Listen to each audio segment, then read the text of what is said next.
troll cursed corruption lurks here.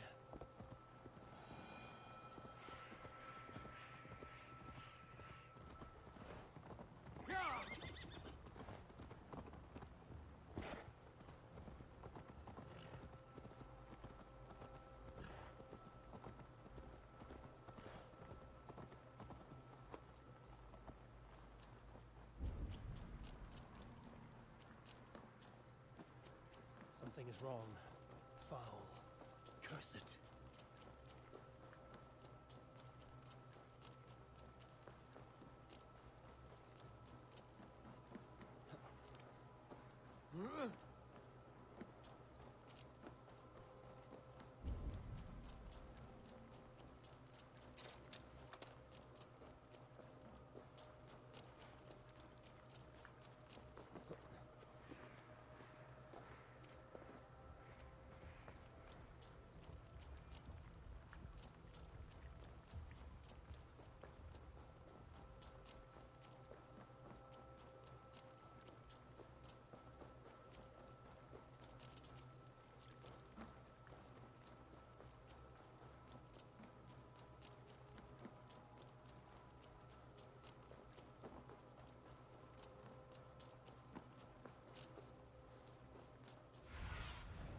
I need your eyes, my friend.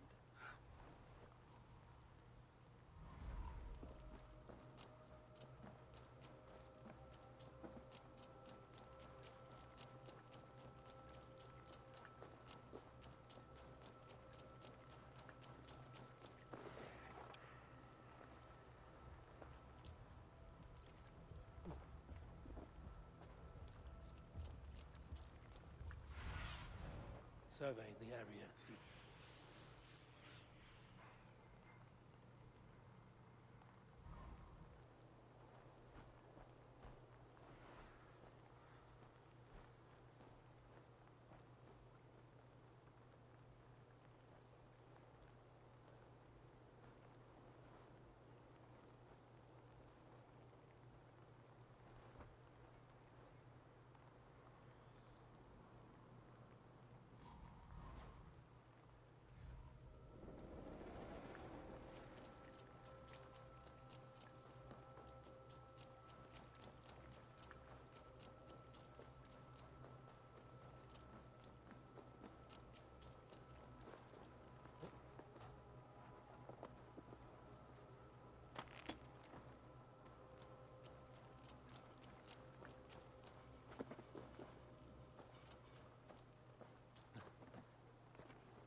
Malevolence.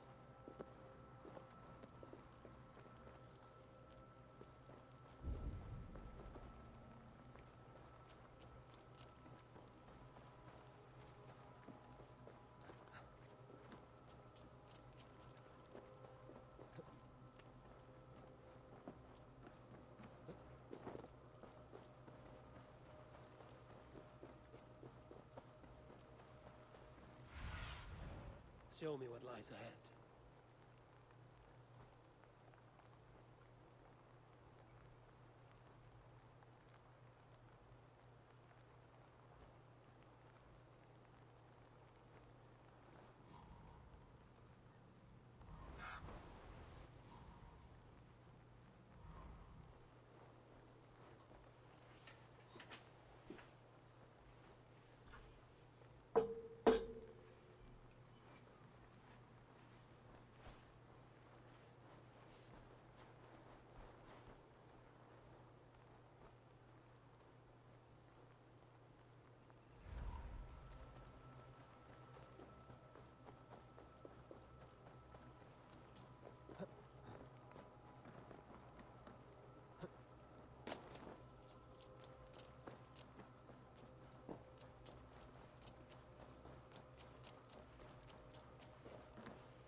Christmas. Alright, guys.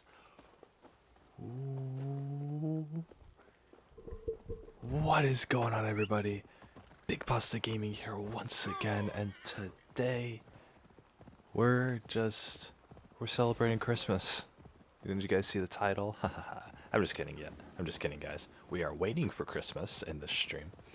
Definitely, so this entire stream is just going to be an 8-hour Christmas waiting section, and hopefully by the end of the stream we will be 8 hours closer to Christmas.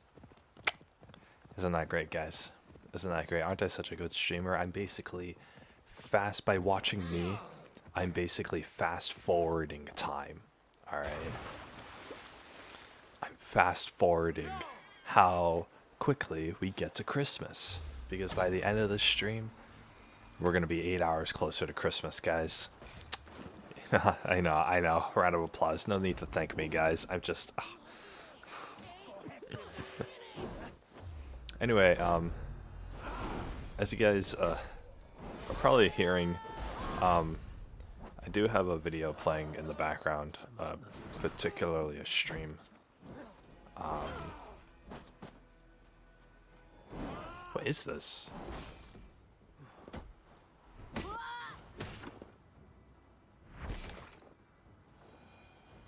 I don't know, but I mean it's just a gameplay video, so we'll watch a little bit of it. I got my food. I got my food here. Boom. I made a garlic chicken stir fry. It was already made. I just heated it up basically, but yeah. I did get up. I did wake up before 10 today, but yeah, I always underestimate how much time I spend just like lying in bed and you know, just like getting changed and all this. Like I take it slow during the mornings. I like to relax and take my time. So normally it's that post waking up feeling that's you know, that's always like you know, I gotta exist today, so it's like, you know, I take a little bit to get up, but yeah. Anyway, might as well put this in theater mode. This streamer doesn't I have no idea what game this is. He doesn't say. I don't know why this guy streams, to be honest. But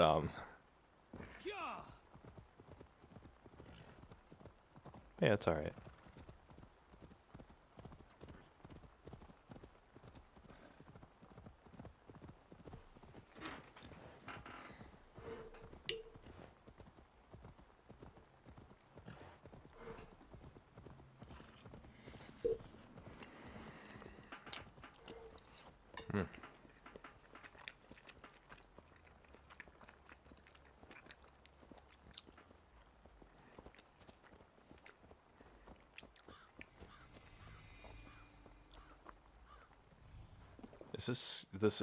This looks like Skyrim, but he's climbing.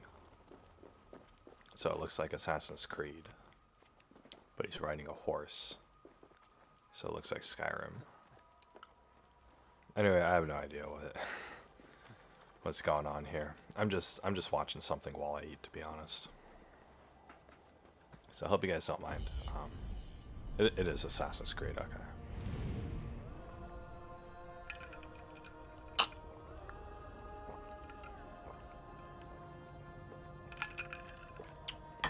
This game looks comfy. Just roaming around doing objectives and stuff. I can get this game for like $10 off of eBay for the PlayStation, so I was thinking about it.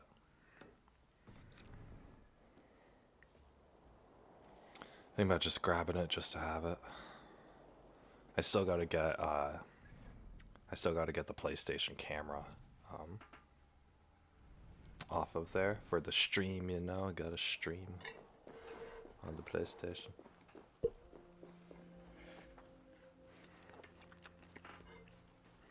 This mic is in the way of my food.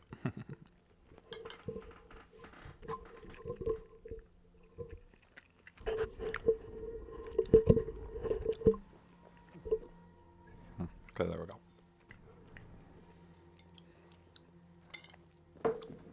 Yeah, so anyway, guys, I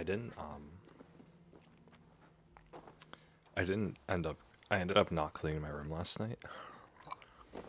So my TV is still in the box over there. If you guys want to see, there's nothing going on in this stream, so.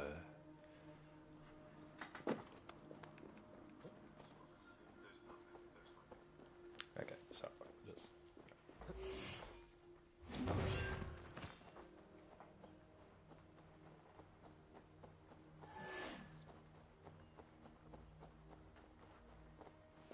There. You guys can see not only is the TV still in the box over there, but it has gotten more stuff put on top of it. I have from left to right, I have I'm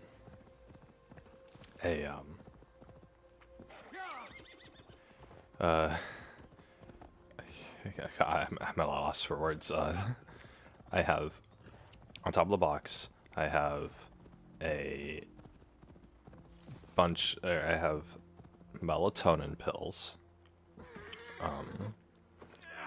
Yeah, melatonin vitamins. A cat brush, the one that Kiwi always likes. A pile of unopened spam mail. Best not to draw attention here. And there's a little white box on top of it. That's my ear. That's my like ear camera thing. And then to the right of that, the yellow and black thing is a tape measure. And then the big black thing next to that is a sound bar. I have a sound bar in front of my I had a sound bar in front of my TV. It was that, but I never use it. So when I set up my TV in the new position here, I was just like, screw it. I'm not going to use a sound bar. I'm not going to use a sound bar for the new TV, so I'll just not have it there. And then to the right of that there's a beach towel, and then on top of the beach towel is just a dust cloth. I've been using that to dust off stuff. I have another white cloth for like just the TV screens or the computer screens or whatever. But if you guys are wondering, in the bottom left, I have a couple of glass bottles there. That is alcohol. I don't really drink all that much, to be honest, but that was stuff that like my family had gotten me like way back when, and I had been using it to make cocktails for them essentially. So my mom likes the cocktails that I make, so and my brother appreciates it too. So since I'm the one making it, I've just been keeping the alcohol bottles in my room, and then whenever I make cocktails, I'll add those to the drinks, and then I'll have one too just because I like the flavor. But it's not enough to like get drunk off of or anything. But that's basically why the alcohol's here. To be honest, I should be keeping it like in the kitchen, but I never remember to make cocktails. So when it's like when the bottles are right in front of me, I'm like, oh yeah, I can make cocktails tonight or something, right, for the family. So it's just a little something I do for them, and then I partake as well a little bit. But it's definitely, I'm not like getting high off of it or anything, so typically not. So yeah, but yeah, that's essentially what is over there. I don't really have that much to talk about right now, guys. But yeah, this stream is still going on in the background, huh? But yeah, I didn't clean my room last night.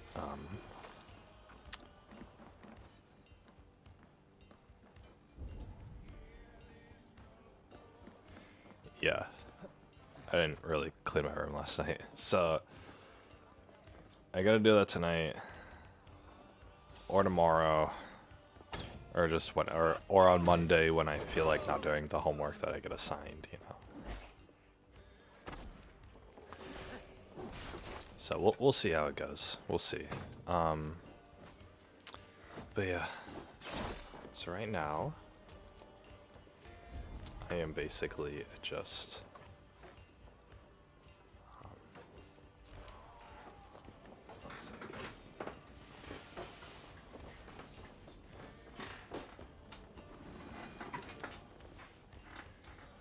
I had pushed the box to the side so that Yoko could sleep on the table next to me, but she doesn't want to be in my room. So I'm not gonna force her to be in my room. So she left my room, and then Kiwi came running in. So I was like, oh okay, you know, it's just I guess Kiwi wants to be in here, but Kiwi's a little smaller, so she doesn't need that big of a space. So I'll try to set her up on my side table here. You guys won't be able to see her, but anyway. Give me a hand with this.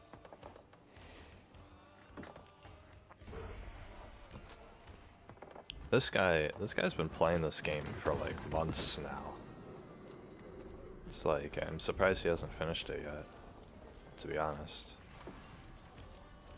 Last I heard, he was unemployed. Nice.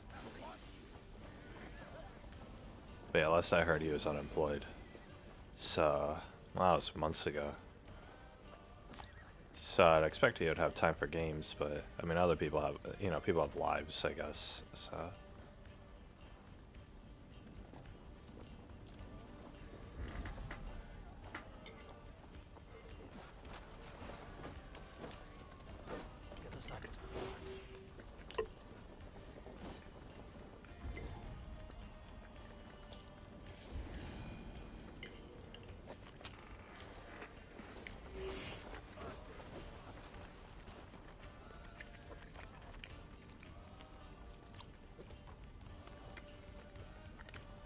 I don't know why I'm watching this guy, to be honest. I'm not.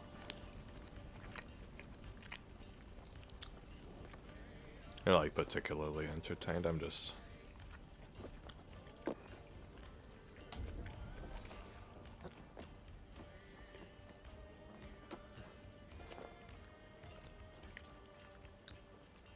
gotta stop following Smite Game. I don't.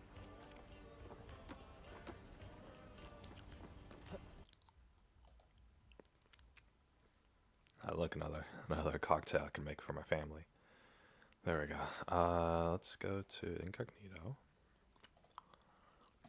Let's.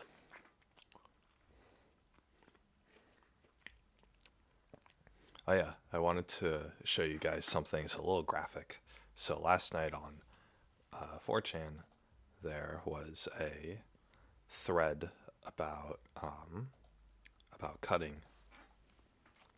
So this dude's like, oh, you know, I did something stupid, I cut, or whatever, and he posted a picture of it.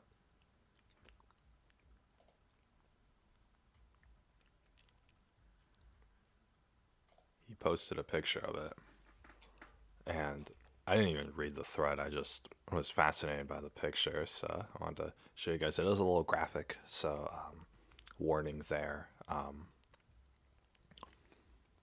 yeah, this dude, just like, he cut himself with like a box cutter, and it's just like,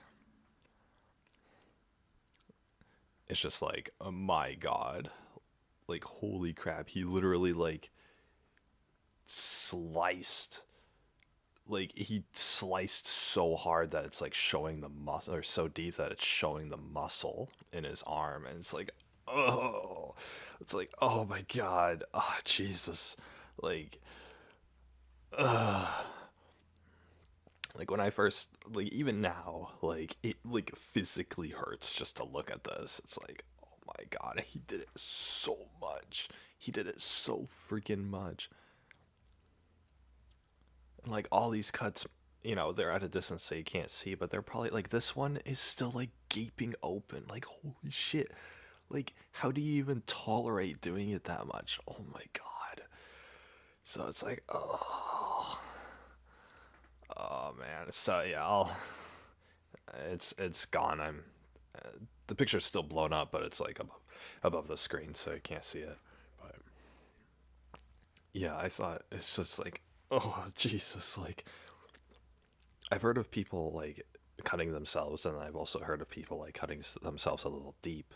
But like, my God, this guy is like going army mode on his self harm. Like Jesus Christ, it's like no, no, no, no, no, no, no, no, no, no, no, no, no, no. But yeah, it's I didn't.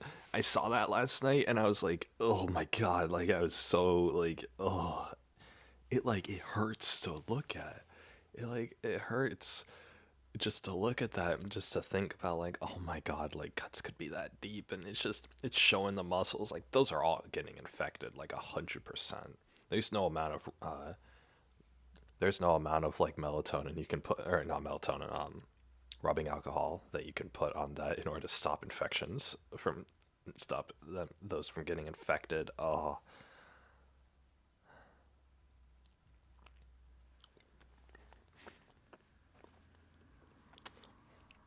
just cut myself for the first time with a Stanley blade. Owie. So if you guys don't know what a Stanley blade is, I had to look it up because I don't know the exact term for it, but basically it's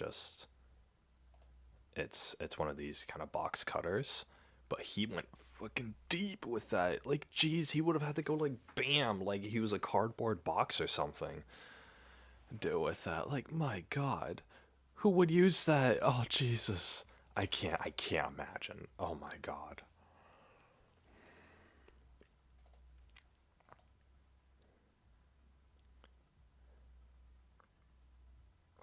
Anyway, he's an alcoholic, and he wanted to quit, and so this is what he did as a replacement behavior. It's like this isn't a good replacement behavior. To be honest. I'd rather like have alcoholism than freaking freaking go that deep with the cuts. Oh my God, no, no, no. I get that like cutting is like a stress relief or whatever. Um, feelings of low self esteem and all that. But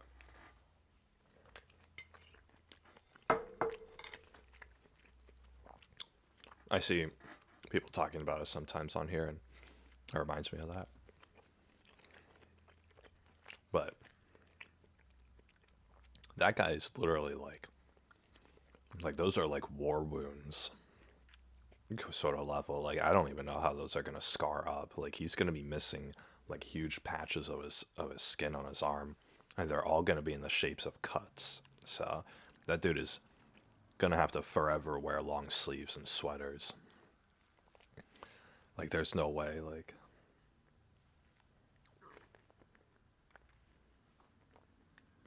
at least like the ones that I have, they're not like obvious at all. So like you wouldn't be able to see them unless you're looking for them. Like the skin on my left arm in general is just a little bit like darker and like textured than my right arm, but it's a little more grayish than my right arm. But unless you're looking at me head on and I'm going like this, then like you won't be able to tell. So that's why I'm able to wear like short sleeves and stuff. But this dude went like so deep. Oh my God, I can't. But yeah, just it's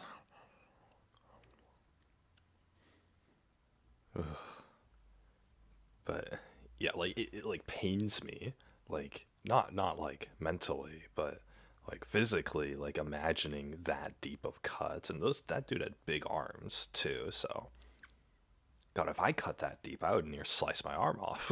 Like Jesus.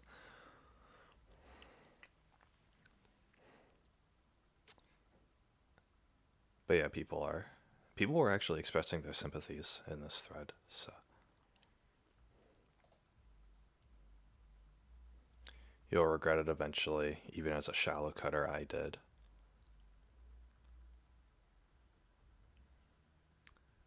Yeah, I know, I just can't talk to mates or anyone about what an idiot I am. This person has a cutting fetish, This person's trying to be religious about it. Demons are telling you to do this. Defend yourself. They say the 23rd Psalm and pray for the intercession of Saint Michael, Archangel. Saint Michael the Archangel to cast them out. Yeah, guys, just don't want to cut, just join a cult, man. Just being an evangelical Christian.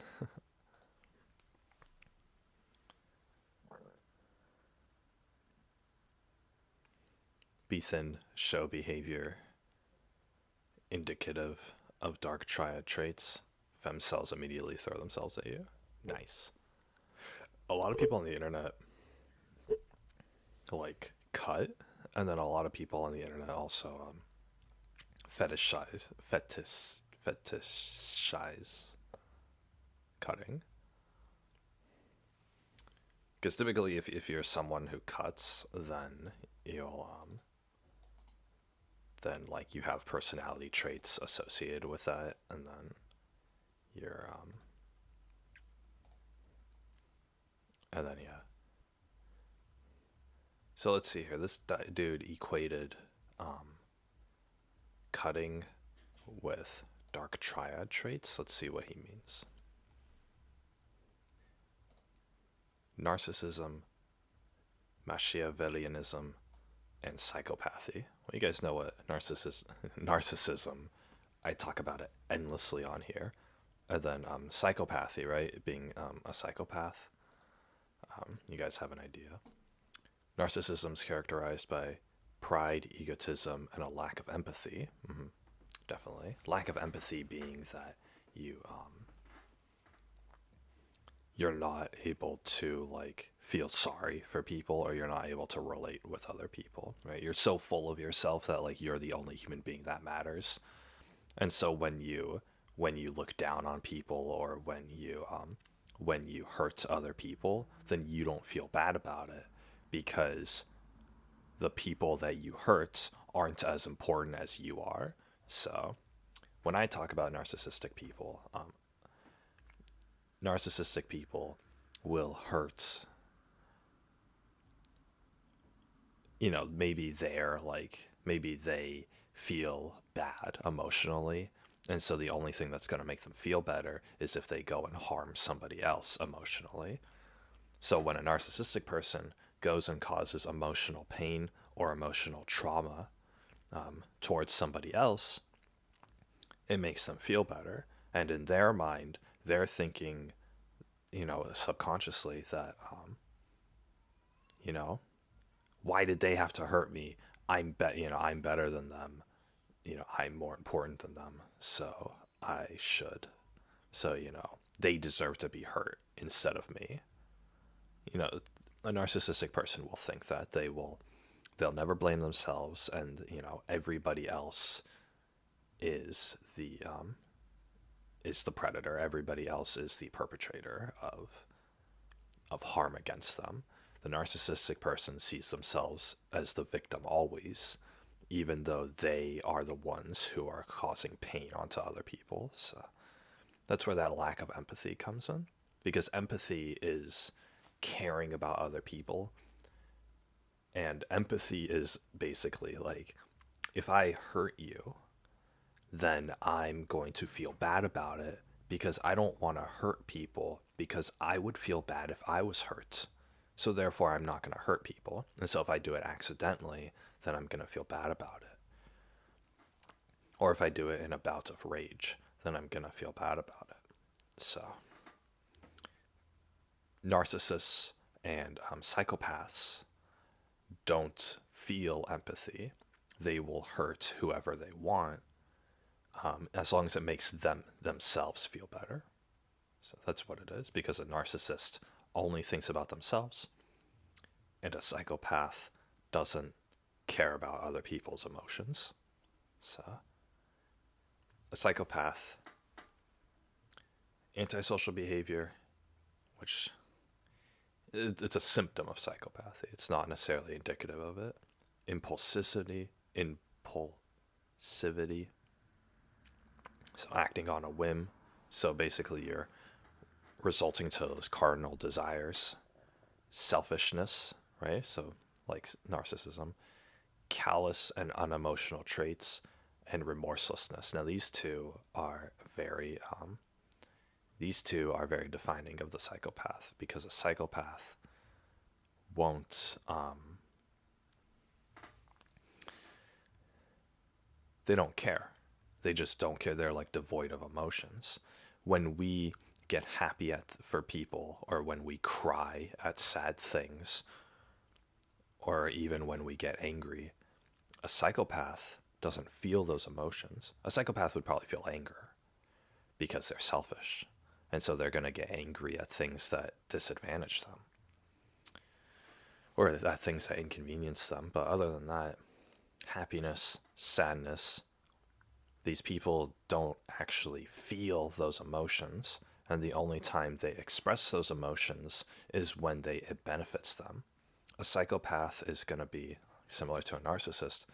A psychopath will fake being sad in order to manipulate somebody into feeling sorry for them, because the psychopath gains an advantage of that. And the thing is, the psychopath doesn't feel bad about that. They don't feel bad for faking emotions in order to manipulate people, because in the psychopath's mind, they're unable to relate to other people. They're unable to have empathy.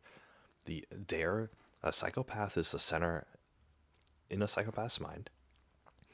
They are the center of the universe, and everything else, every other human being, is just this fleshy meat bag, essentially, that, with human skin on, that they can just manipulate and toy around with. And they have no emotional attachment to people.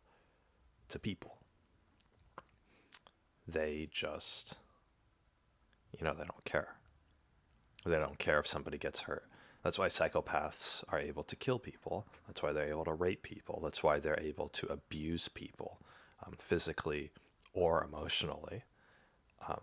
Whatever they do will be to their benefit, or will make the psychopath feel good.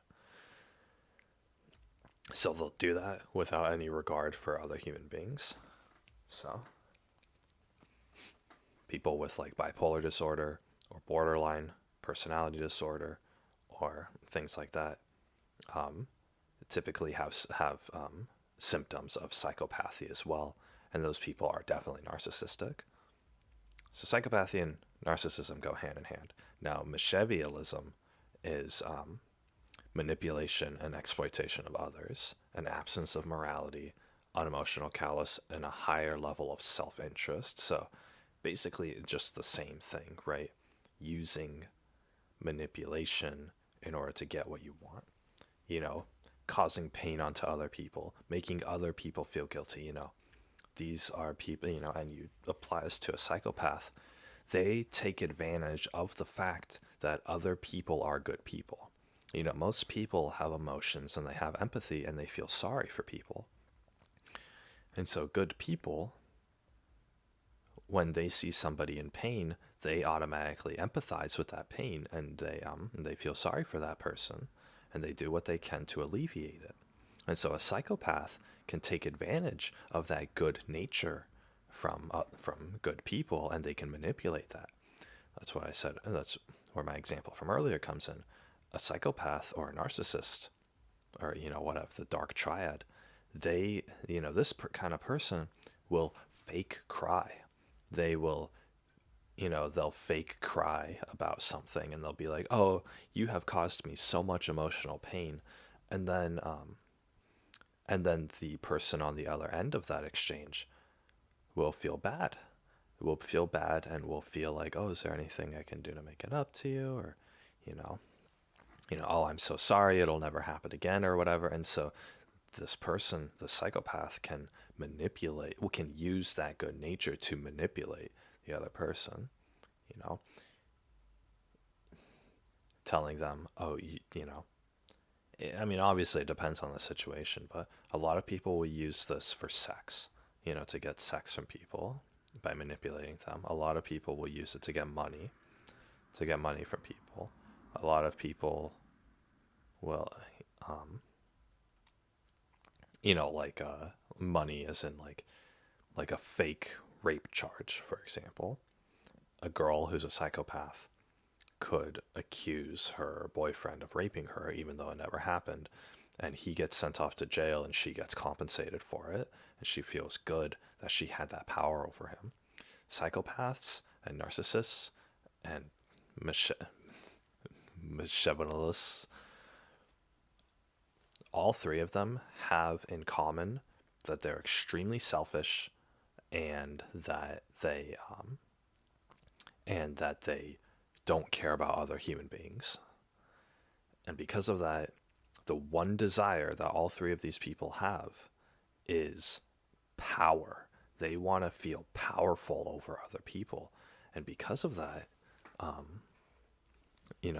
because of that, all of their actions, you look at a psychopath, all of their actions that they take that have caused harm onto other people, the one thing that that person has gained is power over that person.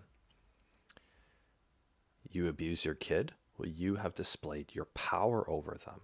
You file a fake rape charge and get your boyfriend or get some random guy thrown in prison, you have established power over him. You have the power to do that, Or maybe you're a guy and you manipulate a girl into having sex with you, into feeling so bad for you and sympathizing with you and then sleeping with you.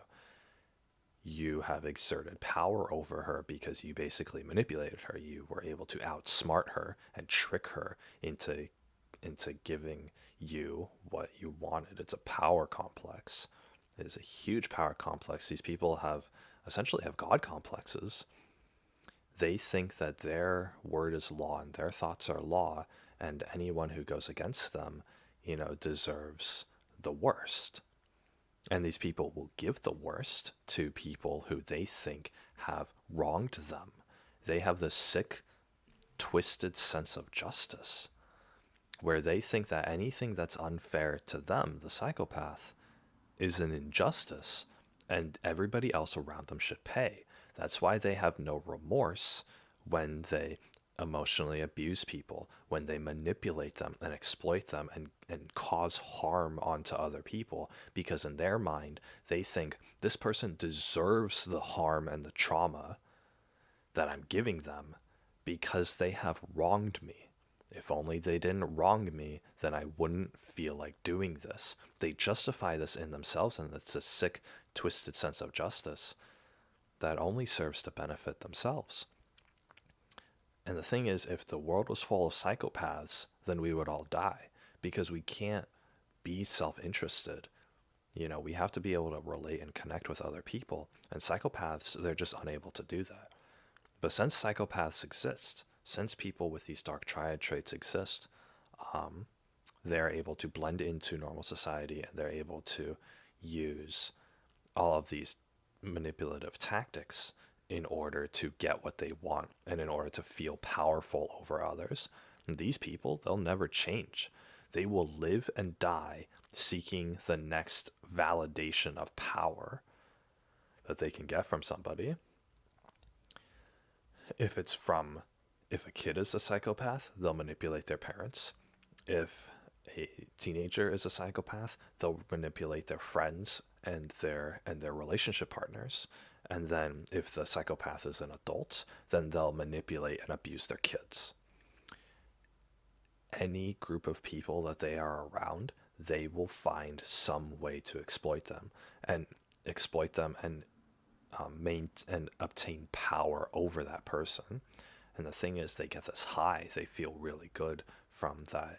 And the thing is, they feel really good from having power over other people, and at the same time, they do not feel bad for causing harm onto other people. That's what makes these people parasites. They are only there to cause harm, and they provide no good to the group or the community that they are a part of. If somebody's diagnosed as a psychopath, they should be removed from society. You either jail them or you kill them. It's got to be that simple. So, because we don't need these people in society, because these people do nothing but cause harm for their own selfish benefit, and you can't have that.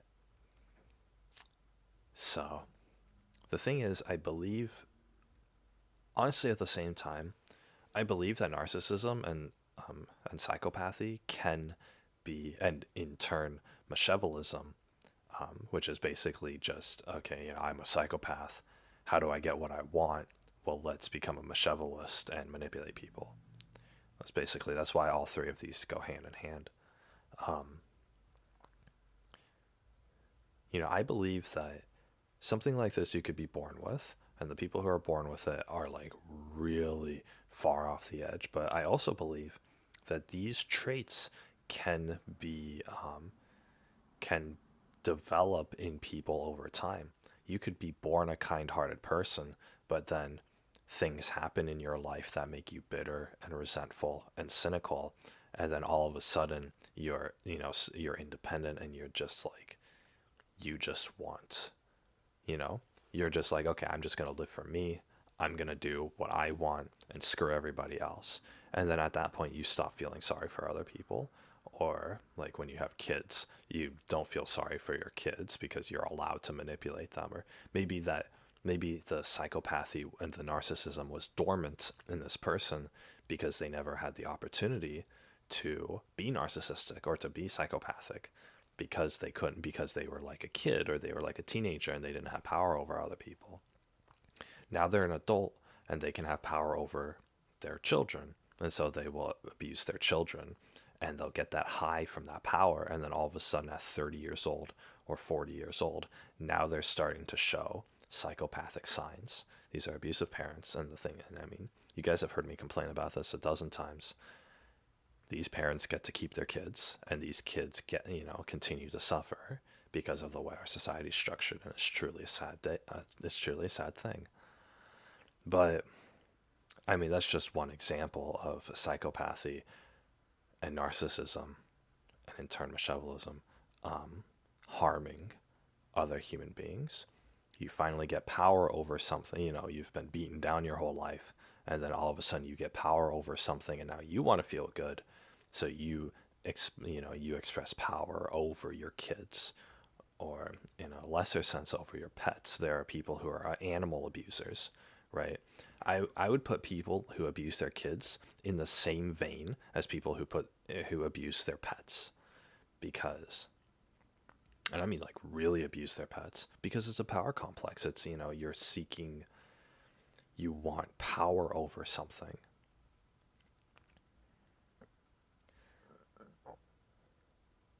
I don't know. The thing with me is that I'm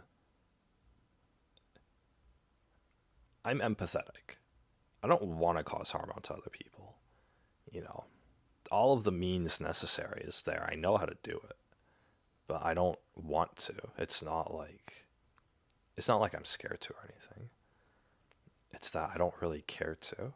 I'm not, I don't want to be abusive towards other people. Obviously, if somebody's going against me, I'm going to be stern and I'm going to actually, maybe get a bit aggressive as well, because, I know what I want. I know what's needed for like situations to succeed. And so I'm going to, push it. And, I'm going to put my foot down and be stern and everything like that. But there's a balance. People who are stern when necessary have that balance where they have the tools, they have the power to do all this, and they choose not to. It's with great power comes great responsibility. It's that superhero quote. It actually applies to real life. People have power over certain aspects of their life or others, but in the same sense that a superhero isn't using their super strength or their spidey webs to kill innocent people, in that same sense, somebody who can be stern and who can put their foot down and who can be aggressive and get what they want needs to not do that. They need to only do that when it's necessary. You do that in bad situations to correct the situations. You do that when people are wronging you in like a real sense, right? Like if a psychopath came by and tried to manipulate me, I'd put my foot down and I'd fight against that, because it's not like, because I'm not so weak that I'm going to fall for this. Psychopaths, narcissists, these are people who, I think they're honestly, I think they're terrible people, but I also think that they're weak. They're weak in the sense that they aren't able to, they don't have self-control. They aren't able to keep their own desires in check. Somebody wrongs them and they feel like getting revenge. You can have that feeling. It doesn't make you a bad person for having that feeling, but you need to not act on it. That's the thing. If the person has done something that's inconvenienced you and you think about destroying their life because of it, you need to not act on that impulse. You need to control yourself. And these people, psychopaths, they just don't feel like controlling themselves, or they don't want to, or they're incapable of controlling themselves. Why should I control myself? They're just a kid. They're just, it's just an animal, right? Why shouldn't, they've wronged me, so why shouldn't I beat them? Why shouldn't I emotionally manipulate them? Why shouldn't I make them cry? Why shouldn't I make them cut themselves? Why shouldn't I make them, have low self-esteem for the rest of their lives? It's because you're a shitty person, first of all, for even thinking that far, but in the situation. But it's truly like, these people, they're not able to take a step back and say, how bad was the situation really? Was it really that bad? 9 times out of 10, it wasn't actually that bad. And I talked about it in a previous discussion. You have to pick your battles. If you're going to yell and emotionally manipulate people at every turn, then what you're doing is abuse. You pick your battles. If somebody does 10 bad things, but 9 of them were they're kind of mild things, and one of them was really bad, then you need to pick your battles, and you need to save that sternness and that strictness for the one time where it actually matters. And so, I don't know.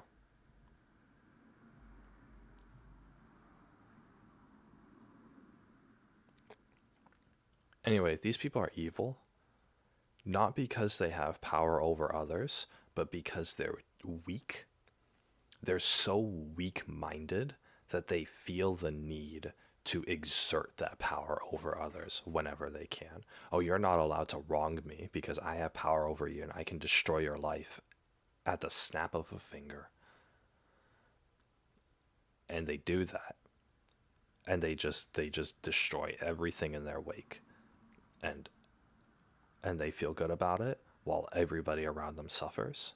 They are nothing but a parasite. They're a virus on this world.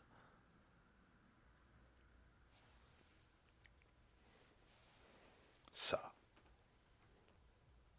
that's sort of the dark triad of traits there. But, this person here is saying that shows behavior indicative of dark triad traits. Femcells immediately throw themselves at you.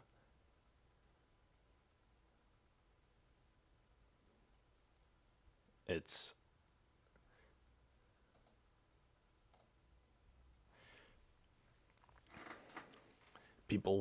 some people are attracted to those traits as well. It's this whole thing about like manipulation. Some people do want to be manipulated, or some people grew up with abusive parents, so then they seek that in their relationships or whatever. What you need in life is good. Honestly, it's somebody who knows what they're doing. A psychopath, a real psychopath or a real narcissist, they destroy everything for their own self-interest. But somebody like, not to stroke my own ego here, but somebody like me, on the other hand, I can have those same outward actions or those same outward behaviors, but the thing is I'm only going to apply it when necessary. I'm going to pick my battles and only do it when I need to. I'm only going to be aggressive when I need to. If my wife is, showing bad signs or doing, things that aren't good, then I'm going to put my foot down. I'm going to be stern with her. I'm going to be, and if she doesn't stop, I'm going to be aggressive. And it's like, I'm not, because I'm not going to put up with that. That's the thing with me, is that I'm not going to put up with crap that other people give me. But at the same time, I'm not going to do it on a whim, right? I have enough self-control to where I don't feel the need to do any of this because, just to have this power over people. So, because there's a difference between being stern and aggressive versus being abusive. And there's a really fine line in the middle of that. And that's where your balance is. And so I've maintained a fantastic balance on that. But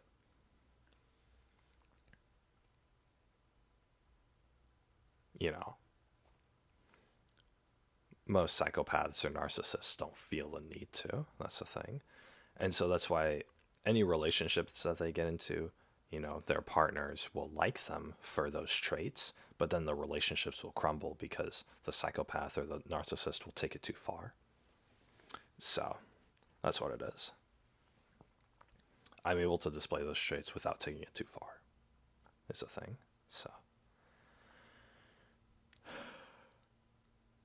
of course, I also am antisocial, so I'm not out here like getting girls or whatever in the first place. I'm not like expressing this sort of stuff to people in the first place, whatever. People, like, in their little nuances of conversations and stuff, they will display these characteristics about themselves through like simple sentences or whatever. I'm not someone like that. You need to really get to know me before you sort of see this, like, I'm going to do what's best for myself and for us, and I'm not going to let you get in the way of me doing what's best for the relationship, things like that. And honestly, it's that balance of having this power but not abusing the power. So that's what it is. And I mean, if people were good enough to do that, then in general, then we wouldn't have any of these problems. In fact, we wouldn't even be talking about it. But it's the fact that people get this power and they love the power so much and they get a high off of it that they just do it whenever they feel like it, and not only when it's necessary, right? So in that sense, they're giving in to their cardinal desires. They're just feeling good on it. It's like somebody who's an alcoholic or a drug addict or, anything like that. They're just doing it whenever they feel like it because they feel like it, and that's it. They're not saving it. They're not doing it only when necessary. They're abusing that power instead of moderating themselves with it. So the best people are people with power who don't use it. You have the power to do what is best, and you don't use it. You have the power to harm people, but you never use it to that end. You only use it when it's necessary and when it benefits everybody. So that's what it is. And if it benefits yourself at the same time, then for sure, that's an added bonus to it. But that's why, like, dom sub relationships exist. Somebody has that power over, and typically it's the guy dom and the girl is the sub. The guys in that situation, they have that power. They have, the ability to put their foot down and do what they want, and their wife, has to submit to it. And I think that's fantastic as long as the guy knows what he's doing. But if the guy is just gonna, guys who have that balance know what they're doing, and so their relationships are going to last. But guys who take it too far and just are selfish and they go off their desires only, then their relationships are going to face destruction, but or are going to implode on themselves. But yeah, guys who have that balance, where they're dominant and they're stern and they're a little bit aggressive, when they need to be, they have that balance there, and they don't abuse that power. Those relationships last, like, so, like, they last like the rest of their lives. And the thing is, the women, the subs in those relationships, are smart enough to listen to their man and to basically say that, okay, you know maybe I don't agree with him, maybe I don't agree with my husband all the time, but he knows what's best for us, and so I'm going to submit, and I'm going to go along with what he says and does. And that's that's what it is. You gotta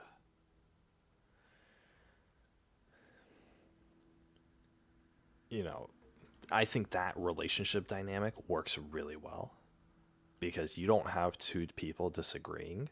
You have, instead, like what an equal relationship is, I think you have, in a Dom sub relationship, you have one person leading and the other person following. And as long as the lead, and you have to put a good leader in that position. That's why we have like presidential elections, is because, somebody's got to lead the country. So we're going to put somebody in who's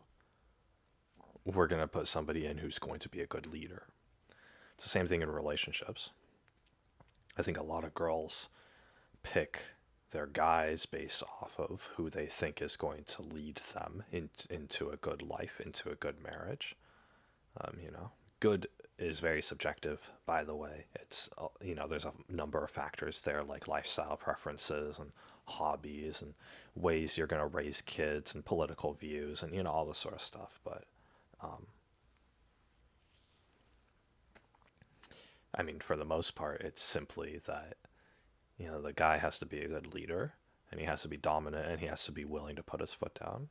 I don't know. I definitely am willing to do that. I'm very like traditional in that sense, where I want to be sort of kind of like domineering, and in a relationship, and my wife kind of follows me along, and I am at a point in my life where I would be able to do that, where I would be able to be a leader. I can have my wife follow, and she can listen to me and trust the fact that I'm going to make the best decisions for the both of us while still giving us a good life. So, and she's just gotta, shut up and listen to what I say, essentially. So she doesn't have to shut up completely. It's, if she's being a bitch, then she's gotta shut up. But, and I'll tell her as much, but again, she can express herself and voice her opinion or whatever, and obviously, I'll take it into heavy consideration. But I think that in a good relationship, the guy isn't going to just say, it's my way or the highway. He's going to convince his partner to that his ideas are correct. I think somebody like that is able to do that. And again, all of this is the good outcome of these characteristics. The bad outcome of these characteristics is when somebody's a psychopath or a narcissist. If you have that guy who is able to be aggressive and put his foot down, but he does it all the time, and he does it with every little thing, and everything is just bad, and then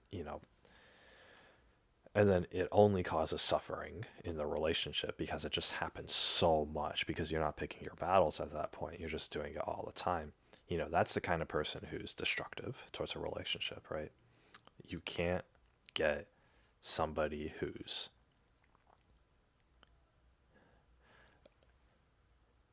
both good and bad both really good and really bad relationships both have one person, the dominant person, having traits of narcissism and psychopathy. But the difference is that the really good relationships have a balance, and the person with those traits has enough self-control in order to only use that power when necessary, and when necessary being when it's good for the relationship.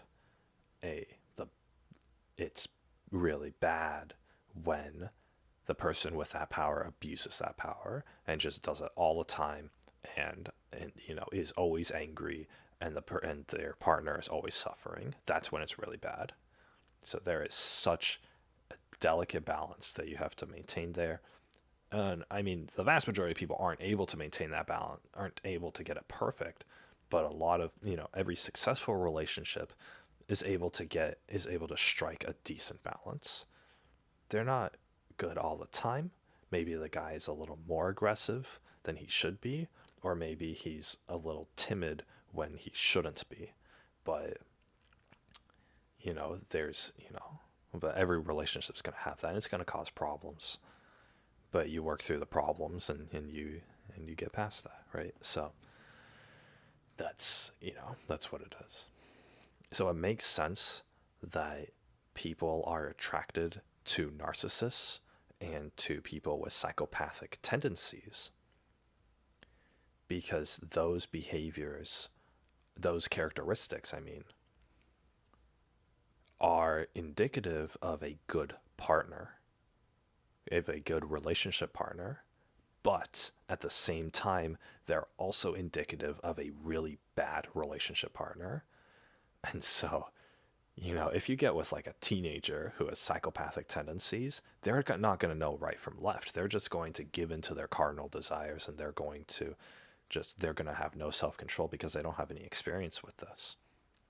I have enough experience, but, compared to someone like me, I'll use myself as an example, but typically it's with older guys who are in their mid to late 20s or their 30s or get up to 40s. Guys with enough experience in that sort of thing, we have a lot of self-control. And so we're able to, even though we have those characteristics, we're able to, we're mature about it, and we're going to actually do it correctly. And we're going to use that power in order to lead our partners in the relationship into a place of good. So that's what it is. And then it'll be a great relationship. But none of this being timid crap. None of this like, oh, you're afraid to bring up issues with your partner. Like, I can't imagine. Like, even as like a teenager, I couldn't imagine like, oh, if my girlfriend does something wrong, I'll just bring it up with her. It's like, and then I'll hear like stories of guys who don't. The guys will complain like, oh, my girlfriend's doing this, and then I'll be like, well, did you talk to her about it? Like, and they're like, no, I'm too afraid to. And I'm thinking like, what a pussy. Like, what an absolute pussy you are. Like, no wonder you're unsatisfied with a relationship. You're not willing to put your foot down anywhere. Like, be a man about it. Jeez. Like, even I'm capable of that. It's like, it's not that hard. But some people just aren't wired like that. So it's whatever, I guess. But even like guys like me who would be good in relationships, who can put their foot down and can push for intelligent decisions to be made, because I'm like, I'm exercising that power, in that sense. Even guys like me can end up not, being, just being alone, because I have a very hard time with like expressing that. I've explained to you guys before. I have a very hard time of letting people know who I truly am. So, in a short amount of time, right? I can't send 2 messages on on a forum or on the internet and have people understand what my personality is.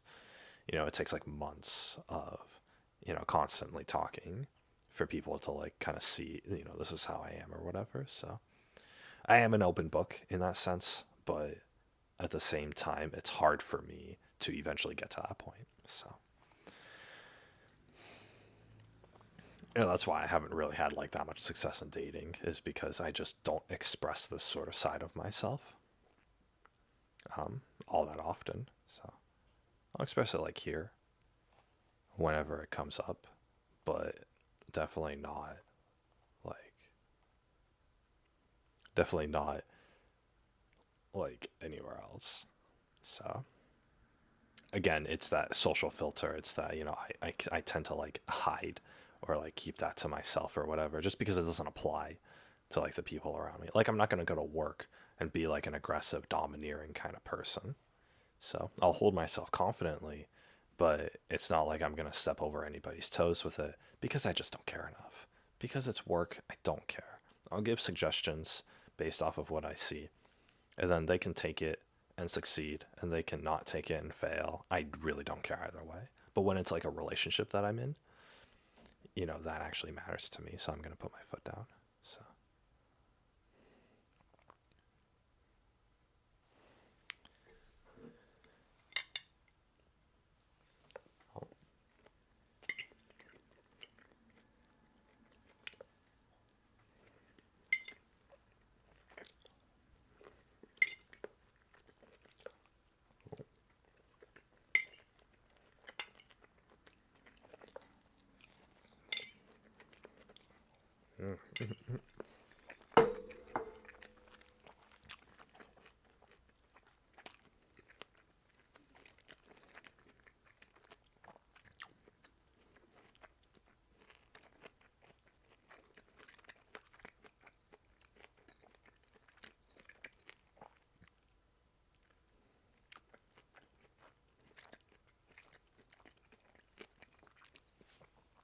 yeah,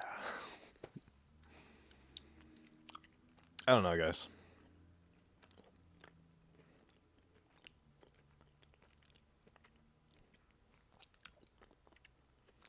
I guess it's too, these sort of traits.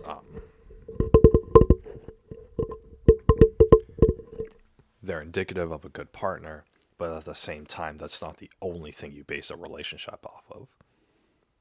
I can't get with any submissive girl who, I cross by on the street just because I'm the domineering personality that she would want in a guy. I got to be other stuff too. Like a relationship won't work.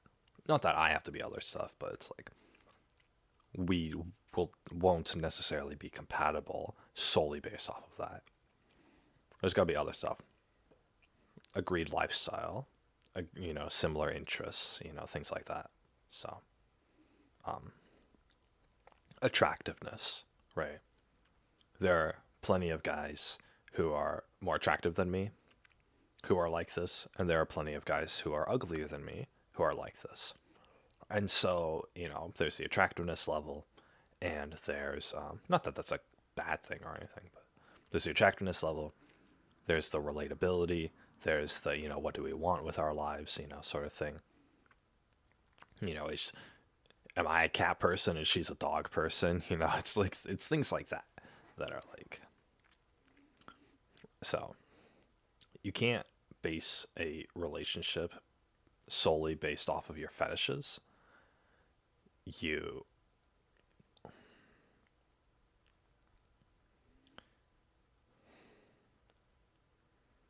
Because there's a lot of other things that go into life.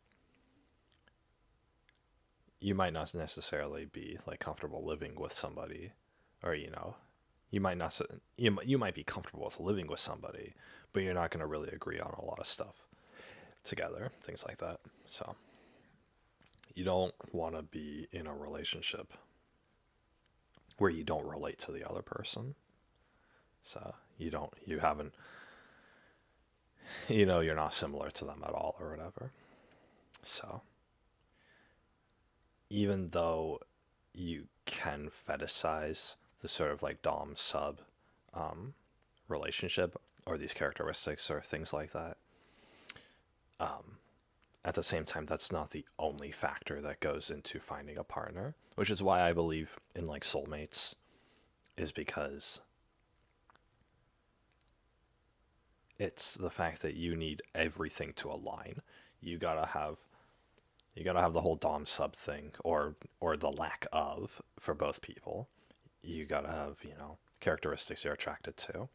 You gotta have attractiveness, physical. You gotta look like how they look. You gotta have relatability. Definitely, like you have similar hobbies, or you're able to do stuff together, or whatever. You have to have similar goals in life. Oh, I wanna, like for me, it's that I wanna like just the two of us living together and just all the time, 100%. And then eventually we'll start a family together. But my wife and I are going to be together 100% of the time. It's or as close to that as humanly possible. If we both want that, then that's sort of so. And then of course the family thing. Exact number of kids you don't necessarily need to agree on. When you first meet, you kind of come to a consensus. And obviously, like there are some unexpected things that happen too. But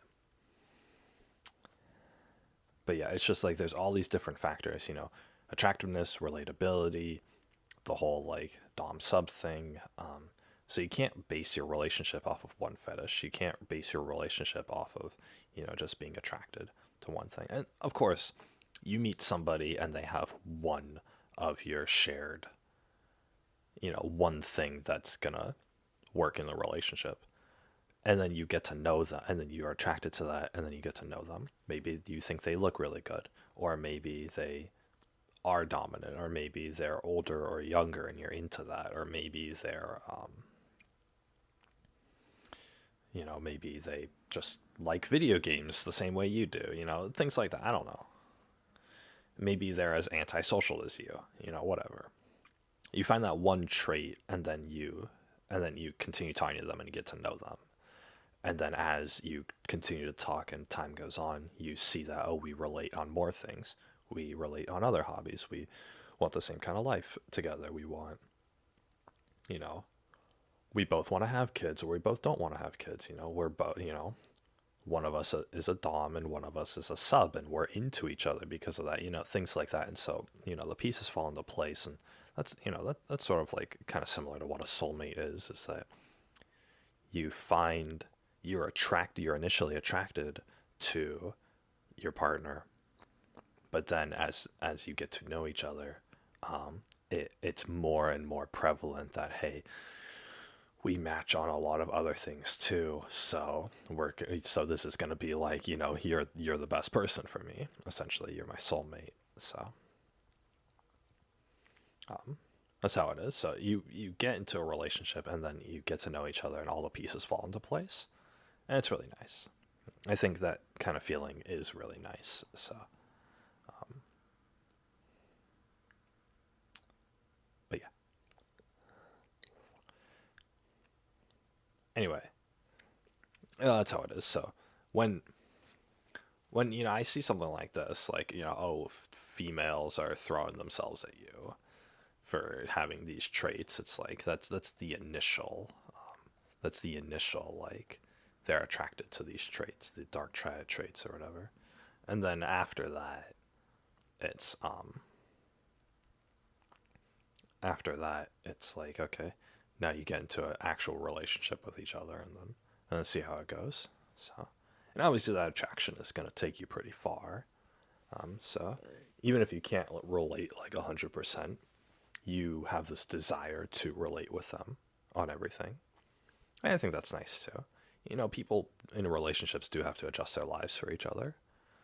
Just, even if it's just a little bit. So, or if it's a lot of bit, whatever. I don't know. I don't do relationships like how most normal people do. So I definitely have a different opinion on that. But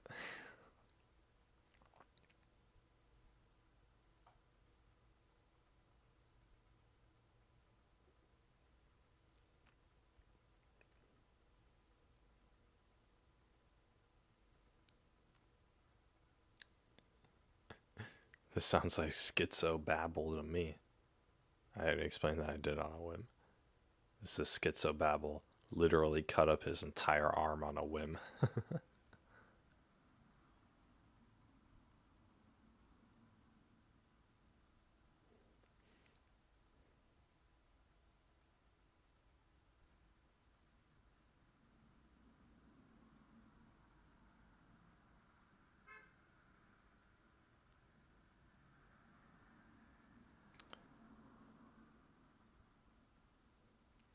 Oh boy, guys, it's Pokimane. Look at that. I saw a picture of Pokimane without her makeup. It was so gross. Oh my god. Pokimane. Uh, Google heard me. Ha ha ha. Oh my god, look at that. This girl is like the same age as me, and yet she looks, without makeup, she looks that bad. Like, oh my god, she looks like an old Asian woman.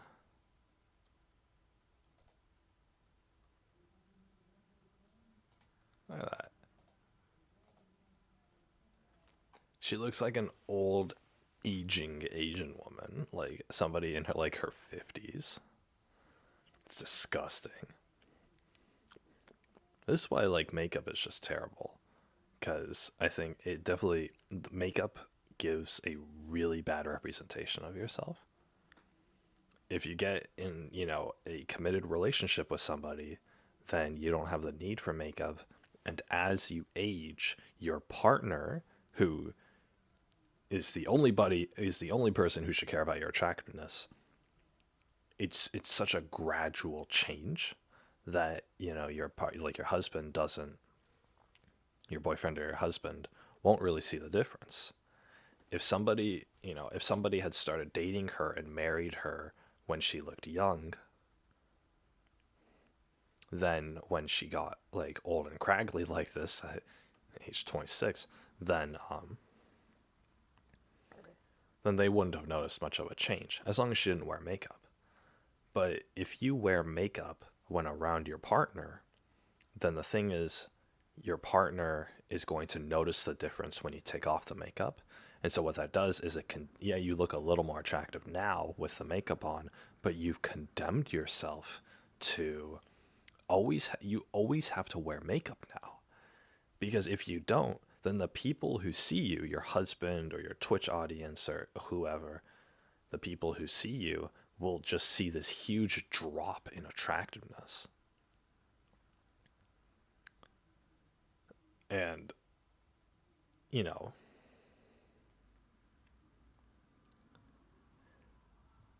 it's going to be terrible. You're setting yourself up for failure if you put on makeup all the time. Whereas if you don't put on makeup, just let yourself look naturally from like a young age, then as you get, because people, like most girls look completely fine without makeup.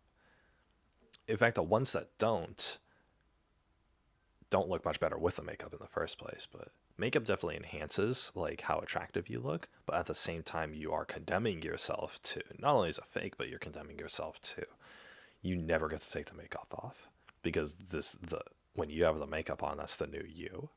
So it's not as easy as playing dress up on on a browser game or something. It's it becomes a part of you and people's interpretation of you. But if you don't wear makeup, especially from a young age, then the makeup doesn't damage your skin because you're not wearing it, which is probably what happened to her. But at the same time, you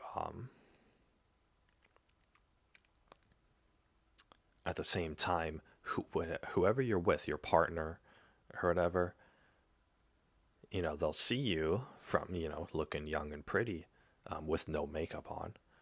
And then as you two grow old together, then your partner won't really notice any changes in your attractiveness because it's so slow and gradual. If you spend your life with somebody, you don't notice them age. You don't notice them getting old and craggly. You don't notice that. In fact, if you didn't have pictures of when the two of you were young together, then you'd have no idea. because the change in attractiveness happens over so many years. And if you're with the same partner for that entire time, then your partner won't notice it because to them, you're going to look just as beautiful as you did the day you met. So, obviously, when you have to spend like years and years apart from each other, like in those rare instances, then yeah, it could change a bit. But especially like if you're young, it's not going to change too much. And so, the only time when it would actually change really is if, like, oh, you met each other when you were 20 and then you don't get to see each other again until you're like 50 or something, right? It's got to be like decades worth of change or whatever. So, and even then, it's like that's if there's no contact whatsoever. But for the most part, when you're with somebody for like a really long time, then as you change over time, your partner won't see it. And the same happens vice versa. They'll be just as attractive as, the day you met. So.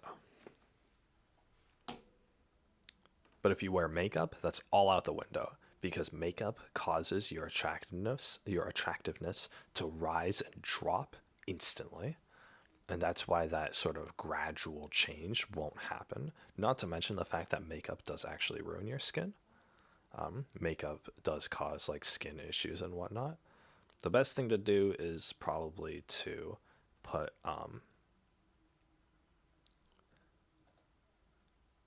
she looks like a completely different person.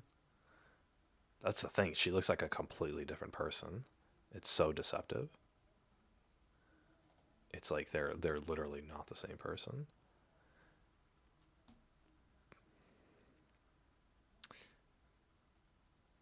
But yeah, the best thing you can do is to just like take care of yourself, and take care of your skin. If it really matters, use natural products to actually like do skin care, not makeup, because skincare, it's not gonna make you look like supermodel pretty right now, but it's going to maintain your body and it's going to maintain your skin and everything like that, so you keep a more healthy, vibrant look naturally over time.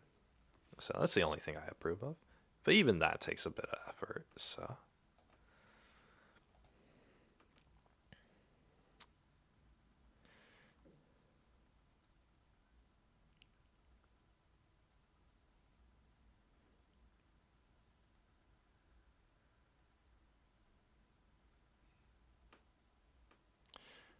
Just seen some cute Asian girl cut her arms, and I was like, sure, why not? God, a whole bottle of vodka per day? That's pretty bad. It's Kurisu from Steins Gate.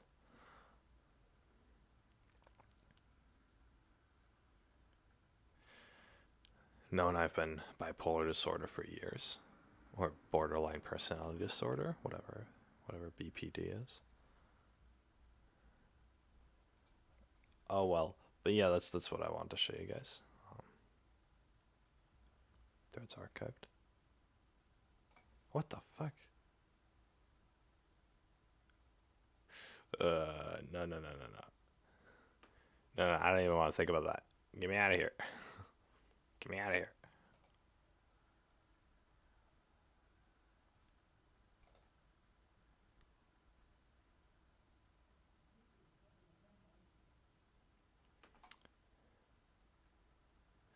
Why do women so desperately try to gaslight you into thinking their past sexual history doesn't matter and that you have to be okay with everything they've done with other guys? Because they don't want the consequences. They want to have their cake and eat it too.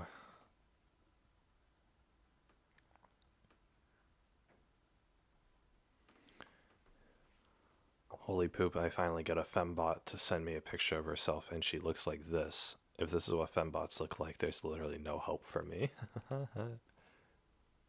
Oof. Cringe, bro. Look at that. She's losing all of her hair.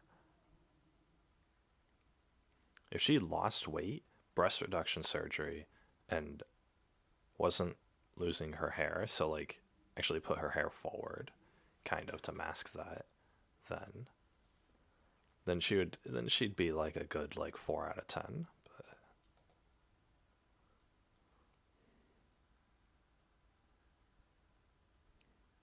But SCP looking creatures. What's SCP? No. Urban Dictionary.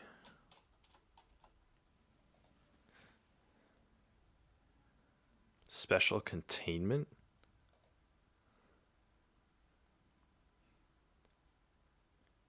What? Urban Dictionary is not supposed to give me technical terms. Pray for my dog, Yella. Nothing wrong with her. She's just ugly as hell.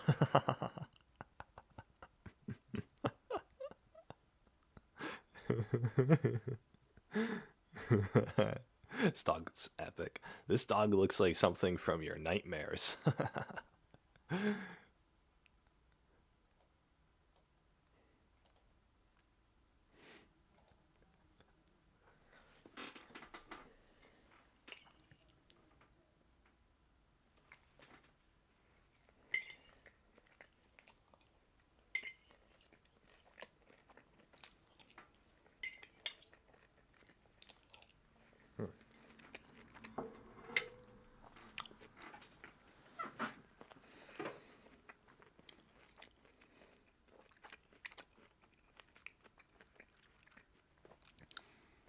I got an e-boyfriend thinking it'd be comfy to have someone to talk to, especially giving a chance to man who might usually get overlooked by his environment.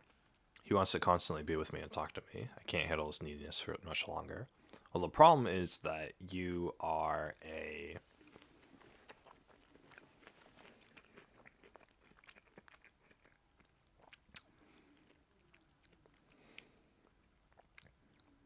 The problem is that you wanted to get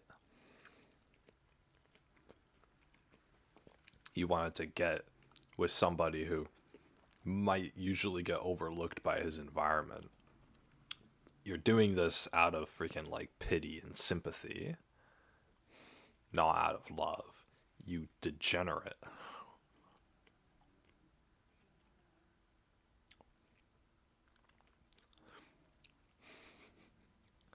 She can't handle the neediness.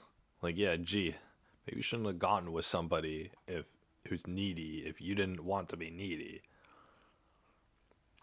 I got a time-killing app on my phone, thinking it would be fun, but I can't turn it off when I want to, and it has its own sapience and agency. What the frick is this the patriarchy's fault?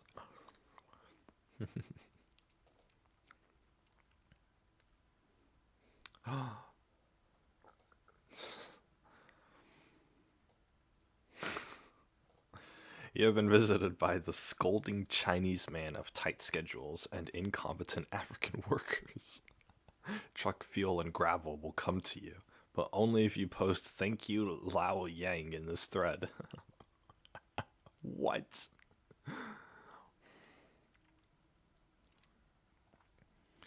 I don't mind clingy if I actually connect with a robot, which is rare, unfortunately, and that's why I'm alone. 100%.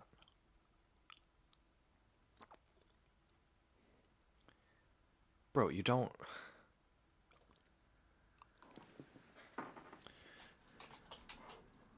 You can't set boundaries with a needy person. Needy and clingy people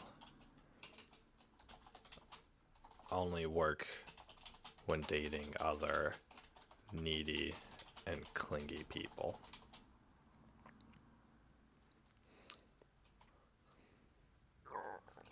OP would make a huge mistake. OP is clearly not compatible with her e-boyfriend and would make a huge, and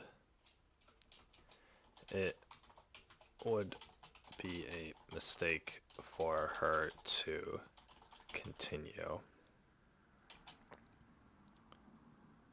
this farce.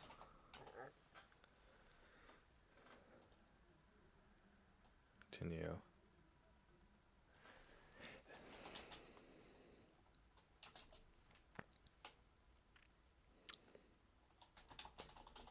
Doomed. Relationship. There we go.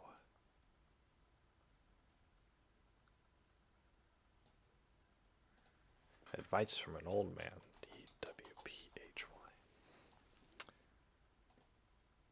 Perfect.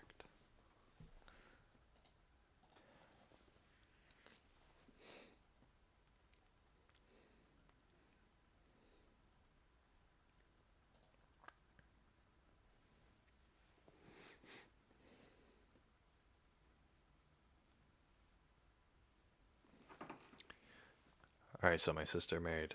Can I like zoom in more? There we go. Alright, so my sister married a guy who is textbook definition of a Redditor.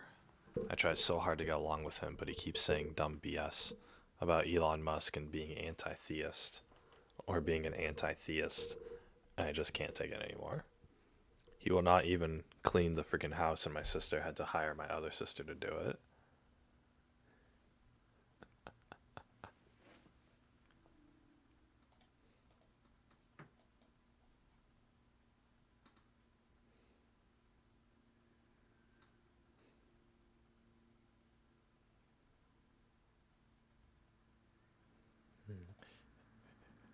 Bleh.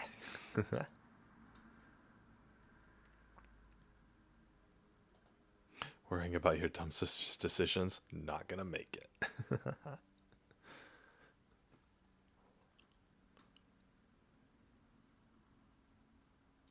Just enable his worst vices and wait for your sister to get tired of him, and bingo bango, problem solved.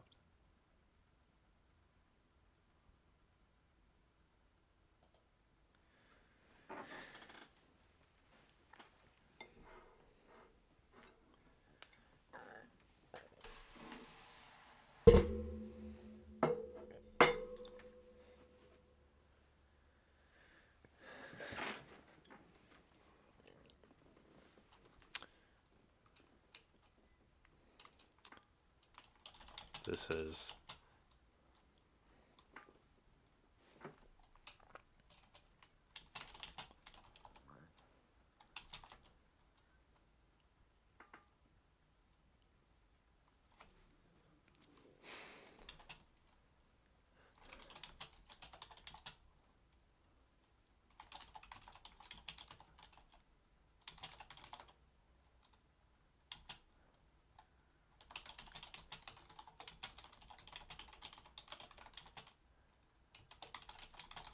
wait for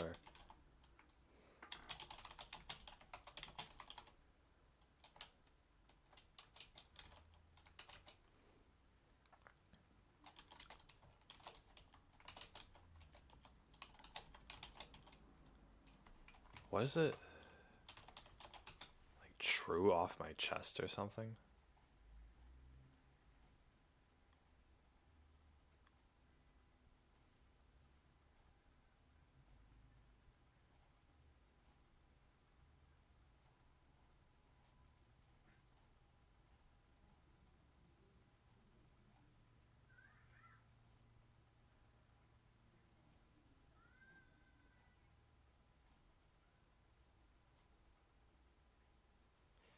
I'm not gonna find it. /r/true off my chest.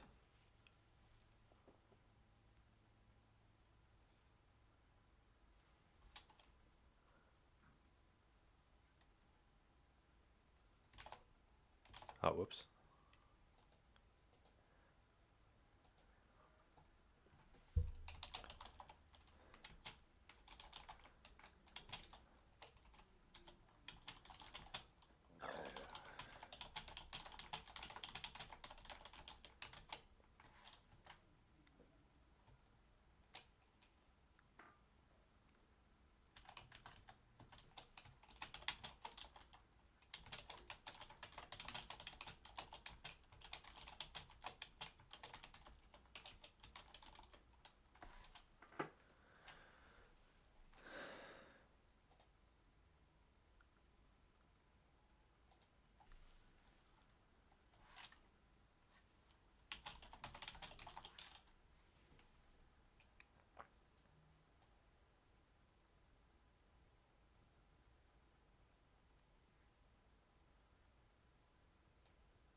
BNX4P. Perfect. And I'll choose, I don't know, desktop. This one. Perfect.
Hmm.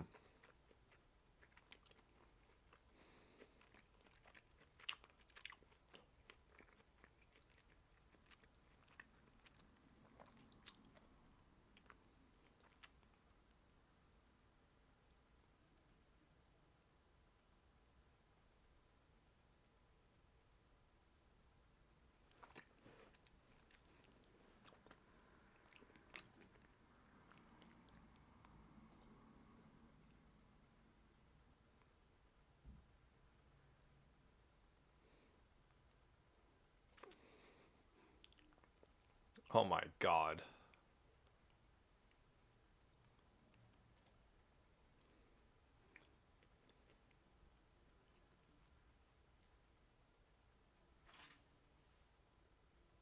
Kiwi. Kiwi, come over here.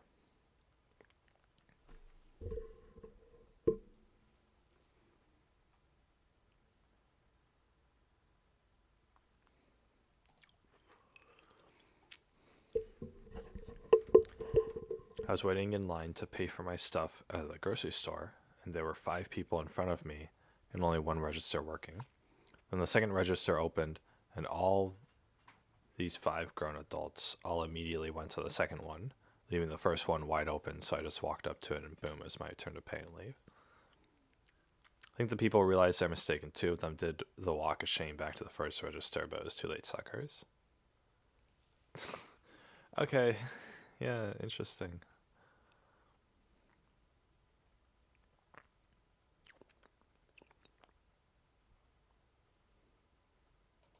Oh boy.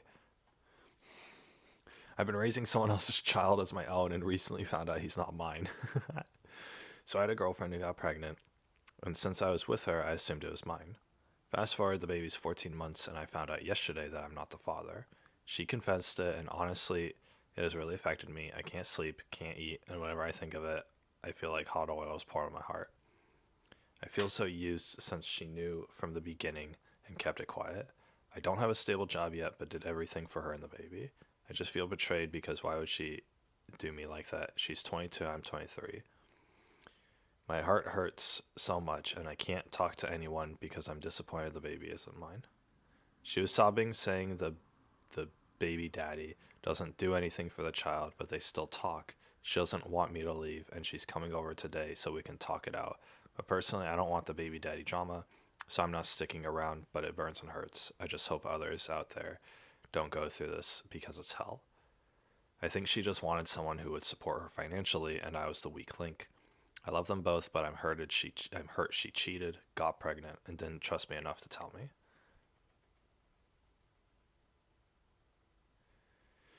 Yeah, that's a really bad situation. Oh my god.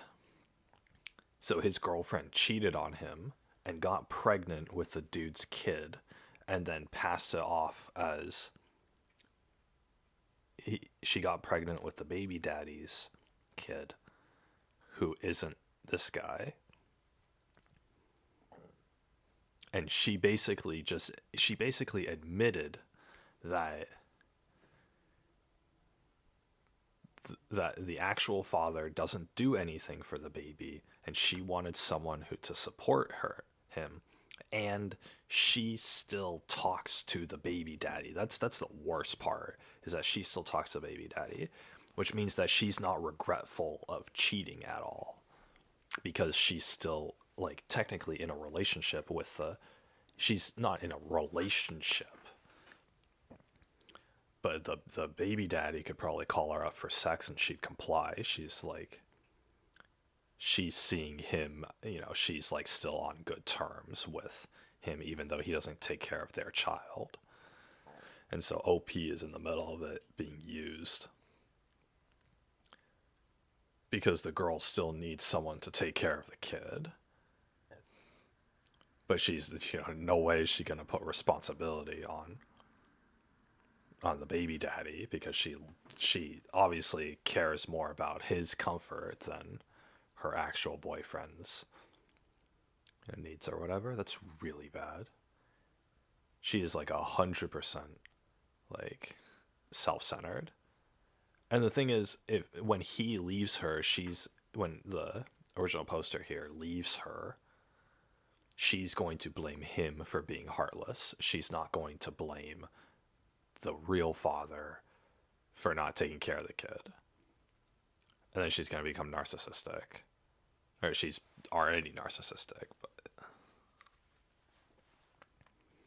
that's really bad.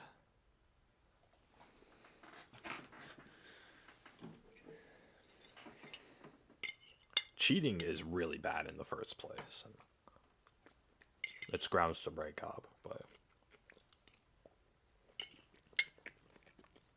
getting tricked like that, like I would sue. I would probably sue the girlfriend for the money back that I had put into taking care of a kid that wasn't mine. So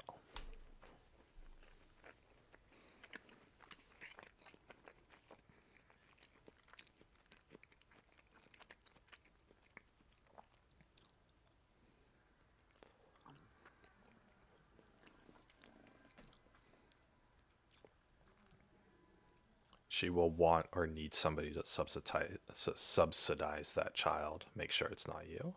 Yeah, my God. The U.S. laws around this are so screwed, too. So you need like every little bit of protection. She's still talking to the baby daddy. That shows you're being taken advantage of. They're still smashing 100%. Yeah.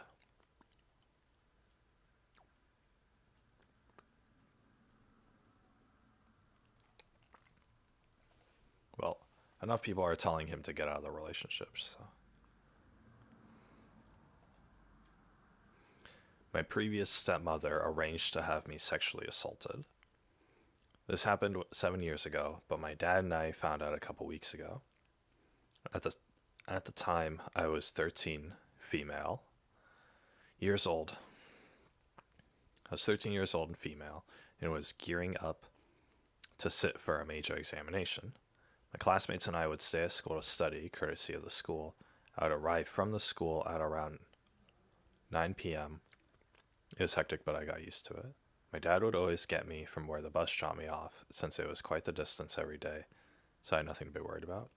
I remember that night it was dark, and as I got off the bus, I didn't see him. I was disappointed, but went on. As I'm walking, this guy tries to grab me. He almost manages to, but I push him and start running, crying. He's running after me at this point, and I somehow manage to run even faster. I'm pounding on the door. Dad opens the door. I tell him what just happened. He's angry. He goes to look for the creep, but doesn't find him. I completely forgot about it, but after that, Dad was always at the bus stop. Fast forward a few weeks, Dad and the stepmom are having problems.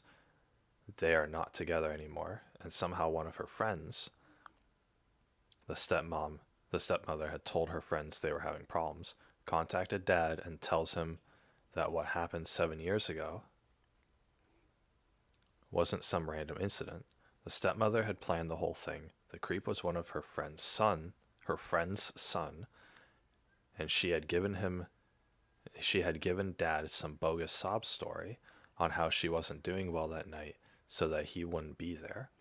Her plan was for the creep to rape me so that my life would be ruined and my dad wouldn't love me anymore. She always claimed that Dad loved me more. The stepmother's friend told Dad that she was actually disappointed that I had managed to get away from the creep. Needless to say, Dad almost blew a fuse, which is understandable, and I despise her. We're happy without her in our lives. My God.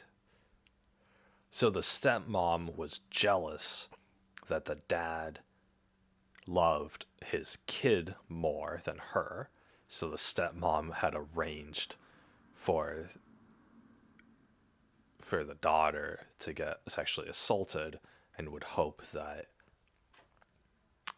the fallout from that would cause the dad to not love the daughter so that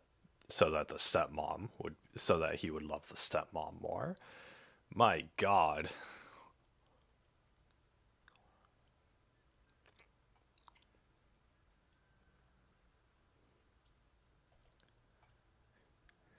Oof. This is interesting. I like this place.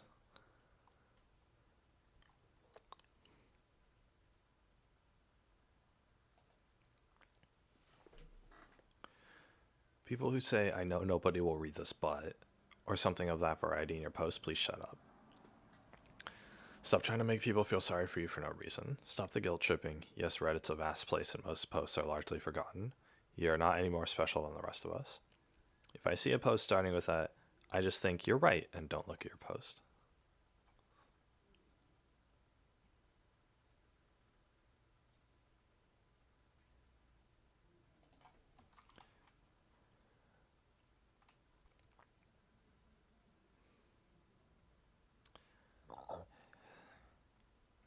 My ex is now dating the girl he told me not to worry about. That's pretty funny. We were together for 6 years, engaged, and long distance. He was hanging out one-on-one with this girl a lot and didn't bother telling me because he only saw her as a friend. I found out... Dang, they were together 6 years? Jeez. I found out through another friend who saw it as suspicious, so I brought it up with him. He told me he didn't want me to feel jealous, and that wasn't a big deal, but he started to distance himself from her. He was a great boyfriend. I believe everything he said, and still do, and that he would never cheat. I feel like my insecurities played a huge role in the end, but I couldn't let it go.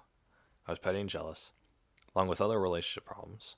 We truly broke up because we were going apart and had different life goals. 1 year later, he's with the girl, and I don't know how to feel. Betrayed, hurt, heavy for him. It's a tornado in my head.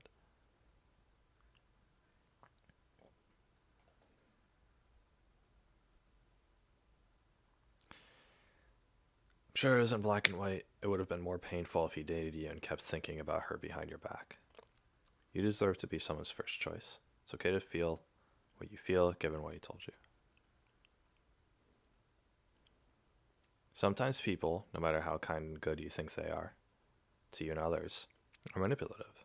It wasn't only your insecurities that made this difficult. Your ex was supposed to make you feel secure and assure you. He didn't do that, so yeah, you deserve to be treated properly. Love genuinely, but then again, it's okay to not feel. Well, sure.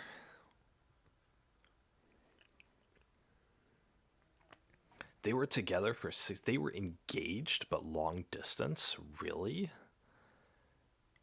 If they're both like adults, why don't they just move together? Especially if they're engaged and had been dating for that long. Like, geez. Long distance relationships that last for years, where like you both have the ability to move in with each other, but you just don't. It's so weird to me. It's like, are you not like certain that your relationship's gonna last, or?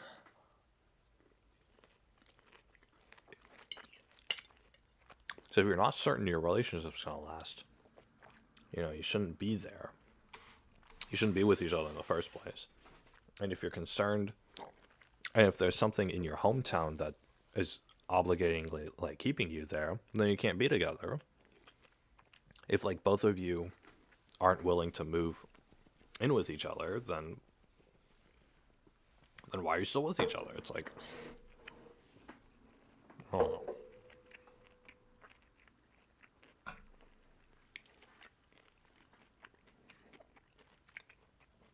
And Kiwi, look.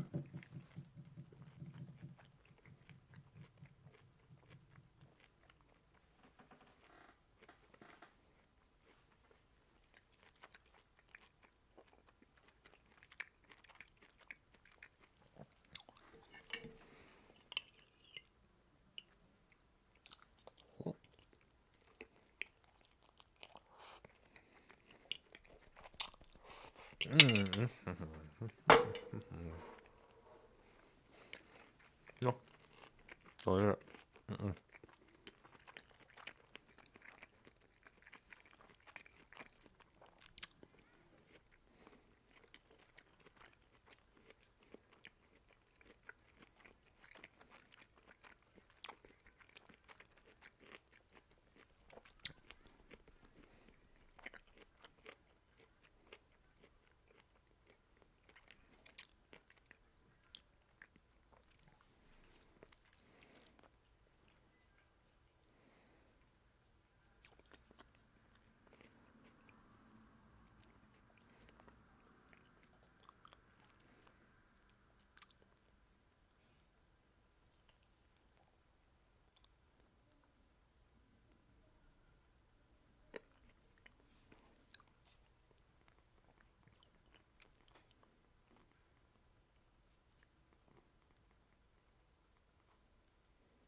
I wish I had a penis. Hell yeah.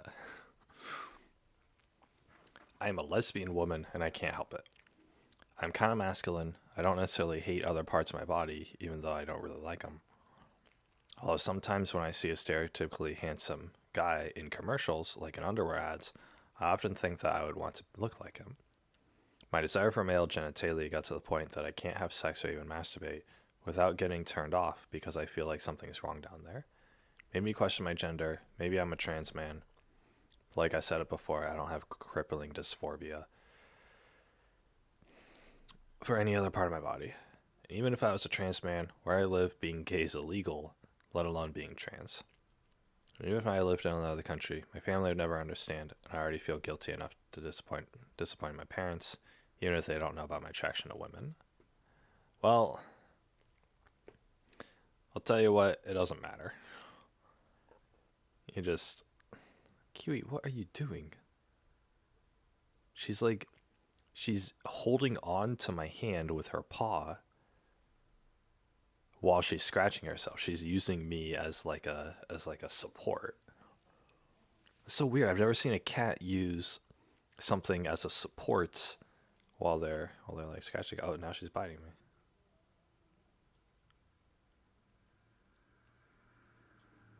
Q, what are you doing? Nope. Q, those are vegetables. You can't eat vegetables. No. Oh my god. I can't give this to you, Q. I think it has garlic in it.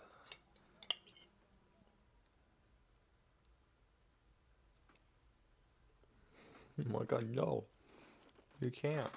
It's forbidden. Q, it's forbidden love. Kiwi, a cat and a vegetable can't be together. It's forbidden love. You will only get hurt in the end. By hurt, I mean poisoned. It's okay, Kiwi.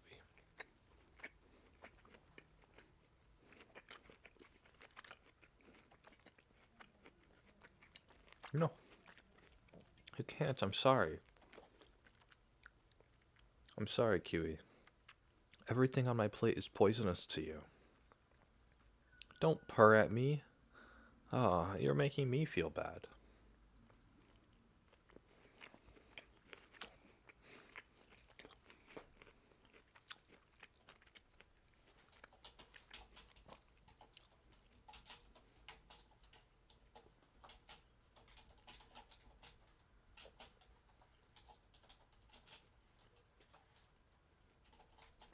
Kiwi, don't attack my hand. I'm typing something.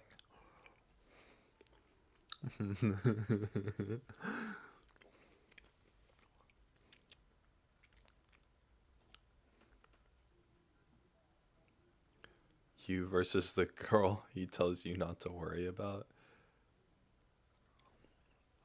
Okay. You versus the girl he tells you not to. Hell yeah. My girlfriend is PS2 graphics.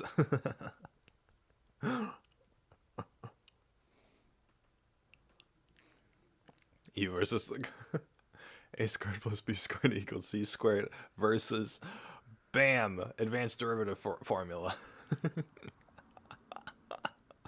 Why would you get that tattooed on you? What is wrong with you?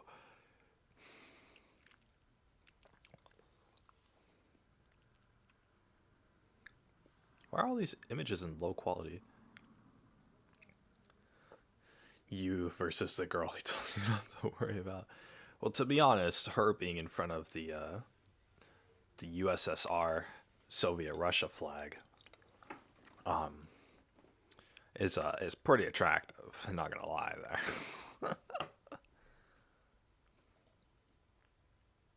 What the? To be honest, I'd take the first girl. This one has two. This one has really big lips. Oh my god, Kiwi, what are you doing?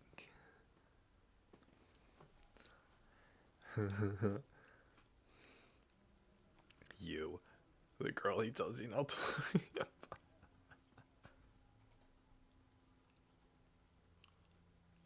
What? This is the same person.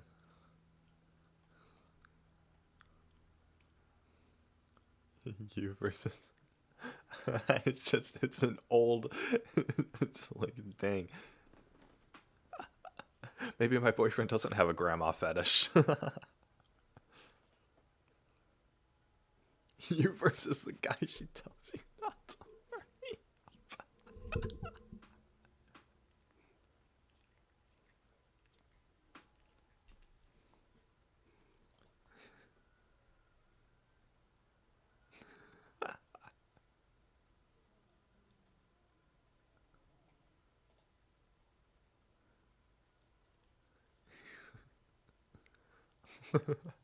Why would I date a girl with a dog filter on when I could just date a real dog?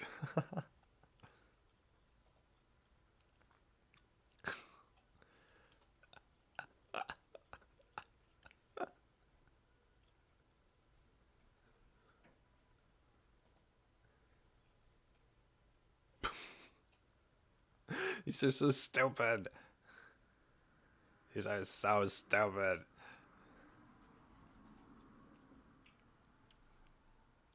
You versus.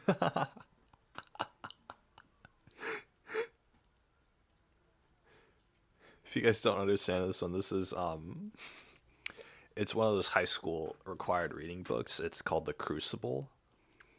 And basically it's about how it's the entire story is like 1700s this guy, main character, this is his wife, and he cheats on his wife and he sleeps with this girl. She's like 14, I think.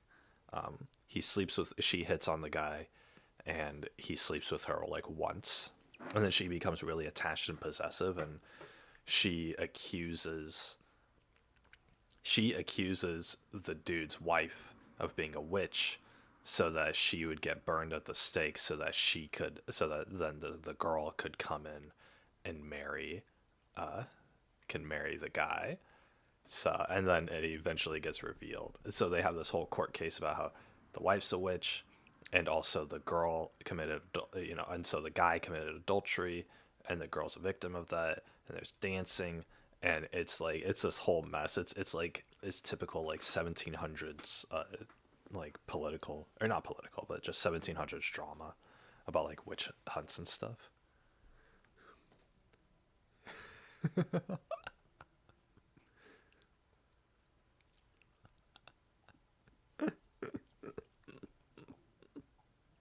If you guys never watch Avatar, you would not understand this.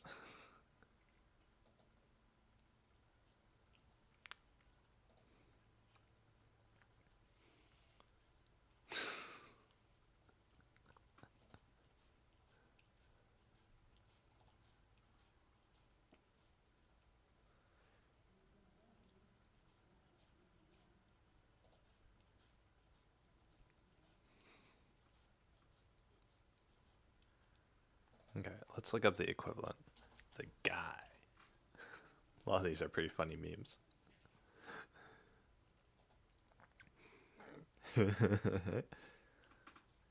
Oh my god, Office references. You versus the man she tells you not to work. To be honest, I mean, I'd leave my guy for yeah, none of this basic salt. You gotta go. Oh,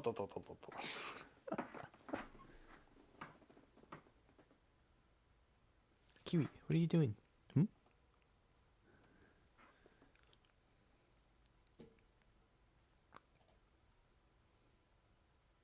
It's the same person.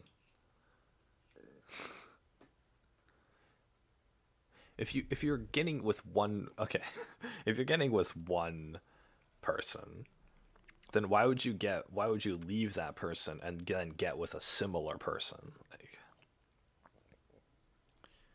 Like if my girlfriend broke up with me to get, and then she got a new boyfriend who looked like very similar to me, I would be really confused. Because like, okay, it's like, why'd you break up with me in the first place? If you're just gonna, if I like, I'm what you want, why did you go looking for that elsewhere? No, Kiwi. There you go. Look at you. Look at you. Stay there. Stay there, Kiwi. That's the only spot I have for you. Oh my god.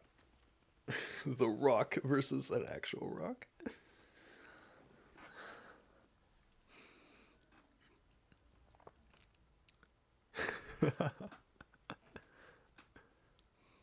Dude, my gremlin's gotta have hair.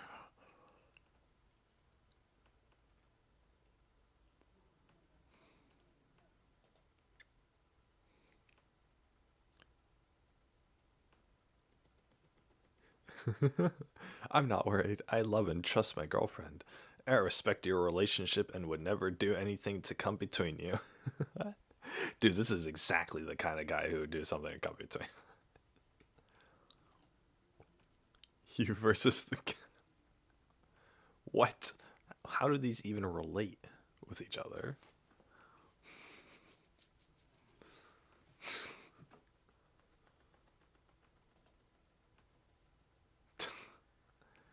Well, I mean, obviously. Dude, why would you get like a full body tattoos if you're just gonna be a twink?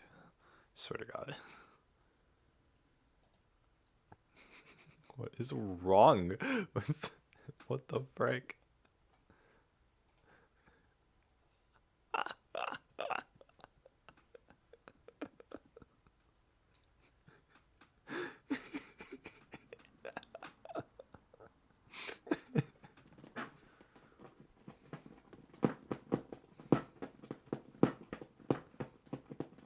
This is just the same dude, except with shaved head and a little better lighting. I swear to God. You versus the guy. Bro, if Jesus was here, I'd be very worried.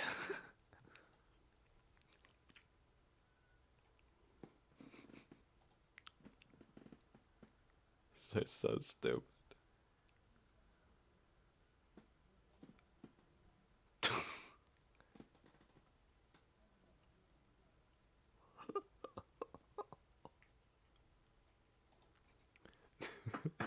You versus the guy. She tells me not to. Bro, if my dog was a football player, then I don't know, man.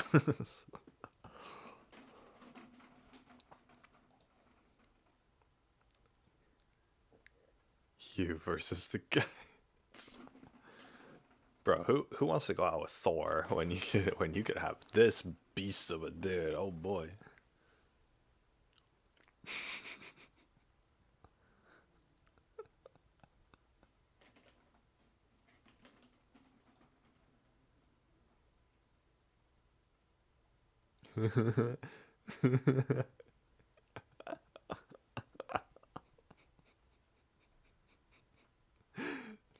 So stupid. Oh, hell yeah.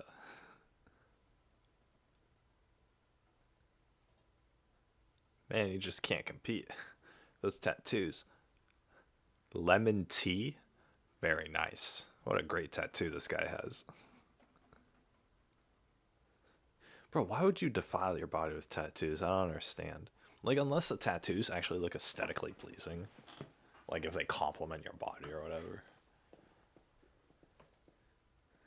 Is that Barack Obama? Is this Barack Obama? What? Wait a second.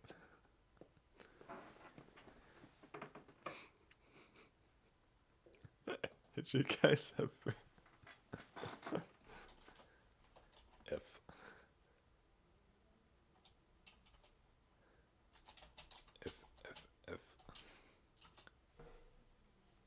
Oh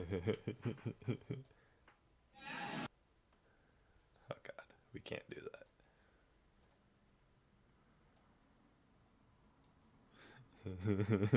You guys ever see this one?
Sounds provocative, tweets funny. Sounds provocative, tweets funny. Sounds provocative, tweets funny. Sounds provocative, tweets funny.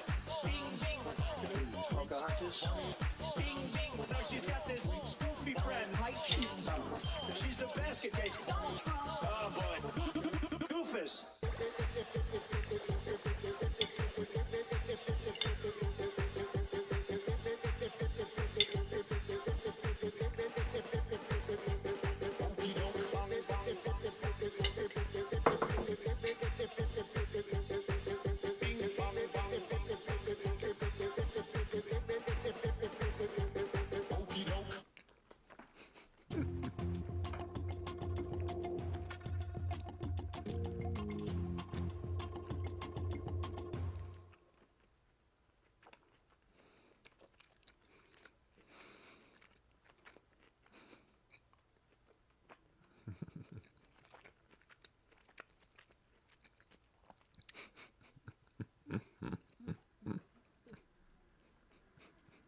Hilarious.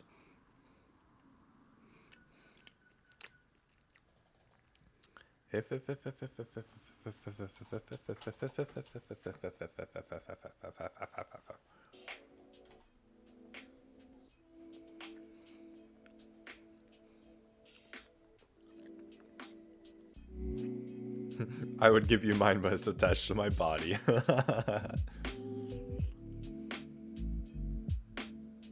It's slightly used, but it's still in good shape. It only produced one child, though.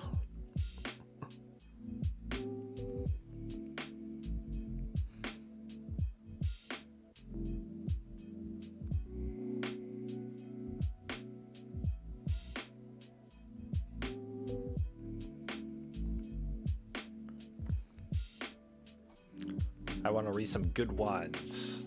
Good ones. Go to top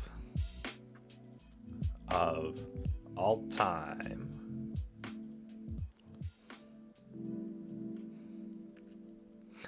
Imagine spending all your time on the internet. As a grocery store worker, I'm freaking tired of these thank you commercials. If you're actually thankful, you'd pay me a goddamn living wage. Freaking coots. Oof.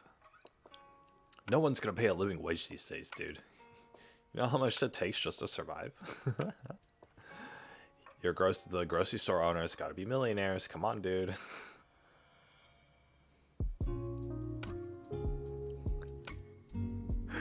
Wait, I wanna... Dude, this music's so poppin'. Oh my gosh.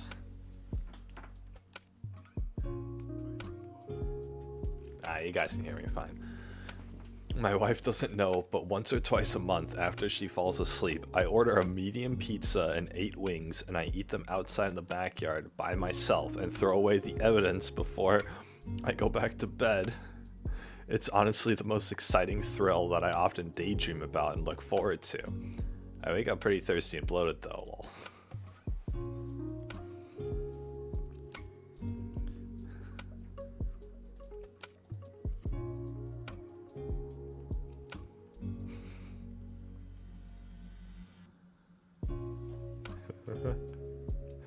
He probably tells the pizza people to not ring the doorbell and just to leave it on the floor. Nice. What a legend. Oh, he got the thin crust. You know, I actually like the thin crust. Every once in a while, you know, it's like it's a different way to spice up your thing. My God, he eats the whole freaking pizza by himself. Really? Wow. He ate more than half the pizza and all 8 bread wings. What the frick? Very nice, my man. Very nice. You work off some of those calories, and it'll only do good to you. I ordered the large pizza instead of the medium because of a coupon, but I went with thin crust. I like the regular way better. After I polished off the 8 wings, I had to tap out. After 4.5 slices, I was just too full. Anyway, thanks for the love. Probably won't be doing many more of these, but I'm glad you enjoyed partaking in my secret plate night indulgence. Love yourself, choose to be happy, even if it means not sharing with the wife. Very nice. Well, dude, if this guy can eat a whole pizza on his own, then, you know, then sure, don't share with the wifey. But see, if I order like a medium pizza, I wouldn't mind sharing with my wife as long as she, because like I'm totally fine with half a pizza, or a little more than half a pizza. Maybe if we get, well, Domino's has the two for $6 each deal, so that one, yeah, so I'd get 2 pizzas. Ooh, I'd get a regular and a thin crust. Ooh, hell yeah, perfect. I tried sneaking a pizza past my wife once. I forgot to turn off the smart security camera though.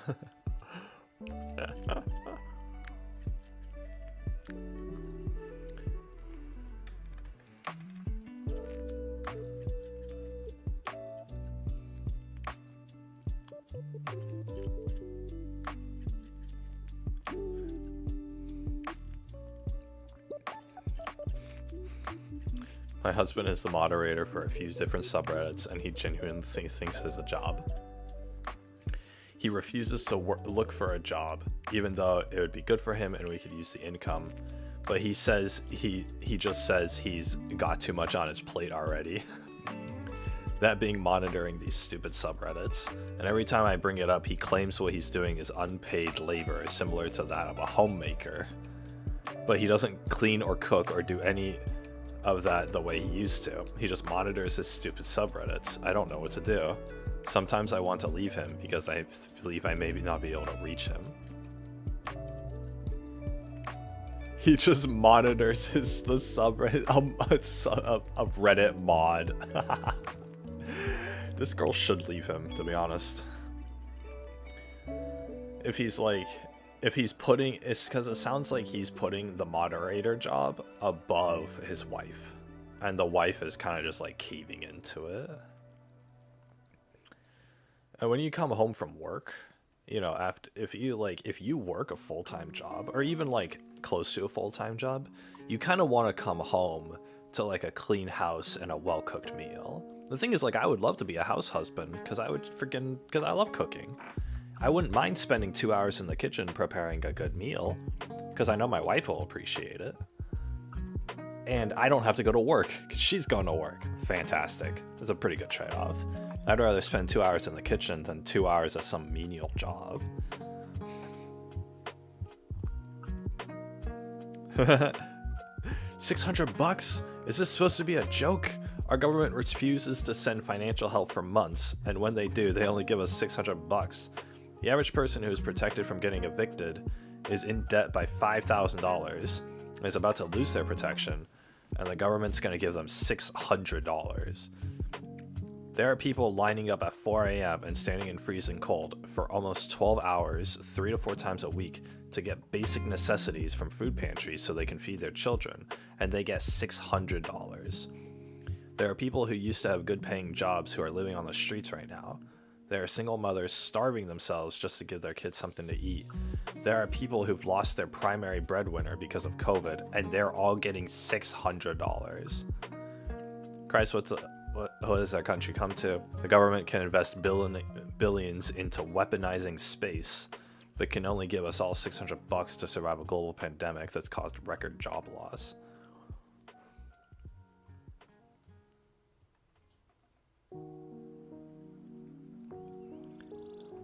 I haven't seen a single mention of the $1.5 trillion billionaire tax break. Oh yeah, that's right. Billionaires get all their income tax free.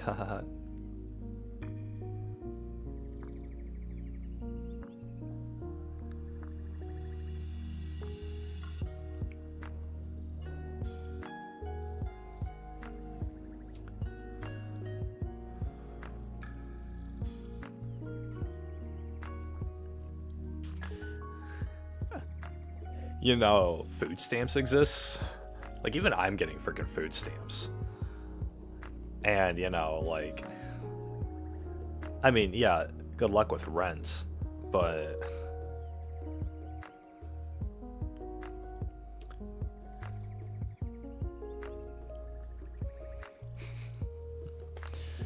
I mean, there's plenty of jobs. You just gotta risk dying to get them.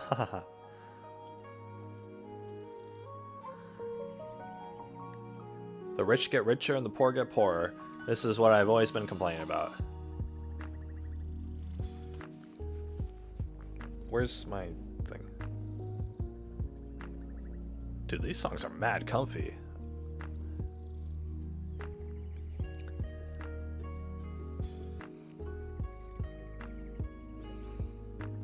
Six years ago, I switched my wife's cat with a more well-behaved look-alike. Ooh, that's spicy. Yes. This is what I wanted to read. 6 years ago, I swapped my then girlfriend, now wife's cat, with a more well-behaved look-alike. Very nice, my dude. She had an all-black cat that was extremely aggressive. It scratched everyone, hissed at everyone, and didn't use its litter box half the time. My wife insisted she could get it to behave better. One week she went out of town to visit family, and I was supposed to go to her apartment and feed it. The first night I went over, it scratched the shit out of my arm. I joked to the cat that it's not special and I'll replace it if it scratches again. The joke stuck with me until I had thought about it enough that it wasn't a joke. The next morning, I went to the local animal shelter, found an identical cat who was already litter box trained and acclimated to people, but was a little skittish. Its old owner died from a heart attack, and the animal shelter people said they think that's why it's skittish. But overall, it was a lot friendlier and better behaved, and the skittishness would help it resemble the original cat. So I adopted it, took it to my wife's apartment, settled it in, then drove her original cat to an animal shelter a town over. I was paranoid my wife would find out if I took it to a local one. It's been 6 years since then. We got married 4 years ago. We still have the swapped cat. It answers to the original cat's name. My wife knows nothing. She loves this cat and brags about how much better behaved it is. Every time I see it, I feel like a total piece of shit.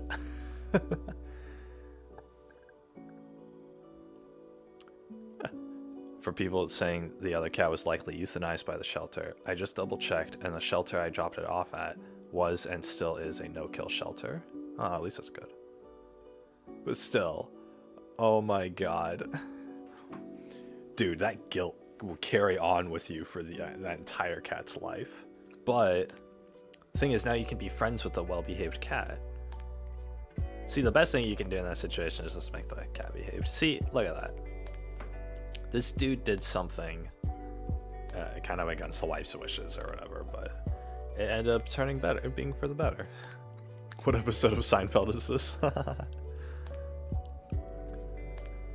I swear I saw a post a couple years ago on relationship advice about a woman who swore her husband swapped her cat while she was away.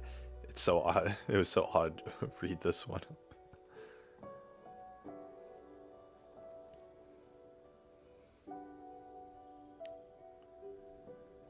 Well, dude, that's brilliant. Oh my gosh. It sucks, but if the cat's gonna be like aggressive like that and it's gonna interfere, like I wouldn't want to have kids with you know, when I have an aggressive cat or whatever. Like the thing is, Kiwi was aggressive, but I really trained it out of her, and now she's all lovey-dovey.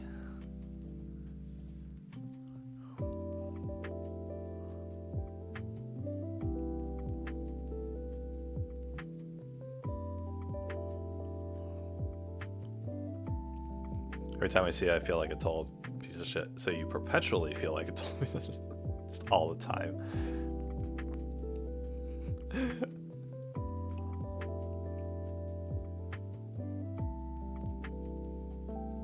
I'll hope your wife doesn't look through your browser history or your Reddit account.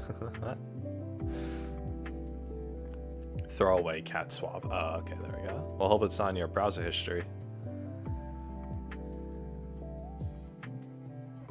Listen, you stupid frickers, the mask doesn't do anything if it's not over your nose.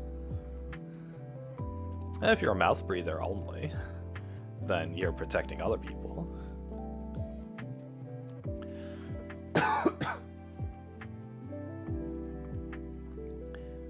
Doesn't help now, no one's wearing the mask anymore. Why does he... Bane! Why does he wear the mask? Five Guys burgers are good and all, but 2 burgers, small fry, and a small drink shouldn't cost $30. Wait, do they really?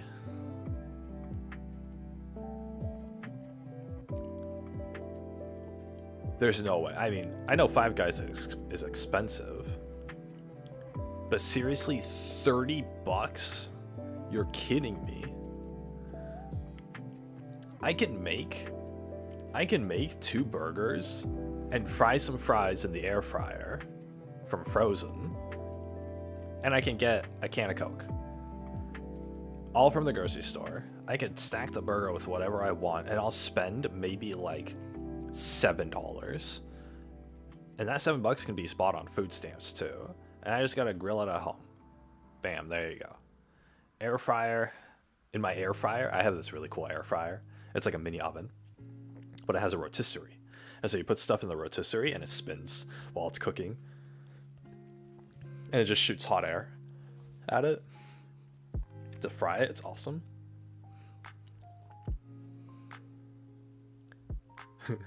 The correct order is just large fry. That's all is needed.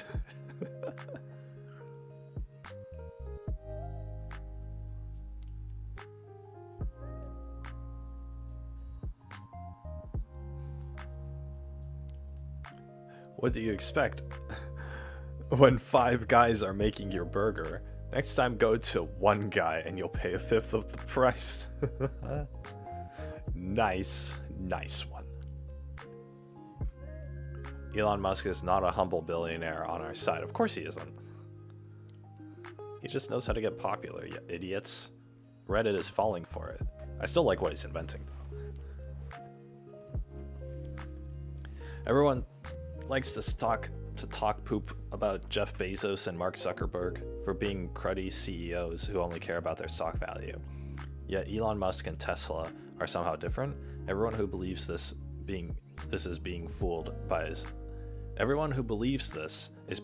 by his marketing of himself. Yeah, exactly. He's not one of us who made it. He's another billionaire who doesn't give a frick about you or your family. This stuff's really annoying on Reddit too. Elon Musk is betting $100 million to lower carbon emissions. Yeah, he hasn't given his employees a 401k option in 3 years and now suddenly has $1 billion to invest in Bitcoin. But Elon Musk smoked a joint on Joe Rogan. Cool, now tell me why that's important when Tesla is trying to remove your right to repair on your car. Or what about that time he said a stimulus check is not in the best interest of the people? Like if he ever had to scrape by enough money to barely afford food. No. When Reddit does call out Elon Musk on something bad he did, they don't call him out. They call out his company and never him directly. It's true.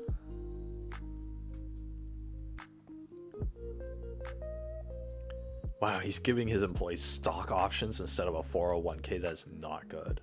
You just gotta sell the stock immediately and then invest in your own 401k. At that point.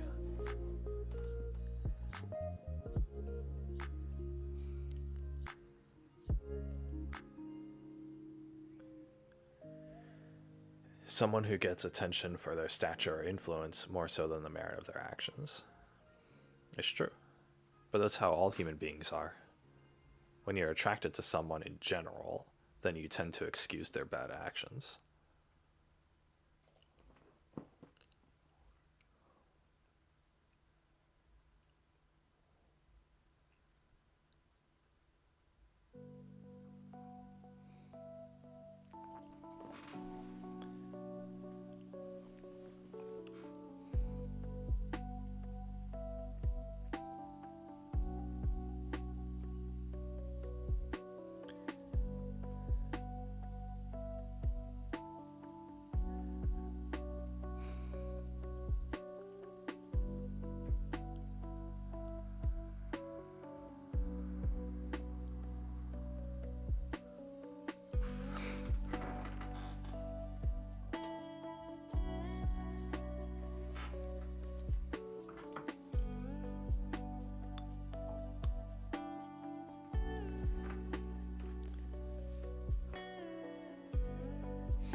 Not this precious.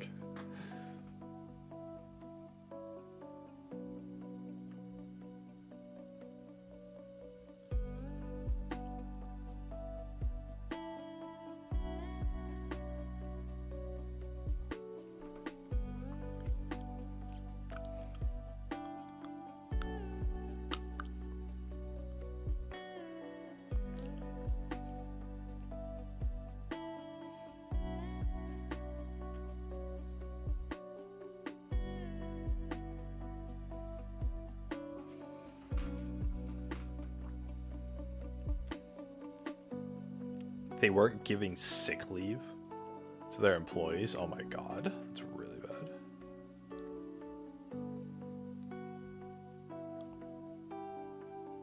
The Gorilla Glue girl?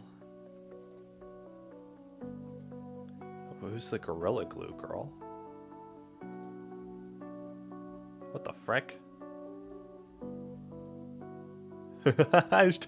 What?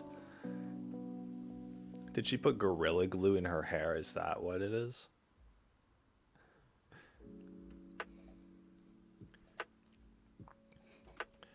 When I imagined a Gorilla Glue girl, that was pretty close to what I imagined before I looked it up, to be honest.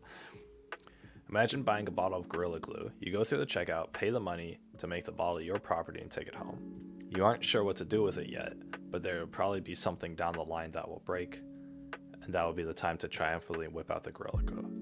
One day you run out of hairspray. That's unfortunate since your hair is unruly and requires some serious hold just to stay in place.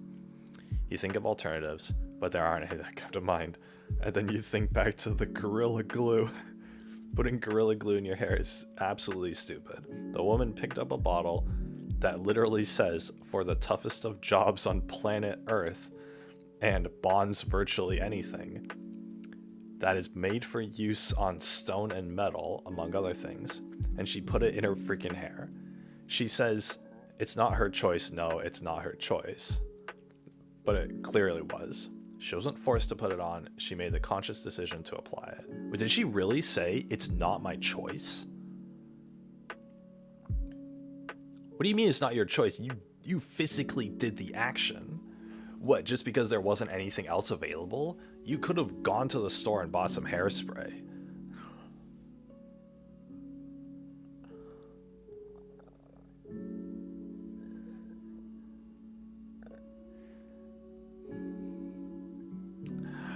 Oh my god. If she seriously, like, whatever, people can be crazy, but not owning up to the responsibility of that is so bad. That's what it is. People who don't own up to the responsibility of their actions. It's like, you know, you did something and then you're saying, oh, it's not my fault. It's like, well, gee willikers. It's, you know, own up to your mistakes, serve the consequences, and move on with your life. People offering free treatment for her. I am an advocate for free universal healthcare, but doctors should spend their time and resources battling COVID and cancer, not helping some childish TikTok. Yeah, blah, blah, blah. Okay, cool. Somebody did something stupid. She's being an idiot about it. And you're pointing out the obvious. Congratulations.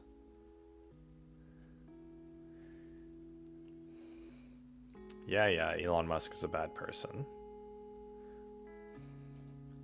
He's still dumping his money into progressive stuff, so whatever.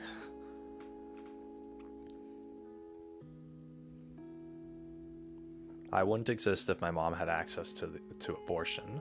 My perspective on the Texas heartbeat bill. Heartbeat bill? First of all, what is the heartbeat bill? The Texas Heartbeat Act is an act of Texas legislature. It was introduced, yada yada. I don't care when it was signed. I care about what it is.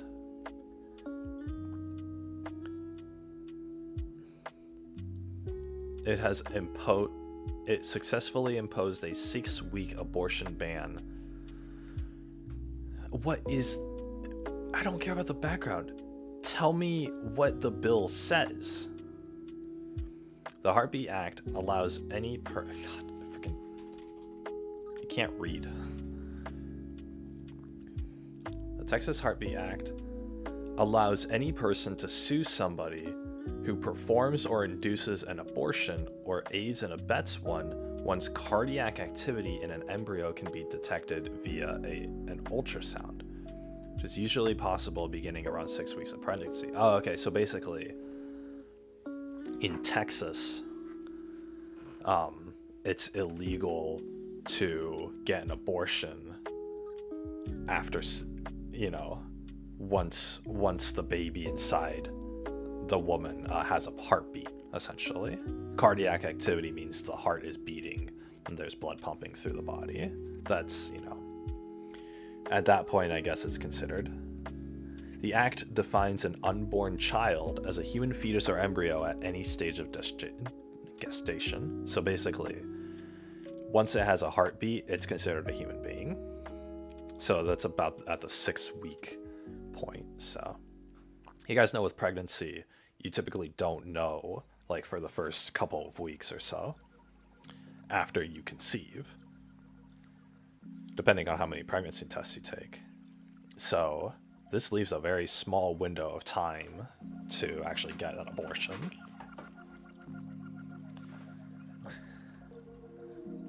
Okay, so anyway, back to this dude's post. My mom was 11 years old when her older brother's sexual abuse got her pregnant. Her parents covered up the abuse, forcing her to lie and say she'd been fooling around with a boy in her class. They hid her away from public eye and shamed her for being pregnant. She begged to be allowed to abort me, but her parents denied her access to an abortion. God, for girls with like older brothers who could like sexually abuse them, it's you gotta have some way to defend yourself. Holy crap. Like, jeez. Of course, at 11 years old, you wouldn't think like, oh, I have to be worried about that, but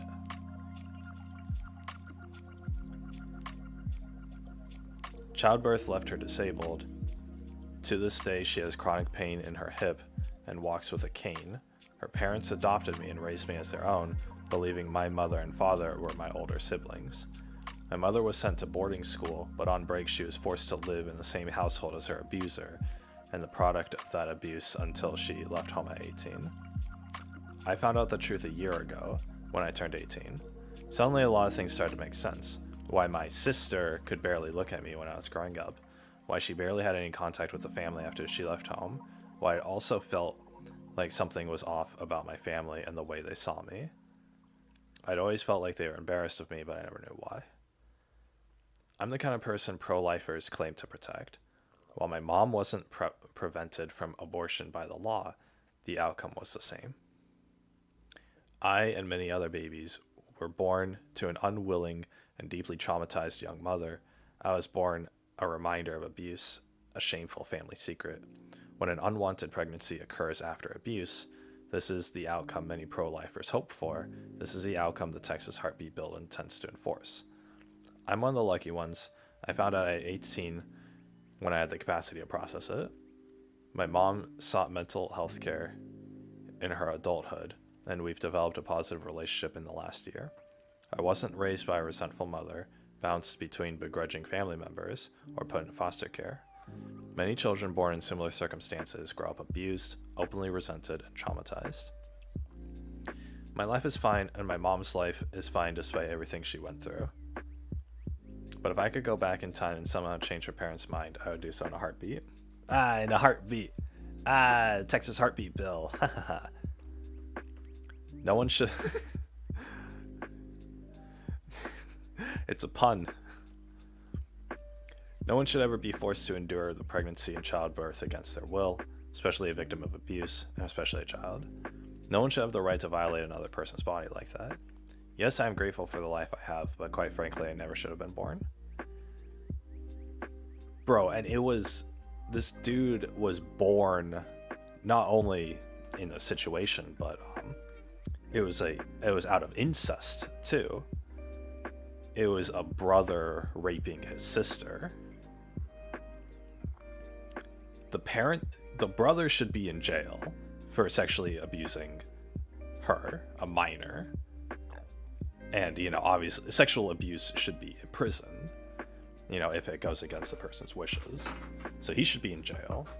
The parents should be in jail for aiding a criminal, who would be the older brother. So all three of them should be in prison right now.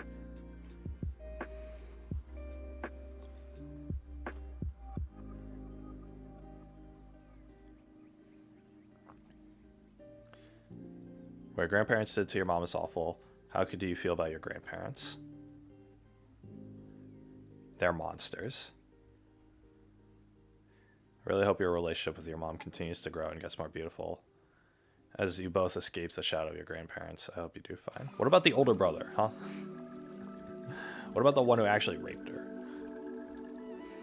I mean, yeah, everyone's evil in this situation. What happened to the brother? Nothing. And she was shamed for it when she was the victim.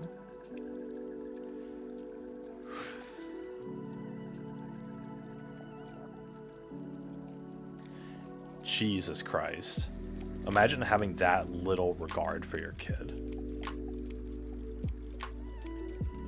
Like, you talk about parents who are completely against their kid. Like, Jesus Christ. She was 11 and she was shamed for being a victim of rape. Oh my God.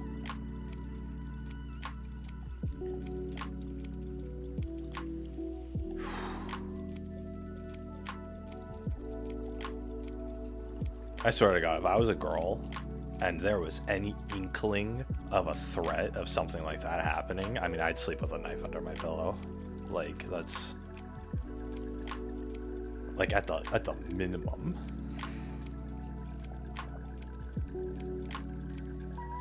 My God. And you just have to count the days till you're out of that situation. Jesus. If you kill in self-defense, especially as a girl, you know, it's somebody's raping you or whatever, someone's sexually abusing you, and you kill them in your own household, then it'll be seen as self-defense. And if the person survives it, if the predator survives it, then they'll be sent to prison, because then the sexual abuse will come to light in court. And it'll come to light in court. It'll get to court because if you stab the perpetrator, if you stab the person who's like sexually abusing you like that, then they'll have to go to the hospital to recover, and at the hospital it'll be on record, and they'll have to contact the people at the hospital are legally obligated to contact the police, because it is, involved in a crime. You can't say that a neck wound was an accident.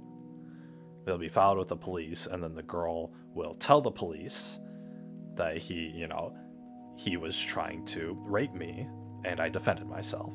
That's what you say to the police. And then the older brother in this situation would stay at the hospital to recover, and then he would get sent to prison, and there would be a court case. In this situation, it sounds like if it went that far, the parents would completely ostracize the daughter and treat her like crap, and you can inform the police of that and take them to court, take the parents to court as well. My parents are now mistreating me and discriminating against me because they blame me for my brother's imprisonment. There are laws set in place to protect, and any judge will take sympathy for the girl in this situation.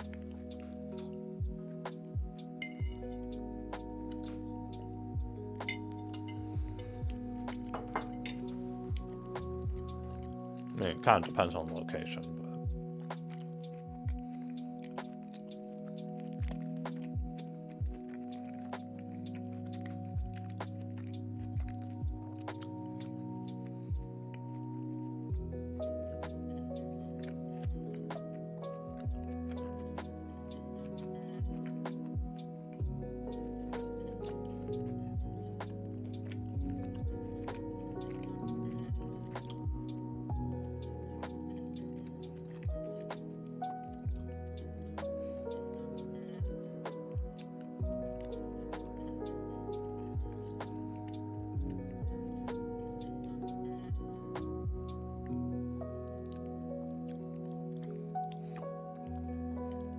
Oh boy, someone shot and killed people, so we gotta ban everybody else from talking about it.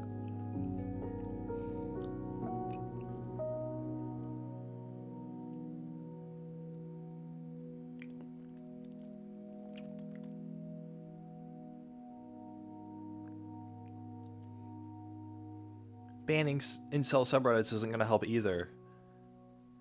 If you take away mentally unstable people's place to go, they'll just create new places where it's unchecked. At least on Reddit, they can censor stuff. If it's that much of a problem.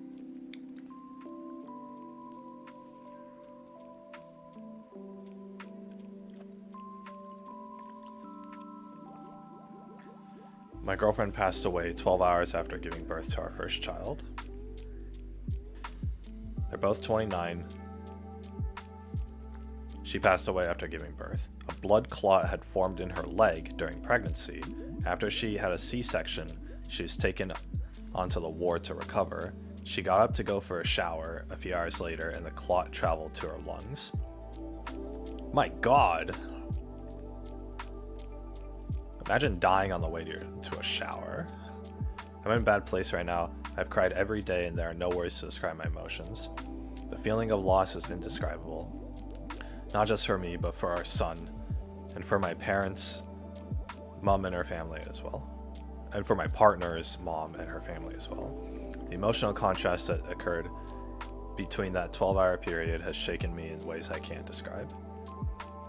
That day was the best day of my life, our beautiful son being born with the woman I love, to the worst day of my life, and all the future we had planned and prepared and talked about for so long being ripped away in some cruel, horrible, unfair turn of fate. I honestly don't know exactly why I decided to share this on Reddit. I don't know if it'll help, I just don't know.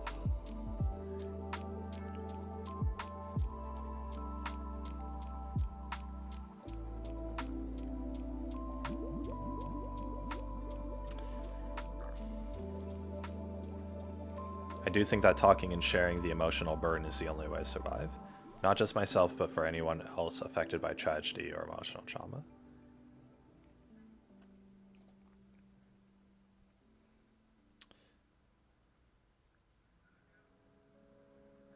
My God. So she didn't die because of the birth, or because of giving birth. She died because the blood clot went into her lungs when she went to go take a shower. Don't understand why the doctors didn't do anything about that. Or maybe they didn't know until afterwards.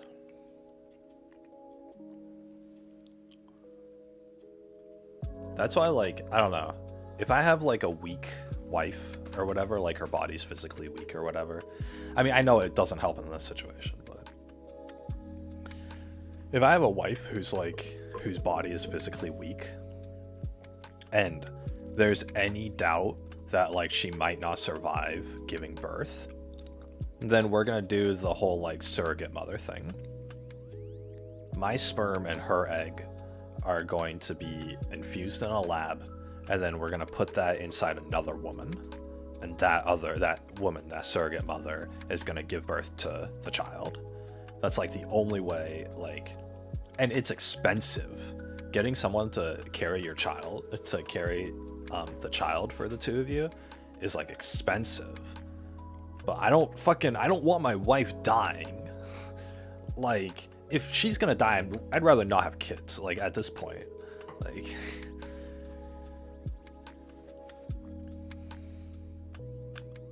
you know,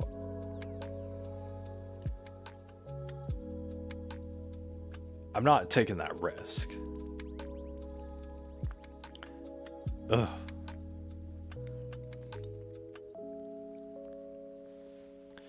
But yeah, surrogate mother is like the way to go. It's gonna be my sperm and my wife's egg, and they're gonna do it in a lab, and they mix it together, and then they put it inside another woman. They like, I don't know how they do it or whatever, but obviously, so it'll be both of our child's, right? Because it'll be my wife and my child, essentially, because it's gonna be our sperm and egg. It's gonna be our DNA signature on that, and it's just simply growing in the womb of another person. So that's like, if my wife had like a weak and frail body, then that's how you do it. That's like, you know, because I'm not risking my wife dying. It's like, my God. But of course, all of this is like if it's doctor recommended and everything like that. So obviously, I don't know. Every situation's different. So. But that's not like, that's not outside of the realm of possibility for me.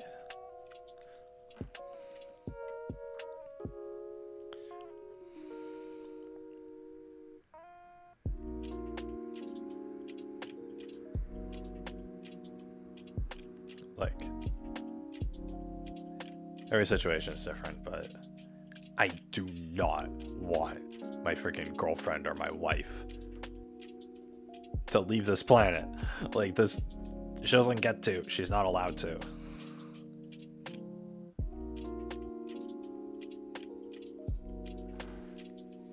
Here, drink. I'm gonna be right back, guys.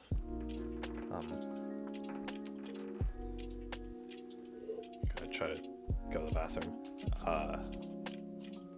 I'll put up like a YouTube video for you guys or whatever.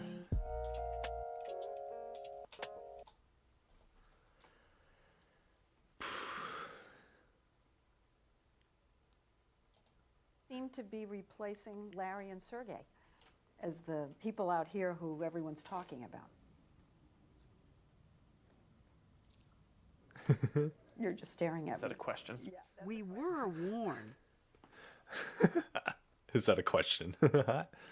Zuckerberg gets asked a question.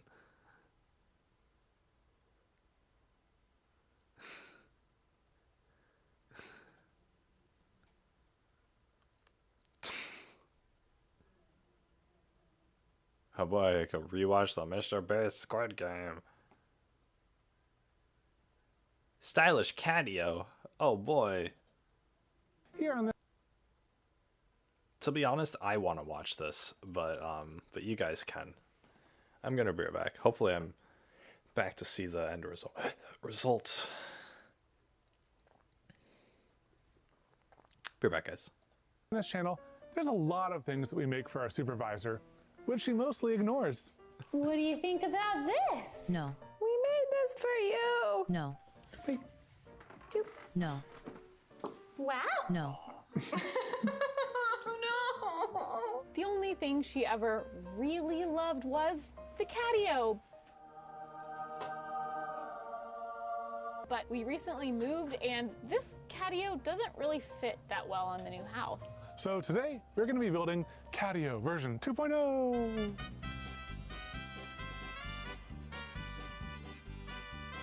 This video is brought to you by Squarespace, the all-in-one platform for all your website needs. So I think we can all agree that the situation going on here is ugly. You don't like my custom wooden inserts? No, I like it, but there's obviously some functional issues. You can't buy a store-bought insert wide enough for our window, and it's actually really low, which is hard for her to get into. And it's also ugly. So we came up with an idea to use 3/4 inch acrylic to make a custom insert. But before we can add that in, we actually need to build the attachment point for the whole catio, which is gonna fit into the window itself.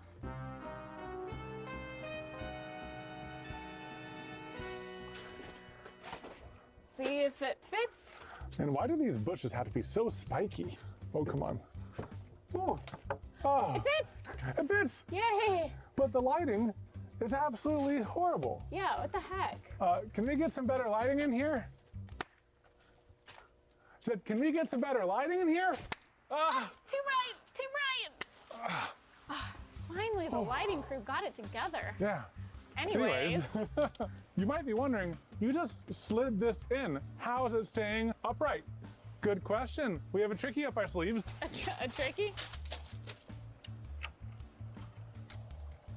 That's right, you guessed it, hidden set screws. If you guessed it in the comments, You get 5 bananas. I was gonna say 6, but yeah, Oh, okay. that's 5.5. But I think this is gonna be really great. And big advantage of installing it on the outside where the screen used to be right here is that this window is still fully functional and it says really secure connection. I'm probably gonna add set screws all the way on all corners. Also, these braces are just for strength right now. They're gonna be removed at the end once we get to the side panels. But first, we gotta do the acrylic insert. That's scary. All right. Okay, are you ready for the most nerve-wracking part? I mean, the whole project is a bit nerve-wracking to do, but we only get one shot at this because we have this massively thick acrylic piece left over from our dual standing workout treadmill desk video. And it was like special order and expensive. So if we mess up this cut, Then we're gonna have to like figure out a backup plan for the insert because we don't have time to get another one of these. I don't want to do a backup plan. Let's just do it right the first time, like we always do. Yeah. All right, so you trace. So if anything goes wrong, it's your fault. No. Sorry. I'm not agreeing to this. Now, is that all the way Yeah, on it's the all corner? all the way there. It's perfect. Okay. I'm trying to be consistent. Okay. I hope the saw doesn't melt the plastic like it's done in the past. Yeah, that would be bad. Acrylic is really nasty for saw blades. Yeah. Are you ready though?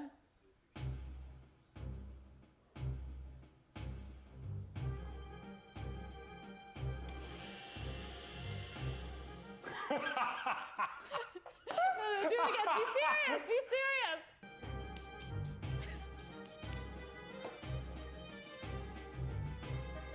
No, be serious. You're serious, boy. You're serious. No, this is not serious. Okay. Serious. Oh.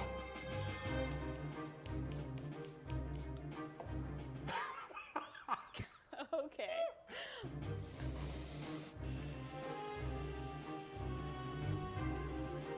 Oh, did we do it? Something is not straight. Let's just do it right the first time, like we always do. But we cut it, and we can cut it again to fix that. Okay, we adjusted the angle. We're gonna try to cut off that little sliver and hope we don't cut too much off.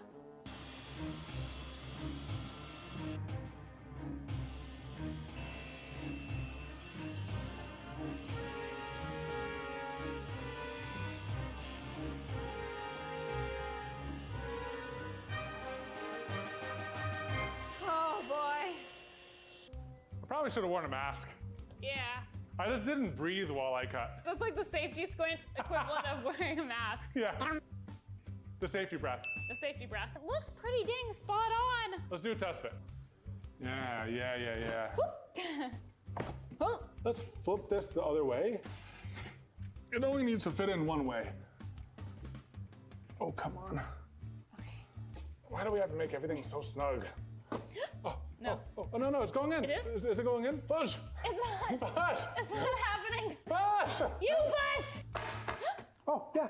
Yeah, but did we just break the wood? What happened? What was that crap? Well, you did break the wood a little bit. It's a perfectly snug fit, just like we planned. So the next step is making the two side panels and the cross support pieces, which basically consisted of cutting and gluing a bunch more 1x2s and sticking them together.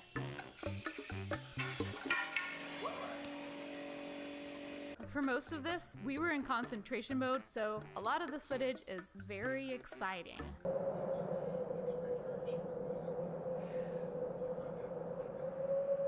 So we're speeding through it in this video, but we'll have the build model and more details linked in the description.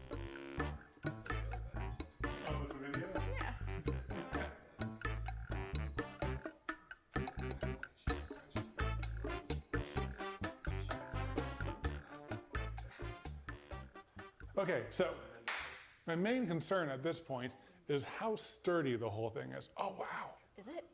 Feels pretty good. I mean, We didn't know if we would need to add more like cross bracing. like right angles or anything like that. I think I kind of want to like actually test it before I say any further statements. Okay. Yeah, but Juby we'll- weighs 11 pounds, you know? Yeah, but the acrylic piece weighs like 25. The one that goes back here? Yeah. Yeah, but that's resting on the windowsill. Yeah, but like, are we gonna have that during installation or are we gonna install it later? I just wanna make sure it's sturdy enough. But I think the structure is good. I'm down to call it, but we have someone very important we haven't shown this to. Yeah, and I think we should get her approval before we move forward. Now time for an interview with our world famous supervisor, Juby. Let's get to know her a bit better by asking her some of your questions. Juby, what would you do with a lizard if you ever caught one? Would boop. What would you say if I told you your favorite food, ham, is actually turkey? Want ham. And what is the best place to build a beautiful website and run your business? Today's sponsor, Squarespace. We've made a few Squarespace websites, and one of the coolest things is that we never have to install plugins, do maintenance, or adapt them for mobile, which is great because we're very busy. Despite how easy it is to build your website, Squarespace actually has really robust e-commerce tools like inventory management, a simple and secure checkout process, and unlimited products. Or if you want to make members-only content, you can do that with Squarespace too. Sign up for my only hams. You can even buy domains on Squarespace. So go to squarespace.com for a free trial, and when you're ready to pull the trigger, go to squarespace.com/Evan and Caitlin for 10% off your first purchase of a domain or website. Hi, Jubei. Look what we made for you. Look at how big it is. Look, you're just a tiny little Juby. This looks like an apartment. Oh, she gave it a wub. Oh, yes. Oh, you want to go in it? Juby, hop down from the table if you love it. If you're ready for us to keep working on it. I think that means we can not only move forward, but also give it the stamp of approval. And then we'll finish it. As in, not finishing it, but like... We'll apply finish. Apply we'll finish. Paint it. It's a funny joke. And then we'll move on. There's actually a lot of steps left.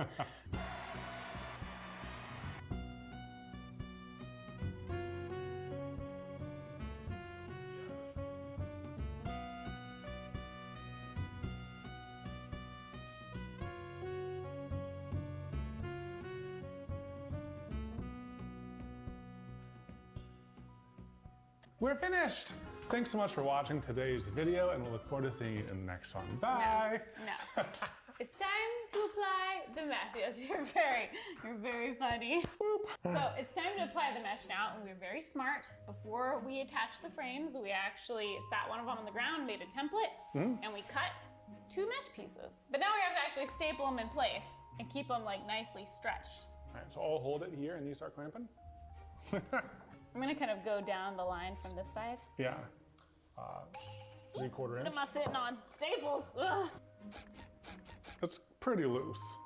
It's pretty loose. Maybe what we'll do is we'll staple it on the bottom, because that's, we can't go any lower here. Pull it tight at the top.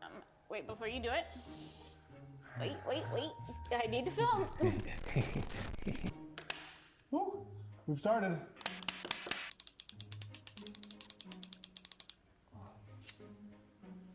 Glad I can help. I'm sorry, you're not a super tall lady. I can cheer you on. Ooh, that was a good staple. That one, yes.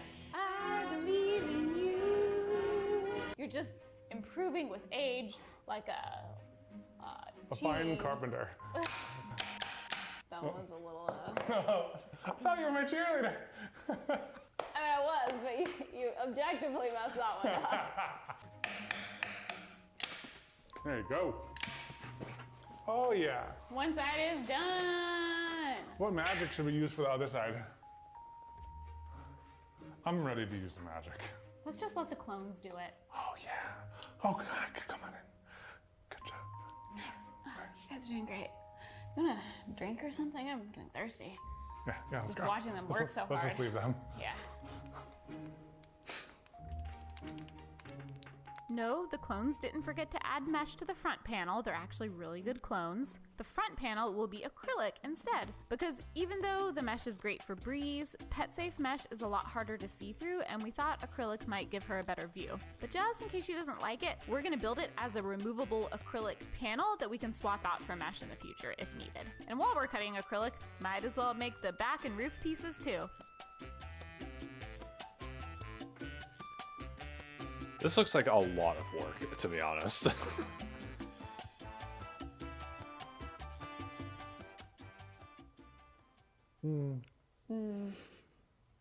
Look at what we've done so far. Really want to like take off the plastic wrap. No, save that. It's kind of echoey in here. When Juba meows, she'll be like, Meow.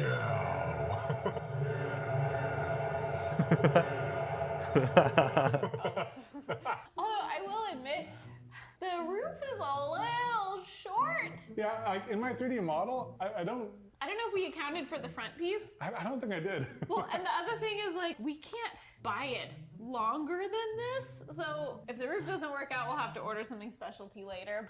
Yeah, But I feel anyways. I feel like this project is one of the most beautiful things we've made, but it still doesn't have a leg to stand on. You were waiting for that, weren't you? Okay, we're gonna do the legs next. Yeah, last time we made a catio, we used these outdoor rated legs. They're rusty. So we went full stainless steel, 4-inch adjustable legs. The downside about having something that's 4-inch adjustable means we need to drill a much bigger hole in Fully that leg. straight. Fully straight. Yeah, normally you'd need some sort of a lathe, but we're gonna use this Rocco drill guide instead.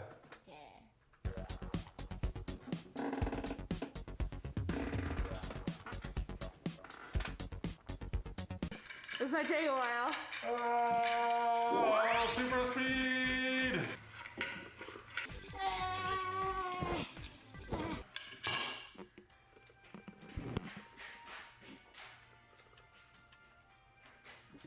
Yeah.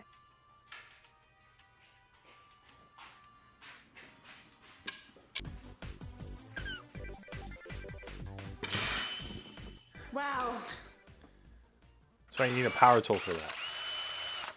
Yeah, We you finished use the that. leg pieces, and we were brainstorming different ways to attach them, like brackets from underneath, this and that, but the most secure and easiest way is just to go through the floor. And you have a very interesting contraption going on there to reach it.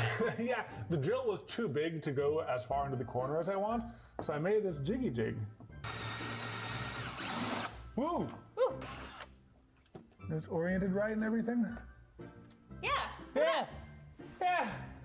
I wish I had a full workshop to do this stuff in. Okay, now it's time to see if our big acrylic piece still fits after the painting. I already scraped it. What? I scraped the paint. I mean, this fit perfectly. It's so snug. Why do we have to make everything so snug? It's hitting in the middle. What? Is it like the weight now? Ugh. Are we gonna have to cut it down again? No. These guys are a cute couple.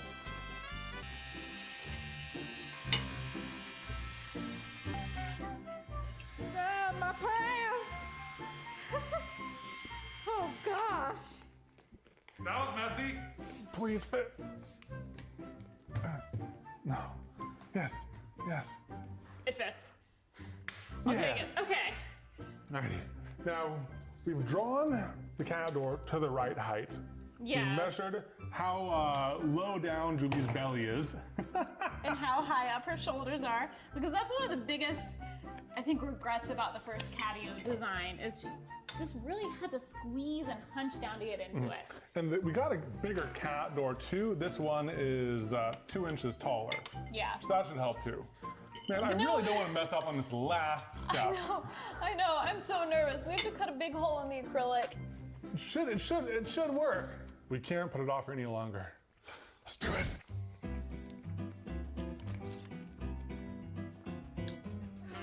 That's it. I think I saw it move. Yeah.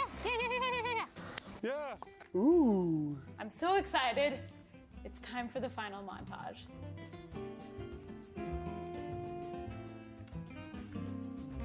Is my butt out? Oh, my butt's out. Oh no. I'll have to censor that.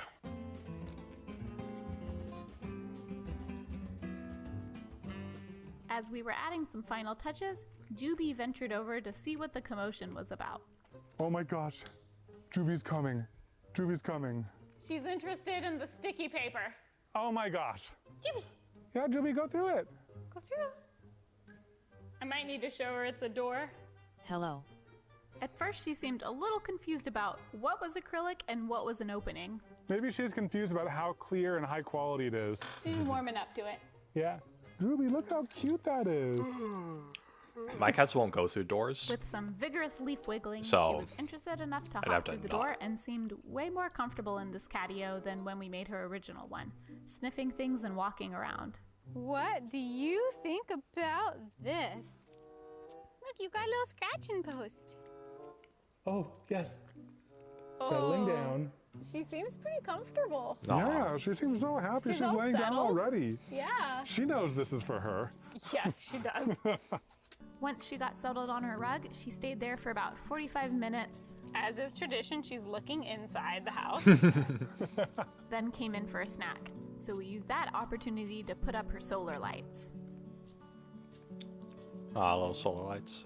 It's cute. She came in to investigate the new lighting, and with all the lights on the catio and lighting the yard in front of it, she seemed to enjoy it even more. It also seemed much easier for her to get in and out of the larger, higher door, and she did it several times without any coaxing. That's so cute. The next day, she spent some time looking through the catio from inside, and we made her a little wooden perch to swap for the scratching post. We had to coax her with hand till she realized she could actually hop on top of it. Q would go up there instantly.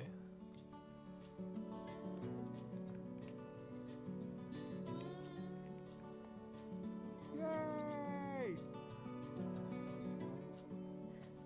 Wonder how What long she they did, had to she film. hung out there even without ham Confession. bribery. Nah. I think she actually really likes the perch.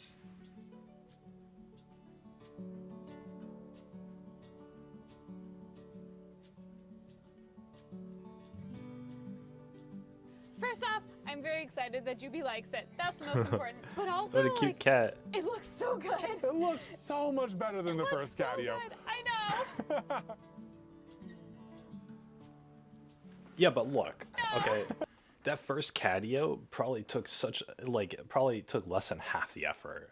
Okay, they had to get this stupid like yeah, it looks better, and it would be worth the extra money if you were buying this as a product. But building it, oh my god, what a nightmare! Like I can't imagine like going through all that. I mean, if you already got the means necessary to build it, then go big or go home. But you're talking like the first one is maybe like a 4-hour project, and this one is like a 4-day project. Like that length and time. Obviously, it's significantly cheaper to use wood and acrylic and the netting that you get separately, and then just throw it all together like they did in the video. But it's a lot of effort. And especially since like you might not have all the tools necessary to make it like that or whatever. So the thing is, like, something like this would be worth it if you had a small house. If there was a small house and there wasn't that many places for the cat to go, then building something like this would be good because it's like adding an extra room for the cat. But if you already got a giant house like this, then you're adding just one more cubby for the cat to go amongst the other 50 cubbies that the cat has to go. So, I mean, if this isn't a room that like these guys hang out in a lot, then that's worth it. So, like something like this would be worth it for me to build like on my window over here, because when I keep my cats in here, I close the door and they don't have much to do. So being able to go outside like that would be, would be good for them. But obviously I can't do that with how like my windows are right now or whatever. So it's unfortunate. But yeah.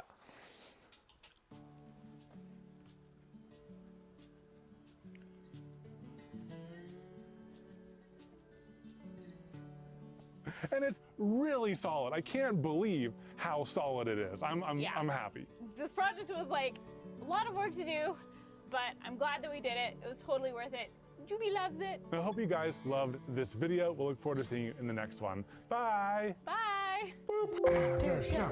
After show. Do you want to see our first catio prototype? I had a little bit of a panic moment painting it. Oh, this is kind of a stressful video. I'm down to do like a little segment right here of like things we learned in catio version 2. We just got ding dong ditched. We totally just got ding dong ditch. We should walk out with the lightsaber. Hello? Hello? I mean, the end product is really worth it. Like, when you do something like this, you finish it, and it's really worth it. So, you get it finished, and it's it's like you've accomplished that. Like, right. Moment. We'll look forward to seeing you in the next. and it's like the end product. It's really something that's like it's your accomplishment. You built that, and you built something of really high quality. So you can be proud of that. And yeah, of course, at the end, all the work is worth it. Still a lot of work though. But by the end of it, it's worth it. So I don't know. I would like to make like projects like this with a partner or something, or whatever. So this is something that I wanted to do with my dad, but he never had the time to do it, and so he had a workshop like that, but he never used it. So it's like it's kind of a bummer.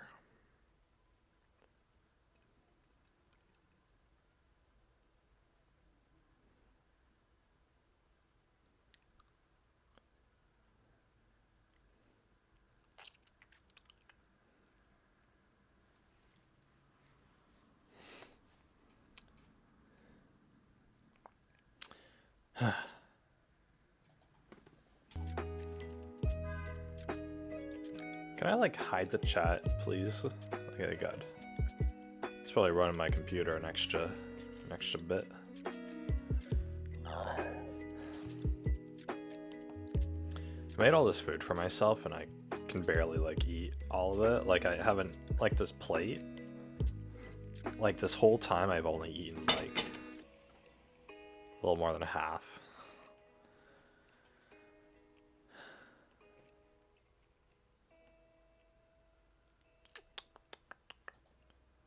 What was I looking at? Oh.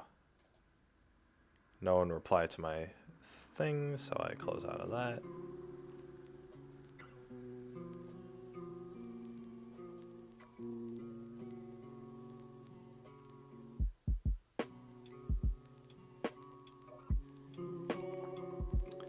Okay, so I said you can't set boundaries with a needy person. Needy and clingy people only work when dating other needy and clingy people. OP is clearly not compatible with her e-boyfriend, and it'd be a mistake for her to continue this doomed relationship. So that's my perspective. I've told you guys that before. So this person disagrees. He says, I disagree. I'm a clingy person, but I understand it's exhausting. Likewise, when I have had clingy partners in the past, I know what it's like. Clingy is separate than being needy, though I can see needy being the thing that causes boundaries not being respected. That's why you talk it out rather than just randomly end things. I think doing that is worse than anything. So this person's saying that he's a clingy person, but he knows that it's exhausting because he's had clingy partners in the past, but he separates clingy than needy. I understand that there's a distinction, but it's like the two typically go hand in hand, so that's why I group them together.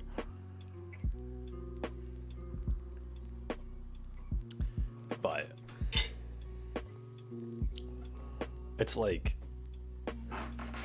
two clingy people work well with each other, I think, because you just cling on to each other or whatever. There's a difference though between being clingy and being narcissistic. I think that's what it is. And narcissism, not in like the really bad way that I often rant about, but just like self-centered, you know. Okay, I should use that instead.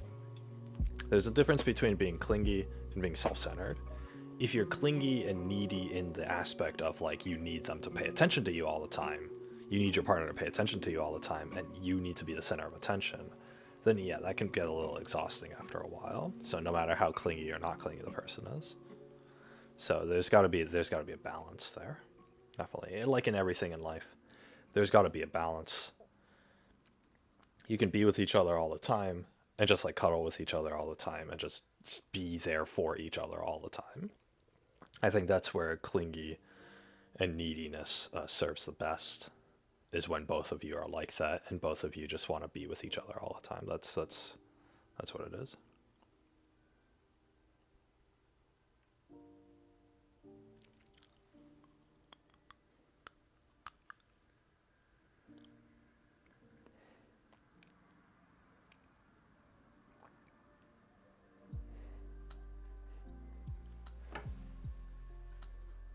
Somebody thanked Lao Yang.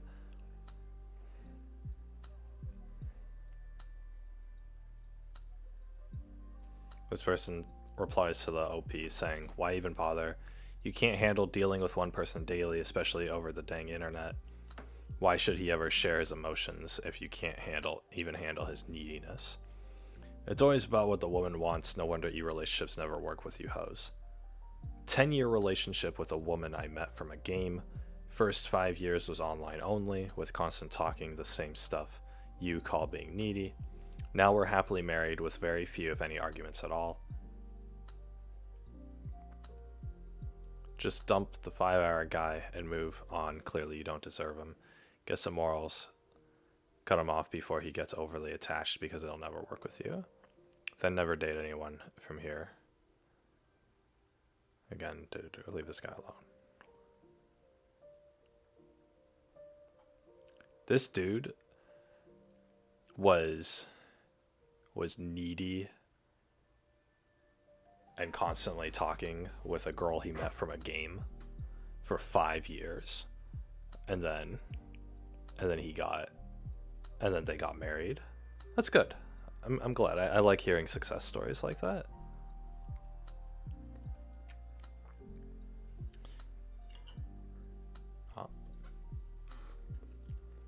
See, e-relationships can work if, like, you know, you're constantly talking and you're constantly, like, you know, if you're like needy with each other, right? It's got to be both ways.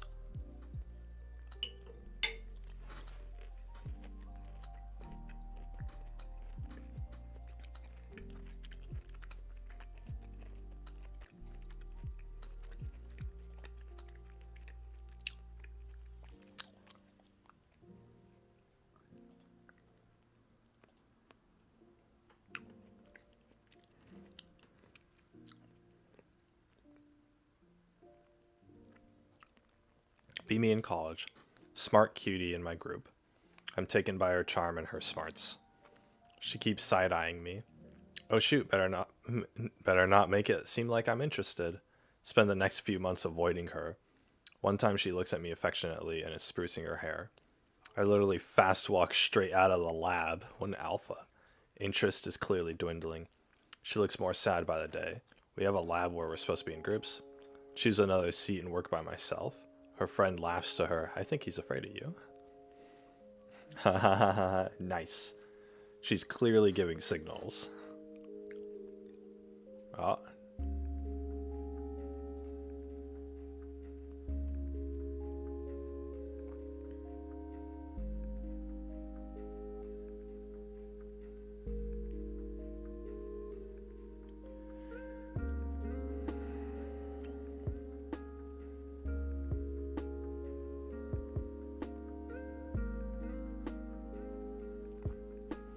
...2017 versus 2020.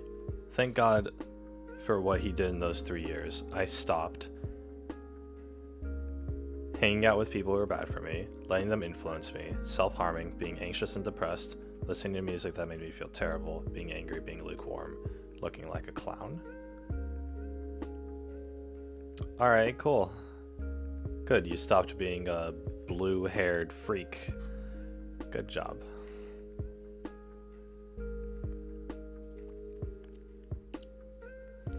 I just got a new job as a bagger working for a grocery store.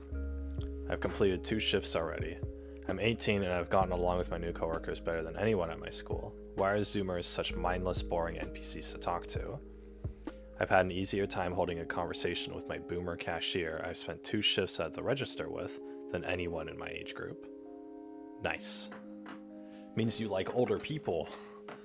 Oh boy. Not being able to relate with Zoomers who think the letter E is a funny meme. G. Willikers. Please call me a good boy. Clearly gay. I can't not have you and not have drugs at the same time. I'm going to have to steal some because you want me to suffer more, huh, Dylan? Dude, imagine getting with a girl with that many problems.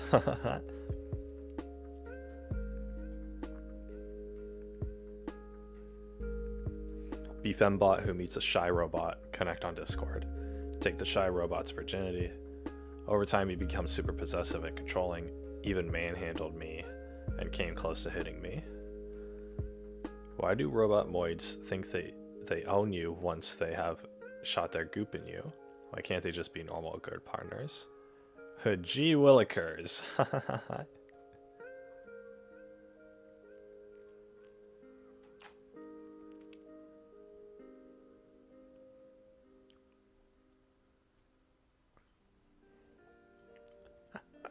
Yeah, this woman.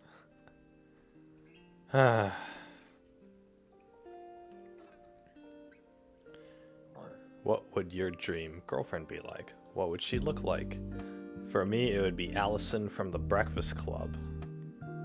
Nice. Got that assertive tomboy look. Tomboy. Yeah. I watched that movie in school in 9th grade and thought that was BS. I think that way still. The only thing I liked was Allison. I had some sort of crush on her.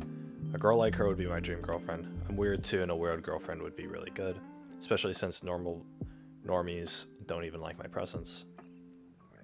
I also really like the way she looked in the movie. That kind of goth look wasn't really goth. I just hate it when women look like whores and she didn't. Nice. You want a trad wife. Oh, what the hell?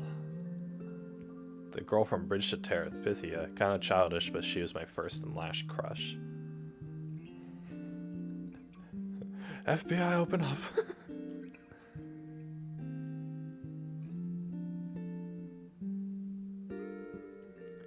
He has a caption, "This room is very aesthetic," and yet the majority of the picture is just him. It's literally a picture of him in front of a door, and he's talking about the room. Like, clearly, he's just talking about himself. Like, yeah, gee, he's an attractive fella. Probably has an inflated ego, though, and thinks he's hot shit because girls like him. Like, yeah, you can find somebody attractive, but not like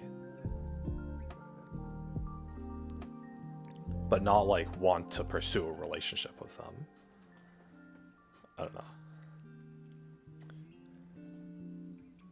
Boom, boom, boom, boom.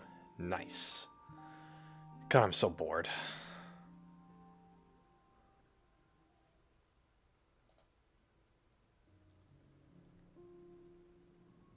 Let me sin. I will come to understand the gravity of my actions. Cutie Latina coworker with a great butt lives 5 minutes away from me. Asked me to go to a bar after work today. Bros, how do I not mess this up? I have 3 hours. Have sex with her in the bar. You don't hold her to a pedestal. She's most likely a slut, like most women are. Treat her accordingly. Don't get wasted. Don't be rude and ask engaging questions. Make her laugh. Good luck. Oof. Alright, engaging questions, guys. Let's go. Engaging questions. Here are some 10 fun questions to ask. On a scale of 1 to 10, how strict were your parents? Parents are such a great source of stories, or for remembering your traumatic past. Who was your worst teacher and why? Okay, who was your favorite teacher? Why? Oh my god, guys. My favorite teacher was Mrs. Carlson. What was your favorite toy growing up? Okay, this is all like from your childhood. Your parents, your teachers, your toy, your best childhood memory. Like, geez, what am I talking to? Somebody who's still a kid? What's the best piece of advice you received? See, that's the thing. I would ask these, like, you know, when I was like a teenager, I would go online and I'd ask people these kind of questions. And they would always respond with, oh, I don't know. If you could travel time, where would you go? I don't know. I don't know, just wherever. It's not like... Okay, what's, you know... What personality what's your best personality trait? That I'm cool to talk to. I'm thinking like, bro, like, no, you suck. Like, you're so boring. Like, this is so boring. Like, if I'm asking engaging questions, you know, I'm asking people these kind of questions, and they just say like, oh, I don't know, or whatever. Like these people don't want to think. And it's like, so I blame them, but I also blame these questions. These are like, you know, oh, I have to think too much sort of thing. Like, if somebody asks me, like, who's my favorite teacher? I haven't thought about that. Like, I don't care, dude. Like, I'm 27. 149 interesting question. Okay, here's a better one. Do you feel like a leader or a follower? That's a good one.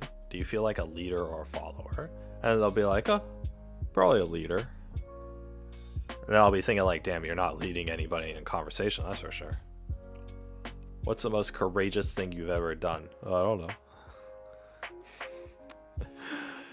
So, in other words, it's pretty hard for me to... like, this is such, like, artificial conversation. You gotta think of, like, one question that hits. And then, depending on their answer, you judge, like, okay, what kind of personality do they have? What are they going to respond to? And then you take... like, you can't go from... what's the courageous thing you've ever done to, like... what's the most beautiful place you've ever been? You know, whatever, right? So, like, in other words, these questions are only going to work for a specific kind of person. People just like to, especially on, like, chat websites, people just like to, like, just not talk about anything. I don't know. Chat websites, everybody's looking for sex, so if your question doesn't involve sex, then, you know, it's like, then they don't care about talking to you. It's terrible.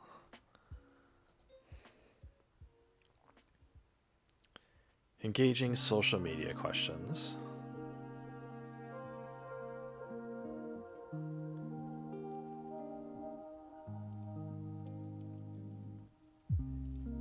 Don't tell me why I have to ask questions. Give me the list of questions. Are you kidding me?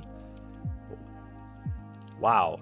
104. Okay, I had to scroll this far down. No, go away. I had to scroll. Look at the scroll bar. I had to go this far down in the article in order to find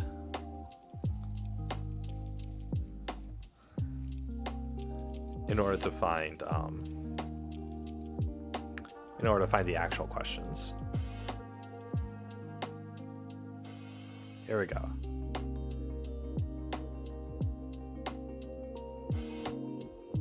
These are answers to the questions. Ugh, I'm not finding what I want.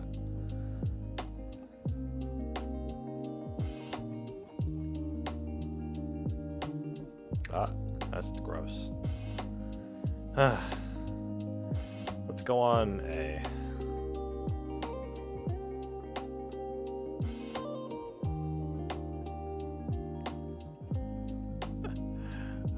I watched this anime before. It's so bad.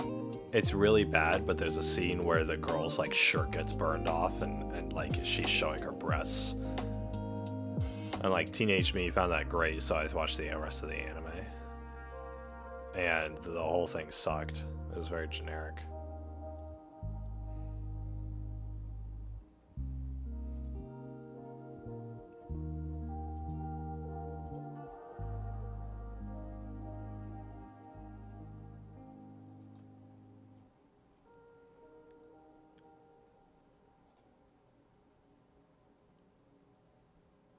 Attack on Titan if. Wait a second.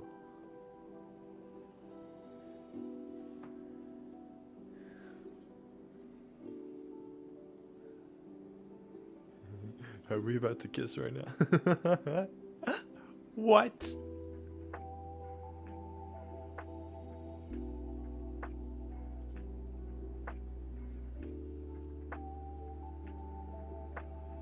Ugh.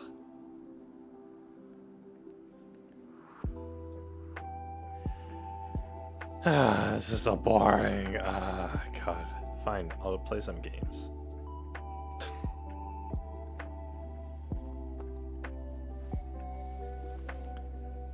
Dude, what a alpha. Taking off her glasses. Hell yeah. Although he does wear a collar, so that's pretty terrible. Hey, look, it's Toradora. It's Torino Taiga. Taiga.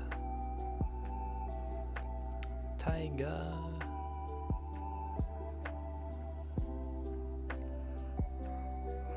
Why so few anime have good endings?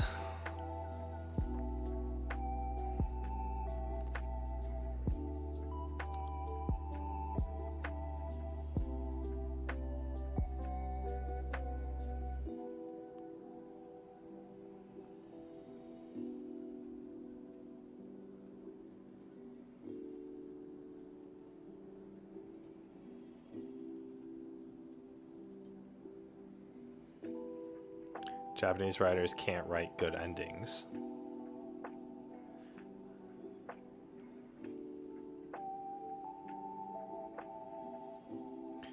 Toka Dono, let's all sleep together. Sure, let's go, Henri.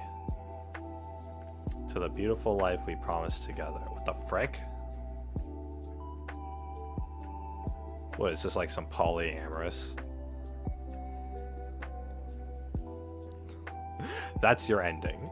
Whoopie-doo. You know, Tales of Arise, the ending was that, you know, Alphen and Xion actually kissed. Like, come on.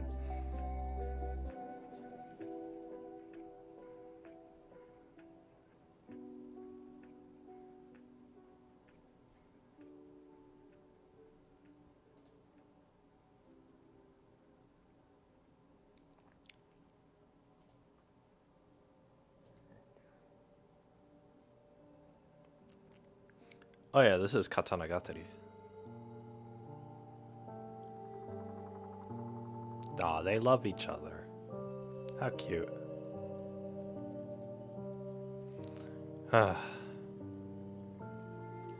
Turns around. Natsuo, do you like me? Yeah, I love you. Ah, same here. And then the next page, she gets hit by the train. She's oh, I thought she was crossing a train track. Just next scene, she just like gets hit by a truck. That would be best ending.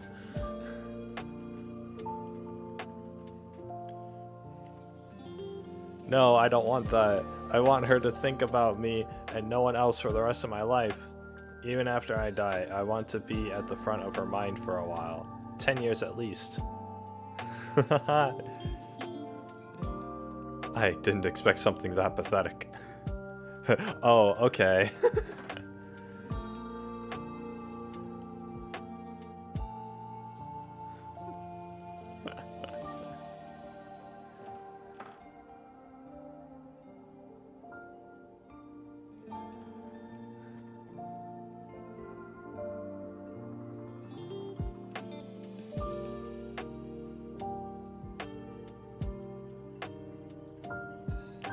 Oh boy.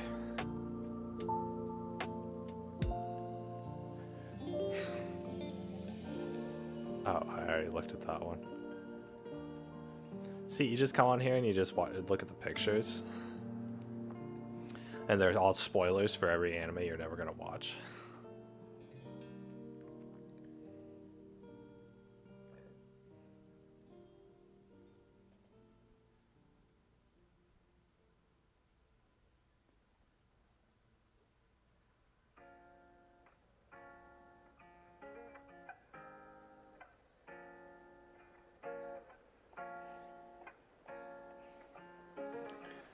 Worked with K and Y.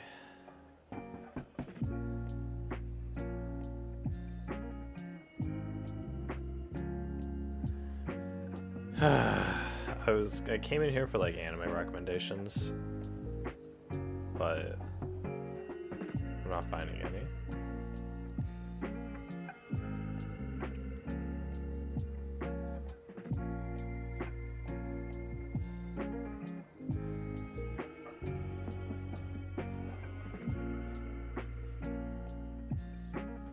Yes, if you believe we will break through worlds, eras and panels to be there to wipe away your tears. Oh boy. Gintama, everybody's favorite anime.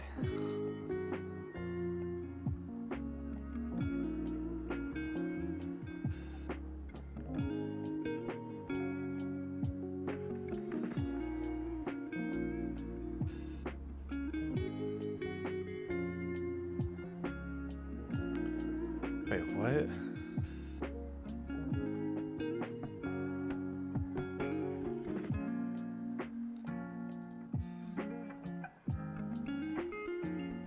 Yeah, Gurren Lagann. Wait. Ah, whatever. Where am I going next, guys? We're gonna go on Reddit. Here we go. After 32 years of golfing, I finally had my first hole-in-one. I don't have many people in my life, so I wanted to share it on Reddit. Thanks, Reddit. To every butthole who told people who can get pregnant that they were being irrational when they feared their abortion rights were being taken away, screw you. What? The Supreme Court declined to hear a Texas abortion case that bans abortion after 6 weeks. As of today, Roe v. Wade does not exist in Texas, with a law standing in direct defiance to Roe v. Wade. It is no longer good law. All other states are now free to enact their long-standing abortion bans that were put in place in the event that Roe fell. Screw all of you who voted for Trump. Screw all of you who said we were being irrational. Every woman in this country now has fewer rights than their freaking grandmothers did. It's because of a-holes like you who hate minorities more than they love daughters. They love their daughters. Screw you. I don't want to listen to abortion things. The middle class are one paycheck away from being lower class, but 1,000 lifetimes worth of paychecks from being upper. Stop calling us middle class and pretending we're anywhere near the middle.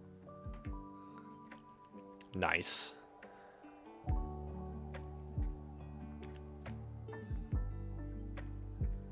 I understand the textbook definition of the 3 classes has a lot more than 3. There are actually 9 classes. Lower, lower, lower middle, lower upper, middle lower, and so on.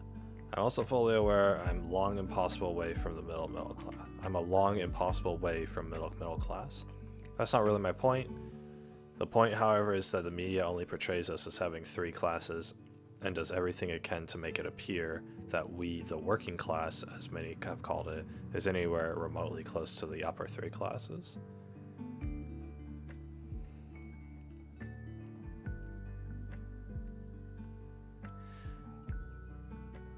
It's true.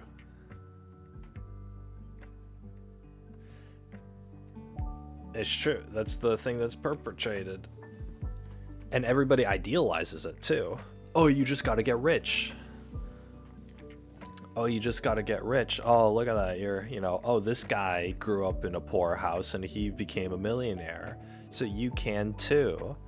We ride on the attention that you get from success stories, and we ignore all the millions of failures out there. One success story of somebody being a millionaire.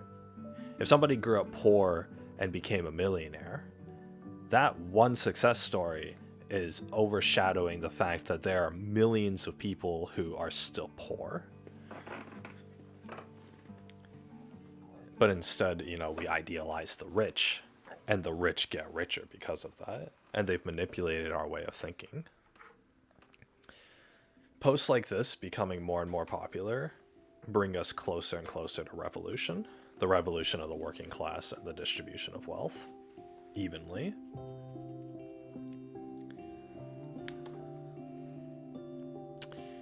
I have a government system, or I have like a system of government that would be able to create fair and equal pay distribution among all throughout the entire country, but nobody would agree to it because it is kind of limiting. People want the freedom to make money, but they complain when they can't make enough. It's a double standard, you know, or not a double standard. It's you can't. People today are being taken advantage of by the rich because we don't. Because there's the opportunity to get rich exists, if that makes sense. So the fact that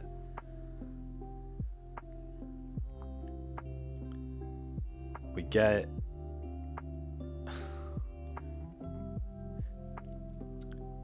the fact that the opportunity to get rich exists, therefore we will be exploited by the rich.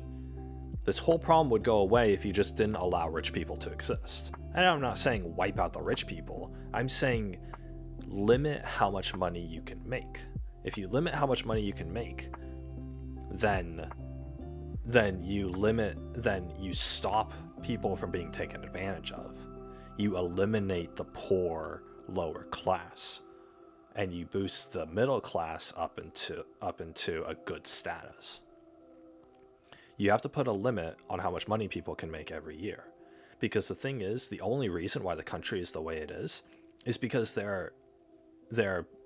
rich people are making millions of dollars every single year, while the vast majority of us are making under 100,000.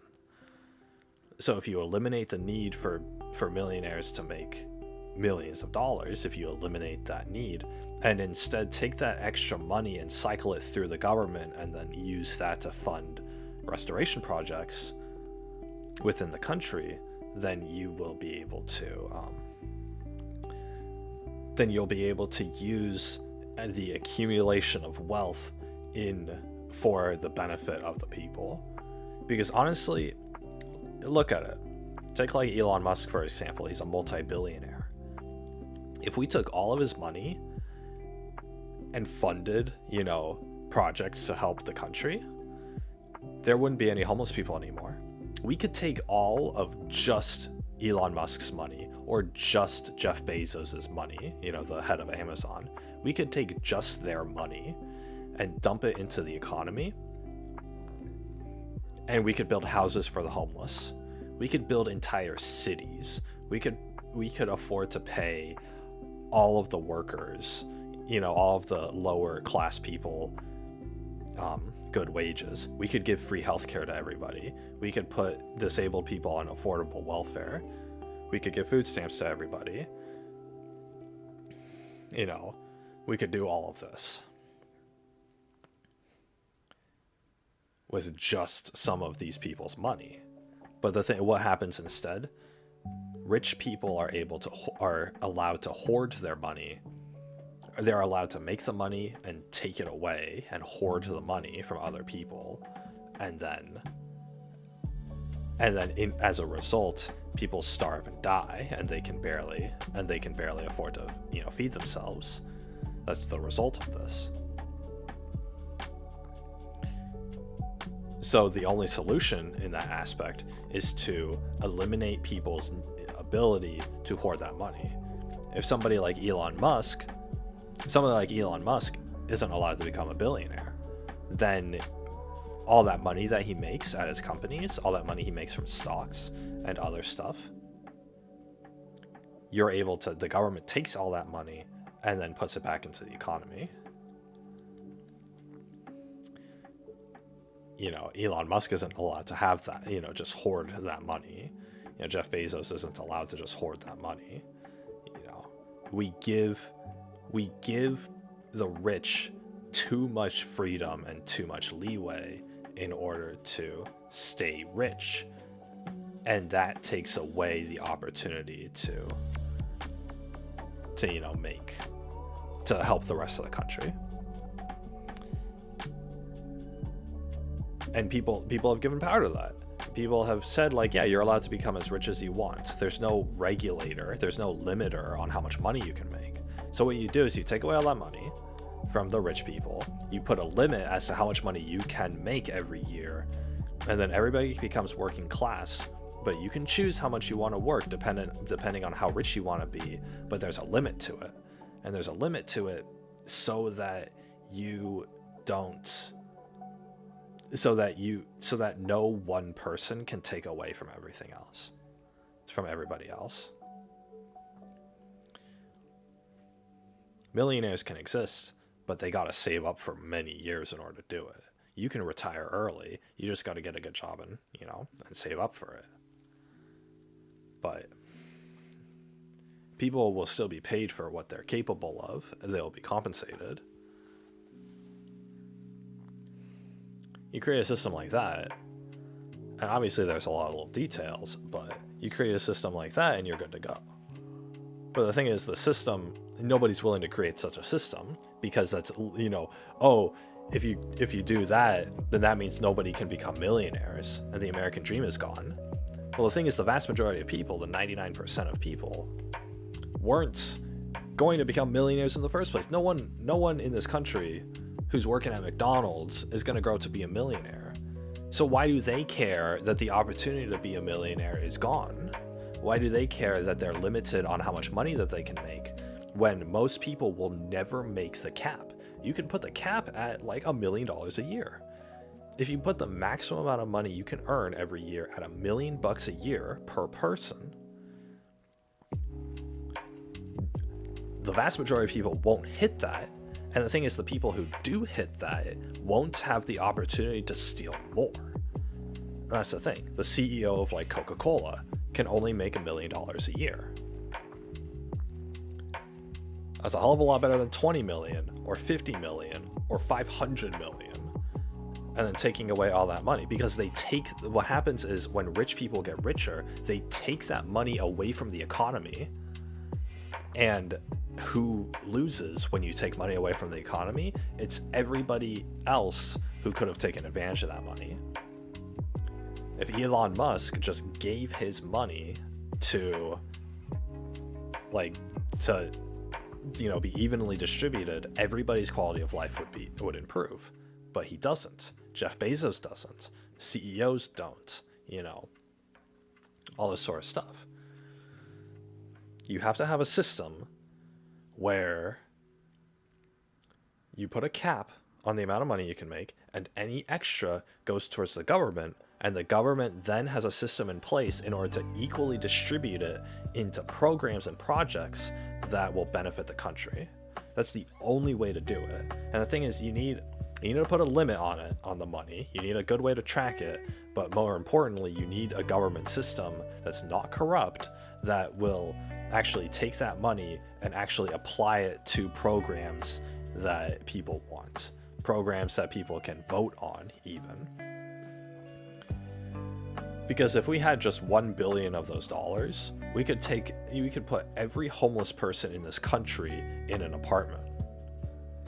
You take just 1 billion and you look at like Elon Musk's net worth.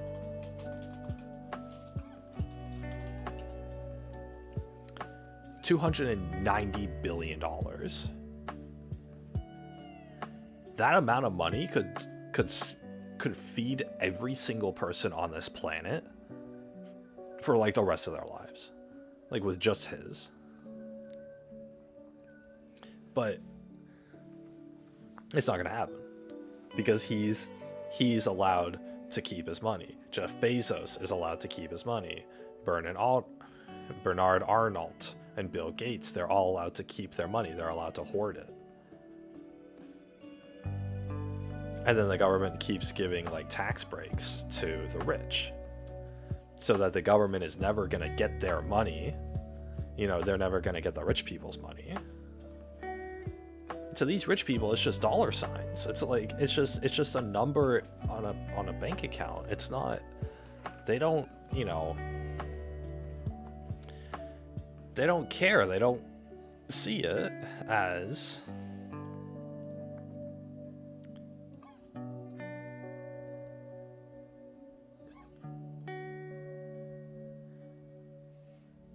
they don't need the money. They can't even fathom how much money that is. Those people can still live comfortably if you take away the vast majority of their wealth. The existence of rich people makes it so that you can't do anything. Makes it so that the rest of the country is disadvantaged. And so you take away the ability to become filthy rich. And you put that excess money that's made. You know, if like, let's say like Coca-Cola, okay? Let's say Coca-Cola makes like, you know, billions of dollars, okay? Let's say they make $1 billion this year, okay? Everybody drinks Coca-Cola products. CEO gets $1 million. It costs whatever else to run the company, whatever, right? Let's say by the end of it, you have like half, you know, there's like, I don't know, $100 million left. Normally in these situations, the CEO would pay himself an extra $100 million because that's the profits that the company has made, and that all goes towards him. Instead of that, why don't you have that $100 million go back into the government and then use that money to pay for projects? Instead of Coca-Cola's CEO keeping that profit of, you know, that amount of money, have the government spend it on homes for the homeless. Have them spend it on like food pantries, food banks for people so that they can feed themselves. Put more money into disability benefits, or put more money into Social Security or welfare, or, you know, use that money to start universal health care, right? Start paying for people's hospital bills. Why don't you just do that? Why don't we do that with every company that goes over a certain margin? All their profits go back into the government so the government can fund programs like that. Never gonna do that. The country's never gonna do that because the government's taking away money, and you know and the government's not gonna use it correctly and whatever, and you know these rich people, they're not allowed to be rich. It's like, yeah, of course they're not allowed to be rich because it's disadvantaging everybody else. So I don't know, it's ridiculous, but the people in power are the rich people, and so it's, you know, and nobody's doing anything against it. So all these complaints are moot when you don't have a system that could replace it. You don't have a system to replace it, and you don't have a leader that can actually go towards it.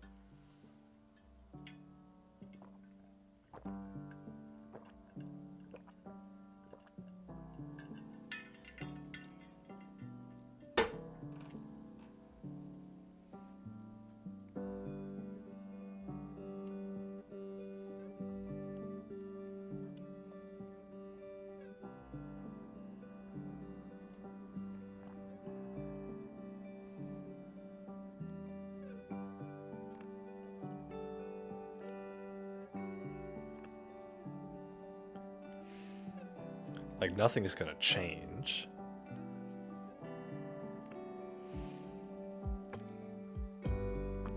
Nothing's gonna change if people don't have a way to change it. It's, you know, all these complaints about, like, there's a solution that exists. Just nobody's gonna pursue it. We're all comfortable where we are.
Kind hands, please. Oh, that's such a band-aid to the problem. It sucks. It sucks because it doesn't work a lot of the time.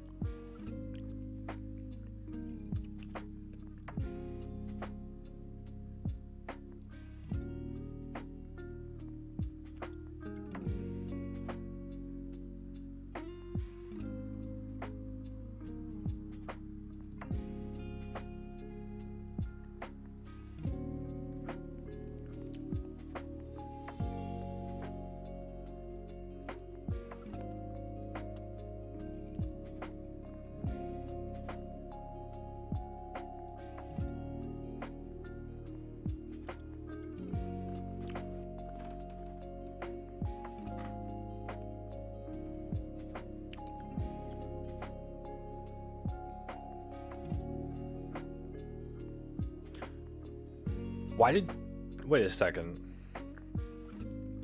This woman adopted a special needs child. Why wouldn't she just adopt a normal kid? There's plenty of kids in foster homes that are neurotypical.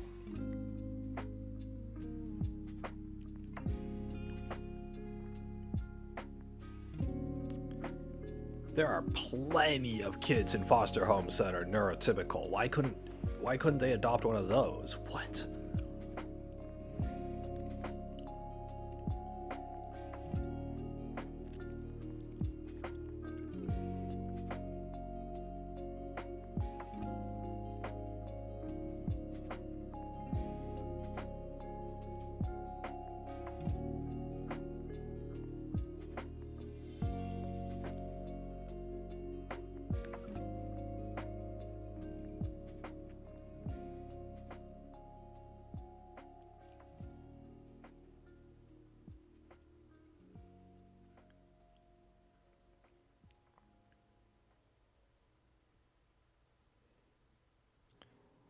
Yeah, group home is pretty much the only place. They don't pay fucking group homes, though. They don't pay those people enough. You run a group home with special needs kids, it is hell on earth, and you do not get compensated for that hell on earth. Oh my god.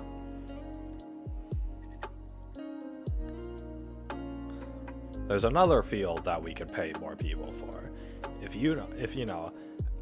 If I'd run a group home if I was being paid 100 grand a year, that's for sure.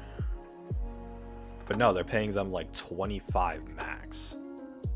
Like barely minimum wage.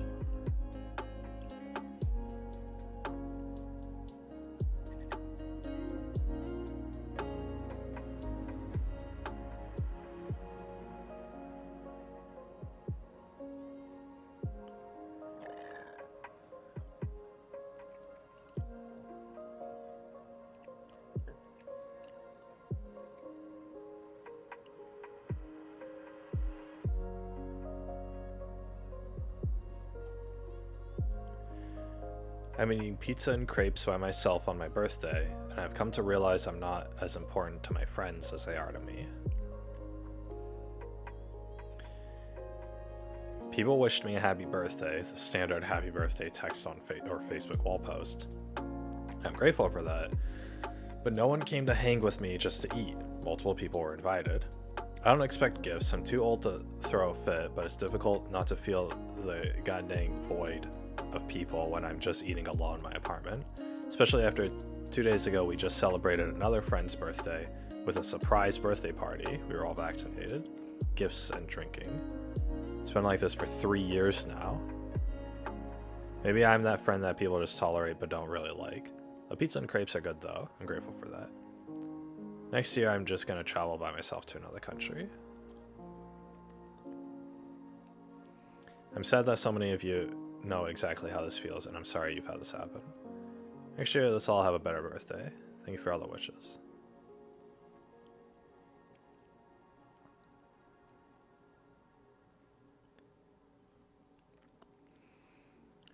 I felt this way for a long time, that I need them more than they need me.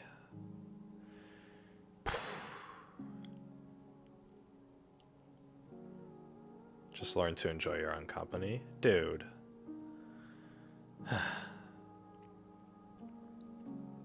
find different friends. Oh my god.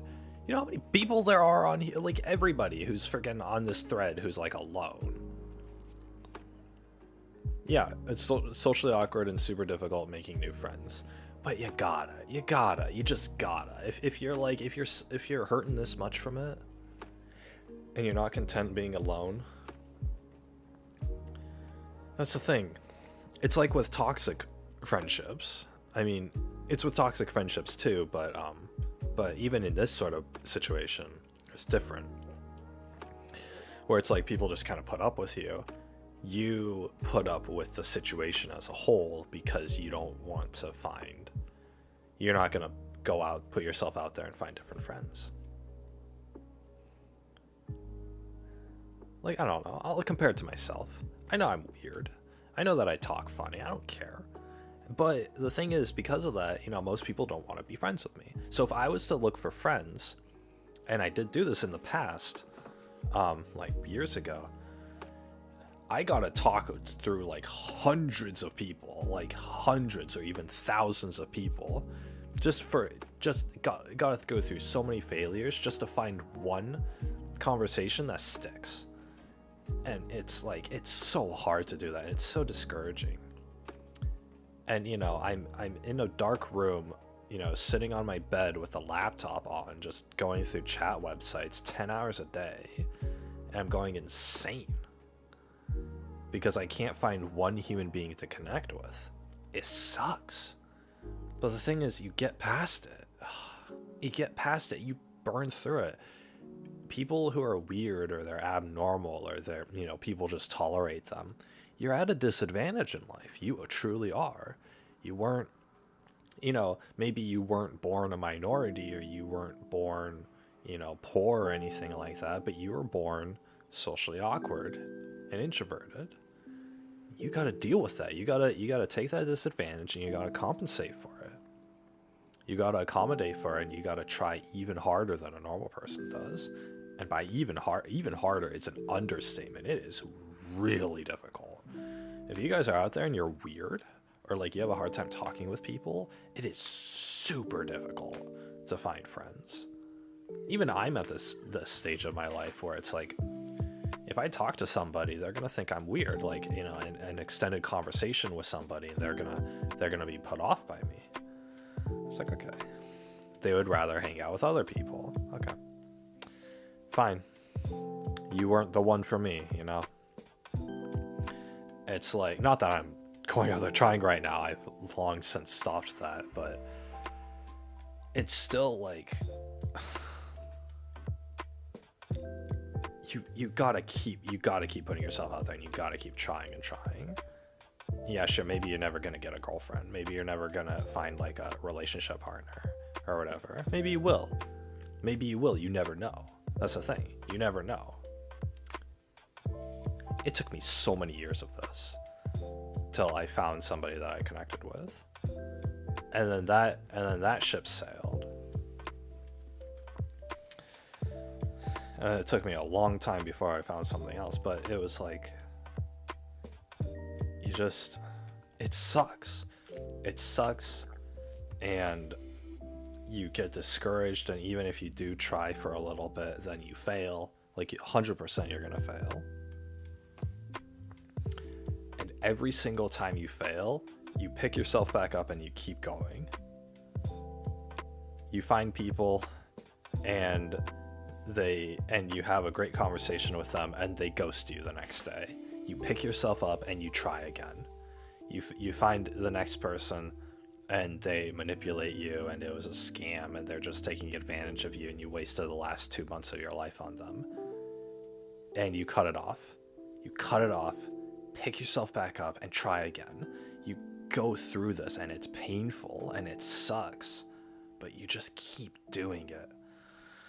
That's the only way that any of us can survive this hell that we were born into.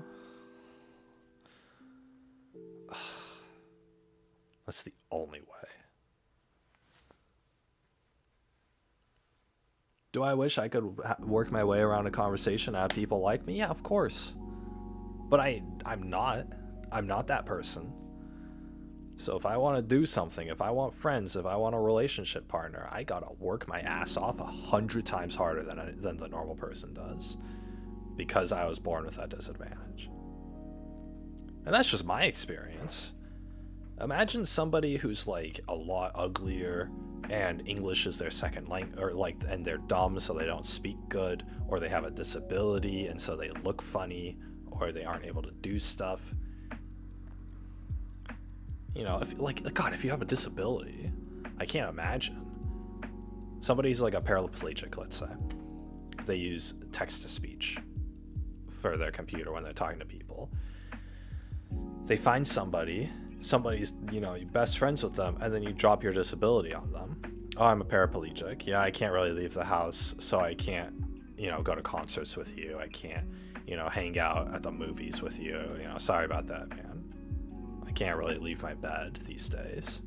And the person you're talking to, who you vibed with so well, is like, oh, okay, haha, no worries, and they grow distant from you after that. They wanted somebody they could hang out with, and you're not that person, and you hate yourself for it. It's terrible. It's a hell. You were born this way, and you can't relate to the people who are right there, ready to be your friend. And you hate yourself for it. But you pick yourself up and you fucking move on. You move to the next one. You fail and you pick yourself up and you try again. Until you find somebody who's good. Until you find somebody who accepts you and who's a good friend for you and who connects with you. You try and try again. And it's gonna hurt every single time, but you go through it. My God.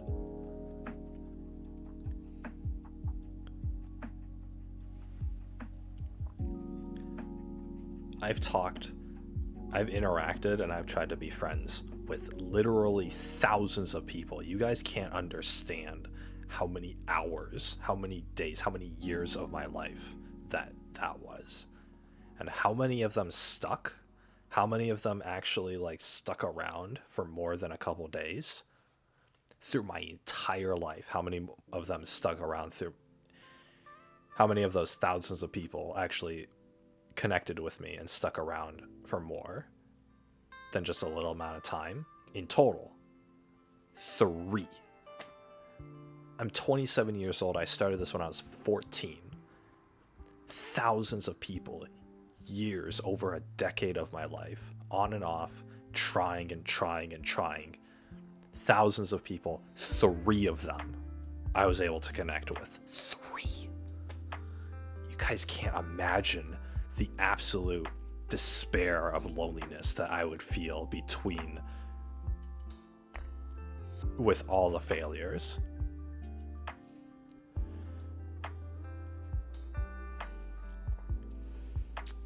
And of course, in the end, I lost all 3 of them. Fantastic. Friends and relationships, you lose them all. I'm at this point in my life where I'm alone again. I'm this disadvantaged, I'm this socially awkward, I talk weird. And if I wanted to get back to it, if I start to care again, I would have to go through 1,000 more failures before I find one more person to connect with. And as you age, it gets harder and harder. By the time I hit 30, it's going to be pretty much game over for me. Nobody wants to talk to somebody who's like this much of an adult. Nobody wants to deal with that. The vast majority of people have friends already. It's like, okay, well. But I'm gonna keep going online. I'm gonna keep trying over and over again.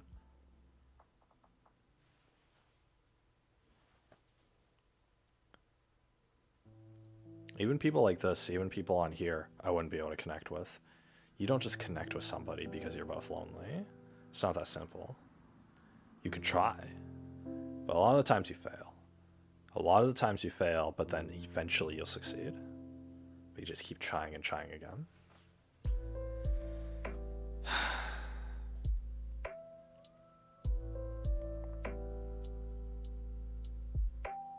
You know, people will make comments like this, oh, hey,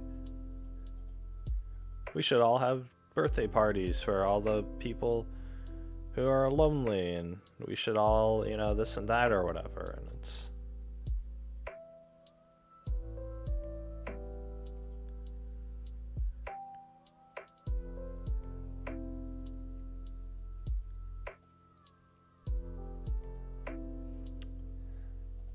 it's like, you can get together, but you're not guaranteed like a friendship. You're not guaranteed that somebody's gonna want to talk to you the next day. Even after that, even with lonely people, a lot of lonely people find it too difficult to continue conversations. A lot of lonely people can only talk about basic things. They're not on the same wavelength as you, or they're not as clingy as you, or needy as you, or they're not like, you know, they don't relate with you on a lot of stuff. They have different opinions and they don't want to debate with you. You know, there's so many different factors about it. It's so hard to find somebody that you can vibe with when you're in this kind of position. And you look outside and you see all those normies out there, and they can just talk with a stranger and become best friends. And they can hang out with that person on the weekends and become like best buds, and they can do that whenever they want. And then here, you know, here we are, the weird ones, where, you know, nobody wants to even look at us. And you look at that and you think like, you know, man. And you think, here we go again. And you just keep at it. Let's read what this person has to say.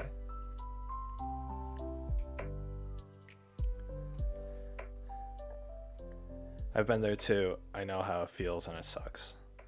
Sometimes I look at my group of friends and wonder why it's the ones who complain the most, cause the most disturbance, the most hassle, etc. Why is it those ones who get the most love on their birthdays? Tons of cards, surprise gifts, surprise parties, etc. Doesn't make sense to me. But this is life. For many years now, I've gone traveling alone.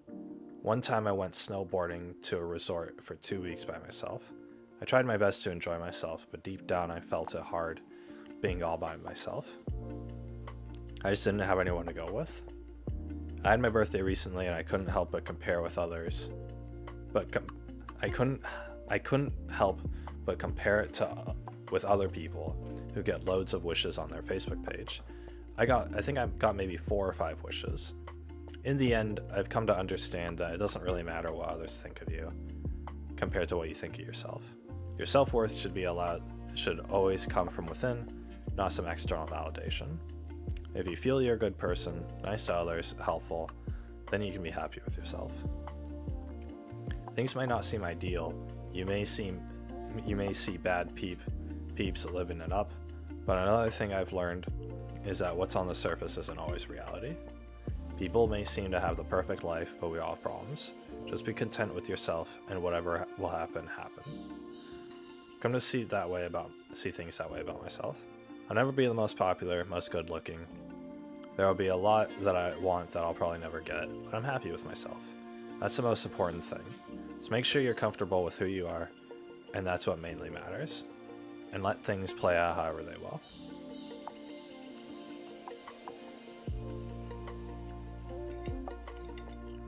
I mean, for sure. But at the same time, you know, don't let your solitude close you off from the opportunities that you can be given. If you truly want a friend, you can be fine being by yourself, but then when that friend comes, when that person you can truly vibe with does come, make sure you're open to it. Make sure you're able to, like, fully appreciate it. Make sure you're not annoyed that, you know, they're interrupting your free time because you've just gotten so used to living like that. People can be so simple and so basic that they forget. They forget what it is that they truly wanted in the first place. Because when you're not getting what you truly want, whether that's good friends or a relationship or, you know, anything else, when you're not getting what you want, everything else that you do in life is just a way to cope. being independent is a way to cope from not being liked by others. Loving yourself is a way to cope with the fact that other people don't love you. You recognize that that's it. You deal with that for a while until you find the right person.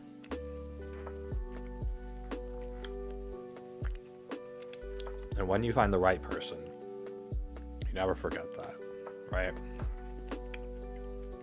I don't know.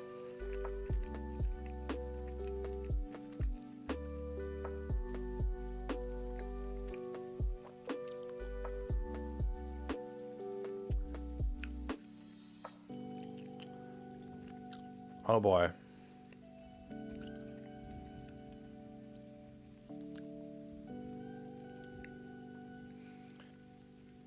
My partner polybombed me about 4 months ago, and a day later I walk in on them having sex with someone else. They didn't even care enough to realize I had left the house until I called them from a mile up the road.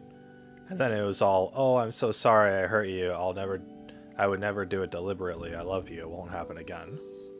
Then barely a few weeks later, I walk in on them making out with a mutual friend. They were still deep making out with them when our roommate called an ambulance after I cut myself too deep. Jeez, this guy's going through a lot. They didn't even care about changing how they approached polyamory until I threatened to leave. And then I was hit with this massive love bomb of, "Oh, well, I can change. I'll make it up to you. I never wanted to hurt you." They don't care enough to change their behavior because poly is so complicated. I'm sorry if you got hurt when I was figuring it out. Polyamory is too often used as a BS excuse for selfish, immature people. Oh my god, I thought that was a bug on my screen. That stupid star going past, I thought that was like a cockroach crawling on my screen or something. I don't know if you guys saw it. My webcam in the way. There's like this little star reward here. Yeah, see? It's like it just popped. I saw that from the bottom of my screen here, and yeah, it looks like it looks kind of like a bug crawling up. I just noticed motion. You guys can't see it on the webcam, but because of the webcam's in the way. Selfish, immature people to have their cake and eat it too, and if I never have to hear the stupid term again in my life, I'll be happy.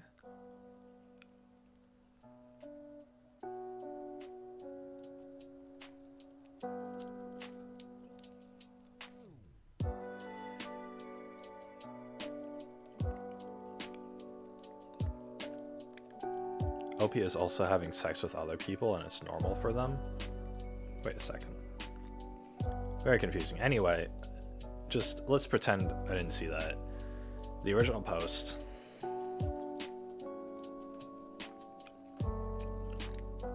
It's people who are polyamorous or polygamous or whatever. It just basically means that, oh, they're gonna have multiple sexual partners. Human beings are not designed to have multiple sexual partners. We're designed to have just one partner because, you know, only one person gets pregnant at a time, right? None of this is natural. And it's just, you know, it's all of it is an excuse just to cheat on each other. If you're gonna cheat on each other, don't be in a freaking relationship. And oh, if you're gonna be in a relationship and you're gonna cheat on each other, then you can't be like emotionally attached or whatever. But it's really bad. People just want to like sleep with other people in this sex culture, and they use terms like polyamory in order to justify it. It's disgusting. Like honestly, I want like no part of it. So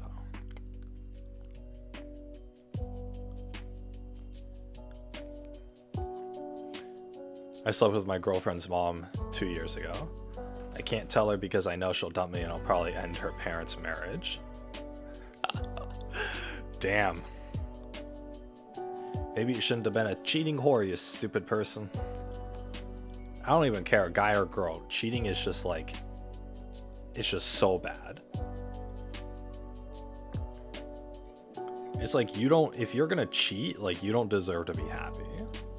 If you're gonna have sex with somebody else while in a relationship, if you're even gonna like think about pursuing a different relationship while you're in a relationship, then like you're not fit to be in a relationship. You're not fit for somebody to like emotionally rely on you, because you're narcissistic. You're just gonna hurt other people with your selfish desires. People in relationships, you know, they become vulnerable. They open themselves emotionally, and they trust their partner, and they trust that their partner is not going to do anything.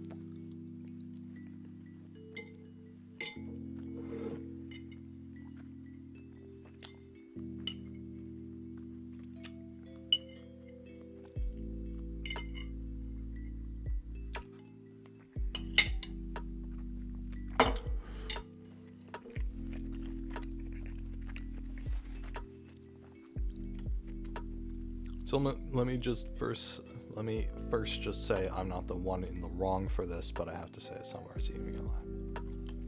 I'm not the one in the wrong. How are you not? You slept with your girlfriend's mom. What the frick? Well, let's read on. 2 years ago, I was 19. I met this woman while I was working as a personal trainer. Oh. Okay, I can see where this story is going now. Yeah, okay. 2 years ago when I was 19, I met this woman while I was working as a personal trainer.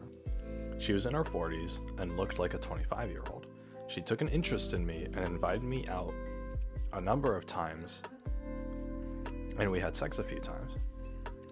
After one of the meetups, she said it was wrong for someone of her age to be with me because I was too young and changed gyms. My girlfriend and I have been together for just under a year. She's amazing and I love her so much. 2 months ago, I met her family for the first time and it was a shock. Like, she took me to the house where I'd hooked up with a woman and I felt like I was being pranked.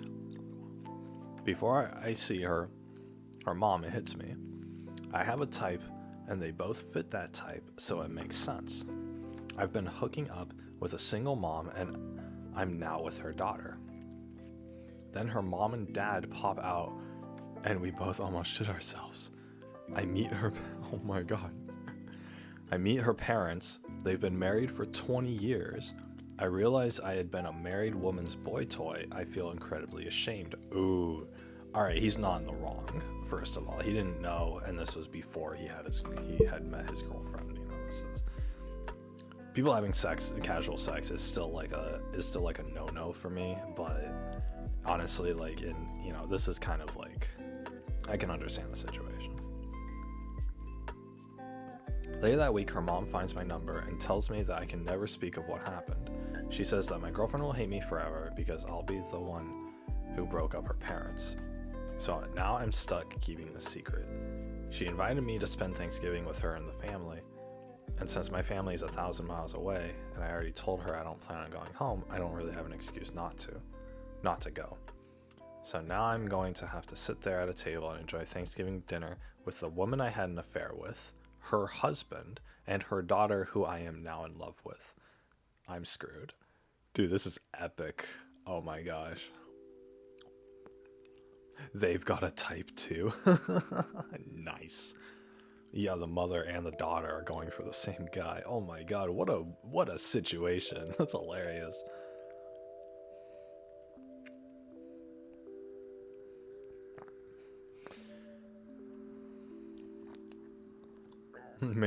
Bang the dad and maintaining eye contact with the mom. You now own the family.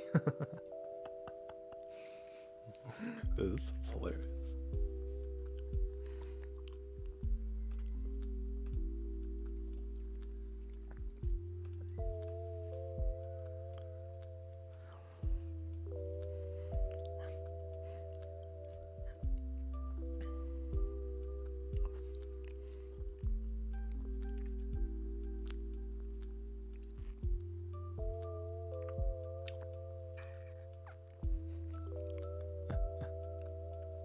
One, not your fault and you did nothing to be ashamed of. 2, are you living in a village? Lol. We live in a city. I just got really unlucky. Dude, yeah. My god. Out of what, like the 100,000 people in your city, you happen to sleep with both the mom and her daughter unknowingly. That's hilarious. If the mom is hitting on personal trainers at the gym, chances are you weren't her first or last trip to the rodeo, so it's probably just a matter of time before she hooked up with her daughter's future boyfriend. Definitely her fault and not hers, not yours. Yeah, the mom sounds like such a cheating scum, and it doesn't sound like the husband actually knows anything about it. He should, honestly, he should tell his girlfriend what happened, and then tell her that he's gonna tell the husband, because he deserves to know that, you know, his wife has been cheating on him, or his wife has been cheating on him. Because honestly, like, dude, it's bros before hoes, you know. If a guy finds out that, like, somebody's girl is cheating on them, then you tell the dude.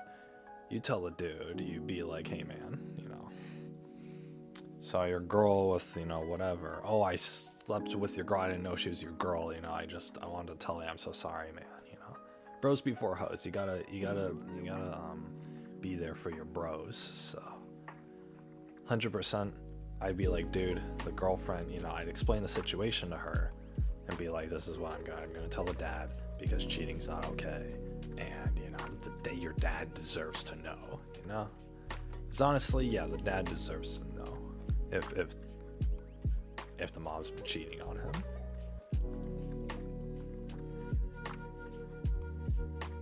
What is going on? Ugh. I need those noise canceling shower curtain, or whatever things are. Dang, the mother is certainly projecting and deflecting her guilt into you. Not your fault, my dude. The guilt isn't yours to shoulder. You see, the original poster isn't replying to any of the advice, so I don't think he's actually taking it. He's probably just going to keep this a secret, because the longer he keeps the secret, the worse the situation gets, because he should tell his girlfriend about this.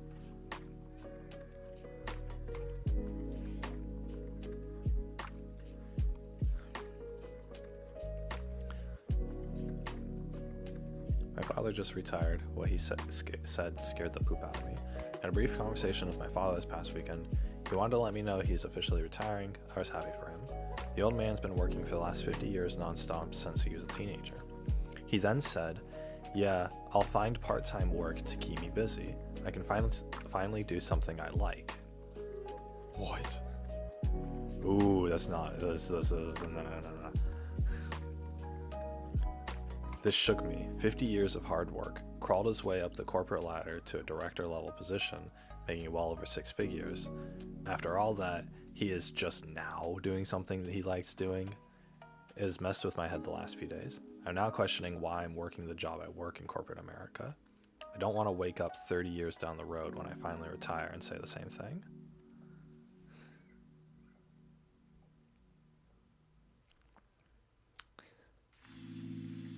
Like, if you wanted to do something else for work, then you should just do that something else, right? Like, you shouldn't, you know, if you actually had something you wanted to do. Most people just do it just to do it, right? They're like, you know, like, that's what I'm gonna do. I'm gonna work a job because I need income.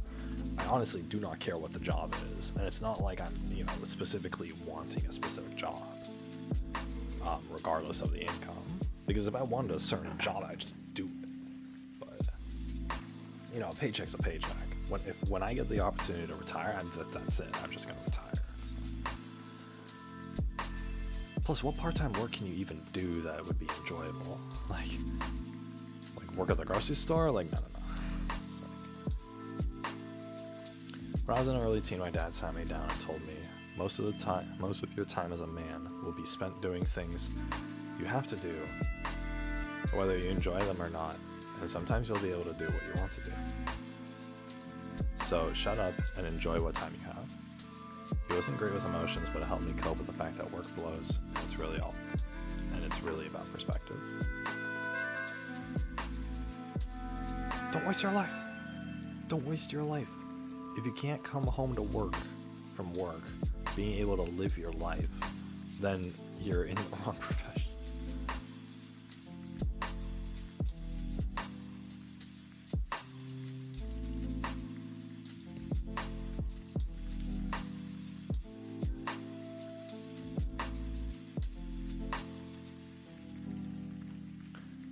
the candidate I had to interview for this week was my high school bully.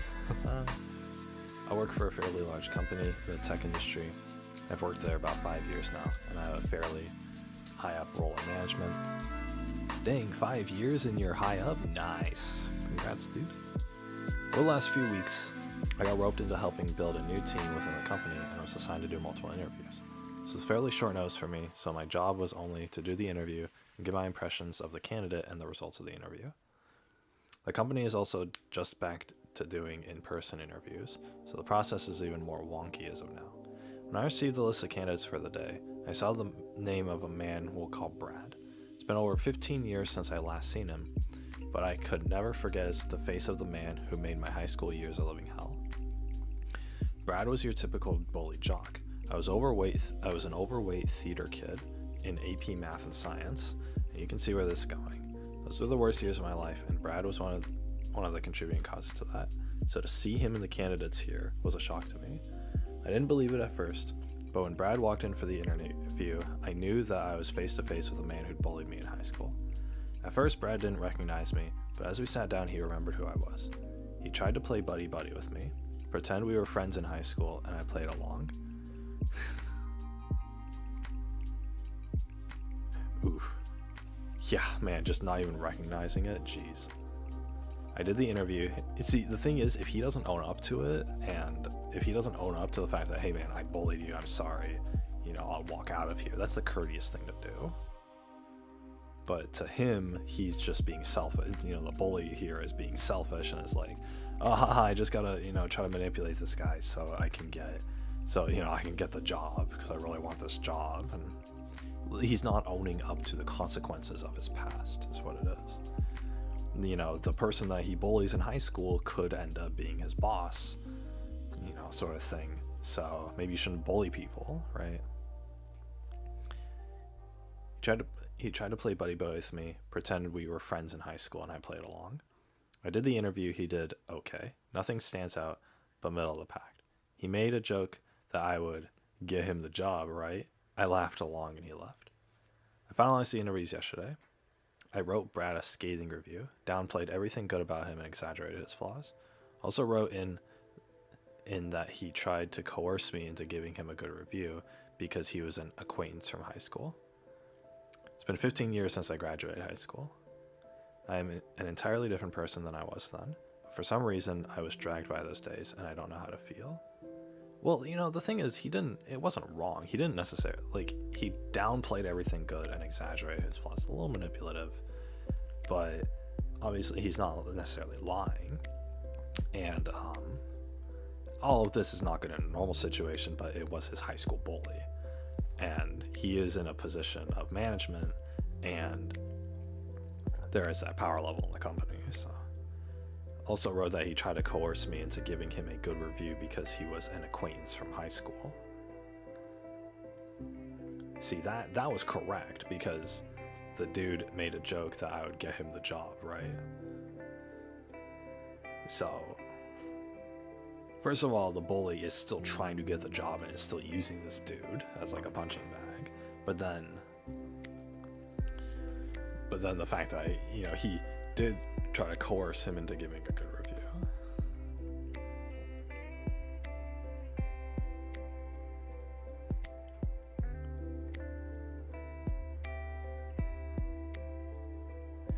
My school bully saw me at a reunion 20 years later. He came over, we chatted with a group of people. He waited for the right moment, then asked semi-privately my forgiveness for what he and a couple others had done. He said he cannot expect me to accept his apology, that he wished he could undo it, but that he felt really sorry for it. I accepted, felt good. Kids are shit, some become shitty adults, but many don't. It's true. It's true. Sounds like this bully, though, became a shitty adult. He's trying to brush it off. No remorse or anything and trying to downplay it. The typical narcissistic abuser sort of behavior. Feel bad for the bully's girlfriend here, if he's still that kind of person. I volunteered at a soup kitchen and my bully came in to get something to eat. We talked for a while as I served him the food. He said he has 4 kids and was going through a divorce. This guy looked broken. There's a terrifying sadness in his eyes. I don't think he remembered me because after high school I shot up and gained a bunch of muscle. Oh, shot up. Oh my god. He's talking high school, and the word shot up, I genuinely thought like he shot up a high school. No. He remembered me because after high school I grew and gained a lot of muscle weight. I gave him some extra canned goods on top of his meal so he'd have something to eat later. Life got good. Life got back around to him worse than any revenge I could have taken. 4 kids and a divorce. Jeez. Don't have 4 kids with somebody who you have an unstable marriage with, I swear to God. Don't have 1 kid with somebody you have an unstable relationship with.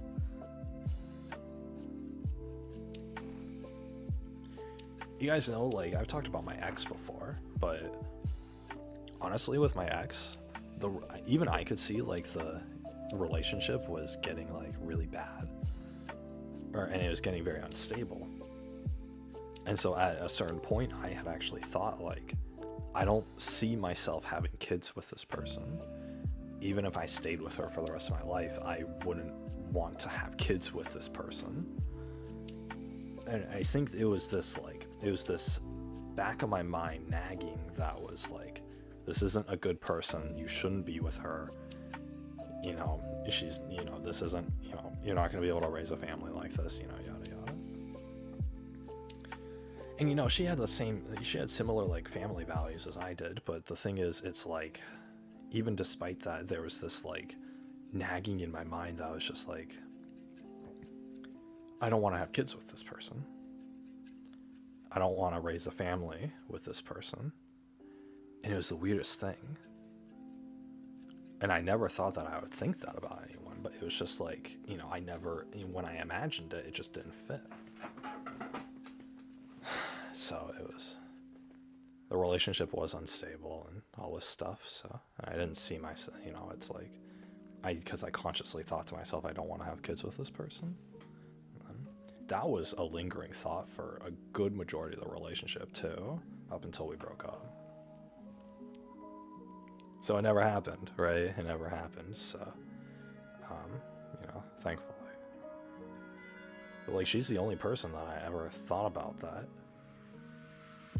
You know, I ever consciously thought like, I don't want this or whatever. You know, I even didn't think, you know, I even thought like, oh, I don't even want to marry her or anything like that. Like, I was thinking like, I don't want to spend the rest of my life with this person. It's like, it was like having a job that it was like when I had my job, because my job was okay. And there were some good moments and there were bad moments, but with my job, I was thinking like, even though I'm kind of comfortable with it now, I don't see myself spending the rest of my life at this job. And I don't see myself spending the rest of my life in this industry. Even though I could, I'm not going to spend the rest of my life here. It's the same thing with my ex. I was like, you know, I'm not going to spend the rest of my life with her. I know that.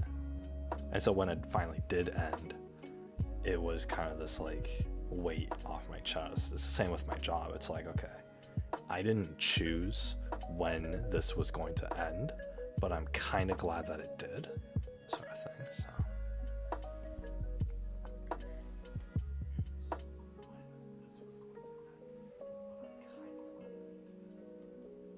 it's, yeah, I didn't,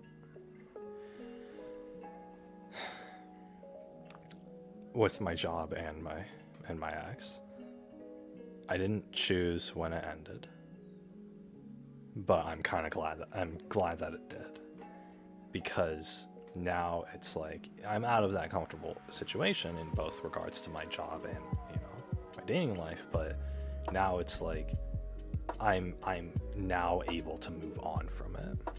So a lot of people will describe like, like my job firing me was the best thing, you know, was what I needed or whatever. And people will say the same thing about their relationships. I think the same for my last job and my ex, honestly. So, you know, if you guys are wondering who my ex is, that I always talk about whenever I refer to my ex, I do mean Michelle Obama. So, yeah, guys, I dated Mr. Obama's wife. Wow, whoopie-doo, so many. Oh my God, so many memories with Michelle Obama. But yeah, it's but yeah, I just. Yeah, because you can tell like who you do want to have kids with and who you don't, I think. And you can kind of tell, and I think it correlates with like, who do you imagine spending the rest of your life with? Is the person that you're with somebody you want to be with forever? And with my ex, you know, it was no. I don't want to be with her forever. It's like, I don't, you know, I'm just here now because it's familiar to me, because it's comfortable. It's the same as my job. I shouldn't spend the rest of my life here. Thing is, after you lose it, it's like, okay, cool, you know, great. I went through a lot of emotional turmoil after that, but it was mostly with myself. But it's like, is what it is, and you move past it. So, am I ever gonna date again? Probably not. Whatever. I screwed up another opportunity, and so it's like, well, I didn't screw it up. Life kind of screwed me out of another opportunity for that. So I'm just gonna kind of hang it low and just single life or whatever. So if I can get one of those small houses in West Virginia, just living there by myself, ooh, working a part-time job, ooh. Perfect. Absolutely perfect. I had the same opportunity when I found a new job. I left my old job for a couple reasons. Some of the reason was I was sick of dealing with kids' shit in the workplace. Clique dynamics, gossip, shit talking, backstabbing. I'm a grown-ass man, but it was like being in high school. They deleted my vacation days for illogical bureaucratic reasons, and that was what tipped me over the edge. Mind you, I was never bullied, if that makes a difference. So after a year at my new job, I see a familiar name on the list of hires for this season. Mr. Familiar was one of the reasons I left my old job, and here I am being asked about him since our old common job appeared to be on the resume.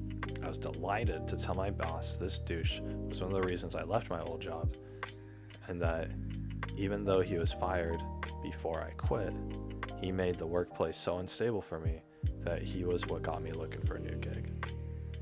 And he was fired for a specific reason that most industries look down on, regardless of how legal it is in other places.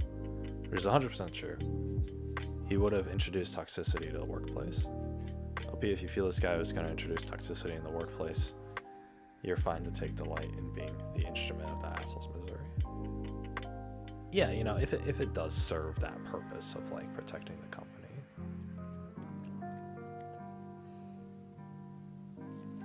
I'm very pleased my workplace has a no arseholes as an essential hiring rule. If we get any whiff of arseholery in the selection process, either directly or via references, they do not get the job. We have a wonderful, supportive team and don't want to jeopardize that. I like that. I've worked around some very like vindictive high school drama backstabbing people, and I've also worked around great people. And the thing is, you work around the great people, and it's so nice. It makes the job so much easier. And in a lot of jobs, you do need that support. You do need people, you know, coworkers that you can rely on to help you get the job done. So that's great. That's for like kind of more complicated roles, though. If you work as a cashier at the grocery store, it doesn't matter who your coworkers are. None of them are going to affect you. Maybe you won't get to stock the shelves as often as you'd like, but honestly, like beyond that, it doesn't matter.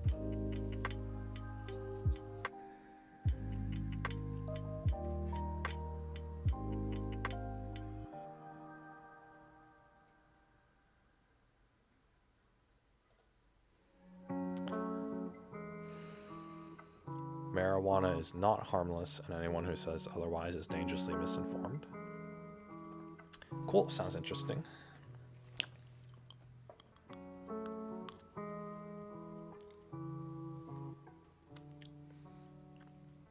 I smoked weed every day for most of my life. I always believed it to be a safer alternative to drinking alcohol. People say it all the time, nobody's died from smoking too much weed. You can't get addicted to marijuana. I truly believed these things, but I was addicted and I almost didn't make it to my 30th birthday today because of it. The fact that I needed to smoke every day just to feel normal is a testament enough. I wasn't smoking to get high anymore, I was smoking just to start my day. I felt like I couldn't function without it. I couldn't function at all, and I'm only realizing this now. I wasted 15 years of my life being stoned and depressed on the couch. I had no desire to do anything that made me happy. I had no desire to do anything at all. Because of weed, I settled for mediocrity every day for 15 years. So much of my life wasted. Then I got really sick, vomiting and nausea for 2 weeks. I lost 20 pounds in that time. The doctors told me to stop smoking, I didn't listen. It can't be the weed, I thought. It's harmless. I choked it up to a bad bottle of wine. Really, a bad bottle of wine you think is going to cause 2 weeks of vomiting and extreme weight loss. Okay, buddy. Yeah, you smoke weed every day, but 1 sip of alcohol is going to kill you, huh? A couple months later, it happened again. This time, vomiting for 5 days. Again, I thought it was a bad hangover and went to the doctor in hope of getting an IV to restore my fluids. The doctor had one feel in my chest, and I was rushed to the ER with subcutaneous emphysema as a result of cannabis hyperemesis syndrome. Bro, what the frick? What? Air becomes trapped under the skin? Oh, no. No. Air becoming trapped under the skin? No, thank you. Cannabis hyperemesis syndrome. Condition that leads to repeated and severe bouts of vomiting. It's rare and only occurs in daily, long-term users of marijuana. Marijuana has several added active substances. These include THC-related chemicals. These substances bind to molecules found in the brain. They bind to your brain molecules? What? Oh, to create the high. Yeah. But then that's curious. What happens if you take THC every day? Do you get this cannabis hyperemesis syndrome? Why do they prescribe cannabis as like a painkiller then that you're supposed to take every day if that's a risk? I don't think I'm finding the answer to that question.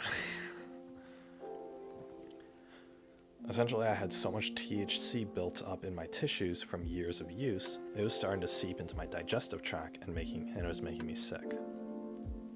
The extreme vomiting that resulted caused me to tear my esophagus, which meant air was getting into my chest cavity. The doctor said that my x-rays showed so much air in my chest that another day or two of vomiting could have resulted in my heart exploding. What? Wait a second. So much air in my chest that another day or two of vomiting could have resulted in my heart explode. Oh my god. So you guys imagine like a bike pump.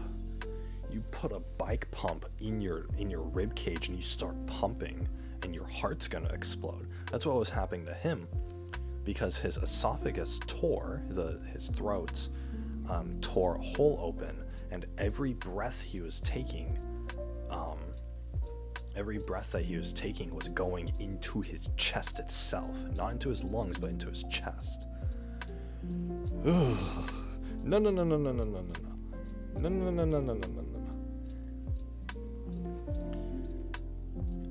Cannabis hyperemesis syndrome seems to affect some heavy smokers and not others. Doctors don't seem to know why, but what my doctor did tell me is that I'm incredibly lucky to have stopped vomiting when I did.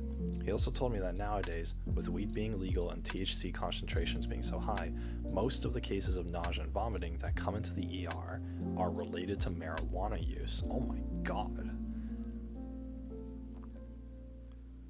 So if you get nausea and vomiting for days straight, then you're most likely a weed user. Oh my god. Weed is not a harmless plant. It's still a drug, and like any drug, there are consequences to its use. We need to be more honest about what these dangers are, both physically and mentally, especially with young people. I almost destroyed so many lives because of my habit. I could have ruined my nephew's birthday for everyone forever. I already wasted so many of my best years being stoned.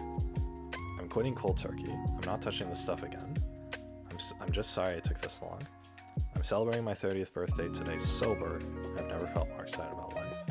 If you've been thinking about quitting, take this as a sign. Don't let yourself waste away like I did.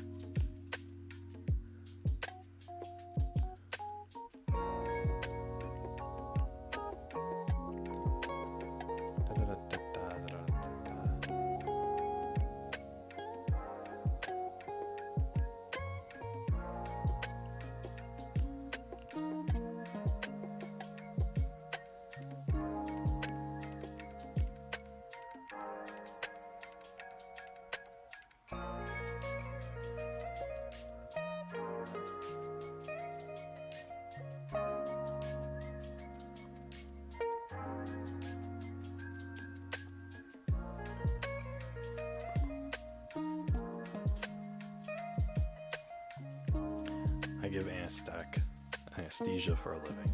I can tell you for a fact people who use marijuana habitually require different amounts of anesthetic than people who don't.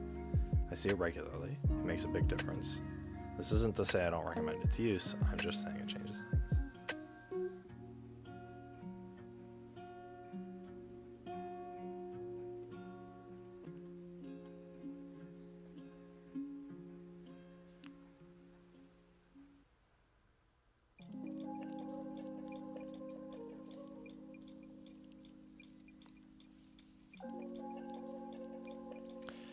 Ooh.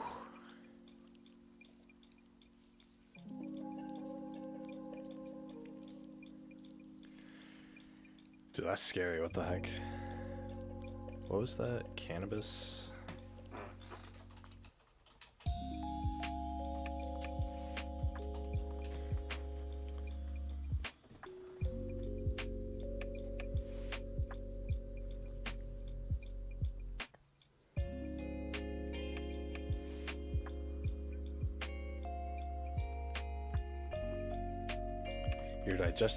Your digestive tract has a number of molecules that bind to THC and related substances.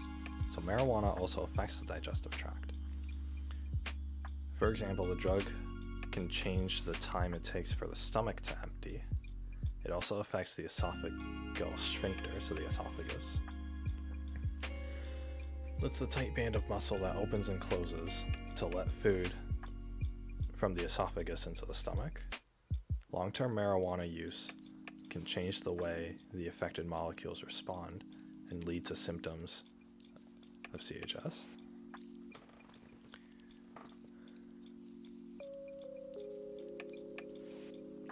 When was this article written?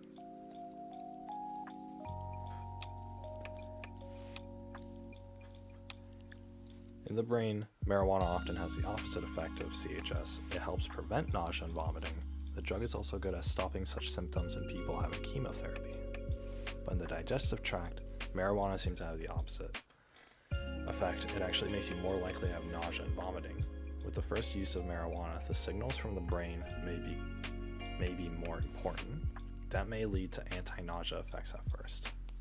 But with repeated use of marijuana, certain receptors in the brain may stop responding to the drug in the same way.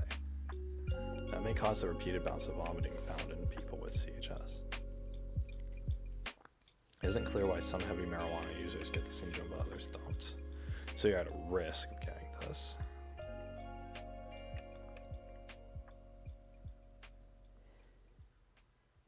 So it affects the esophagus, like the flap.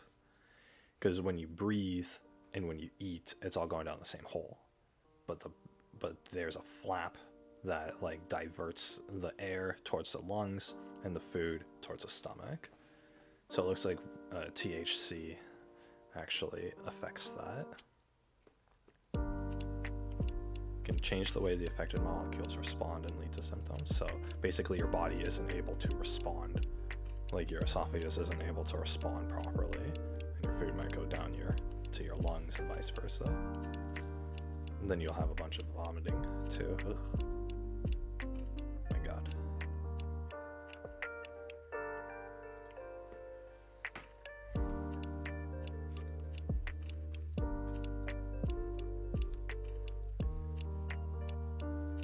Every time somebody messes up at a fast food joint, 90% of people say, and they want $15 an hour. People in high-paying jobs make mistakes too. Just because they make a mistake doesn't mean they don't deserve a livable wage. Treat people like you want to be treated. Stop being a-holes. Thanks, Reddit. I just blocked my own wife on Facebook.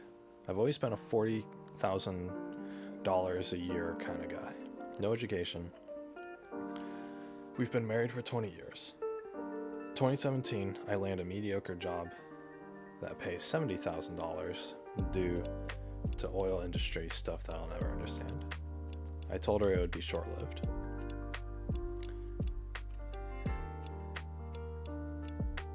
It would be short-lived, yeah. 2019, we buy a house. 2020, I lose the job. I collect unemployment for a month, then go back to work in a warehouse for $15 an hour. She gets a job there too, at the same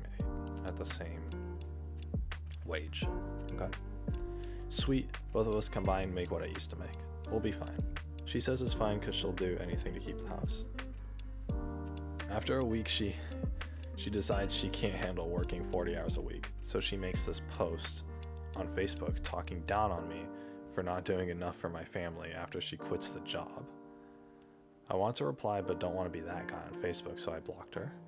I'm ranting right now because I'm drunk and thinking of just walking away. I feel like she's totally in the wrong for being too lazy to work a 40-hour week. She thinks she does enough at home. Normally I'd agree, but she doesn't do shit. The house is trashed when I get home. She's usually stoned and drunk and doesn't even know where our 9-year-old daughter is. She's at the neighbor's house is her usual response. I just want to leave this bitch but don't know how. Thanks for listening. Oh my God. No. All of this is like she's the gold digger money bags whore, but afterwards, which is not uncommon. But after this, she doesn't do anything at home. Like, she quit the job so that she could stay home. She doesn't want to work 40 hours a week like he is, and so she's unappreciative of what he does, blames him for her being lazy, and the house is trashed. She gets stoned or drunk when he's at work and doesn't even keep track of their daughter. Wow. In this situation, if he gets a divorce with her, right, she's like probably a really bad mother, right? Because she's unwilling to work. She's stoned and drunk. She doesn't take care of their kid. And the house is trash, so she can't even keep up a good house. If they...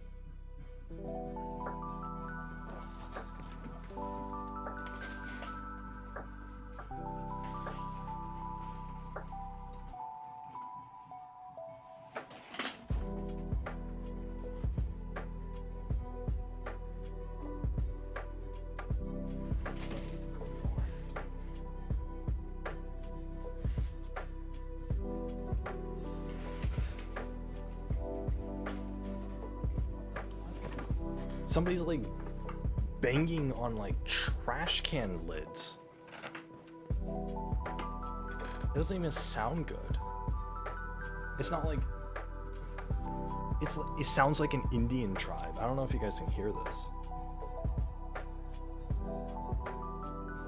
It sounds like a freaking Indian tribe is doing like a ritual, but they didn't have their wooden tomes, so they just grabbed a metal trash can and are doing it with that.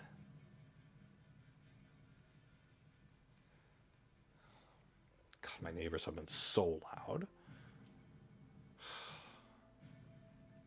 They're still going.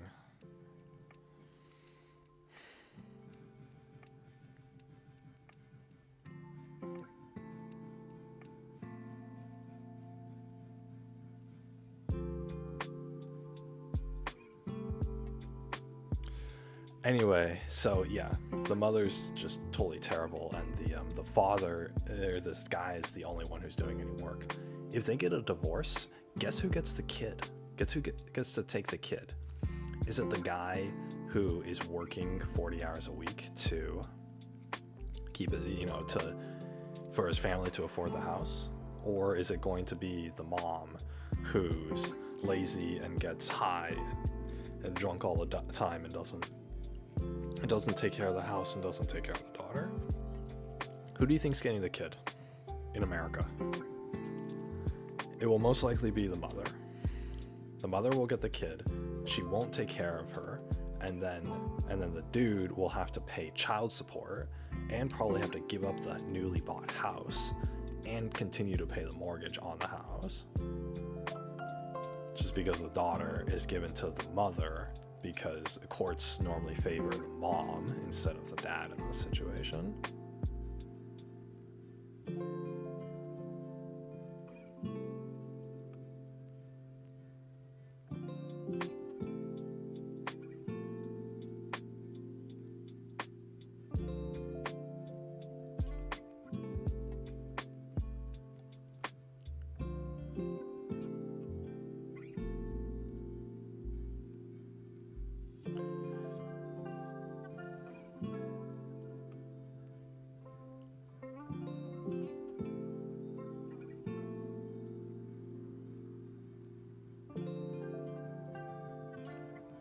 They're still fucking going at it. Oh my god.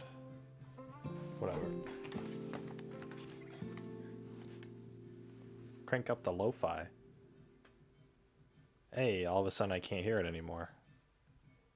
All of a sudden the lo-fi stopped. Come on. Yeah, now I can't hear the outside banging anymore. I wish I wish I could do it without getting in trouble. I would just take an airsoft gun and I would just go out there and just shoot pellets at everybody.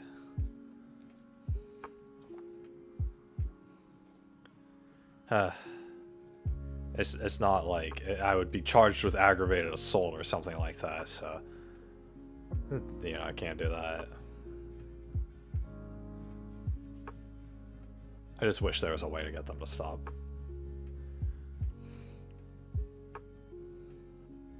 If she posts that publicly, imagine what she's saying behind your back. Sit down and have a conversation with her, be honest. I don't think... There's no one taking into account that she's stoned and doesn't know where her 9-year-old daughter is. I'm all for weed, man, but there's no way in hell that should be prioritized over a child. That's neglect in my eyes. I wouldn't be so worried as to make our relationship work. I'd be fighting tooth and nail to make sure my child isn't in any form of danger. Yeah, what's the discussion here? The dude's got to leave his wife. That sort of situation. If I married anyone who's gonna turn out to be this shitty, like, God help me. I don't know. I feel like I'm a pretty good judge of, like, people, so that's why I broke up with my ex. That's why I didn't want to start a family with her, because I felt like she was gonna be an unreliable person to raise a kid with. Thank God. She's not really the most mentally stable, now that I think about it. I've been lying to my husband for the past 8 years. Oof. About what?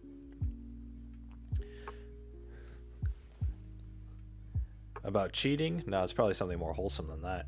I met my husband on April 1st, 2011. 4/1/11. When his birthday rolled around that November, I asked him what his favorite flavor of cake was so I could make it for him. Oh, that's nice of her. Yellow cake with chocolate frosting. I went all out. I made everything from scratch and decorated it best I could. He loved it. I promised him I'd make a yellow cake with chocolate frosting every year for his birthday. And I have. 8 yellow cakes with chocolate frosting. He loved every one. Flashback to March 2012. My birthday, the first one I got to spend with him. He made me a delicious dinner, and it was finished. And when it was finished, he proudly brought out what he had made for dessert. Yellow cake with chocolate frosting. He was so proud of it. He spent so much time on it, and it was one of the sweetest things anyone had ever done for me. I finished my first slice, and he offered me another, so I ate that one too. but I hate yellow cake with chocolate frosting. Ooh. He made me 7 yellow cakes with chocolate frosting, 1 each year. It was our birthday tradition, and I actually look forward to it in a weird way each year. Today's March 3rd. When I was helping him unpack from the last shopping trip, I saw it all there. The sugar, vanilla extract, cocoa powder. I asked him if he was baking something soon, and he just beamed at me. I love this man so much, I'll never tell him how I feel about yellow cake with chocolate frosting. They may even grow on me one of these years. Bro, if it's been 8 years, I don't think the flavor's gonna grow on you, especially if you're an adult. It doesn't normally work like that. It's okay. It's adorable and affectionate. He clearly loves you. Wait another 5 years, then tell him. At that point, it's laughable. I'm thinking when we're in our 50s, I'll break the news. I don't know about this one. I don't know about this one.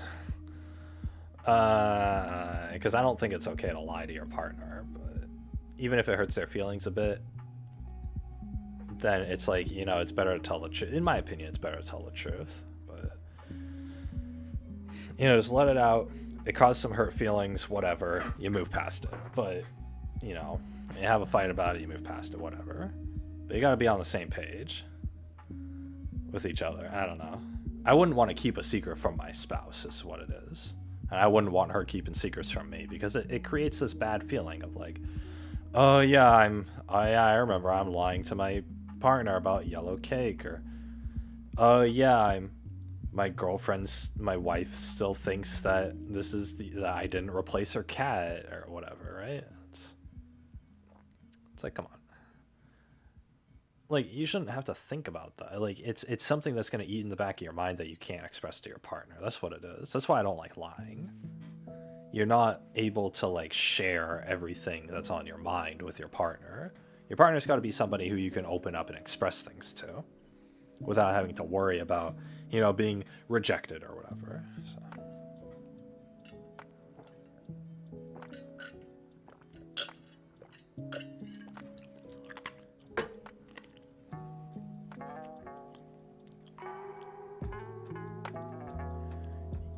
If you declawed your cat or debarked your dog, screw you. What's debarking? I didn't even know this was a thing.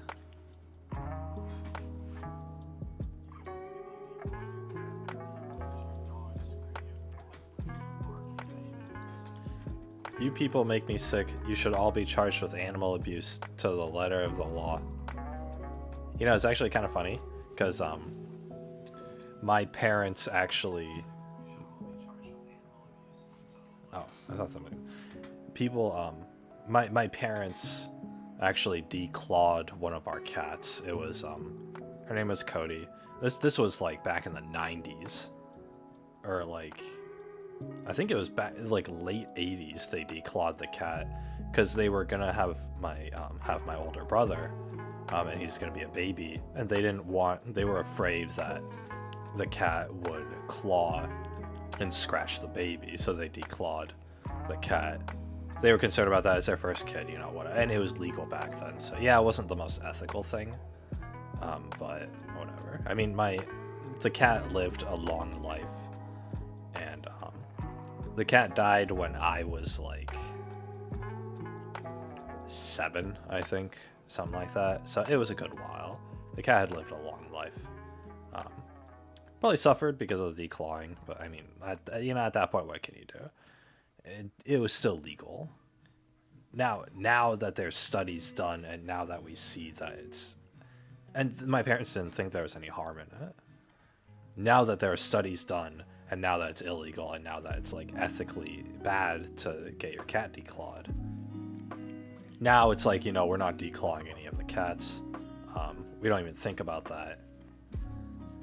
But I don't know. But yeah, that's just something that happened. It's not like the worst thing in the world, but it's not the best thing in the world either.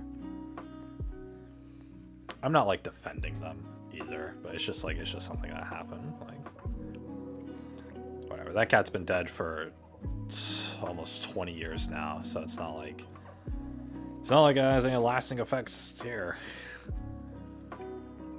My grandma died this night because of COVID, and instead of being sad, I'm irrationally angry about people who are denying the virus and break simple rules. I see parties held by stupid influencers and I really want to punch them. I'm isolating since 8 months and I wasn't allowed to say goodbye. I feel helpless. Oh, he couldn't say goodbye to his grandma. Oh, I see. I feel helpless and absolutely miserable. The sadness will hit soon and I'm not ready for it. I will never see her again. Bro, that sucks. Man.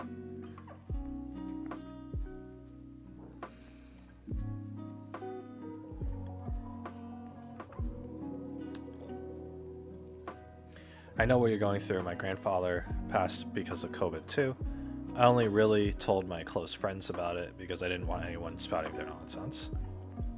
Though my mom works at an assisted living facility for the elderly, and there is one woman who that day refused to put on her mask, and my mom was trying to get her to get it on.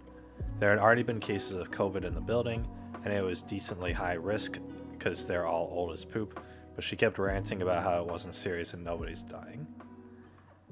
My mom lost it, and honestly I don't blame her. She just lost her father 2 days ago to a virus that people don't take seriously, and it's probably due to that lackadaisical attitude that he was infected in the first place. It's just despicable. How about now? How about now that people are still in danger of the virus, of being, affected by the virus, and we're opening up society again? How about that? Why isn't anyone talking about that? Why are we having parties and concerts again? And nobody wearing their masks? When there are still people out there who could get the virus and die from it?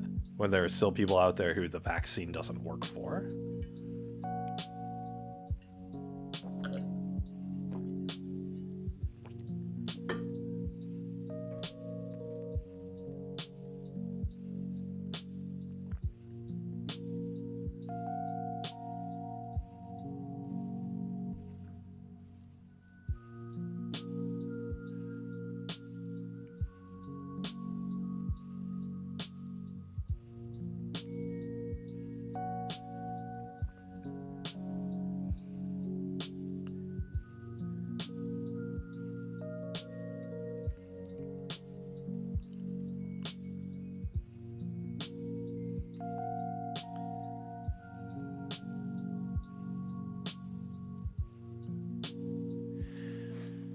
Whenever I was a teenager, whenever my friends died in accidents and I cried, my mother told me to grow up or she'd drive me to a mental hospital.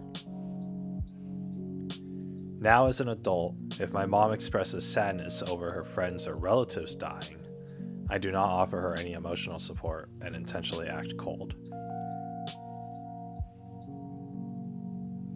She could be crying and I'll just say to her, well, you better suck it up, crying won't bring him back. Or, oh, that sucks, or why not get a new friend? Why not get a new friend to replace the one that died? That's hilarious. In the most monotone, emotionless voice, then try and change the subject. I had a friend die from drowning and another friend who died from a diabetic attack that made him fall headfirst down a flight of stairs, which killed him. Oh, what a way to go, bro. As you can imagine, a 16-year-old learning their friend just died from drowning, or a 19-year-old finding out their best friend died from falling down the stairs won't be subtle. Grief is not a mental illness, but it sounds like your mother has one. Yeah, fuck the mother, dude. Shaming you for, like, having emotions, for experiencing loss. Any kind of loss. You can't just say, like, oh, grow up, suck it up. When you fucking lose something that's important to you. Like, it doesn't matter if they actually died or not. If you lose something that's important to you. What heartless people. Jesus.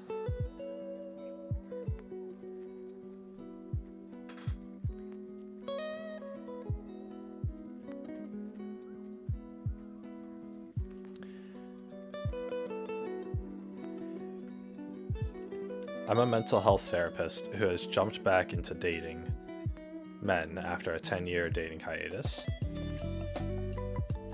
I've met a few men, taken some time to get to know them, and dang, Usually about a month into getting to know these guys, I'm hearing phrases like emotionally dead inside and unable to understand my own or others' feelings. They are angry and irrational at the core of their emotional lives and have very low levels of positive emotion. I feel so horrible for them when they disclose these things to me, it's very sad. I'd like to think that my sample size is low and that my observations can't be generalized to the entire heterosexual male population, but my gut tells me otherwise. I think there is a male mental health crisis. Your mental health does matter, and I wish I could fix it all for every one of you, and I can't. Yes, the mental health system is completely overwhelmed. I know it's difficult in the first place to reach out for help only to find wait lists and costs that are way out of hand in most places. Please keep trying. Community mental health centers usually have sliding scales and people to help get access to insurance. There are so many mentions of suicide. Please seek help, even if it's just reaching out to the hotline. Dude, the hotline doesn't do shit.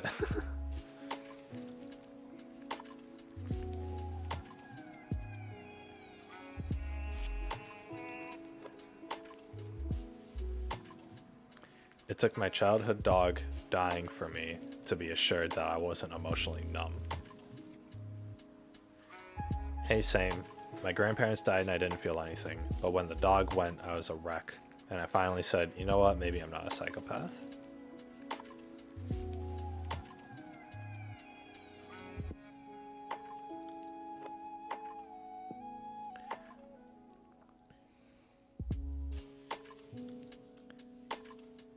I'm a Gen X male, and I just want a hug. Thanks for the hug.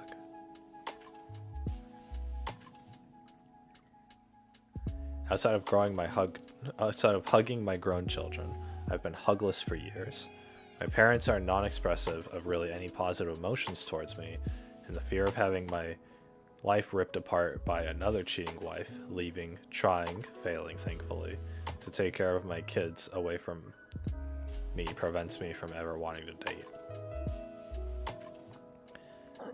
Yeah, okay, we have some mental health issues. We were told that real men are tough, real men don't cry, don't show emotions, and many of us have learned that there are consequences for breaking those rules.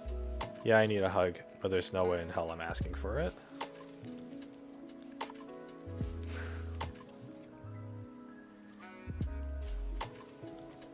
I agree, I see the younger generation, it's really bad. Yeah.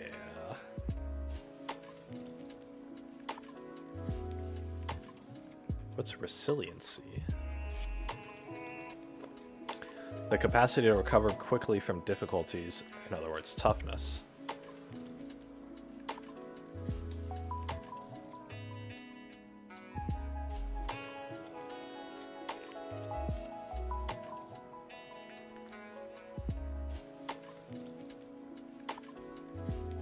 Bleh. As a firefighter who responds to all sorts of incidents, can I just say, at an accident, either help or get out of the way. Don't just stand there filming it with your phone. That person is going through the worst day of their life. Have some respect.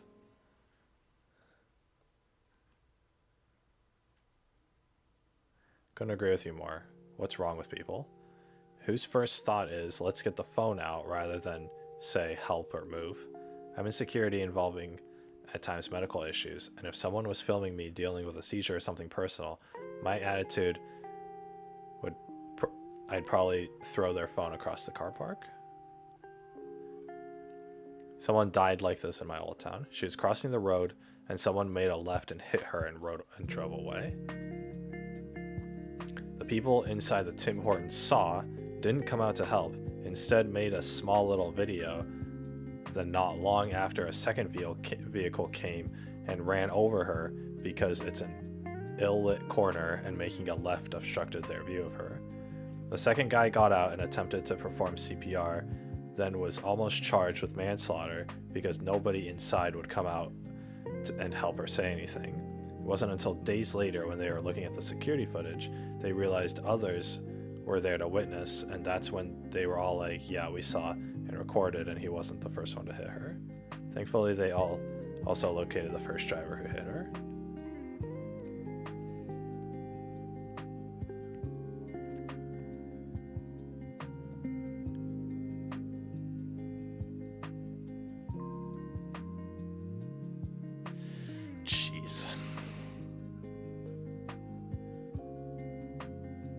My dad was a police officer and always told us kids, if you're ever struck in traffic at an accident, it might ruin your day. But that accident might have ruined that person's life. It might have ended that person's life. Be grateful you're just stuck in traffic today.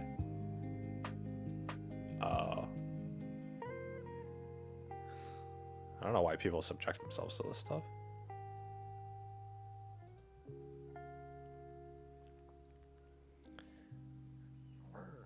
As a black person, white guilt is cringe. Dang, look at all the rewards this guy got. Bam.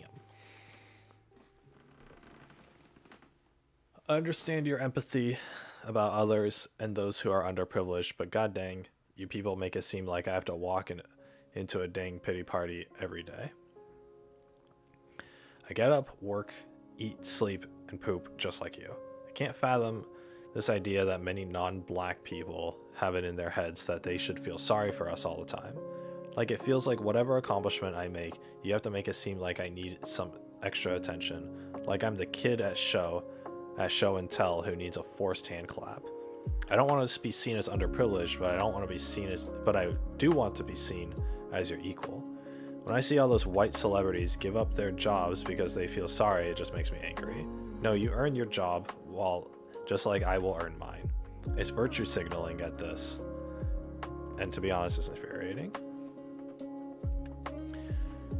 I'm talking about white and non-black people who go on pity parties for black people without warrant, i.e. going out of their way to signal that blacks are underprivileged and will never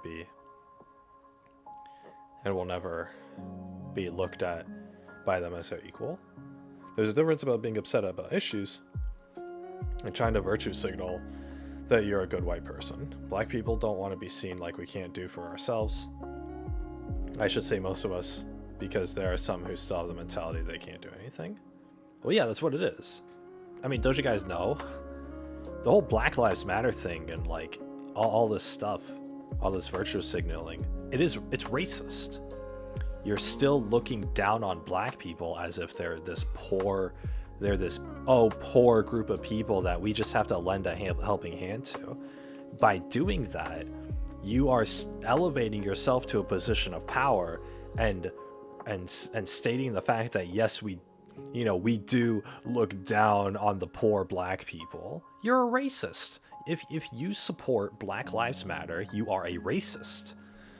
Because what you're doing is you're basically saying, oh, poor black people. Oh, black people need special attention. What, are you raising like special needs kids? Like, no, these are human beings that have the same functions and capabilities as anybody else does. Why are you treating them different? You're being a racist by treating them differently. I don't care how positively you think you're treating them. You're being a racist because you're treating them different than other people. That you're treating them differently than you would somebody of another race. You're a racist for supporting these movements. Black Lives Matter, all this talk about racism, everybody involved is a racist. You're looking at somebody for the color of their skin. That's what it is. If you're not willing to treat somebody as like an equal, as like, the same as the rest of humanity, then you're being, based off the color of their skin, you're being a racist. I don't understand how that's,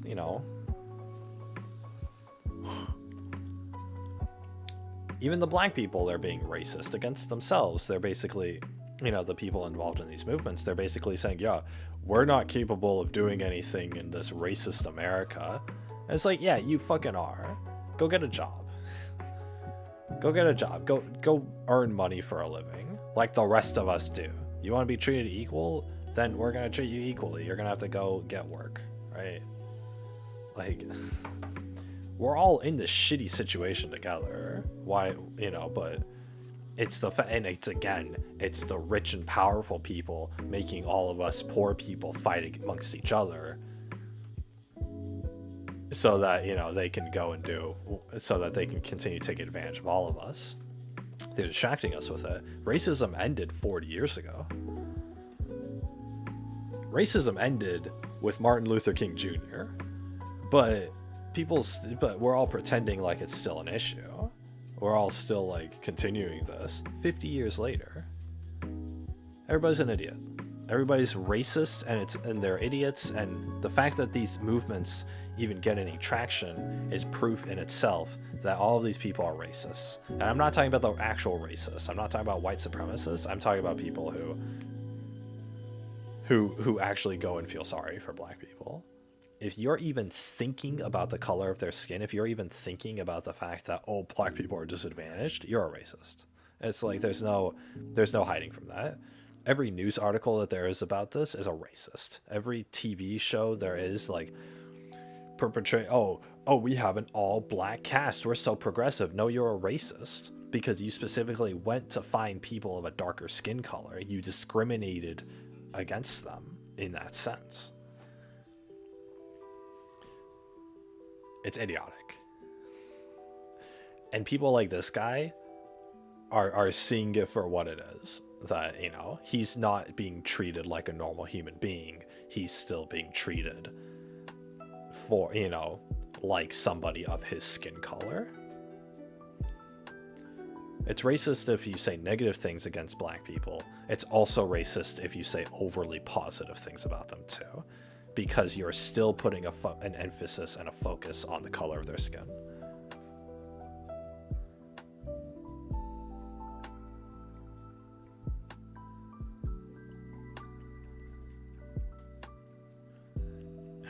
It's pretty bad. But I mean, what was this, a year ago? This stuff is still going to continue going. It's like this is never going to end. We're not going to see the end of racism. There's good and bad people. There's rich and poor people. You know, that's what determines what kind of person you are. You're attractive or unattractive. I'm a cop and I'm dreading going to work tonight. I've had the last few days off, so I haven't been going to work at all. I haven't been to work yet. I'll start by saying what that cop did was disgusting, and I don't stand behind him. At all, he's a criminal and should be in jail. I became a cop because I truly want to help people in the community. I don't insult people, and I'm very level-headed. Tonight, there are many protests in my precinct, and I know we'll be suiting up for riots. I don't want to be painted as a demon just because I'm wearing a uniform. I don't want to be hated tonight because of what other officers have done in the past. I just want to come home to family safe, and I don't want to have to fight with people I don't want to fight because I'm blue. I'm in blue. I hope everyone isn't too crazy tonight. Did this guy... It's deleted.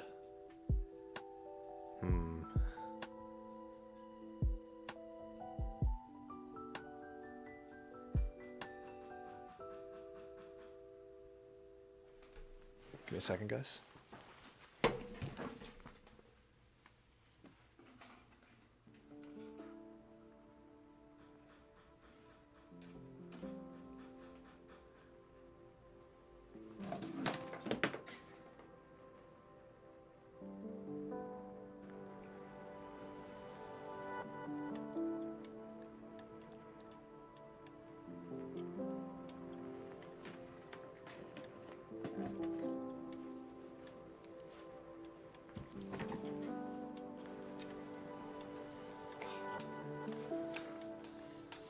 Okay.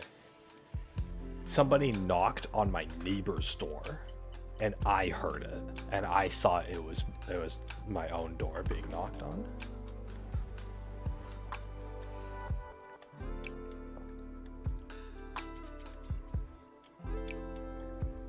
Forcing people back to office to preserve work culture is ridiculous. So many companies are putting out PR to set the stage for forcing employees back into the office. Why? Previously, businesses said full-time remote work would ruin productivity, and the cost to put the infrastructure in place was too high. Well, COVID forced the infrastructure to be put into place, and drops in productivity didn't happen. Now business and government are saying they want to preserve company and work culture. And they're making all these veiled threats about losing out on promotions and being converted to contract employees. What the heck? I've never been more productive or happy since I started working from home. A small minority of people want to go back to the office. My company has the service to prove it. Why force people to do something they don't want to do that actually makes them less productive, exhausted, and sucks up all their free time? Commuting is terrible for the environment and for employees' wallets. Why force us back into the office so a vocal minority can have their social hour back at lunch? I don't give a shit about company culture. I like having extra money in my pocket. I like not having to spend an extra 2 hours of my day sitting in traffic. Screw these CEOs and managers that are forcing employees back to office because of culture. It's not culture necessarily. They're using the word culture as an excuse. They're trying to control you. If you show up to the office, they're controlling you. It's a form of control. Work isn't about the work done. It's about looking like you're performing a job. The company looks good and is happy seeing all of their little peasant workers showing up to the office to work. I mean, this was like, it's been like over 50 years since like computers came out, and initially, and it's been like 40 years since office jobs became a thing. What do you do at an office job? You go to work, you go to the place of work, and you sit down in a cubicle on a computer, and you type stuff on the computer. Guess what, guys? We have computers at home. The opportunity to work from home over the internet should have been implemented 40 years ago. But they didn't, because why didn't they do that? Why are companies spending extra money to rent out office space in order for a place for people to show up to do their work instead of just having people do work at their home for free? Why did they do that? Because in the first place, it's because it's a matter of control. They can control the employees, they can go up to the employees and boss them around, all the things like that. They think it's easier to manage people like that, but in all honesty, you can just manage people by the amount of work done. If somebody doesn't perform up to quota, you give them a threat. If they still don't do it, you fire them. It's not that hard, and you can do that all through an email. Companies could be self-sufficient and it would save them money. They could have been self-sufficient and saved money by having people work from home for the past 40 years. Why didn't they do that? It's because the company wants to have that control over people. It's a control complex. That's what it is. And so the CEO can sit up in his comfy office on the highest floor, giggling to himself in his stacks of money, looking down on his whole company and seeing just a bunch of human beings showing up to his office and doing his work for him. It's a control thing. If he cared about the money alone, or if he cared about the business running alone, then nobody would have to show up to work. People would just work from home. But that's not what it is. It's a power complex thing. And it trickles down. The CEO wants the power. The owner of the company wants that power. He tells the managers to enforce that. And then the managers enforce that, and everybody else, all the other employees, have to show up to work.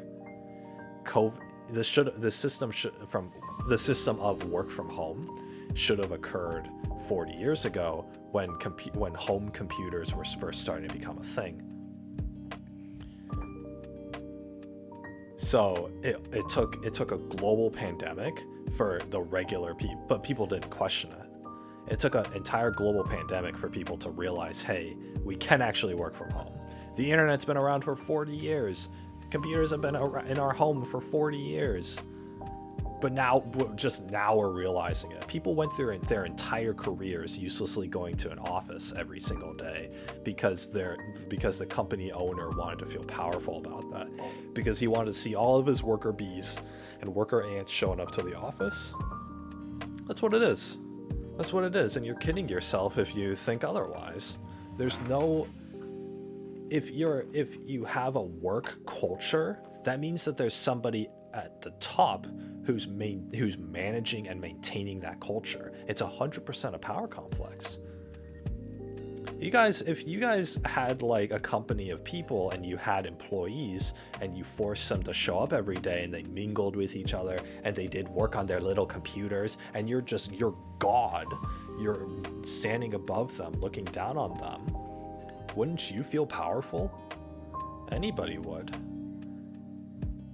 Company owners have the money and the ability to be in a position of power like that. because for them it's the social satisfaction of being at the top of the leaderboard, being at the top of the food chain there. And they don't feel that when everybody is, you know, pixels on a screen in a Zoom call. They don't get to feel that, you know, over, you know, that sense of it or whatever.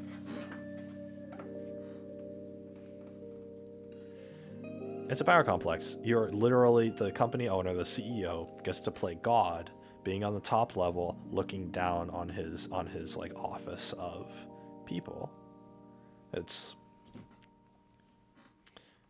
a God complex. It makes you feel socially there. In the same vein that, like, you know, what do you guys think the high school bullies did when everybody had to go to online school? The high school bullies didn't get to do anything. They didn't get to bully the students. They didn't get to bully other kids because everybody was online. Everybody was, you know, pixels on a screen, and nobody had contact with each other other than in the Zoom call during class, where the teacher was supervising all of them. Oh, they sent private messages, mean messages, and boo-hoo. Other than that, it's like, you know, what are you gonna do, right? You can't physically beat the people. You're not physically there to see them suffer. You don't get that satisfaction. High school bullies don't get that satisfaction. CEOs don't get that satisfaction. And so the head of a company is gonna have this power complex, and so it has the money to make everybody go to work, and everybody has to go to work. It's having power over it's having power over the working class. It's the same exact thing that they're doing, which is why there's the wage gap, which is why, not the wage gap, but the what's it called? The wealth gap, right? You have the 99% of people who are dirt poor compared to the rich millionaires who are in power. It's the same thing. That's why companies are forcing people to go to work. It's a power complex thing. Preserve work culture here. Preserve work culture, which is the phrasing that they've been using. It's just that. But the thing is, nobody's talking about how, you know, the CEOs of these companies have a power complex, and that's why they're going to work. They're believing the words work culture. They think that the work culture is an important thing. It's not. Company owners want to be the king of their own castle, and they want to see their peasants. They want to see the peasants tend the farms and the jesters play a dance for them, and their assistants to give advice to them. They want to play king of the castle. Company CEOs want to play king of the castle, and you can't play king of the castle if everyone's on a Zoom call. So that's why people are going back to work as soon as possible. Because the CEOs who are multimillionaires can afford to have a little culture of people who are working for them.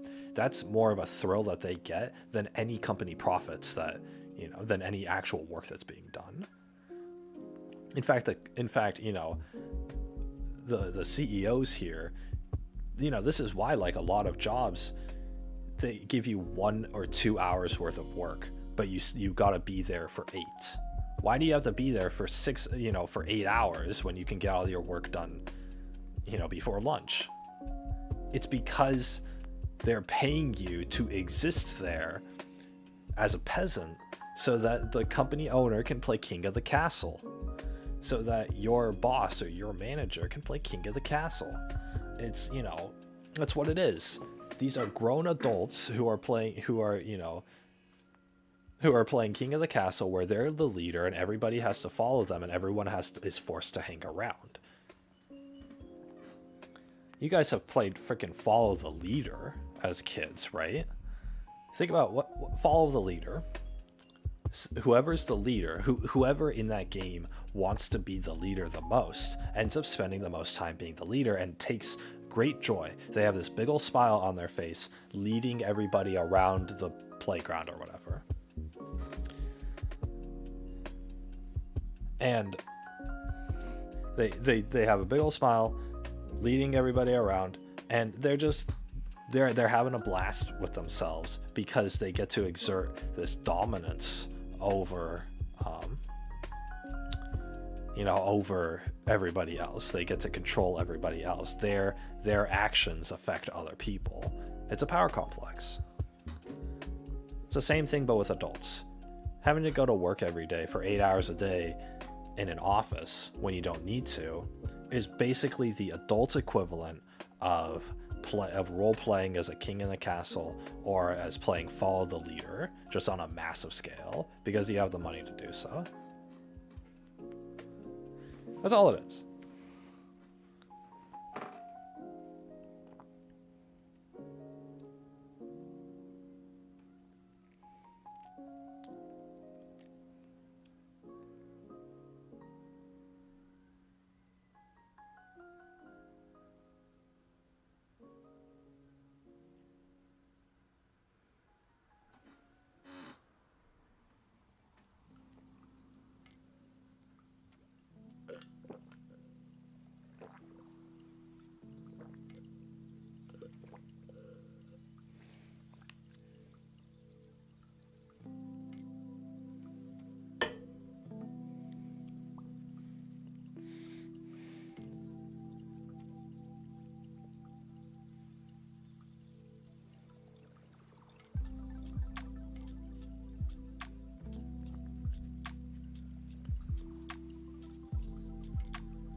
Nobody's complaining about this, though. Nobody's understanding this culture of people.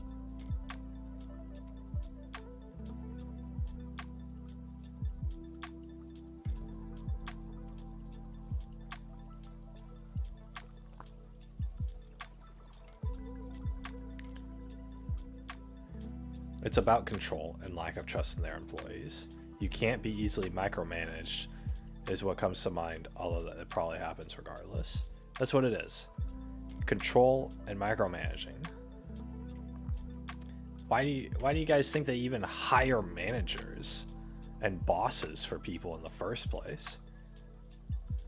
You need somebody to run the company, and then you need people to do the work. That's all you need in a company. You have different pieces of work, you have different places or whatever, right? But it's a bureaucracy. And it's about there are all these people in the middle who are just there to exert control over the workforce.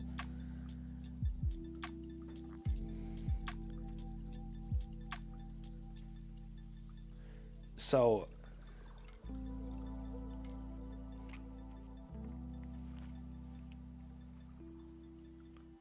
and the thing is, people are just putting up with this. There's so many people in this thread who are like, oh yeah, the company has come back to work today. It's like, if you're so fucking upset about it, then put your foot down. Stop being such a fucking beta male. Like, come on.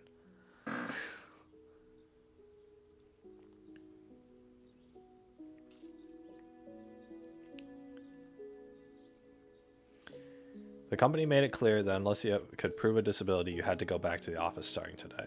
He worked remotely with complete success for over a year, but now he's back to losing 2 hours a day on commute and a few $1,000s a year on expenses such as tolls, gas, work, clothes, and fast food.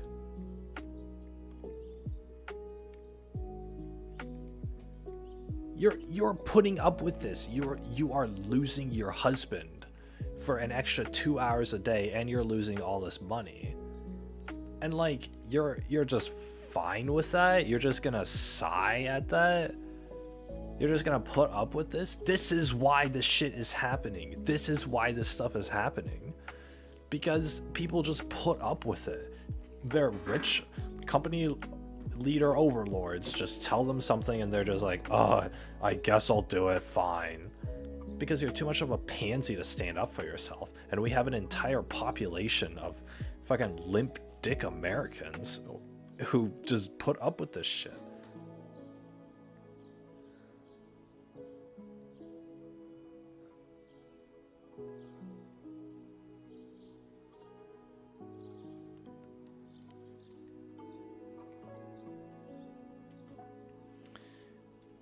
You just put up with this. What the fuck is wrong with all of you?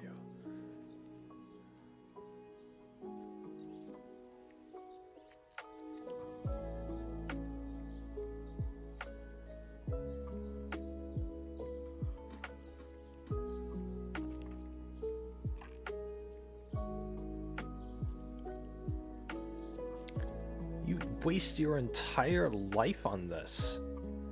What is wrong with you guys? If you don't want to waste your whole life on this, then fucking do something about it.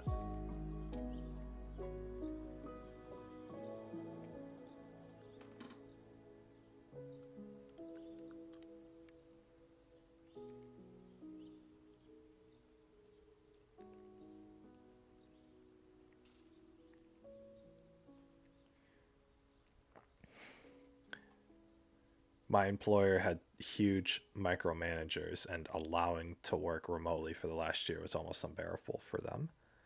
I'd get 3 to 4 calls an hour every day so they could check in on me. This is what I'm telling you guys.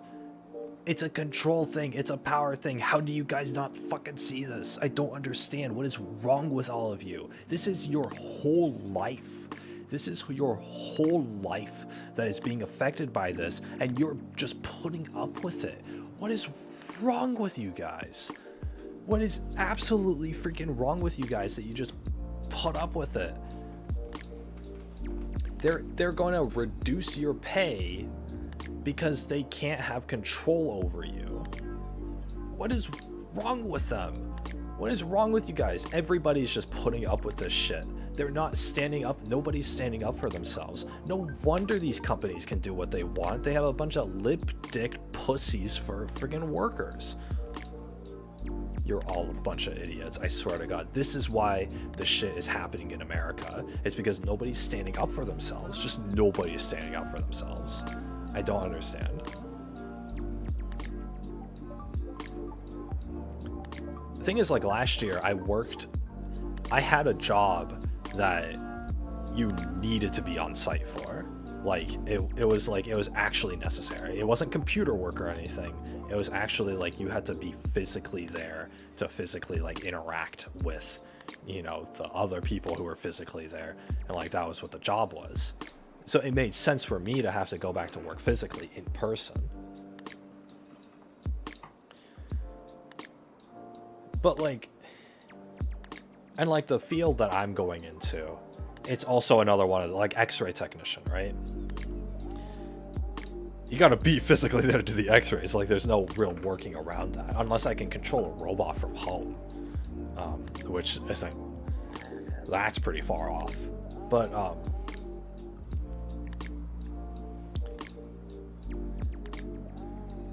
anyway, it's like most of these people, they're just doing work on a computer in a cubicle. Why are you guys putting up with this shit? I don't understand. The only reason I'm getting into X-ray work is because I can get a part-time job. I don't have to work that much. I can just work on the weekends, or I can just work during the evenings. And you know, do it for people in that capacity.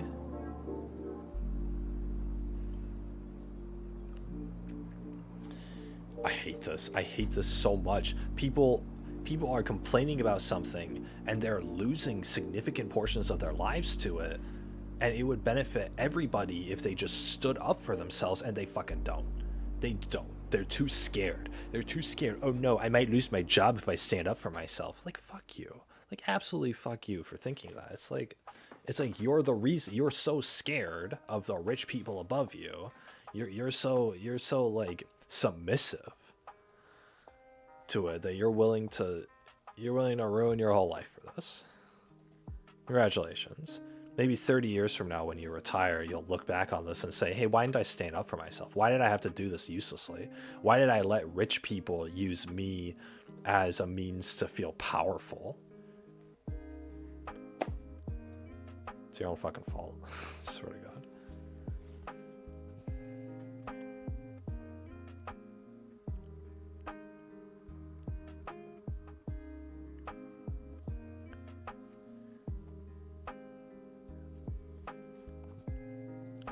Oh boy. If your kids have contraceptives, do not take it from them. I'm a mother to a 17-year-old. He graduates this year, college in the fall. He's been dating a girl for 2 years. I found condoms in his room. We're an American family. Sex at a young age is frowned upon. I've always felt that if you can't wait till marriage, at least wait till you're out of your teens, so 20 years old. I took his condoms, took his card so he can't buy anymore. and took his car thinking that would stop him from having sex. He will be a daddy in 8 months, and I'll be a grandmother at 42. Congratulations. Congratulations. You took away his condoms, and now he's having a kid. Lesson learned, although lesson learned too late. Parents aren't perfect, especially those of us with such traditional backgrounds, but I realize now where I went wrong. I have a younger daughter, and I now know to be better when she is around my son's age. Looking back, I do wish I would have just been glad he was practicing safe sex instead of trying to punish him, because teenagers will find a way. He's nearly an adult, and I reacted as if he was 13. But parenting doesn't come with any instructions. It's hard to accept your babies growing up. So I admit my mistake. We live and we learn. Well, at least you aren't that parent who's fucking gonna let your son rape your daughter and then shame your daughter for getting pregnant.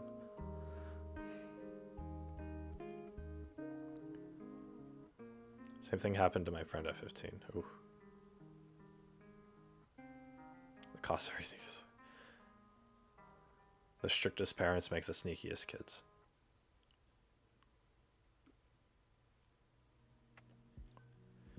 My best friend for years had an overbearing mother that he became a complete compulsive liar. It was a huge part of what ruined our friendship. We don't talk anymore. My God.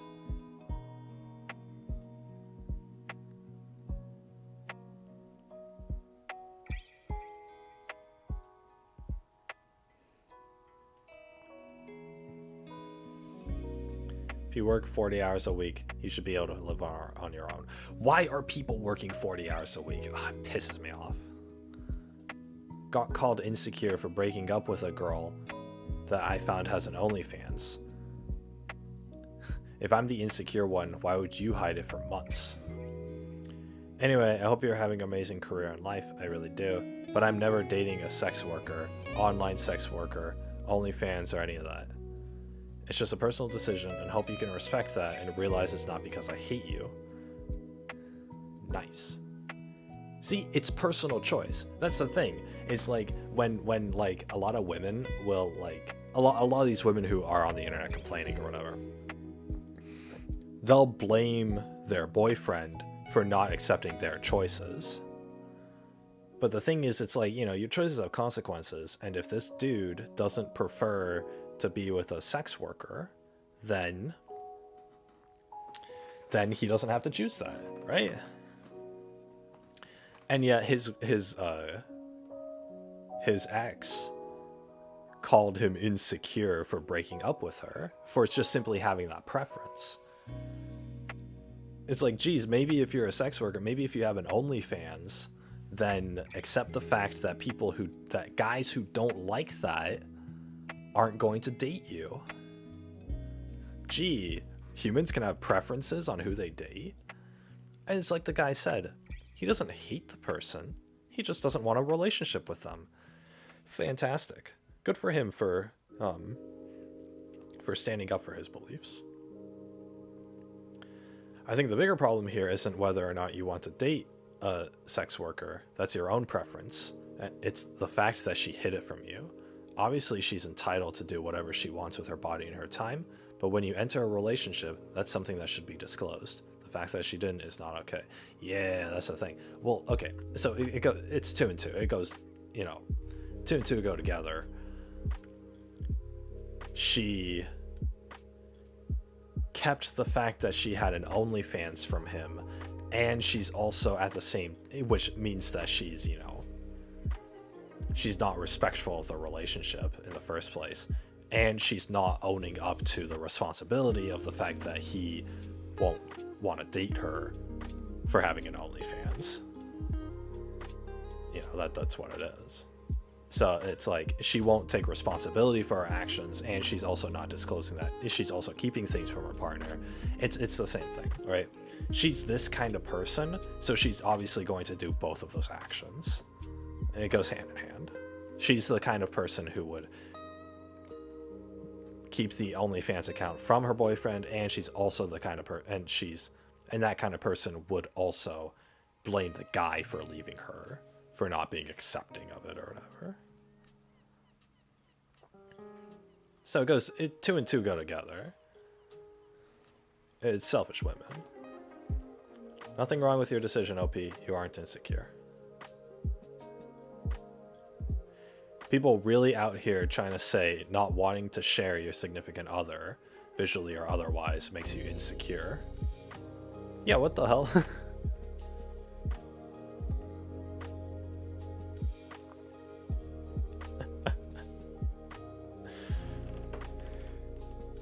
Damn.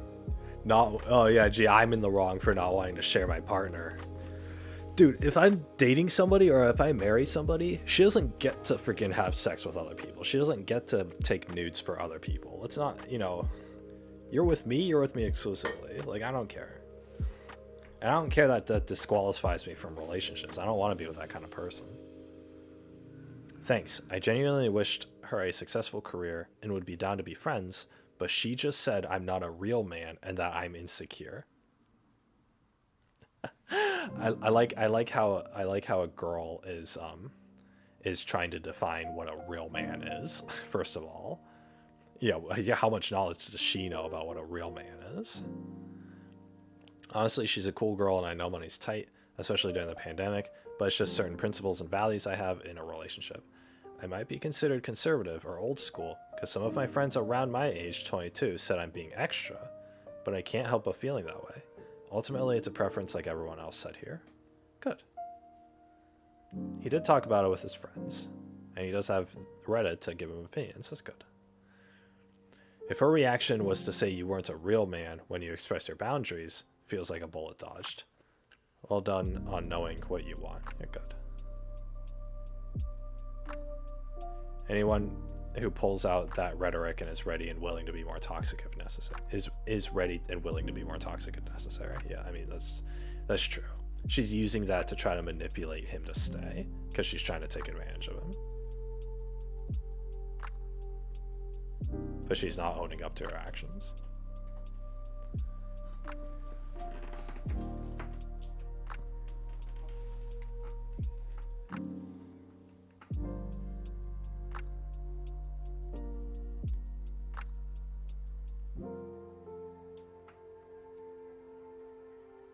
Bada bing, bada boom, bada bing, bada boom.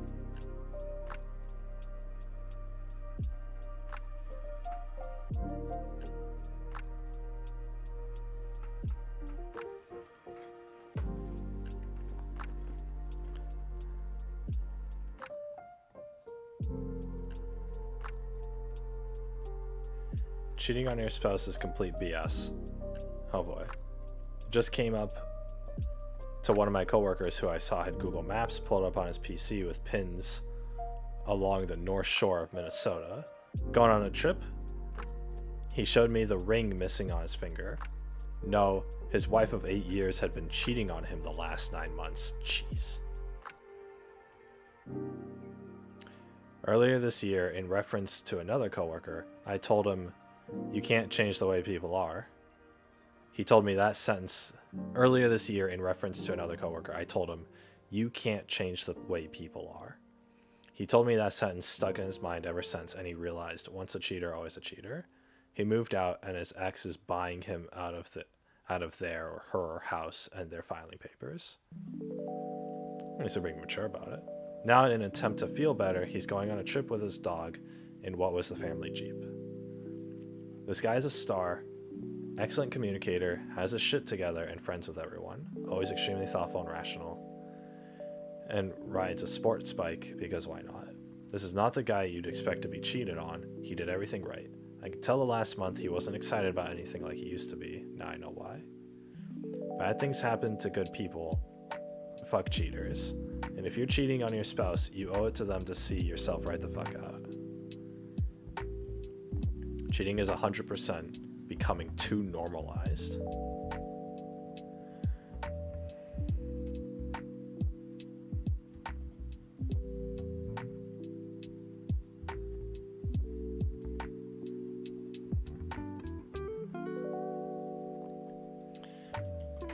It is becoming too normalized. That's why more people are doing it.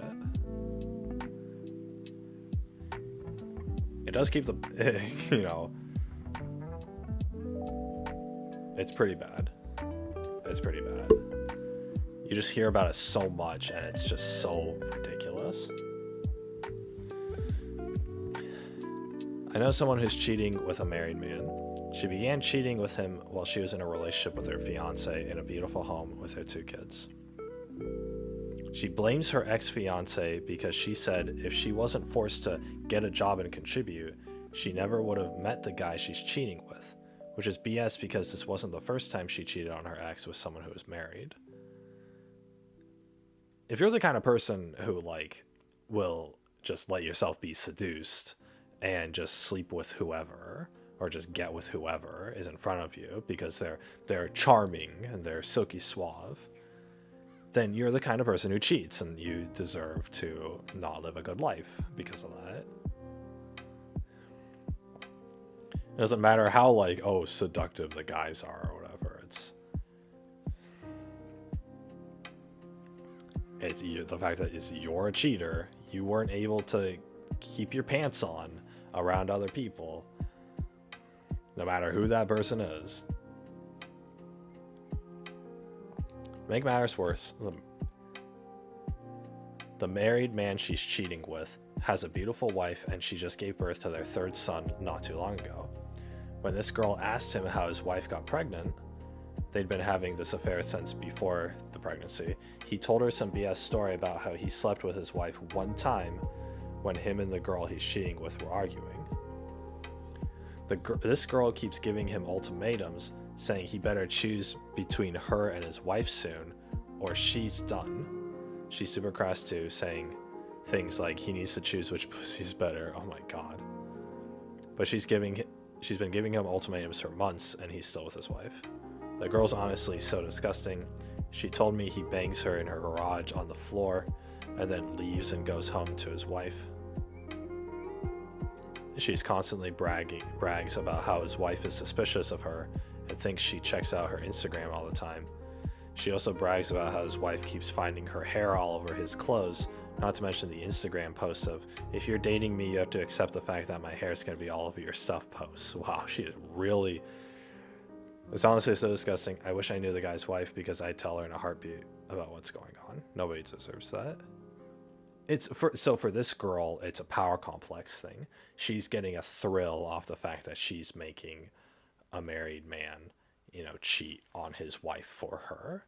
She feels like superior because he's, the guy married somebody, and now he's choosing her over his own wife. She feels powerful because of that. It's a total, it's signs of narcissism. And the thing is, this kind of person is also the kind of person who would cheat on her partner in the first place because she is that same, she's that kind of person. My god, people are just so disgusting. You get to find the worst kind of people on the internet, I swear.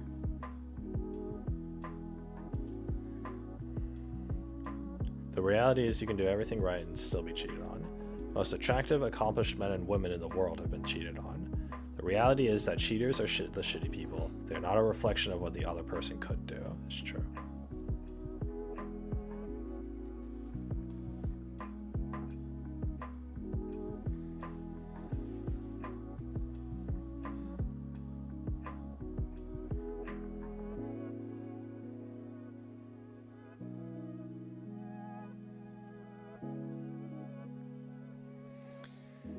Bada bing, bada boom.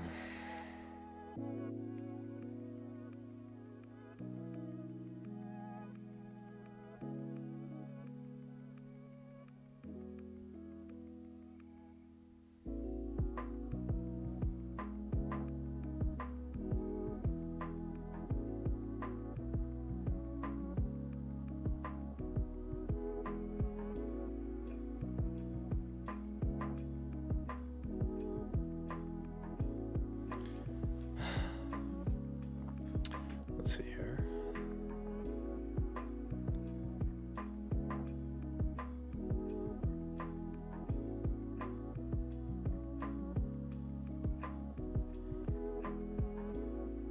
I wish so badly to be able to internalize this. It's so hard not to see being cheated on as a personal failure. even knowing full well that the other person is a horrible human being, it still eats away at your self-worth like crazy. It's true. And the thing is, it's true because the kind of people who do cheat put on such a fake face about like the fact that they're good people. They pretend to be this loving, caring, affectionate partner to you, and they don't.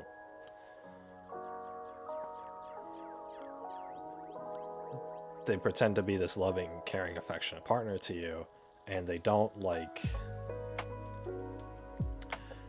And so you would never think that they're going to cheat on you. But then they do.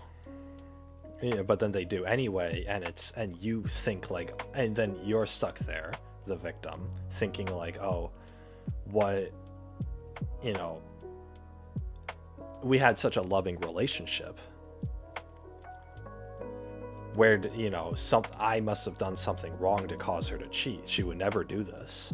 But the thing is, it's not that she would never do this, it's that she was so good at faking her personality around you that she tricked you into thinking that she would never do this. And so because you were tricked, you think that there's no one to blame but yourself, and your self-esteem, you know, goes down.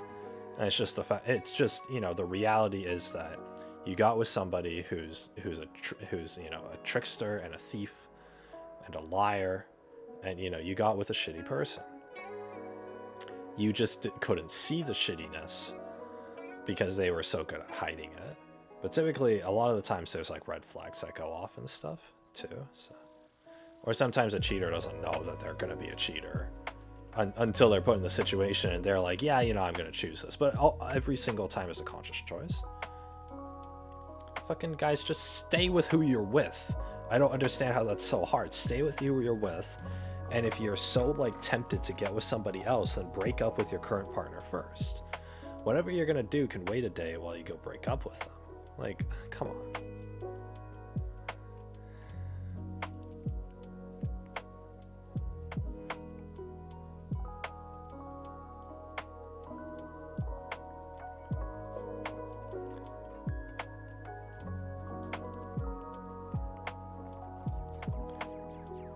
Realization that I don't hate Thanksgiving, I just hate spending it with you.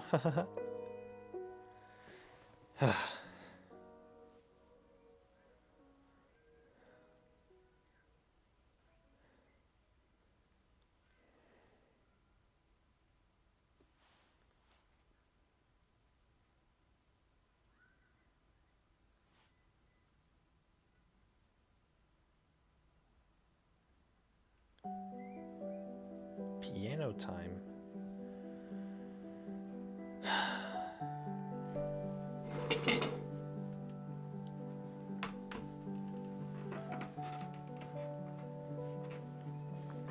This morning I woke up fresh and rested in my own house. Got out of bed, not bothering to fix my hair or cover any under eye circles. My 7-year-old daughter was in the kitchen, eyeing the chocolate pie chilling in the fridge. I cut a small slice onto a paper plate and handed it to her, commenting that a little pie for breakfast never hurt anyone. Cleaned up a little while she ate, making sure the kitchen would be clean. I started cooking Thanksgiving dinner. My mother sent her first text at 8 a.m. asking if I had brined my turkey overnight. I ignored it. I got dressed around 10, for no reason really, just because I wanted to. I put on makeup and a pair of heeled boots, only because I felt amused at the idea of honoring the female of rite passage on Thanksgiving, where we were cooking large quantities of food in a hot kitchen while wearing something completely impractical. I put our brined seasoned turkey in the oven around 12 and boiled some potatoes. My boyfriend hadn't moved from the couch in over an hour, and I felt myself getting irritated until I realized that I couldn't think of even one thing I needed his help with.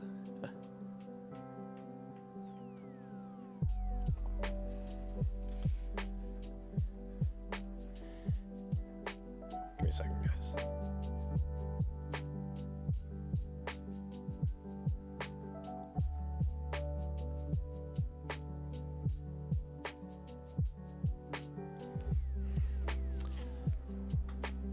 Our toddler clapped along to Dora the Explorer while the other 3 kids played tag outside. God, you have 4 kids? Bro, stop having 4 kids. Come on, guys.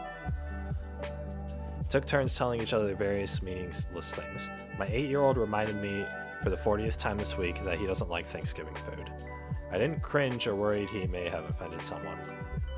I shrugged and reminded him that we're making frozen pizza as well. No one showed up early, or late, or at all, because no one was invited. I spent the next few hours moseying around the kitchen, cooking and washing dishes as I dirtied them. I set our table with fine china and crystal champagne flutes. I called my mother to reassure her that no, I wasn't scared to cook a turkey for the first time. I watched bits and pieces of a football game, chummed Christmas songs and sipped mimosas while listening to my 12-year-old talk about Minecraft. At 3:30, all 9 Thanksgiving dishes were ready to serve. We ate together, laughing, telling stories about previous holidays. We each said what we were thankful for. We didn't say grace because we're not religious. We didn't talk politics. We didn't talk... Imagine talking politics to an 8-year-old. We didn't talk about whether or not cousin Benjamin is getting divorced. No one made a snide comment about anyone's ex-husband. No one asked my boyfriend and I if we were getting married. We ate what we wanted. I had a little bit of everything. My youngest had 1 bite of a roll and some cheese crackers. My oldest ate 3 plates of the gourmet mac and cheese he helped cook the night before. There are no casseroles. No Waldorf salad. No Great Aunt Brenda's mysterious mystery gelatin. No one sternly corrected anyone's manners. No one waited to get second helpings. No one angrily wondered out loud who stole all the bacon out of the green beans before dinner. No one cared that a small slice of chocolate pie went missing when we served dessert. People care about this stuff? Went to bed last night so nervous about today. I'm worried that I wouldn't be able to meet my family's expectations on the only holiday we ever spend at home with no visitors. I cried quietly, thinking it'd be another sad, disappointing day for everyone. So it surprises me to say this was easily the best, most relaxing Thanksgiving I'd had in my entire life.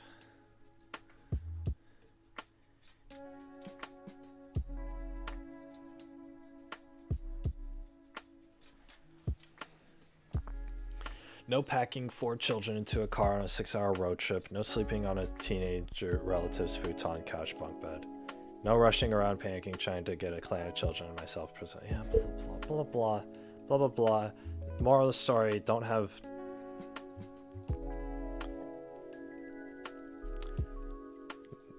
Yeah, don't hang out with your family, with your extended family. Jeez willikers. Oh boy, the 15th Reddit post about how nobody's taking COVID seriously.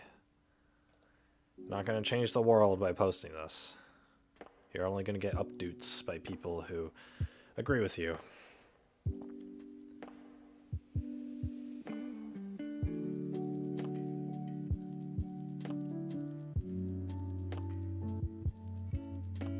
Yada yada.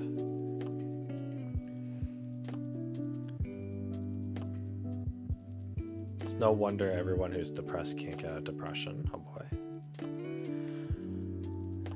Everything now requires a shit ton of unnecessary hoops to jump through just to weed out people who are too depressed to get through them. Want to apply for a simple job? 3 years experience and 3 references. Must be able to sit through 45 minutes of nonsense questions about how you agree, disagree, slightly disagree. Oh, and don't forget extremely agree. Like, what the frick is the difference between agree and extremely agree? I extremely agree, you can kiss my ass. Nice.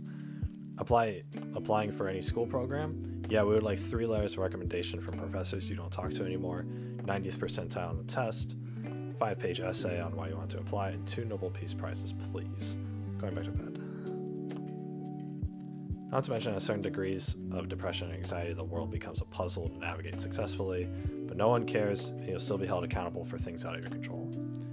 Have a stutter that's linked to your Tourette's and makes the thought of social interactions induce mass anxiety that turns into crippling depression. Good luck with that job interview, or speech class, or class presentation. It's not anyone's fault. People will try to help you out at first, but once you start pushing them away, they'll just stop caring about them.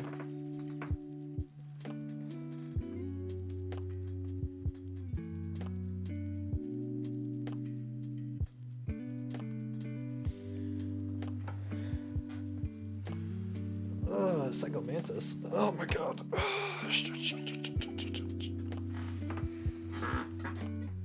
Your Tourette's. This could not be more relatable. Oh my gosh. Wow, guys, life is hard. Yeah, life sucks. Damn. Is anybody gonna do anything to change it? Gee Willikers, probably not. The fact that we work until we die just for the privilege of being alive is seriously messed up in my opinion. Nobody asked to be born, yet we're all obligated to give our labor until we all die. There is no alternative, and the choice to end it early is outlawed.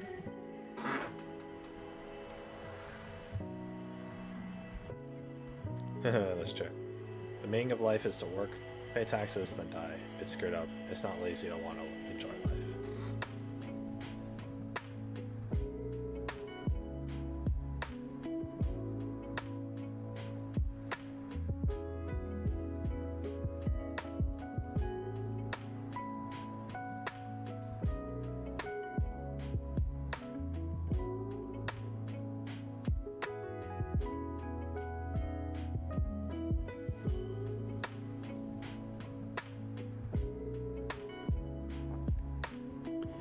I agree with you. I've worked over 30 years now in construction. Getting up at 4 a.m., leaving the house at 5. Get to work by 7. Get off work at 3:30. Get home by 6. Oh my god. Shower, eat, sleep, and repeat 5 days a week just to save up enough money to go on vacation 2 weeks a year. I'm just waiting to die now.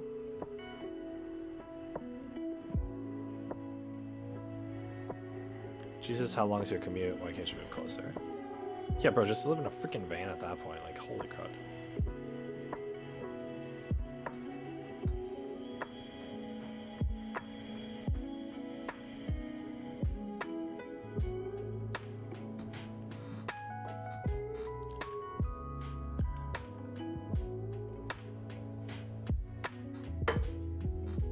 Median retirement age is 62. Median death is 81.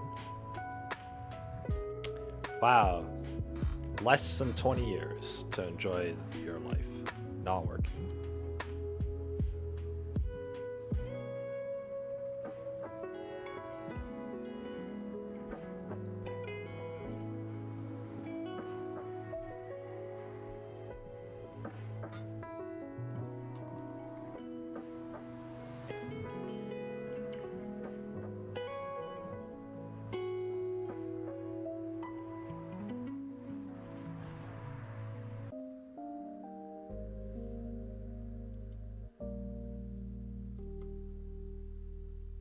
God, I gotta take a piss, guys. I'll be right back.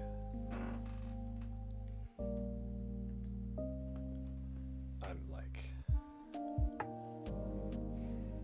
I gotta take a piss. I'll hold it. I'll hold it. I'll hold it for you guys. Oh my god.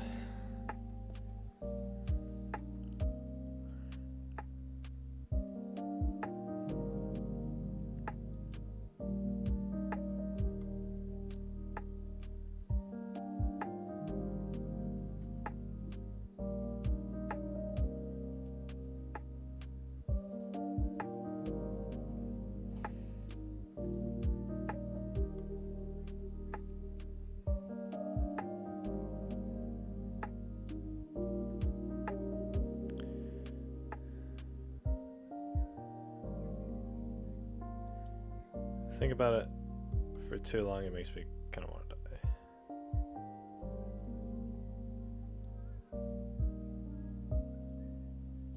LMAO.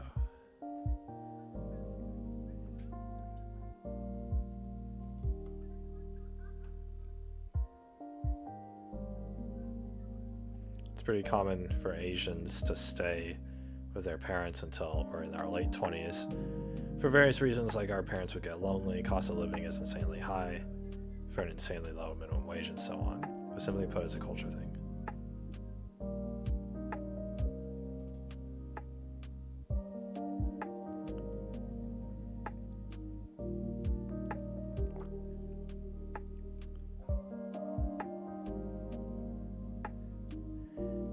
Yeah, bro, how can you look down on people? Only like the actual rich can freaking Only like the actually rich can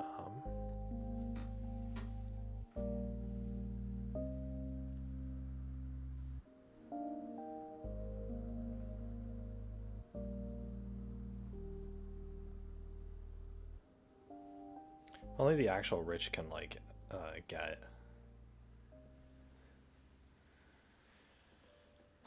like can move out, like probably the YouTubers or whatever can move out of their parents' house or whatever. Like there are ways to do it, but it's like it's pretty rare. If you're just working some normal job, it's financially advisable to just live. Like there's no way any one of the 4 people in this household could move out because we all need each other's income to live. So if like just my brother and I decided to move out and get our own place together, like we in California, we would be pinching pennies. We would be so hard. We would probably both have to work full time just to afford the rent. It's really bad. Guess who's responsible for that situation? Oh boy.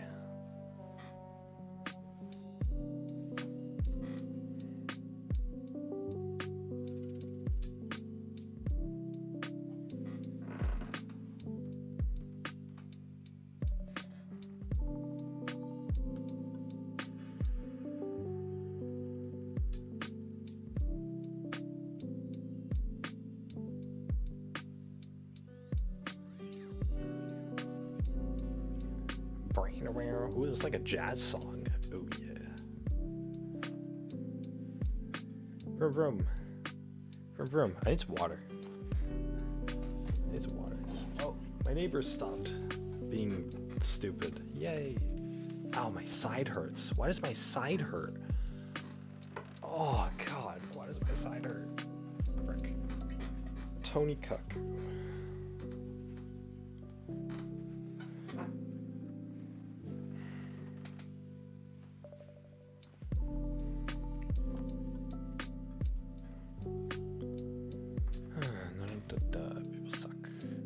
People suck. Nice. I'm an ER's nurse and I'm scared.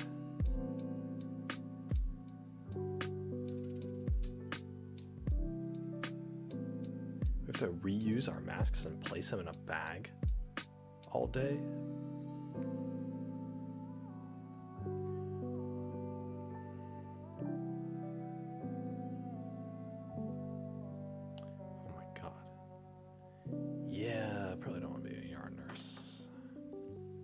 To those who won't wear a mask, I hate you.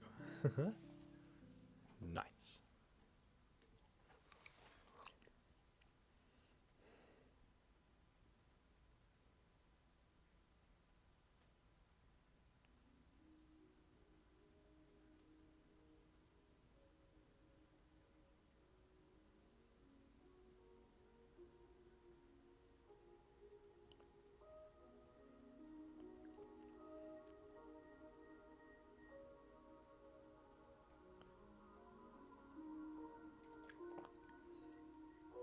I hate Caitlyn Jenner and people won't listen why.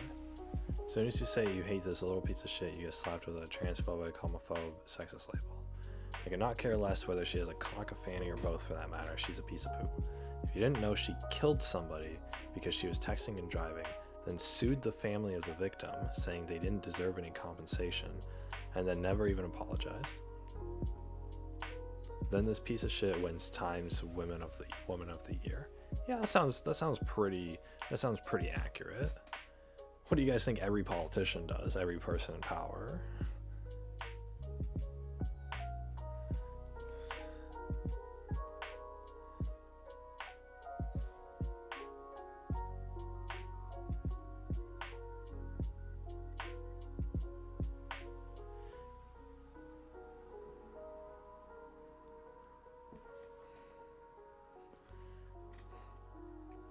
I normally think white privilege is a BS concept, but she's a stark example of it. Proves money can buy anything. That's not white privilege, that's rich privilege. What are you talking about?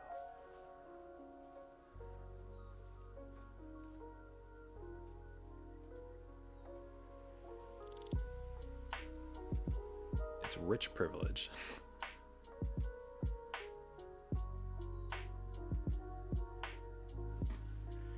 Mid-30s here. Normally not one to complain, but it's my birthday and it sucked. So I'm gonna be a whiny bitch. Married, sole breadwinner, wife is stay-at-home mom.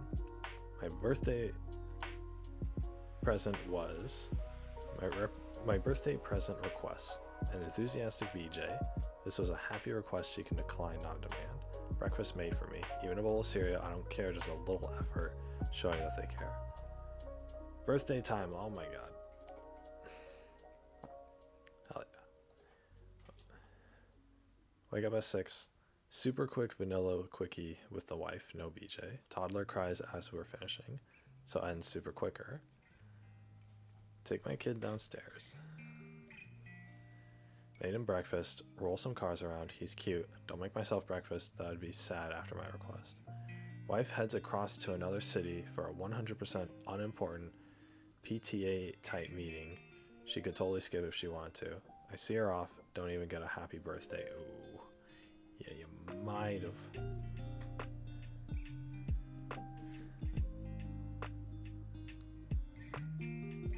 You might have married the wrong person.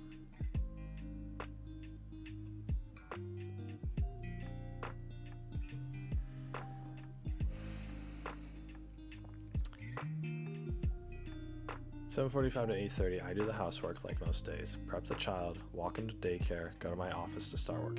He's doing the housework and taking the kid to daycare and going, and he himself goes to work. Oh my god. While his wife is what? Wife is a stay-at-home mom, and the wife is a stay-at-home mom, and she's not even there to take their kid to daycare or feed the kid or do anything. Well, this dude has to work a full-time job. Are you kidding? Why do people get married to women like this? I don't understand. How do you do this?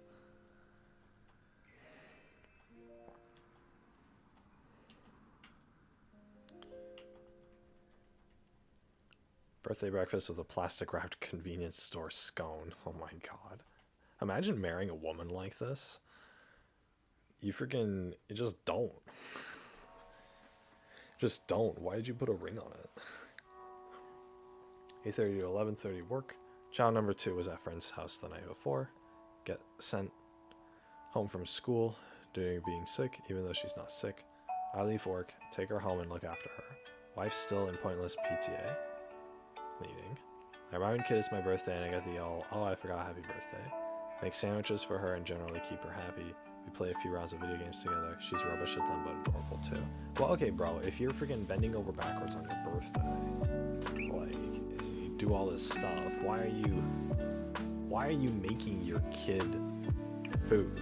God, when my kid turns like 5 years old, he's cooking himself. I'm teaching him how to cook. He's either going to cook himself food or we're going to be in the kitchen together every single meal. I'm not spending, I'm going to have...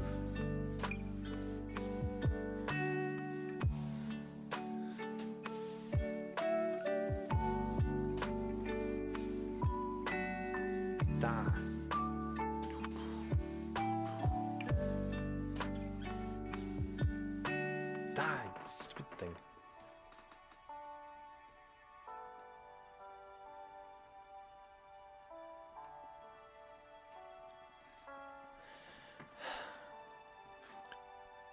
Uh, 1:30, kid goes to grandma's, I get back to work. 5 p.m, wife gets back from PTA meeting. Finds I have taken the $12 she left on my card. Money wallet pile, assuming it was mine. Apparently she received it from someone and didn't write down how much it was. Gets aggravated gets aggressively lectured for no reason. She is too tired to pick up toddler. I rush to go do it. Are you kidding me? Dude, the wife was probably out cheating on him, to be honest. Like, at this point, if like the kids don't have respect for him and the wife clearly doesn't have respect for this guy, she was probably cheating on him. Like, especially since she was gone for like 8 hours. And she's probably just calling it a PTA meeting. She asks what I've prepared for the kids' dinner. I was working. I try to suggest cheerfully, hey, it's my birthday, let's Uber something tasty. get told off for that taking too long and told to make something. His bitchable wife tells him to make dinner after he's gone home from work on his birthday. He's putting up with this. This dude is putting up with this shit. Wife grumpily folds a few towels from the 3 loads of washing I did, then goes to play with her phone on our bed in our bedroom while I feed the children. Bro, you're bending over backwards for this woman who hates you. You're clearly not fucking... She's cheating on him, 100%. And also 100%, he's being a pussy for putting up with all this stuff. They gotta get a divorce. If they get a divorce, then, you know, her kids will see how, like, bad she is as a parent. Imagine marrying this kind of person in the first place. The thing is with, like, when I get with a girl, I make dead sure that she's going to be freaking, like, that she's not going to turn out to be like this. And if she turns out to be like this, I'm putting my fucking foot down. There's nothing that I hate more than people being, you know, people taking advantage of me and being unappreciative when I do shit. Like, oh my god, but this guy just puts up with it on his fucking birthday.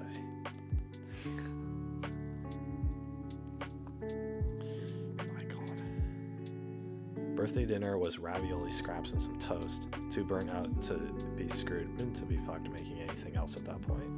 I bathe the kids and feed them a slice of birthday cake I bought. I invite wife downstairs for cake. Nope. I bring the kids upstairs to bed, put the big one to bed, and the little one decides he wants to cuddle mommy. Big kid falls asleep, wife falls asleep next to the little one. What's the time conversion? 8:30 to 10. Cleaning up the kitchen, and 2 kids worth of carnage by myself. That's it, birthday done. 10 p.m. Now I mindlessly scroll Reddit wishing someone cared about me, not just needed me for money, food, and changing diapers. Honestly, a card, a letter, a cuddle, and a happy birthday, a fucking coffee made for me. Any glimmer of hope that someone cared would have been enough. I got money, food, and a roof over my head. I know at the end of the day it's not so bad, I'm just being a bitch, but I guess it's lonely. It's a bit lonely, hey. Dude, this guy is fucking like... This guy's gotta get out of there.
Sorry guys.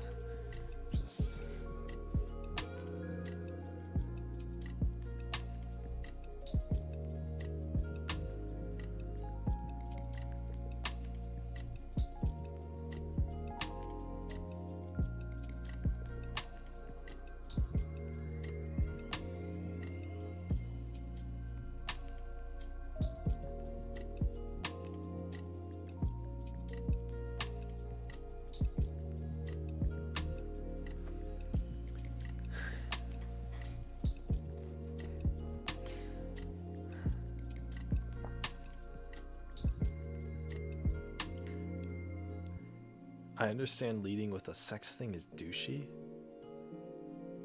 What? I just hate I was gifted what should be a normal part of a marriage.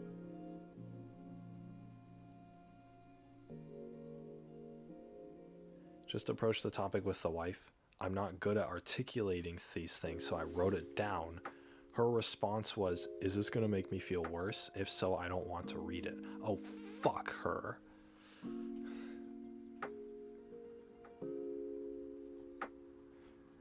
Oh my god, his wife is an absolute bitch.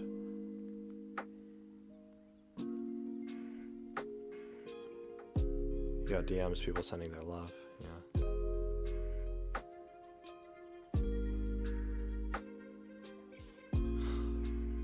I hate this woman, oh my god.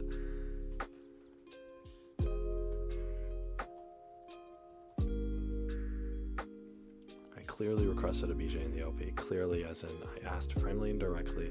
I didn't mention it in passing in a way that might be Mr. Forgotten, not clearly as in demanded.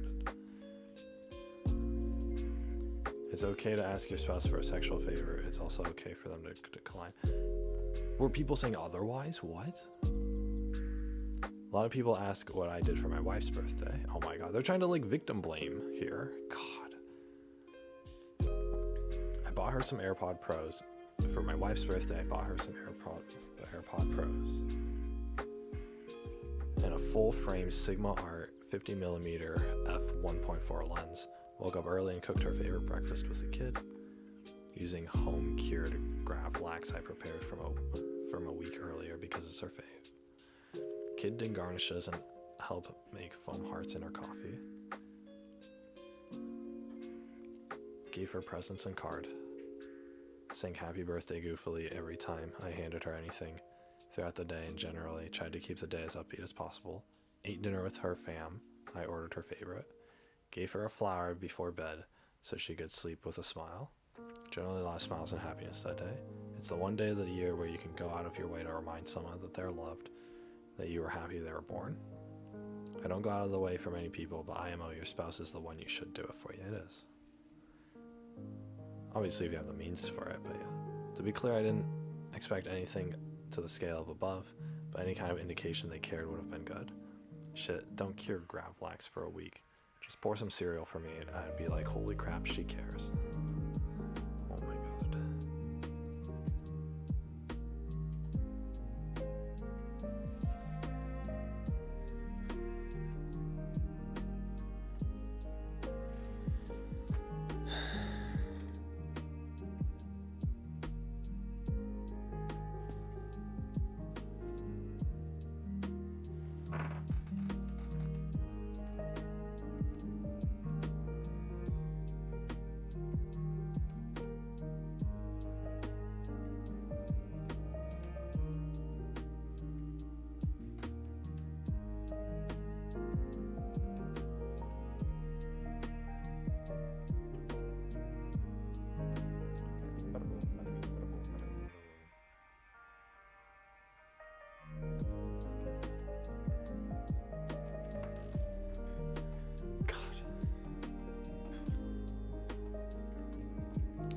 Implying the wife's cheating. Something missing is communication. For all we know, the wife spent those 9 hours running around to extremely important appointments, errands, offices, and commitments. She very well may have been justified in being exhausted at the end of the day, but if all she can portray to their husband is, I have to go to a PTA meeting, then it doesn't give any info beyond that. Of course the husband's gonna have no idea what the heck is going on, why she's so worn out. Talk to your spouses, people. I don't know, this woman seems evil, to be honest.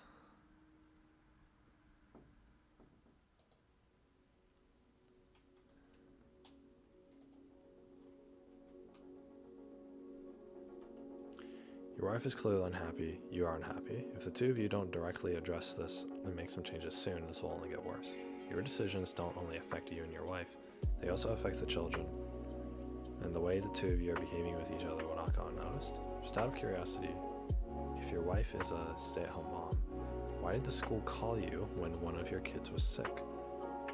Oh, why did the school call you when one of the kids was sick? Well, PTA thing is more important than picking up your kid. There's something we're all missing here.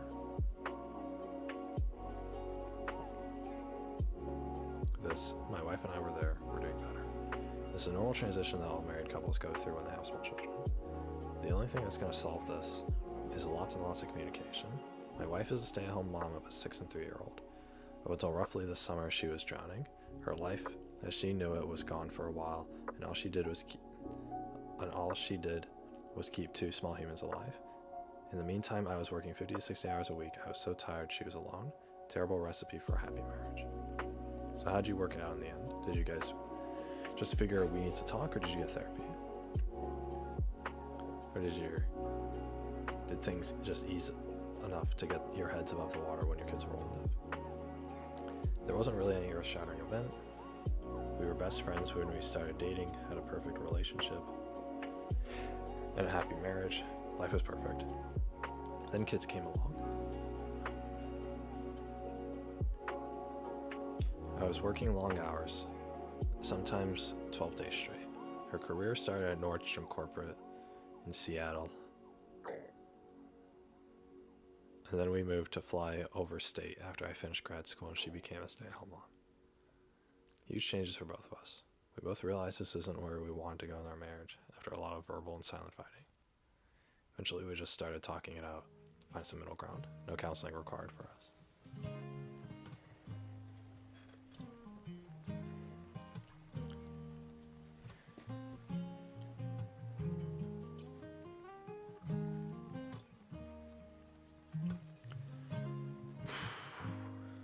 Jeez. I know it's just one person's situation. I shouldn't get like so heated about it, but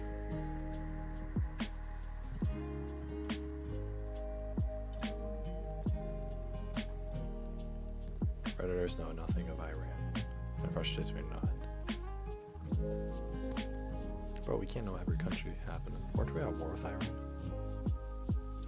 And the guy was raped.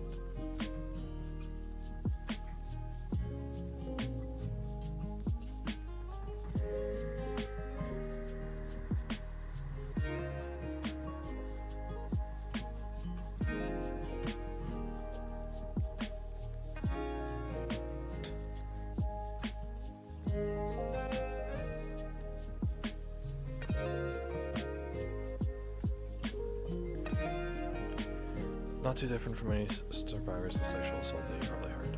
In my culture, men were always perpetrators, not victims. I have no intention of comparing myself or downplay the seriousness of anyone else's story. I was 5 when it first happened. I was not allowed to go outside to play alone, only with my brother. As such, I have no friends outside of school. My brother saw me as a burden, so he would just tell me to go away when he went to play with his friends. One of his friends stayed with me, he played with me, I liked him. He's probably the same age as my brother, 16. Oh, I can see where this story's going. Meh. I don't want to read another sexual assault story. Playing online games as a woman is exhausting. Cool. Men treat women like we aren't even human beings, and even worse on the internet. They scream at the top of their lungs, gamer girl, whenever they hear a female voice. Aren't you embarrassed? You should be. It's not fun to play a lot of games as a woman, where it's required to speak, because men ruin the fun by being pieces of shit. What goes through a male's head, thinking it's okay to treat others like that? Not all men. Well, guess what? Is a massive amount of them. Even speaking and simply saying hi can change the way you get treated once they find out you're a girl or woman. You can get called slurs and stupid stuff. Go outside and take a class on how to talk to people. A man invited me to his party in a game and was being friendly to me, but the rest of his group was calling him a simp for showing me basic human decency. If you get offended by reading this post, then you're part of the problem. Show basic decency is the bare minimum. We don't even get all that on the internet. A lot of men need to grow up and stop being rude assholes. That's why you find a life co-op partner.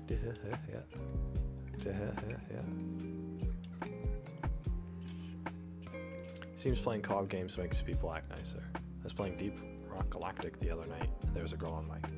No one said stuff about it, and we all just played well. She complimented me on my score, had slightly more gunner kills than her engineer, which usually the engineer gets more if they're really good. After the mission was done, that was nice. I hate dealing with guys that make it a big deal one way or the other, just plain have fun.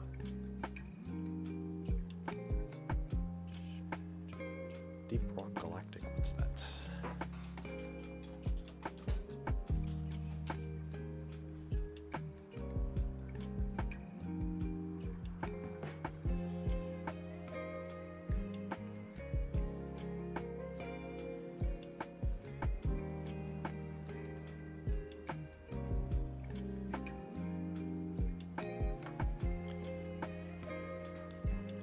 Boom.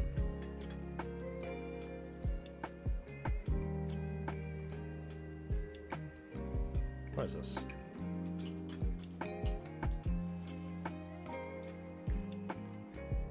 This looks pretty fun. Looks like a game that's just basically killing hordes of monsters. Is it like an objective?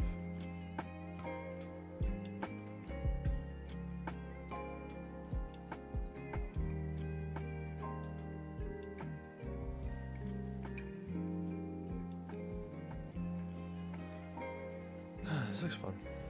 Co-op FPS featuring badass space dwarves. Understand destructible environments. Appreciated generated caves and endless hordes of wayland monsters.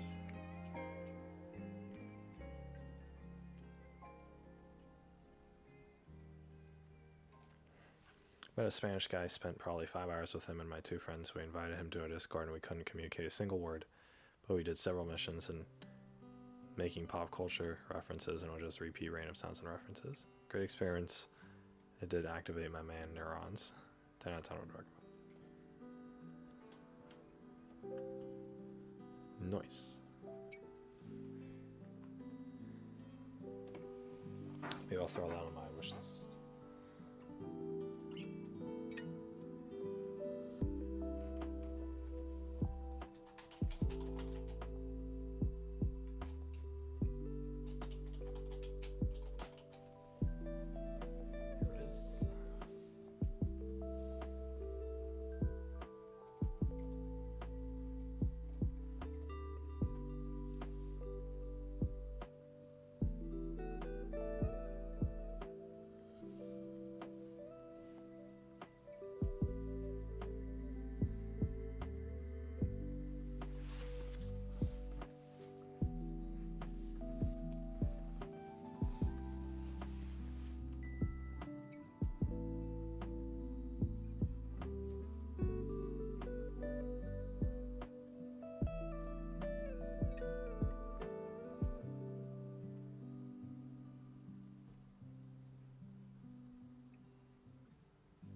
Space Rock Galactic.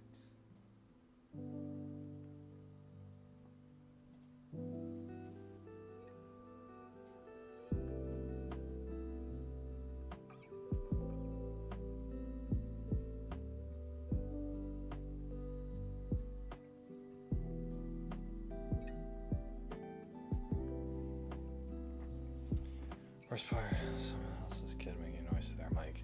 The main douche spent the rest of the match explaining how big.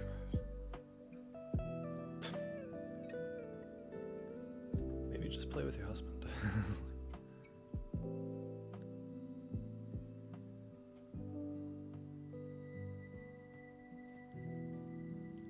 I'm absolutely sick of ads invading every part of my life.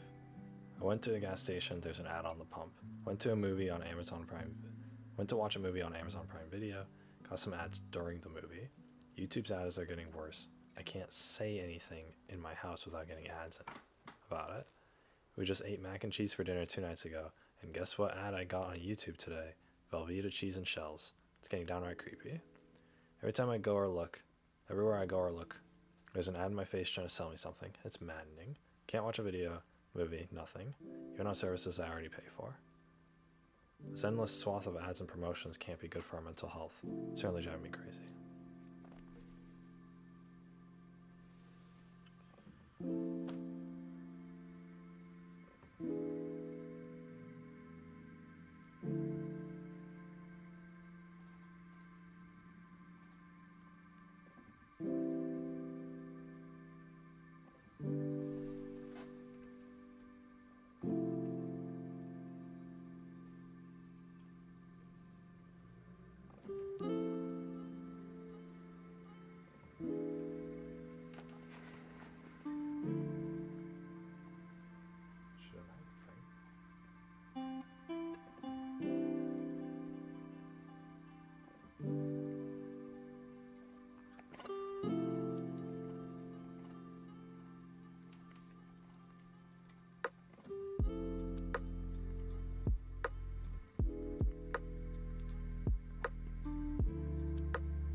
director company came to me the other day and said he wanted me to take over the role of one of my coworkers, a deputy team leader.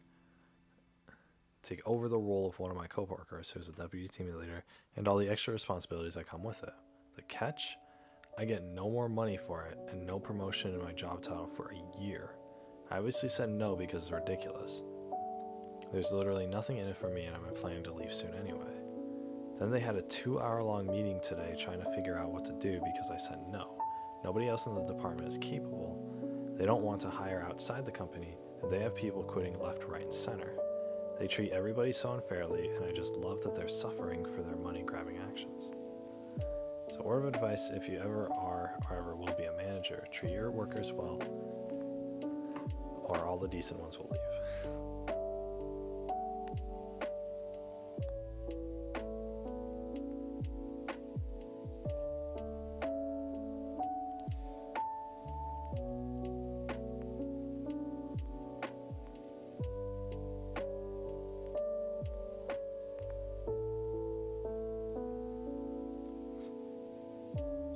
Possibility of future promotions and pay raises. Whatever you can do to manipulate your employees.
COVID patients last night than ever. Black on means air on x-rays, and I saw multiple 30-somethings whose lungs were nearly solid white. They were in critical condition, those who weren't talking about how cold they were, on ventilators, couldn't talk at all. Just a few years older than me and still dying from this stuff people saying isn't real. I see their lungs, I take the freaking pictures. I've watched some of them die. The vaccines might be out and helping, but this stuff is making a resurgence. Get your shots. I don't want to x-ray your lungs and see this. Nobody should ever see this. Even the freaking radiologists tell me it's different from pneumonia. It's a completely new phenomenon. This is some scary stuff. I'm so traumatized, and I'm not even the nurse who holds their hand on their way out of this world. I have no congruent words, I'm just crying. This is all so BS. Please stay safe.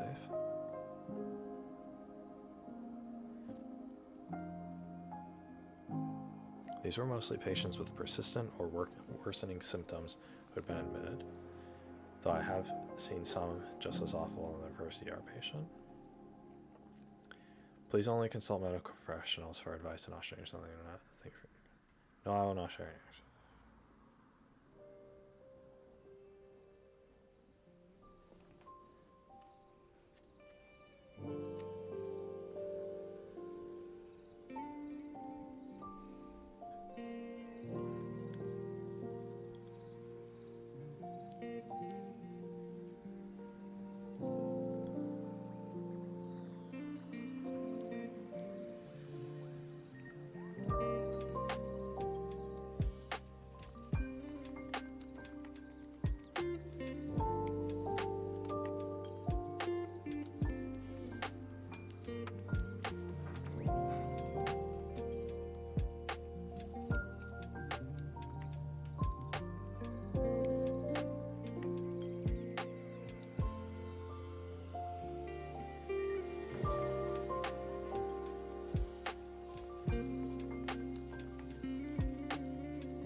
wife came out as a lesbian.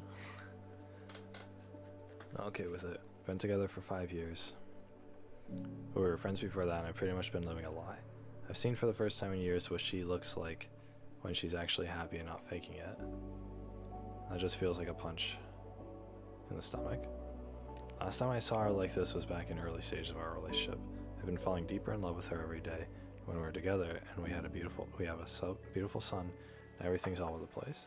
Can't really up and leave to go process all this because of my son, but I can't stand being here and seeing her every other day. I mean, I've pretended.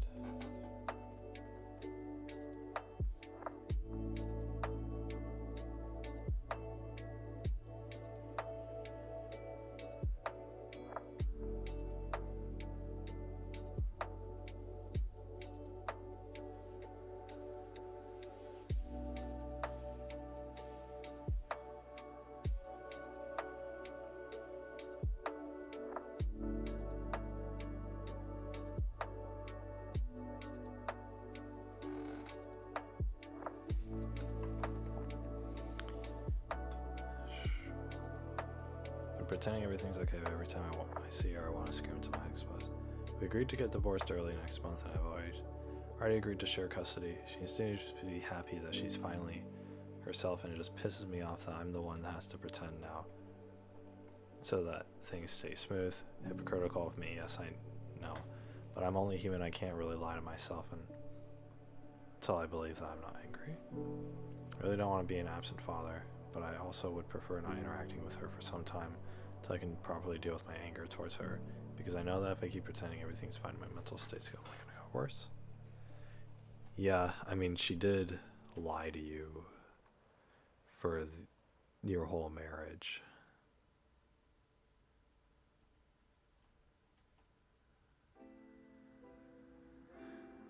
You're allowed to have feelings. You're allowed to be frustrated, angry, disappointed. Have feelings and be a decent human being.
Music's playing.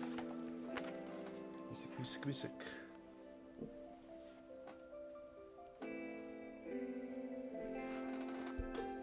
Should probably. Oh, it's like that.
allowed to be angry, frustrated, disappointed. You can feel all those things and still be a decent human being. Don't bottle it up and don't lie about it.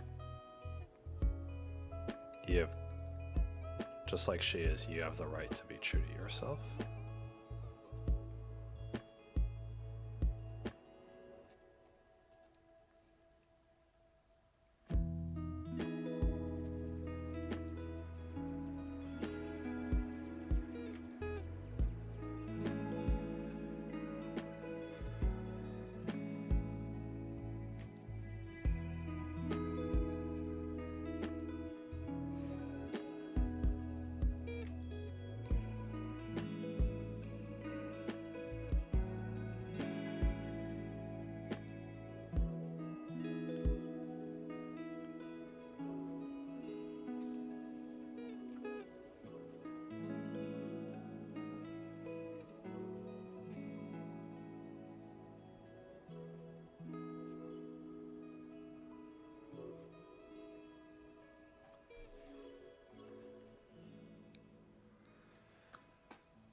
Effects COVID-19 that it's having on the world has made me realize we're all wage slaves and we don't get to enjoy life as it's supposed to be. All this rushing to work just for the privilege to pay rent until I die is disgusting, has to be stopped. That's exactly what I'm talking about.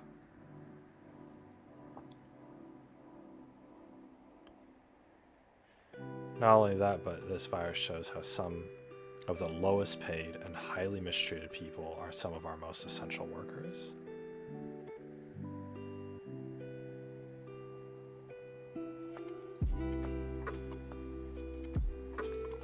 And the stone that sits at the very top of the mountain's mighty face, does it think it's more important than the stone that forms the base? Oof, nice. Talking about those pyramids.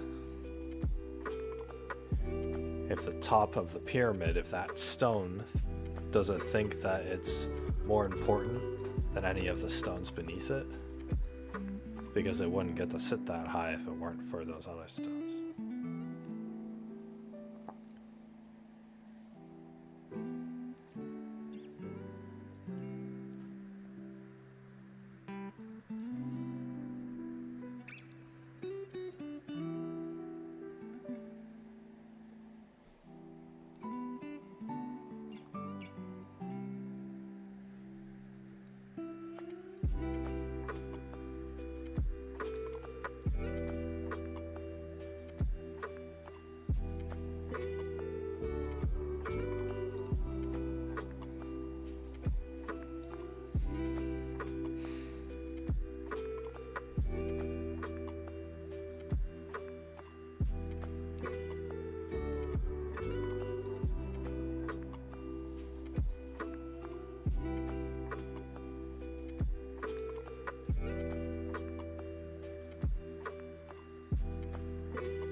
My girlfriend slept with her celebrity crush.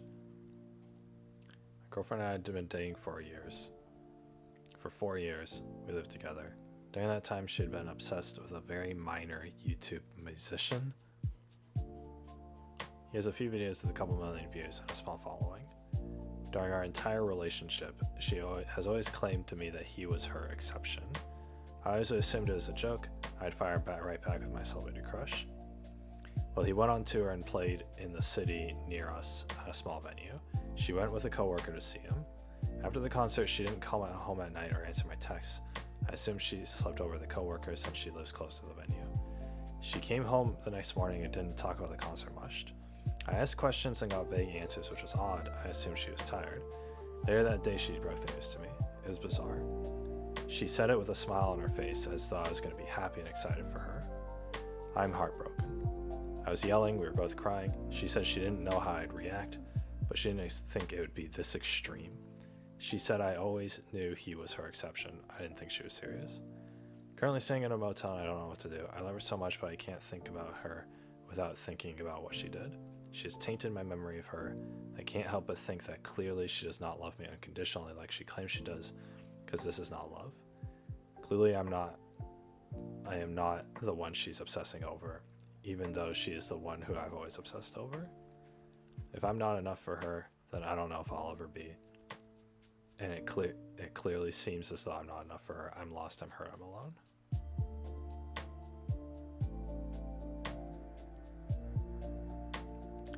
"4 years and she cheats on him. God damn.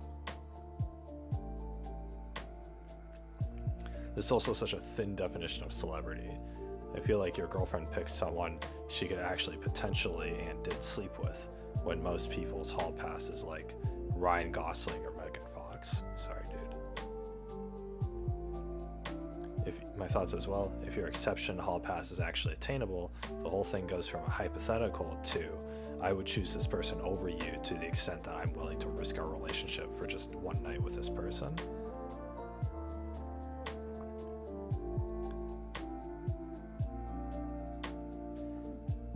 My exception is this guy I really like, but don't think I have a chance with. But if I get a chance with him, we are over. She doesn't deserve you. Hey guys, I'm a celebrity. Oh my gosh, I'm a celebrity. Oh my gosh, am I anybody's celebrity crush?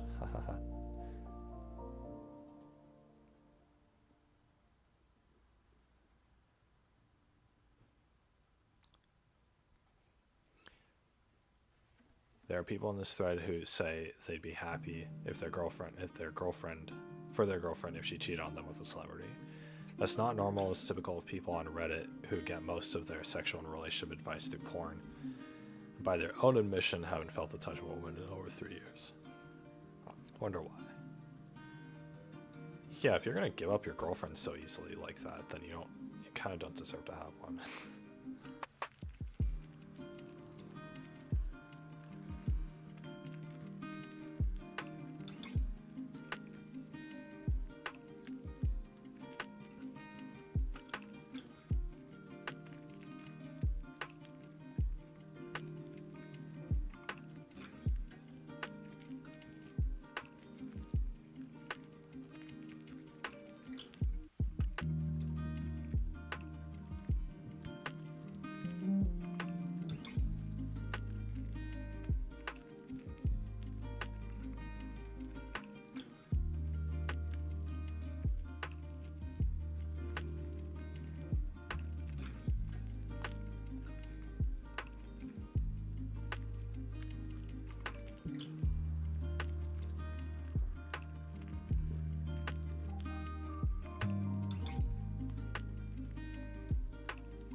Female crush who was Christopher Engel from Never Shine Ever. He came to Columbus, Ohio once, where she got lucky to go meet him. He brought her up on stage and even asked her to go back to his hotel with him.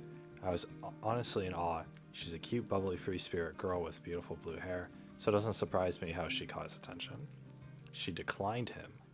She was engaged at the time of this whole thing, and I admired the hell out of her for it. More people need to understand, just because someone's famous doesn't mean if by some miracle you get to sleep with them, then it'd be okay. Sorry, OP, you need to break up with her. Rejecting a celebrity is a way better story to tell afterwards.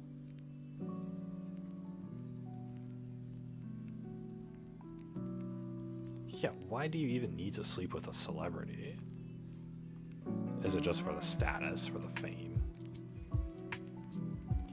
You can say, oh yeah, I slept with Ryan Gosling or whatever. Or, oh, I slept with Megan Fox. It's like, cool. But did you ruin your whole life, your entire life, just to do so?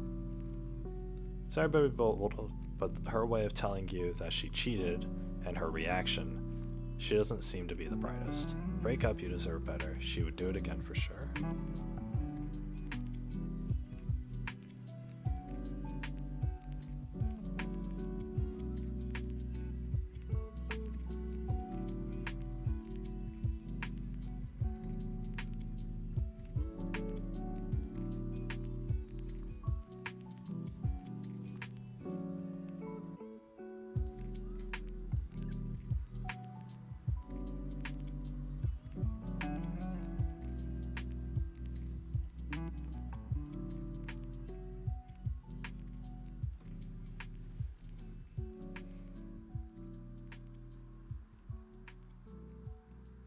Acting like a groupie to a minor Yuzu personality when in a relationship is quite telling.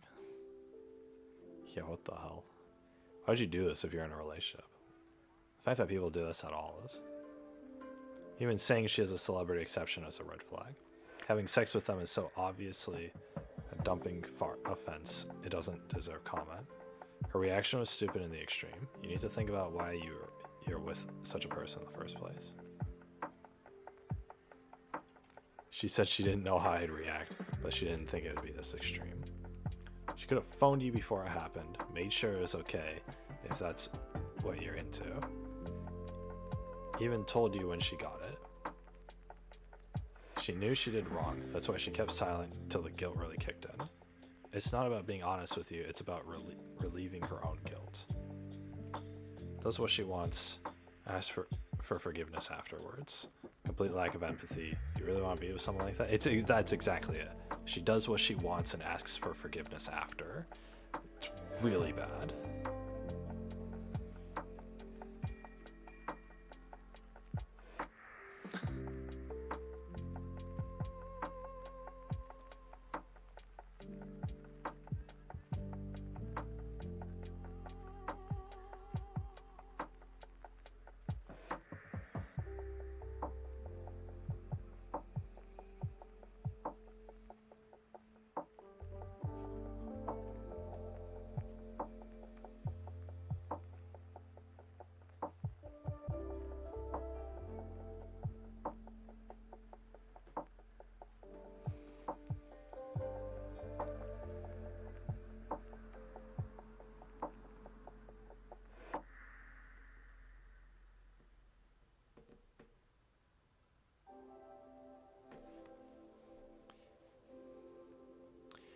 You're in love with the idea of her. Oh, wait. Yeah. You're in love with the idea of her, the one you created in your head, not the real her. Bah, this strike's true. God dang. It's what it is. You're in love with the idea of her. I feel like I was a victim of that. And I couldn't. In the past, I feel like I fell into this trap. I was in love with the idea of her. And I didn't, honestly guys, like, I couldn't see it until I broke up with her. And then I actually met somebody that I could really love.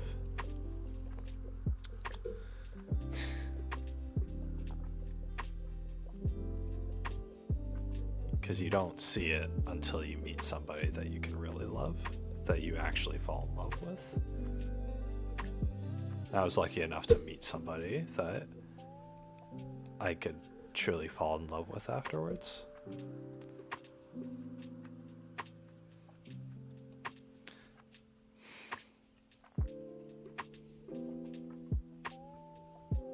I don't know. I don't know if that made any sense.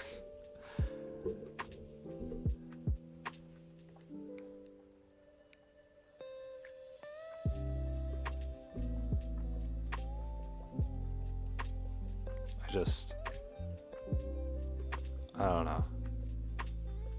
I felt like this with my ex. You're in love with the idea of her, the one you created in your head, not the real her. That's what it was with Michelle Obama. I just wanted like a partner or whatever. That's what it was. But honestly, like, I didn't love her. I didn't like her. I just wanted someone there, and I didn't realize this until after I broke up with her, and then I met somebody that I actually fell in love with.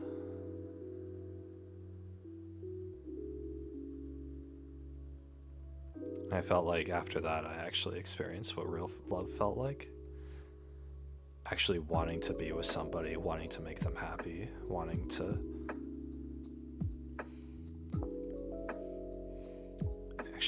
spend my life with them, wanting to have kids with them and start a family together. I actually got that.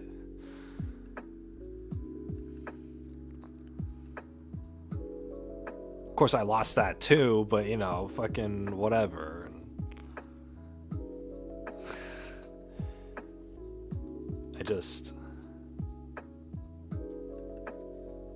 But I don't know.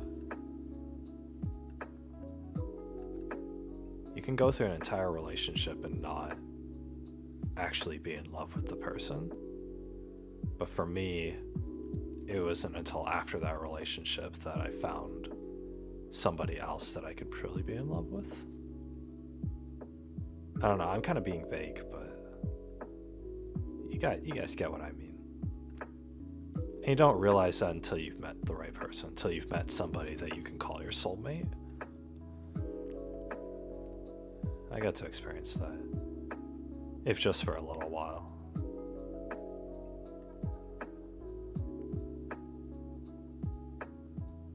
I don't know.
Sorry guys, I'm just...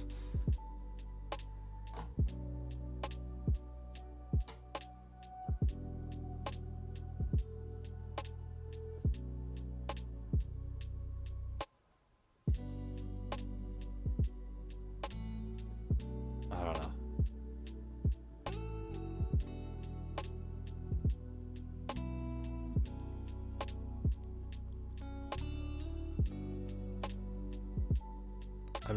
I'm in the position in life right now where I think I could truly be with somebody and truly make them happy. And I want to be able to do that for somebody, but I don't. You know.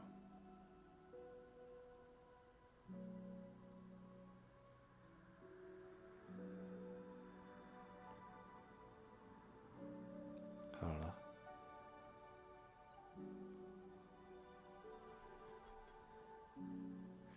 God, these people getting cheated on and stuff sucks.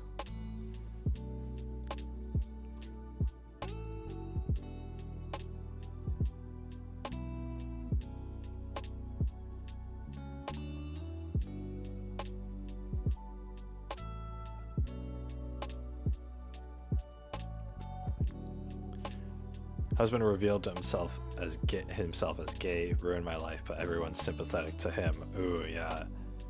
Putting gay people on a pedestal now. I was married for 14 years to a man who recently revealed he was gay. All these years were a lie. He claims he was too afraid of being attacked by bigots to come out of the closet, so his solution was to use me as a beard. My husband used me and ended up cheating on me multiple times, and I finally found out when I got an STD recently. Oh my god, no. Everyone, my friends and family alike, are supporting him. People keep sending him cards and calling him to say they support him. One of our mutual friends told me I was being selfish and insensitive. She said, sure, he cheated on you, but that's only because he had no other choice. In this day and age, being gay is dangerous. Wow, no, are you kidding me? Wow, that's really bad. Holy crap. If this day and age is dangerous for gay people, then then they'll never be safe if outed. Where they can never be safe when outed, then when will they ever be safe? There will always be homophobes to deal with. Another friend said something similar to me over Facebook as well. Their sympathies and loyalties lie with him. He's the father of our 2 children, but he isn't even very good at that. He's always been distant towards our children, and he confided in me that he wishes I had had abortions. Our kids feel disappointed and hurt by our impending divorce, but my husband refuses to take responsibility for me and is hiding at his new boyfriend's home. Actually, he's already planning a wedding with his boyfriend for Valentine's Day 2019, even though our divorce hasn't even been finalized yet. Wow. I'm just angry. I'm currently single. All my friends ditched me because they side with him out of pity. My family keeps telling me to behave for our kids' sake, and even my therapist advised that I should be happy for him and support him because gay men need it most of all. No, fuck all of you. What?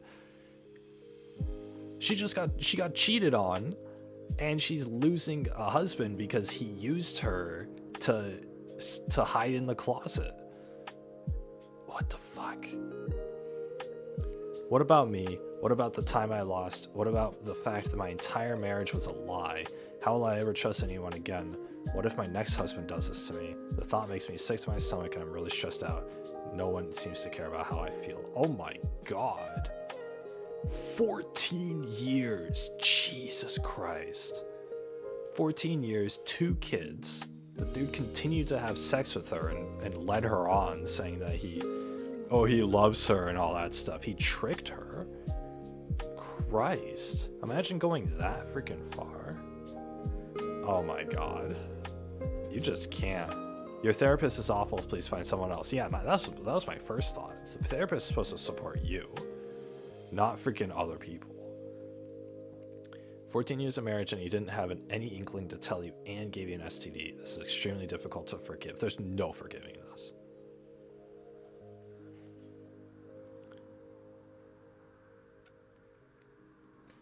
This happened to my aunts as well, except her and my uncle were together 25 years and he waited to come out of the closet until their last kid graduated high school. He literally dropped the bomb on her the night of my cousin's graduation party. Ooh. He left her at 50 years old and told her to find someone new because he couldn't live the lie he created. 25 years, dude. Dang, gay people are getting girls now. It's over for me, guys. Safe to say no one in my family took a side. Well, at least no one took a side.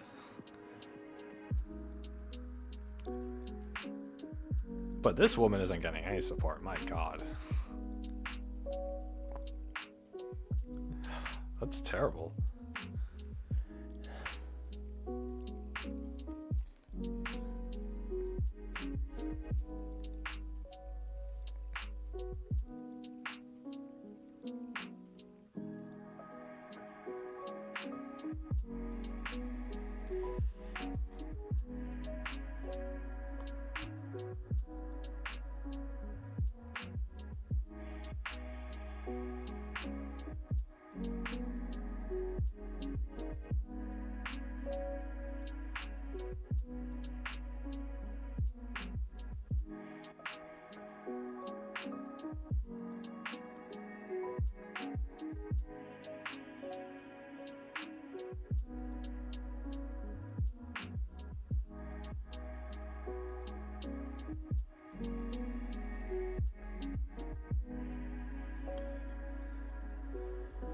Why is this food here in New York City is $15 minimum?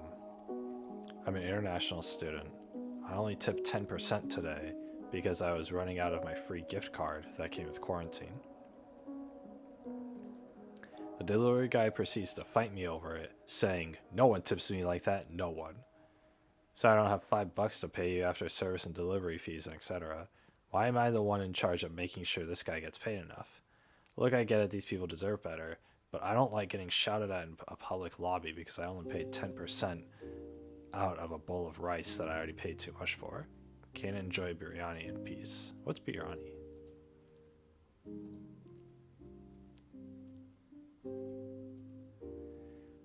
Mixed rice dish originating from the Muslims, made with Indian spices, rice, and meat. Ah, I see. So it's just basically That looks good. I want that though. I like long grain rice.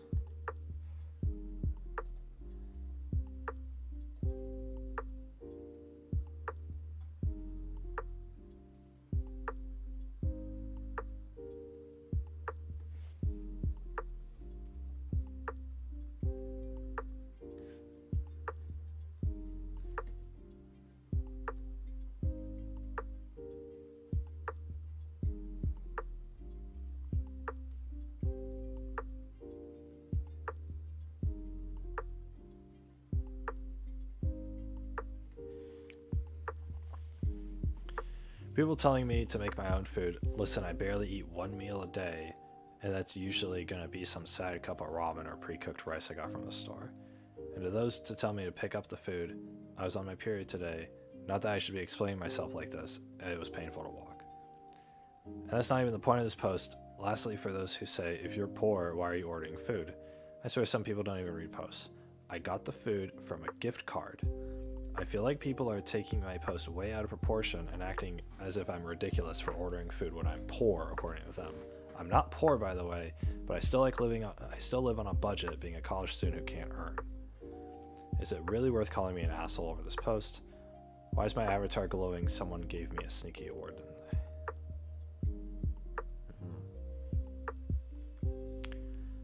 I don't mind tipping a waiter or my tattoo artist, but I was at Woodward and picked up a snack and a drink, and all the guy at the register did was scan it and wait for me to put my card in, and the machine was like, how much tip do you want to leave? And I had to ask the guy how to skip the tip part. Ridiculous, I ain't tipping you because I grabbed my drink out of a fridge and you had to scan the product. Yeah, they got those machines. It's like the white square with the touch screen. It's like an iPad, and you put your card in it, and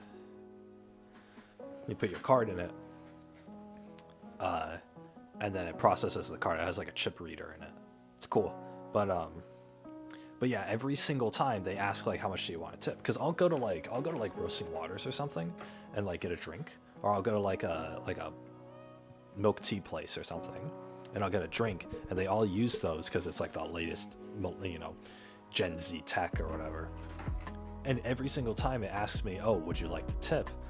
And there's a button for no tipping, for no tip or $0 or whatever.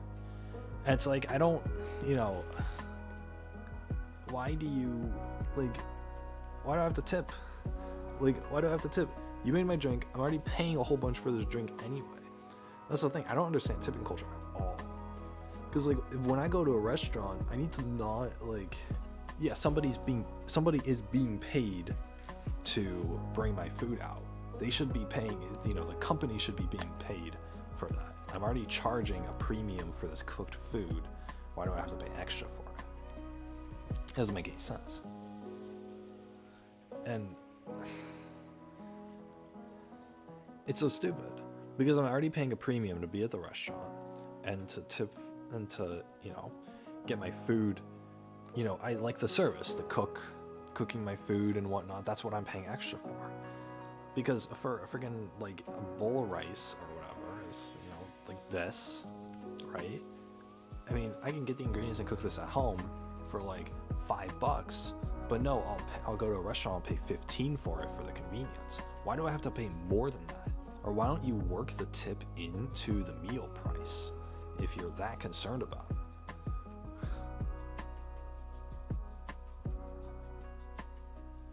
I despise these passive-aggressive ways of guilting more money out of you. Yeah, exactly.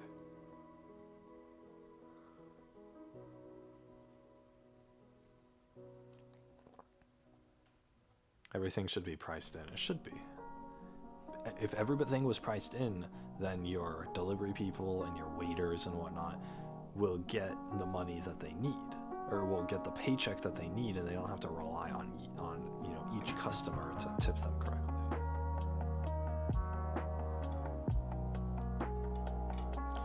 So much bullshit around this. I went to a bubble tea place and the clerk ran my card and asked how much I want to tip. They asked? Really?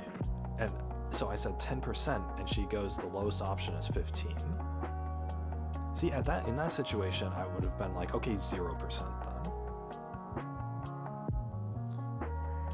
It's like if that's not an option, then like fuck you. Like honestly, you're gonna be that anal about it. If you want a tip, why don't you calculate what 10% of whatever I ordered is? You know, do a little math to work for the money. If you're gonna be that anal. The worst part is that the low tippers are the ones blamed for servers, baristas, delivery drivers having a bad quality of life, instead of the owners who should be paying a livable wage. Yeah, that's the thing. Why are we not criticizing the rich people for... The rich turn the less wealthy on each other and reap the rewards. That's exactly what it is. This is exactly what I've been talking about. This same problem is prevalent through every single aspect of society. Why is nobody pointing to the rich? Why is nobody pointing fingers to the rich? It's so stupid. Wait till you hear many won't get to keep 100% of their tips. Yeah. Some companies, some restaurants will actually take... you guys ever watch Kitchen Nightmares? Or what is it? The hotel one or what? I don't know. The one where Gordon Ramsay renovates restaurants. I remember there was a restaurant owner who kept the tips, and one of the waitresses actually walked out because she was complaining to Gordon Ramsay on camera that she doesn't get to keep any of the tips. The owner keeps the tips. The owner himself keeps the tips, and then shames the waitress for wanting to have any of that money. And so she like walked out, and then the owner's wife had to be a waitress, and the entire restaurant fell apart because of that. It's like, yeah, there are some restaurants out there who keep 100% of the tips, so you're not even giving money to the waitress who served you the food anymore, or to the cook who fed it. You're giving it to the restaurant owner who's not doing any work, and he's making, you know, thousands of dollars a night in profit. He's the one who's keeping these tips, and then the waitresses, you know, get to struggle. So I don't know why anybody would be a waiter or waitress or a food delivery person these days. Especially like, I can go out to any store in my city and get paid $18 an hour for doing a job.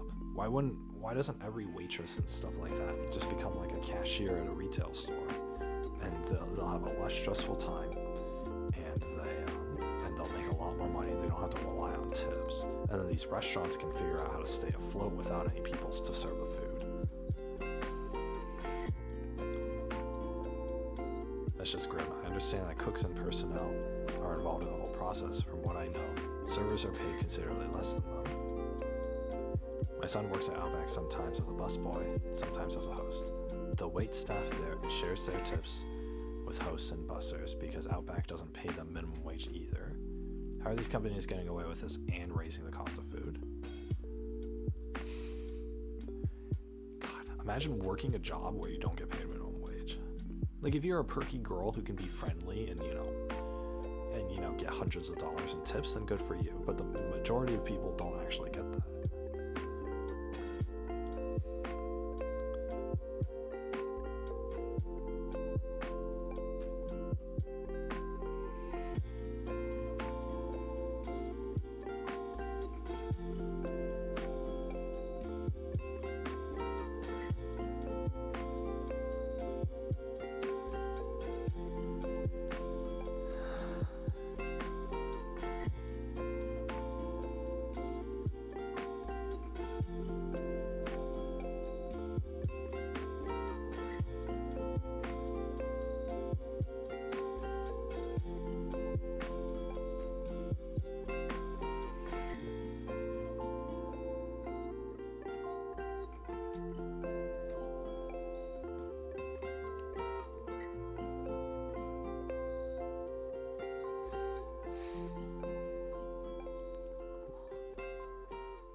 typical tip is 15% right now, but it's raised to like 20 or 25. It's so bad.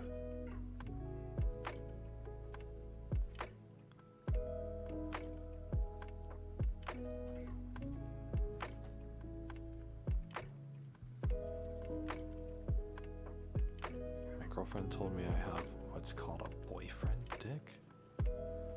What?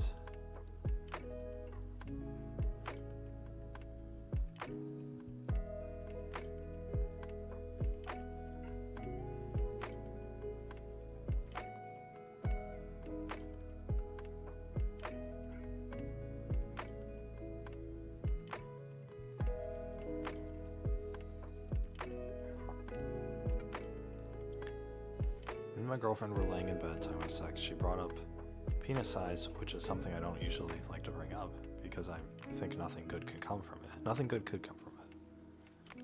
Especially when the girl brings it up, it means that, you know, this is something that's important to her.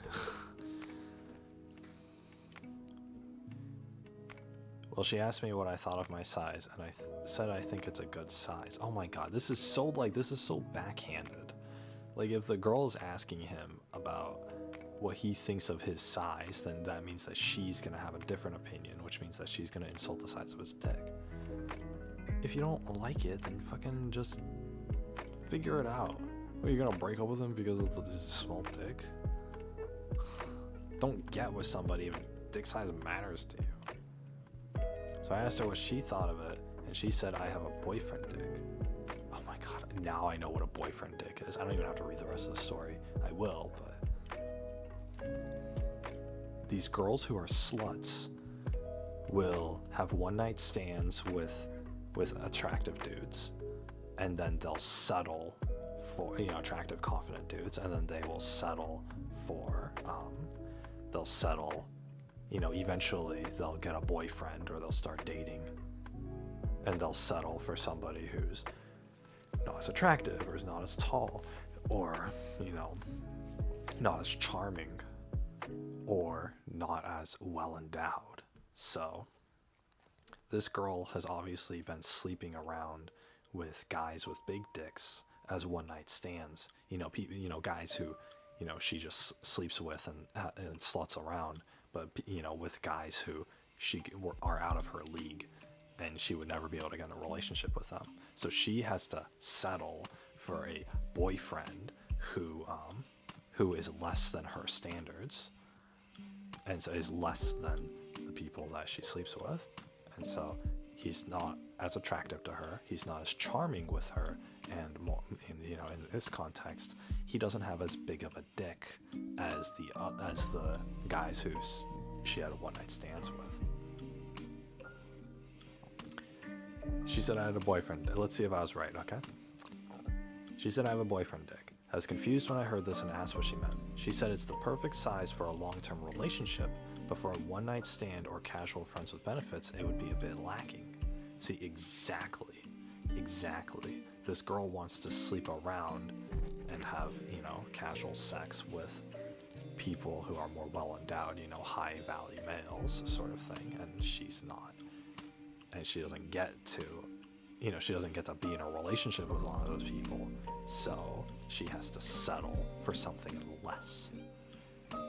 This boyfriend isn't casual sex material to her, so he has to be there to provide the beta bucks or to provide, you know, the love and compassion and the attention that she can't get from guys who are able to get with a bunch of girls. So it's this really skewed up, fucked up thing, and I've already talked about the sex culture, you know, in society, and it's like, this is what happens when you just tell people, like, oh, you could just sleep around with whoever, you could just have sex with whoever.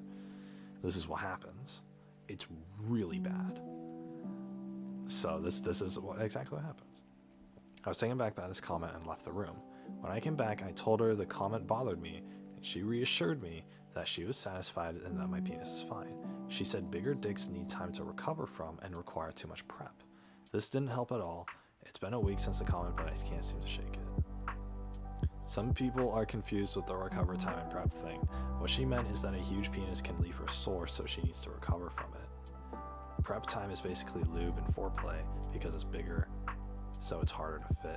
She said it's a good feeling for a night or two, but not consistently. See, yeah, that's the thing. She's exhausted and she's sore and she needs to recover, and it's a lot worse, but she is still doing it. She's still going for this sort of thing. It's terrible. And the thing is, it ruins women, right? It ruins you because if you have it's like taking drugs. If you guys do cocaine, then you're gonna feel this high from it, and then you're gonna want more because, oh my god, cocaine, it makes me feel so good. It's the same thing with sleeping around. You have casual sex with a bunch of people. One of those people is gonna be better than the rest, and now you're not satisfied with anything less than that. It ruins you. It's like, what is wrong with people?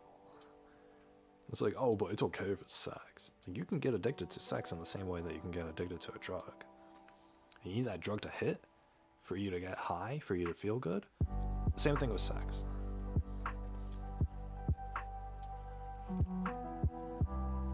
It's disgusting. It's a disgusting culture, and the thing is, it keeps these people, it prevents these people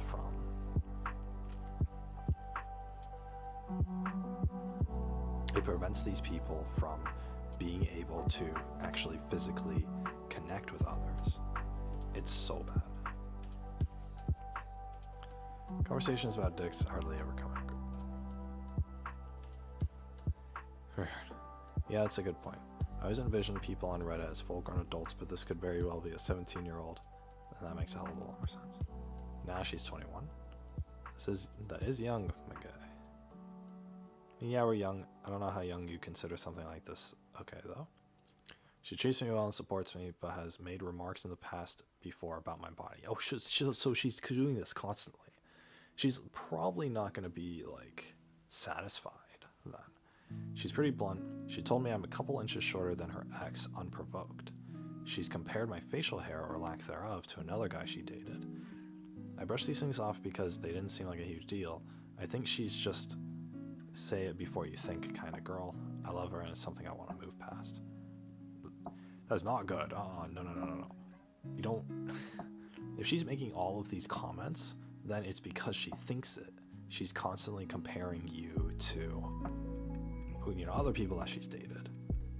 And the thing is, that's not okay. Most normal people, if they have a relationship, you're not comparing your current partner to your previous partner. You just don't do that. You're not supposed to do that out loud, and you're not supposed to do it in your head. You don't do that. It's like, if you're not satisfied with your current partner, leave. That's a clear sign that this girl is settling, and she feels like she's settling, and she wants, she is going to be bitter and resentful later in life that she had to stick it out with this guy who is not up to standard, according to her. That's not good at all. The whole comparing you to who she's been with is totally insensitive on her part. I'm not sure, but this keeps scraping off a part of your confidence and self-image. Eventually it may leave you with a lot of self-esteem issues. Wish you the very best. Self-esteem issues for sure. I mean, yeah, all of that I just talked about isn't even considering the dude's feelings. I don't have a dick and that hurt my feelings. I'm not OP and reading this made me feel insecure. Oof. The thing is, I'm not worried about this sort of thing happening to me, but at the same time, it's if my girlfriend's not satisfied with how I am, and she's she feels this way, then, it's over. I'm not I don't know.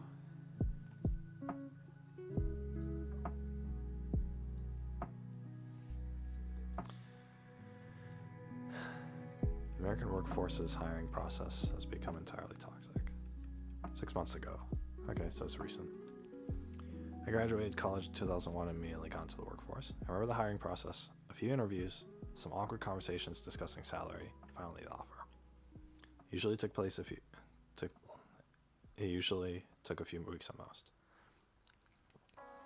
At the time, it seemed like most people would focus on getting a job they wanted with a company they'd like to work for. The company would be looking for someone who's a good fit, meaning they had the potential to excel in the company and they'd enjoy them as an asset, while the employee would enjoy their role at the company. You know, that makes sense. Fast forward to 2 decades later, I started my career in sales and marketing, and later moved into content creation in the marketing space. I copyright, do basic graphic design, and lifestyle product photography. I have over a decade of experience doing all three, and more than half of it was done while fully employed by an advertising agency. I have tons of references from both the freelance and agency world. I have a portfolio, track record, client list. Nice. This dude's pretty stacked.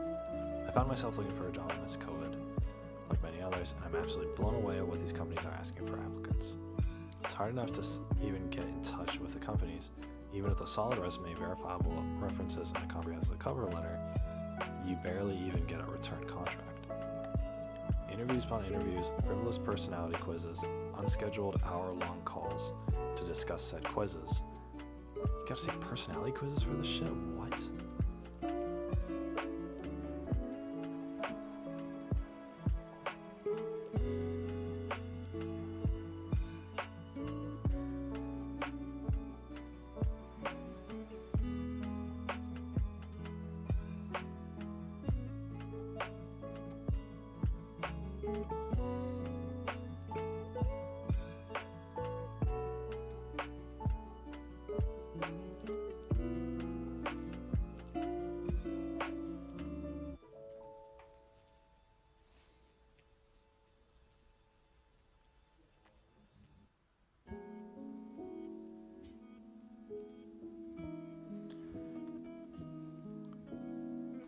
Half dozen people grilling you and throwing you curveballs, creating submissions galore. Half a dozen people grilling you and throwing you curveballs, creative submissions galore, requiring substantial unpaid work or spec work, additional references from each company, drug test background checks. I understand the risk involved with hiring someone new. As a freelancer, I've been burned a few times, and it's important to protect yourself as a business entity. But at some juncture, some sort of risk is involved. You simply have to take a chance on a potential employee. You have to be able to determine someone's a good fit without building a comprehensive profile fit for the CIA. And this is all before making an offer. Much of the time they're willing to provide as far as compensation is arranged. Many times they skirt the subject when asked. Much of the time, all they're willing to provide as far as compensation is a range. Ooh. Many times they skirt the subject when asked. So they're like, oh, you could earn $100,000. So it's like between $10,000 and $100,000, you know. It's really bad. I don't know if anyone shares my sentiment, but I find it seriously getting outrageous. Both parties assume some risk, but it seems like it's getting to the point where companies are seeking to eliminate all risk on their end while dragging applicants over the coals, subjecting them to endless hoops to be jumped through. Workforce now expects job applicants to work temporarily part-time for them without pay in an attempt to prove themselves without taking any due diligence or assuming any risk in their end. Thing is, if you work with them temporarily part-time with no pay, and then they're like, yeah, you're not after a month, they're like, yeah, you're not a good fit, and then they hire somebody else temporary part-time with no pay, and then they tell that person after a month, you're not a good fit, and then hire a new person, temporary, part-time, unpaid. They can fill in a position without having to pay somebody for it because you gotta work for them, part-time or whatever. I had a probation process for my first job.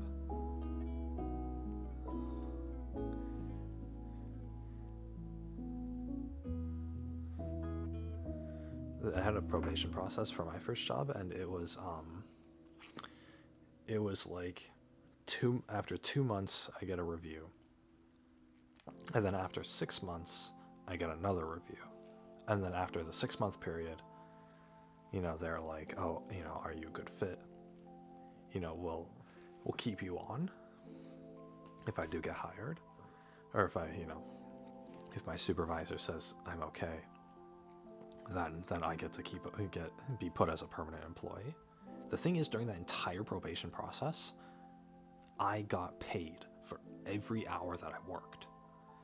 And I got paid for every hour that I worked. And they weren't gonna, and if they rejected me, they weren't taking that pay away. I still got paid for the work that I did. I had to work 6 months under probation. I got paid for every hour at the current starting hour, and the thing is, after I got accepted permanently, I was given, you know, I was already 6 months into receiving my yearly raise. So, because every year they gave us an extra $1 an hour. So.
My 19-year-old daughter has 3 interviews over several weeks to be the clerk at a local smoke shop.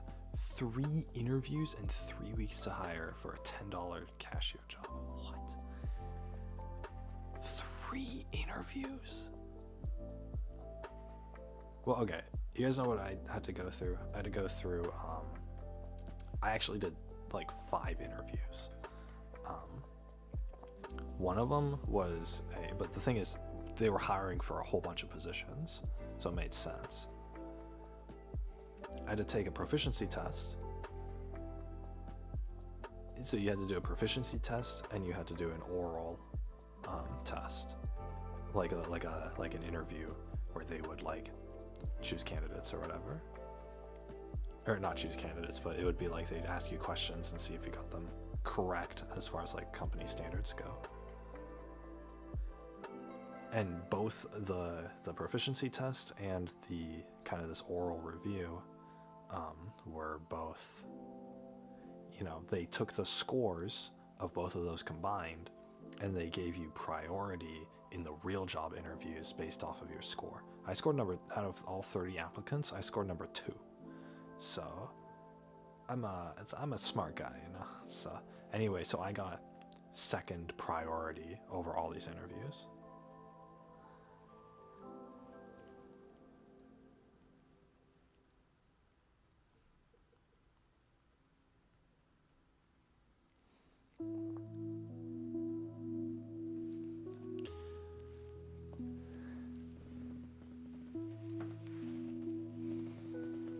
So yeah, I scored number 2 in the proficiency test and the oral review. So I got to. So I was good to go. And so then, you know, after that I had to do 4 actual interviews, and one of them actually I did really well in. Or I did really well in 2 interviews, so I got offered 2 different positions, and I chose one, and that position, you know, carried me ever since. So, but the supervisor who did hire me did say that she was taking a chance on somebody like me. So.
What are we doing? Had 3 interviews for a job at Subway like 6 years ago. Gave me immense pleasure to tell them on the last callback that I'd already been hired somewhere else that didn't need 3 weeks to decide.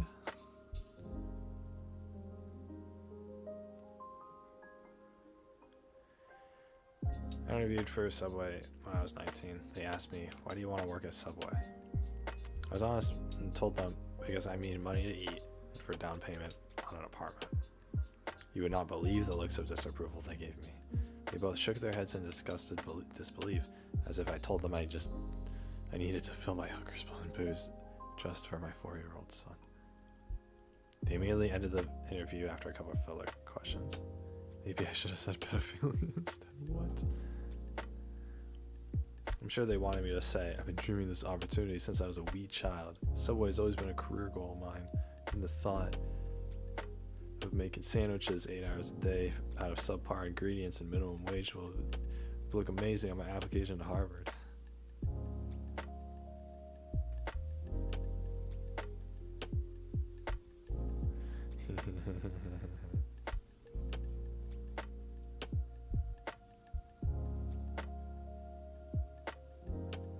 Smoke shop, they forgot about the first team. Yeah, they were high. Haha, it's a high joke. One time I had an interview at Best Buy for a sales associate position. So basically just somebody walking the floor and doing cash register stuff. When I arrived, they had me and 25 other people sit down in a room for a group interview. About 15 minutes of explaining the process, they wanted everyone to go into the store and pick out an item that best describes themselves. I left and didn't look back. That level of bullshit required for an interview made me not even want to go through what the work environment would be like. I would have came back with the biggest fucking refrigerator. This removes us my fat ass. Contrast this with 1998. I had 2 weeks left of unemployment. Walked into my local Comps USSR for an open floor sales position. Filled out an app, talked to the manager for 15 minutes. The next day they called me back, offered a department manager spot. Started 3 days later. It amused me that the Circus City that opened up just across was already doing those 10-page honesty quiz shit shows. They didn't last long over there.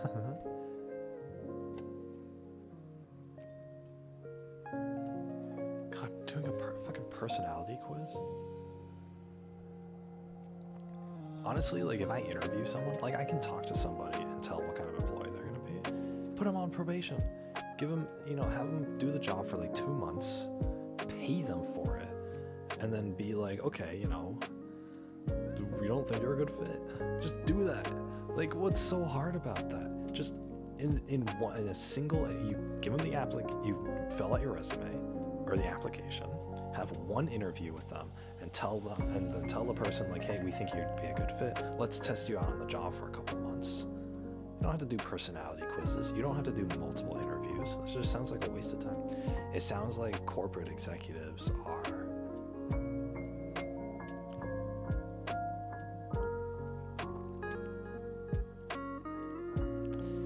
It sounds like they're just trying to fill in time because these managers have nothing to do and they're trying to justify their own positions. So they make this elaborate hiring process just so that they can spend more time interviewing people. A job opens up, great. That's a whole month of work for a manager.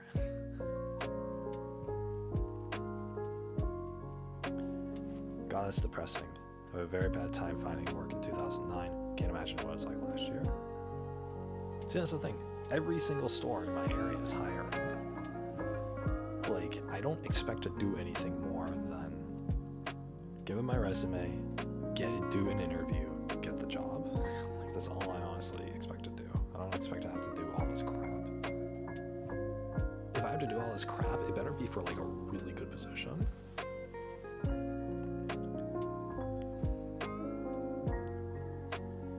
Like, man, as long as I can hold it together in a conversation and I didn't pick my nose during the interview, then I'm probably fit for the job. Like, come on, guys. There's numerous studies that show the hiring process is hugely flawed. You would get the same or better results by putting names in a hat. making any horribly broken process more. The thing is, my dad did job interviews. He ran a facility, like a shipping facility. So he did interviews, and he would tell me the process. He said, he would look at somebody's resume and just interview them, just to have a conversation with them about working. And then at the end of it, he would say like, yeah, we think you'd be good, or nah, we don't think you'd be good, or whatever. Like he would tell me like, he would find somebody who fits the position pretty well, and he would hire the person on the spot, first interview. And this was like 3 years ago. So but I imagine most places aren't like that. Most places are corporate. Like if you go work at McDonald's or something, you have to take a personality quiz for it, because it's corporate. This Jerbach has been going on for a while, basically since 9/11. Nah, I don't care. Alright. I really hate the white people are safe and don't have to worry about police brutality narrative. Ooh, white people do have to worry about police brutality if you're like poor. I think poor people need to worry about police brutality. That's what it is. If you're too young to consent to sex, then you're too young to start physically transitioning your gender. Are you advocating for higher requirements to transition, or are you requiring for a lower age of consent? Because it could go either way.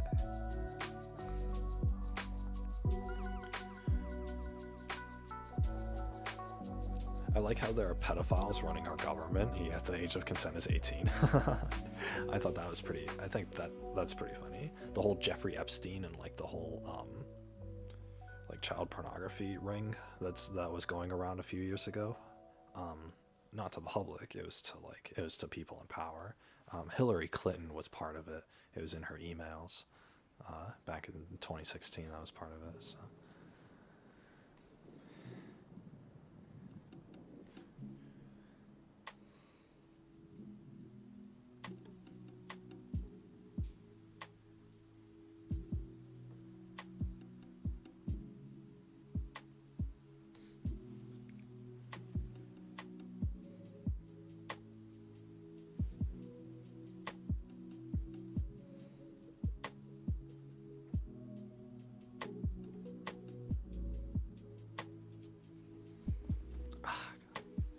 Sub's pretty racist. You have no idea how demoralizing it is to see black people are bad and everything's their fault posts with thousands of upvotes. What? Since when? Screw you, anti-maskers, anti-vaxxers, yeah, whatever. Anti-maskers are bad. Anti-vaxxers, you gotta have the right reason for it.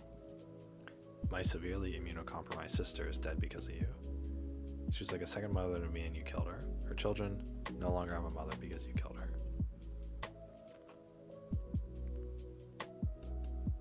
Someday you'll feel the pain I'm feeling. Oof.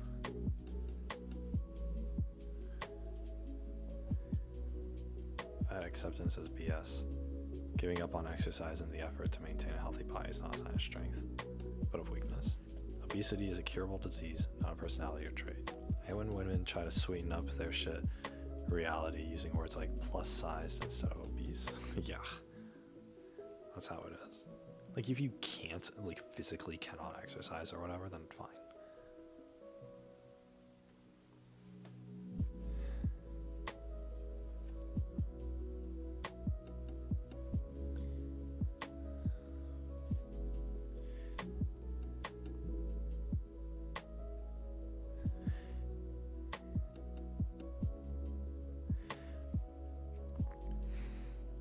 Acceptance is for fat women, not fat people. Majority don't think fat men are attractive.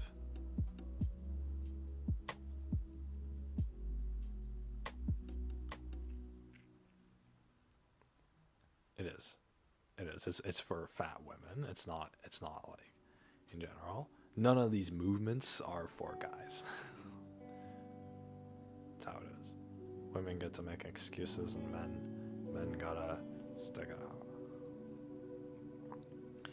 That acceptance isn't about acting like it's healthy or encouraging it. It's about not treating overweight people like shit just because they're overweight. It's about you being a decent person towards others. Ooh, I don't know about that.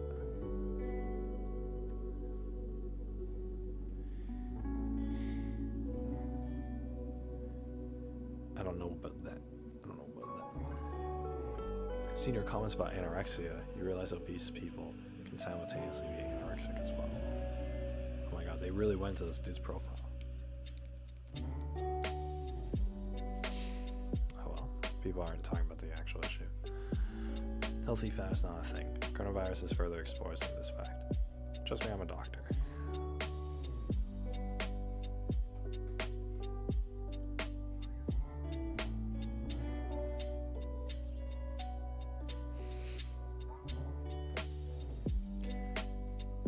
How the frick do we just accept the 9 to 5? It generally baffles me that we have just accepted that this is how life should be. Wake up an hour or so before work to commute, just to spend 8 hours of our day working a BS job, and then commute back home and have what, 3 hours left? And then we have to use those 3 hours to do extra stuff we couldn't do during our work schedule. Why the heck have we just accepted this lifestyle? Worst part is how we are forced to do this because half the time we can't even afford anything on a full-time job, let alone a part-time job. I don't even have... What the fuck? Okay, there's a fly. Here, where'd it go? Oh, there it is. How did that even get in here?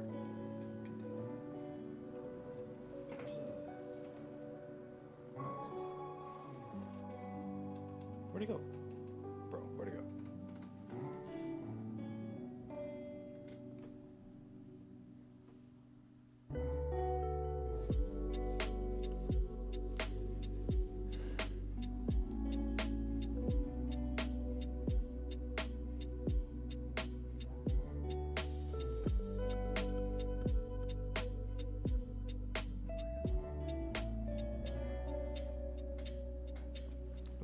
Did it go? What the hell? Wait, no, where did it go, bro? Like, it flew towards me a little bit, but very slowly, and then it just didn't, and now it's not anywhere. I would think it'd go towards a light source, but it's not. I don't have the thing in here.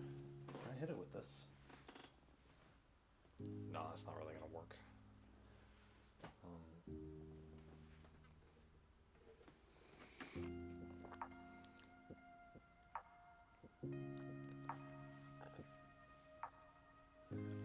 I don't even have time to spend doing any of the things I enjoy anymore because I'm so tired after work. So it doesn't even make life feel worth living. I would kill for a 4-day work week or less hours during the day. I'm not even asking for much, just a little bit more time to enjoy my freaking life. Screw 5-day work weeks, screw the 9 to 5, screw capitalism. Let me just chill at home with my guinea pig instead of dreading every waking hour.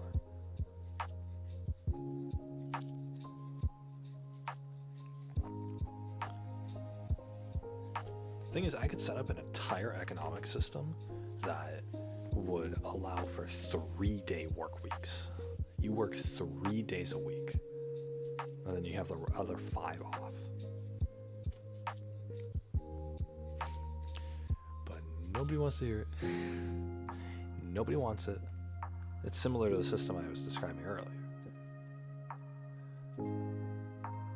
If you're not spending your entire life, making profits for a millionaire, then all of a sudden you shouldn't need to work that much. Now I'm working from home. I have far more time to myself. My 2 hours getting to work and back are me time. I'm more relaxed and do the same workload. And doing the same workload is easier, it takes less time, so my days work can include more break time. I am certain that you're going to be fighting hard not to return to the office. Same, talk to your coworkers. My department's small. Oh, there's the fly. My department's small, 3 people and a manager. One of us works from home in another state. I live 50 minutes away from the main office. Okay. I need to kill this bug.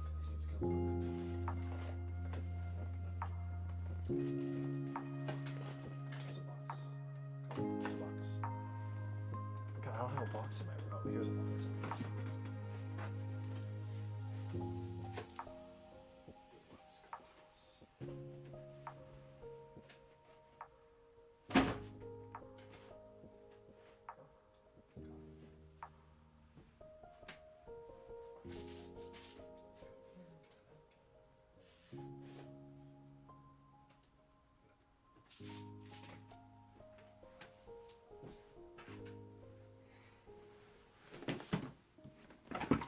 Didn't have any boxes in my room.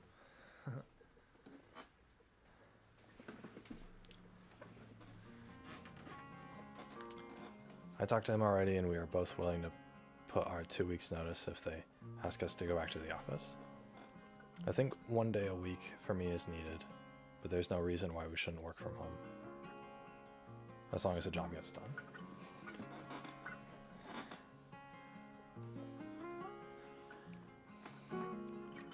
It's an interesting real-life prisoner's dilemma. Not just your team, but in general with the topic right now.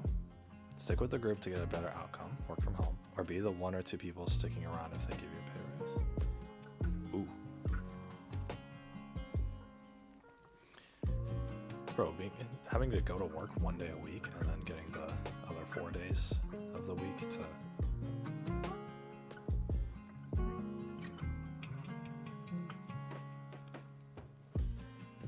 do that, or to work from home, that'd be pretty nice.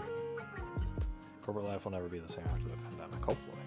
People realize they don't need to be in the office and no employer will be able to convince employees otherwise. Some may not mind going back to that life. And for some, working from home is harder, so having that option is fantastic, but the key is option. I work remotely. Moved out of state, so I'm not going back. For a company that's already supported remote work, many of our clients didn't. Now there are some of those clients demanding all employees go back at some point this year, and there's a lot of people who have quit, gone to find other jobs.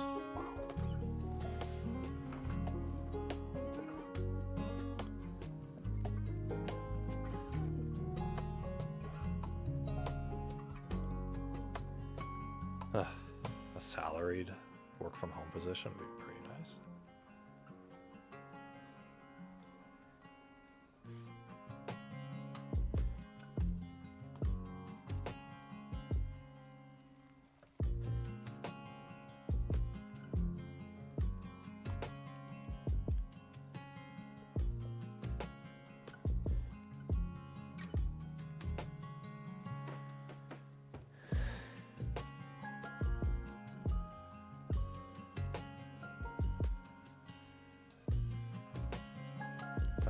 That luxury salad. Agreed, before I worked in the office, I drove a forklift. Yeah. I mean, there are some jobs that you gotta, like, be in person for. A lot of them don't. My previous job I had to be in person for, like 100% of the time. And so during the initial bouts of COVID, I didn't have to work. And I got paid for it anyway. It's fantastic. I went to a Zoom meeting, like, for an hour a day. And for the rest of the time, and then after the meeting, I just got off, and I just did whatever. I was technically on call, that's what they considered it. So their justification for paying us. But I basically made 6 hours pay per day for a 1 hour Zoom meeting and 5 hours of playing on my PlayStation. So that was fantastic. I loved that. So I got like March to September just off completely.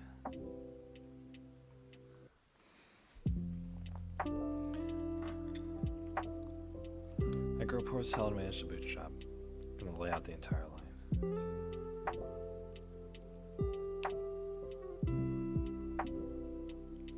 What's a bootstrapper?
America is seeing some truly anti-democracy stuff right now.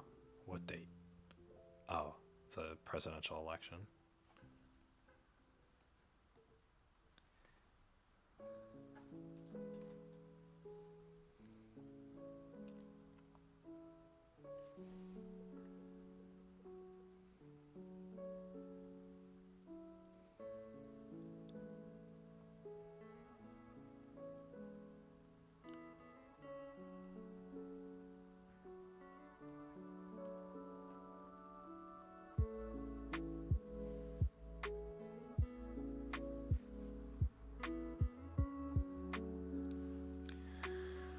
Yeah. Religious community I gave up. The religious community I gave my life to now shuns me because I choose to love and support my gay child. It seriously pisses me off. Oh. Sorry, the community you thought had your back doesn't. Well, bro, you kind of did go against the church.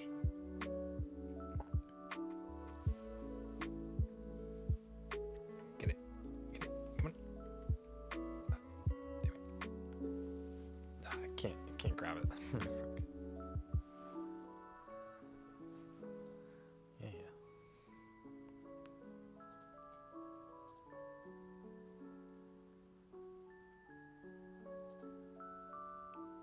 Oh boy.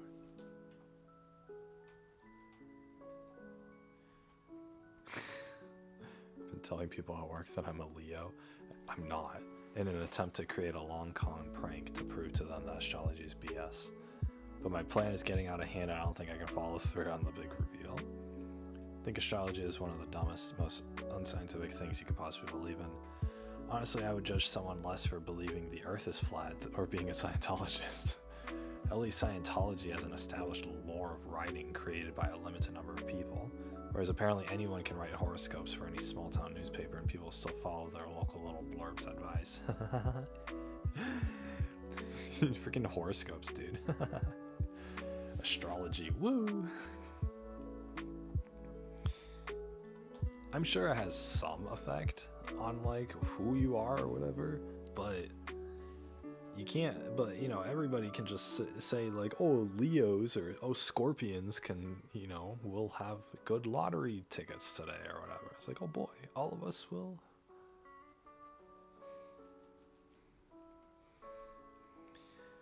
Anyway, there's a group of coworkers at my job who are way too into astrology. They always talk about signs and compatibility. It didn't work out because he's a Gemini, etc. Ooh, basing your relationships off of their horoscope? Yeah, miss me with that. Sometimes they talk about people at work and their personality traits based on their signs. When they asked me, I told them a fake birthday without even knowing the sign associated with it. Turns out that based on this information, I'm a Leo. They practically fell all over themselves, telling me how much sense that made. You have such a creative spirit, or you're so generous, or my favorite, you're so vital. Yeah, man, dude, these veins running in my blood. Oh my god, you're so vital. We're all pretty friendly with each other, so I thought it'd be kind of funny to do this and then reveal later that I'm not a Leo at all to see how they reacted and covered for themselves to justify their ongoing belief in the magic star influences. Yes, that's the good part. Well, unfortunately, one of my bosses seems to believe me being a Leo makes me uniquely suited to work on various projects, and I've actually landed on some good opportunities because of it. Oh my god. After a presentation to clients, I was recently told that my Leo spirit was really carrying the team through such a difficult deadline. Now I'm genuinely worried that someone is going to figure out my real birthday. I work for a big company that has my real birthday in the system. There's a chance that some weird auto-generated public emailer somewhere will congratulate October birthdays or something. I'm basically caught up in a lie that's based on nonsense to begin with, and I'm really confused about what to do. I will probably never tell anyone at work this information, so I figured I'd tell a bunch of strangers on the internet in hopes I won't get found out and have some kind of weird disciplinary action taken. Imagine my boss firing me for pretending to be a Leo. That's such a Pisces thing to do. Bro, he was born in October, to be honest. Like, to be honest, not believing in astrology is such a Scorpio thing to do.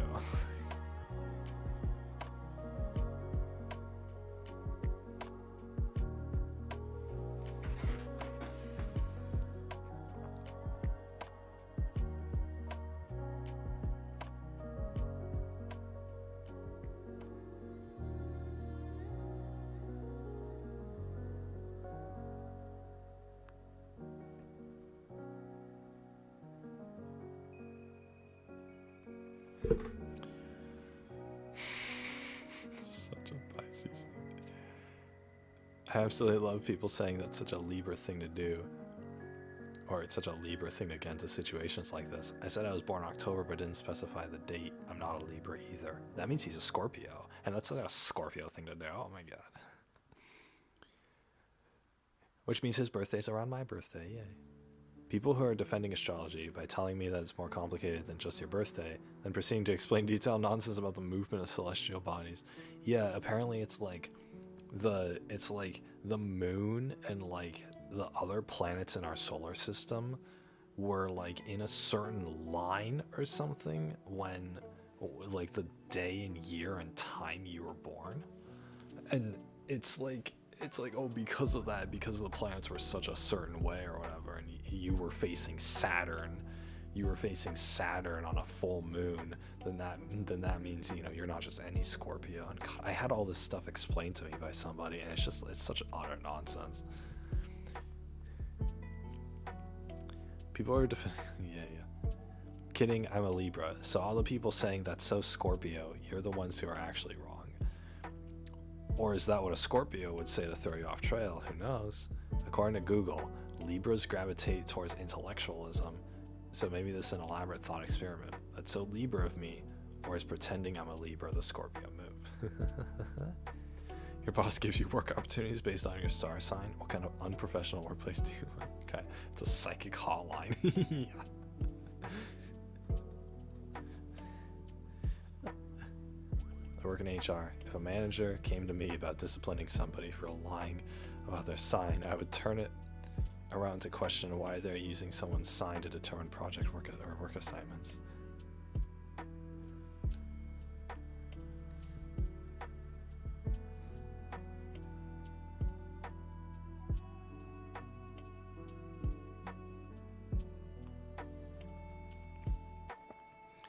Working in HR too, and same here. The manager would be in trouble, not the employee. Typical Capricorns. You misspelled candy corn. Holy shoot, adulting is hard. I spend 8.5 hours a day at work. Bro, that's where you went wrong. I started my first ever full-time job. How does everyone do this crap? 8.5 hours a day, 5 days a week. That doesn't include travel time. By the time I get home, I literally have maximum 6 hours left for myself or family before I have to sleep and do it all over again. Dude, bro, 6 hours? Some people on the sub were complaining about 3 hours. You look at like the clock, and you get home at like what, probably 6. So you're going to bed at midnight, dude. You're gonna be tired for work tomorrow. It's terrible. Dude, this whole system is terrible.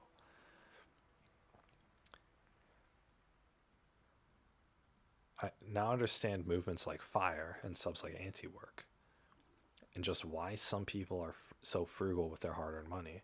I used to think other people were just lazy or that they didn't want to spend money. People who don't like spending money are cheap. But this system of work is straight up unnatural. 4 days per week would be so much more reasonable. I already want out 4 days. Let's hope I win the lottery on Friday. That's it. Wait, what day is today? Shit, today's Saturday? I was supposed to put the lottery. It's supposed to really popping off. Thank you, everybody.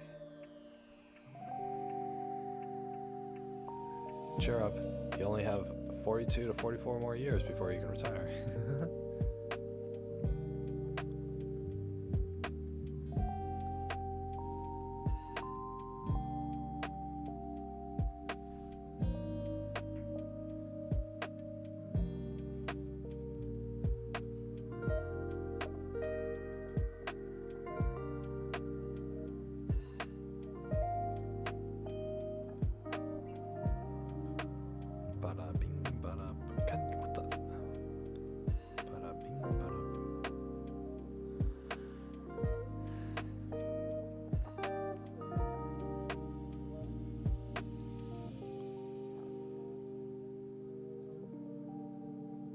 Remind me 20 years.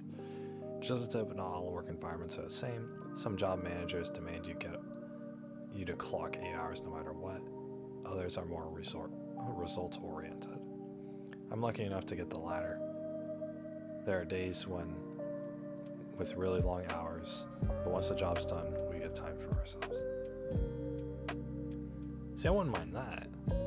If I have to bust my ass off for 10 hours on Monday, then give me a break on Tuesday. Let me go home after 4. You know, it's like, come on. I'd rather have that where it's like something like is like I get to look forward to time off. With 8 hours a day, you don't get to look forward to time off. Working from home has been a lifesaver. I'm the only one who knows how to code, and I just give fake deadlines so I can do whatever I want during the rest of the time. Life's great. Nice.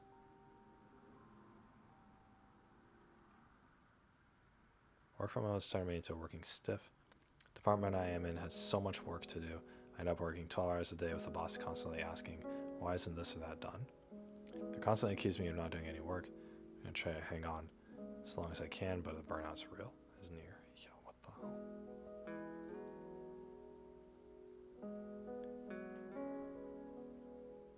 I just got my PhD and nobody seems to care. Bro, imagine getting your PhD. Imagine spending that much time in college. I'm staying at home with my parents for the time being. Recently became unemployed. The recession's making job hunting tough. I just got an email the other day confirming that my thesis had been approved. I have defended my thesis last year and passed with some revisions required. Last month I resubmitted the revisions made, and since then I've been waiting to hear back from the examiners. Well, I did and I passed. And no one really seems to care. My parents invited some friends and relatives over for dinner, but everyone pretty much ignored me, and no one asked anything about my research or even about what I plan to do next. It was just like, it was all just a convenient excuse for a family reunion. Wait, they had the family reunion for him, and they didn't even ask him about his freaking degree? Oh my god. I thought for the longest time this would never happen. I spent over half a decade, and for most of that time I didn't seriously think I would get here. People who attended didn't even seem to get what a PhD was, or that was the degree I had attained. One of them seriously asked if I was going to continue studying, to which I had to explain that that's not possible since I have the highest degree one can get. I don't know where I'm going with this, but the summary is just about getting stuff off one's chest. You did for you, screw them. Congratulations, doctor. Imagine freaking... Imagine getting your PhD. like, yeah, if you have something you want to study, then go for it. But, like, my god, being that invested in a topic. Thank you. I know I sound really self-absorbed. Truthfully, I struggle with depression since many years back, and some of it has to do with family. I don't expect anyone to worship me, but some recognition would have been nice. Dude, you're too smart for your family, dude. You know, if I get my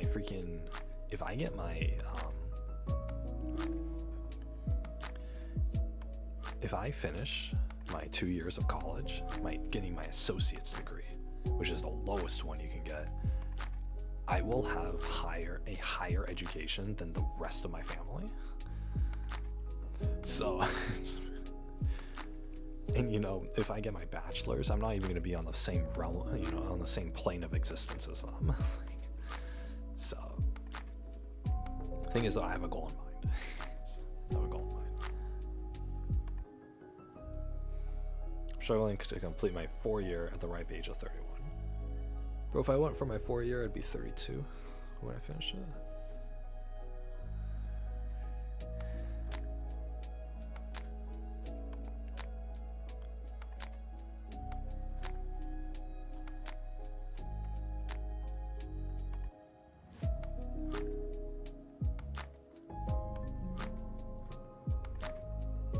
He wouldn't listen to my no? What's a no?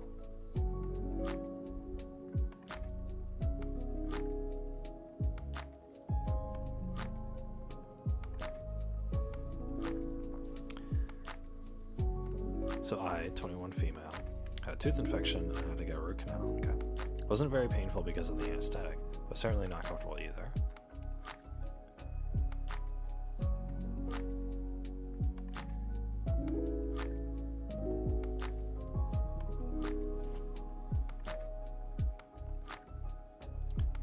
I had no sensation on one half of my face and it was slightly swollen. I had to eat from the other side, but I have a sore on there, so I was all around miserable. My boyfriend, 21 male, came over and I thought we could just chill and it would distract me from the pain, but no, he wanted a blowjob. Oh my god. He wanted a blowjob when she just had a root canal? What the hell is wrong with him? That's really inconsiderate in the first place. I said no. I was in pain and in no condition to do that. He doubled down and was pretty insisting, even going as far as to say he'd be gentle. At this point I was pissed. I told him to screw off and broke up with him. I then told him to leave. He was mad and said I was overreacting and that I could have just said no. Maybe I was overreacting. But here's the thing, I said no and you didn't listen. And when he left, I started to realize that it wasn't the first time it had happened. I also gave in whenever he wanted sex, even though I didn't want to. And now that we've broken up, I'm done. I'm free, and I've made a promise to myself to always listen to myself, to be my first priority. Good riddance. Like, yeah, good for you.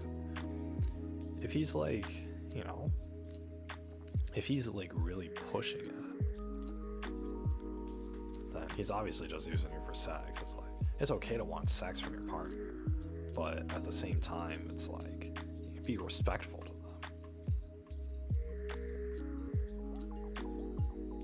If my girlfriend's in pain, I'm not gonna put her through more pain just because I have desires.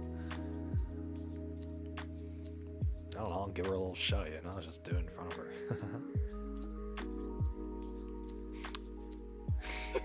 God. Can't imagine how cringe that would be.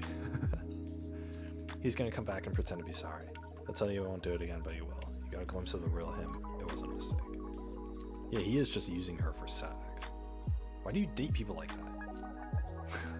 I swear to God. People like, they dig a hole for themselves. But yeah. What kind of asshole asks you for a blowjob after you've had dental work done? This is the height of selfishness, asshole learners. Pooping on your period is the worst. The cramps churn everything up, so the poop itself is horrible. Rest in peace to the tampon that you just put in. And worst of all, wiping. It's a real catch-22 when you have blood coming from one hole and poop from the other. It takes strategy to wipe. Please tell me I'm not the only full-grown woman who dreads pooping on my period, because I never hear it talked about, and I really hope it's not just me struggling. That and not being able to distinguish if you need to pee or not due to cramps and the second guessing it. Oh, God. God, having periods must suck. Jeez. I'm glad I don't have to go through that. Like, once a month, here we go. And it's like, you talk to a girl, you know, it's like, oh, I'm on my period. I'm just thinking, like, I'm so sorry. Just get through it, okay? You know, it's just once a month, you know, you get what, like a 25-day vacation after it's over, before the next one comes up. You go get them, girl. Johnny, yep. I don't know who's gonna read this, but here it goes. In college, my live-in girlfriend beat the shit out of me. Oh. The store manager I worked at the time asked me if I was in a fight club. I said I couldn't talk about it. I said I couldn't talk about it. Hey, it's a reference to the fight club. On one occasion, I was hit in the back of the head with one of the small souvenir baseball bats. Wait, his girlfriend is beating him? When do you break up with somebody at that point? Please. After that, she got really violent because she knew the law was on her side. It's true. The thing is, if she beats him up and he calls the police, he gets arrested, even though he has scars on him and she's completely fine. After nearly a year of abuse, I finally found my strength and broke up with her. She punched herself in the face and called the police. Yeah, I knew that was gonna happen. I was arrested for domestic assault and eventually spent 6 months in jail. There I was called Shawshank. They were the only ones to believe me. I had to plead guilty after 5 months just so I could get out. If I had continued to maintain my innocence, my lawyer guaranteed me 4 years minimum. Fucking Christ, dude. Your girlfriend can just punch herself in the face and say that, and call the police and say the boyfriend did it, and he's the one who gets sent to jail for fucking 4 years? Are you kidding me? So messed up. It basically ruined my life. Recently got my dream job, but when they ran my background check, they fired me. I'm an ex-con because our system is fucked and women who are abusive are allowed to lie and manipulate it. Thanks for reading my little slice of hell. I hope you never have to go to jail for something you didn't do. My God. Yeah, going to jail for something I didn't do. That might be in my future. Fuck. They'll just put you in for anything. I swear to God.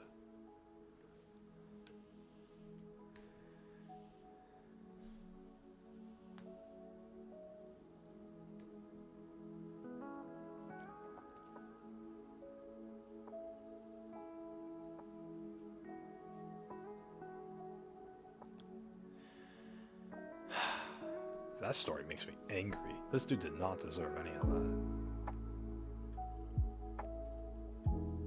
See, what he should have done, I read a story about this, like years ago. Some guy set up a video camera in the corner of his house, pointed out like the living room or something, and then his girlfriend came over and basically like was going hysterical, and then she punched herself in the stomach, and then called the police, and the police arrived there, and she said that, you know, the boyfriend had abused her, had like hit her or whatever, but the boy just went to the police, and he calmly said, I have video footage of her beating herself up, and then she's the one who got arrested, and he got off scot-free, all because he had a video camera set up. This dude planned to, after nearly a year, I finally found my strength and broke up with her. If he planned the breakup, he needed to do it in person and to have a video camera there. That would have saved him fucking a life-ruining thing. Especially if the girlfriend's like abusive like that, like herself.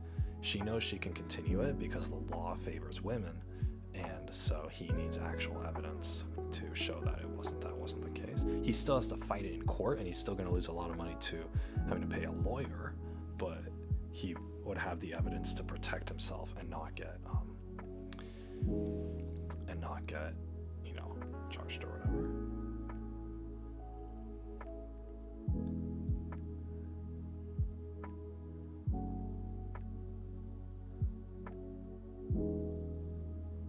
I can light a cigarette with a sheet of toilet paper, some pencil, graphite, and an outlet. Ooh.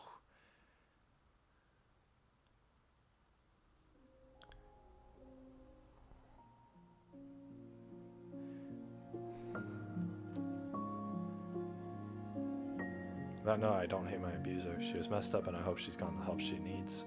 She abused a system to abuse me, but that system was in place for reasons. The state I live in has a bad problem with women being murdered by husbands and boyfriends. So they made insanely tough laws. When those laws were put on the books, a lot of women stopped dying. I got caught up in that,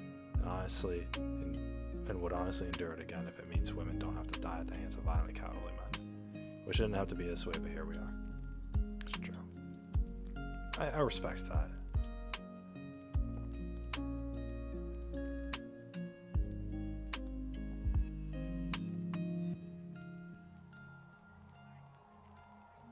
Eight years ago, we pretty well worked under the man is the bad guy in every domestic mentality. About 2 years ago, I went to a week-long training on domestic violence, and we talked extensively about this and ways to detect it in questioning. Again, it's not that it helps you, but I'm sorry. He named himself Johnny Depp. It's pathetic how differently I'm treated when I'm attractive. I'm a 24-year-old man. In my late teens and very early 20s, I made some money as a male model, but due to mental health issues and a string of awful relationships, I put on a significant amount of weight. The way people started treating me differently was staggering. No one cared about what I had to say, and people treated me like being fat and chubby was the most significant aspect about me. I have gradually since started losing weight, and now it's showing. It's blatantly obvious how different I am treated. It's blatantly obvious how differently I am treated. People look at me more, smile more, give me more stuff, go out of their way to help me, and are overall more attentive to what I have to say. People also seem to be scared about confronting me but that maybe because I am more muscular. But that's maybe because I'm more muscular now. I understand what's a stranger, but my own family treats me like this, particularly 2 female cousins and an aunt. It's like now I'm everything to them, and they want to know how I'm doing. Wow. Just because you're attractive. I mean, it's true. That's what Art9K complains about all the time. A famous musician that kicked a coke habit but gained weight said he was treated better as a cokehead than a chubby person. I used to be addicted to meth and was quite thin for a while. When I stopped using it last year right before lockdown started putting on a whole lot of weight. Due to the fact that while I was using, I quite literally lived off meth, cigarettes, and energy drinks for weeks at a time between meals and a good night's sleep. Then also coupled with the amount of lockdown period where I live, I had become quite overweight. The difference in treatment from not just strangers but everyone I know is so incredibly shocking and saddening that for a while it was a big trigger for me and almost pushed me to start using again just so I'd lose weight. Can you guys imagine, like, you're being treated favorably just because, like, a drug addict is better than a drug addict is treated better than a not drug addict because you're thin. Terrible. Not learning to love myself no matter what I look like, as well as working towards a healthier weight, but it's definitely still so insane to me that when I was the literal definition of a mentally unstable junkie criminal, people showed me more respect and were nicer to me than when my biggest problem was my weight.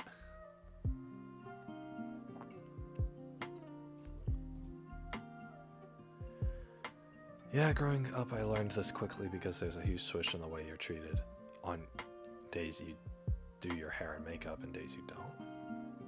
Ah, yeah, for girls, for sure. Not doing your makeup is a great way to leave early for being sick. Oh my god, are you sick? You look really bad today. No, I'm not sick. This is just my normal face.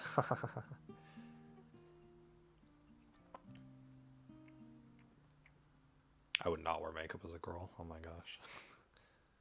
If a job some jobs like require you to wear makeup. If you're a girl, it's so bad. It's not like a hard requirement, but you'll get like disdain from your bosses and stuff if you don't. So, and then it'll be like really offhand, like, hey, I think you'd look a little better with some eyeshadow on or some blush on or whatever. Especially from female bosses. Women who don't wear makeup will get the female boss, and the female boss will be like, hey, you know, I got this new product, you can start using it. Here, I'll give you one for free, you know. It's like, yeah, gee, you can't show up to work if you look less than perfect.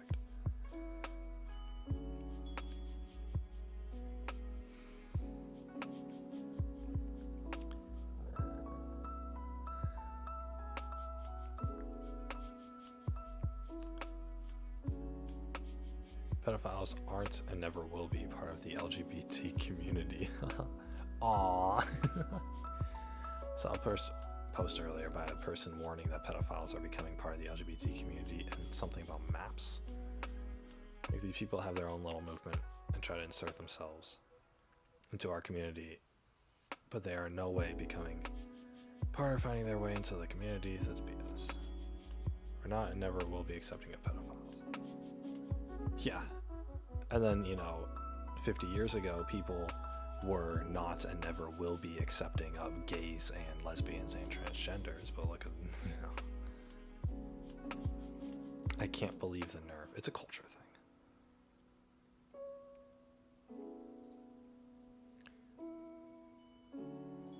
Age of consent in other countries is like 16, and in very few countries it's like 14.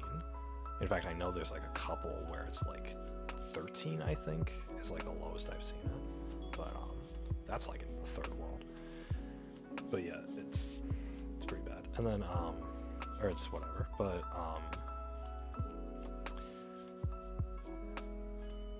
yeah.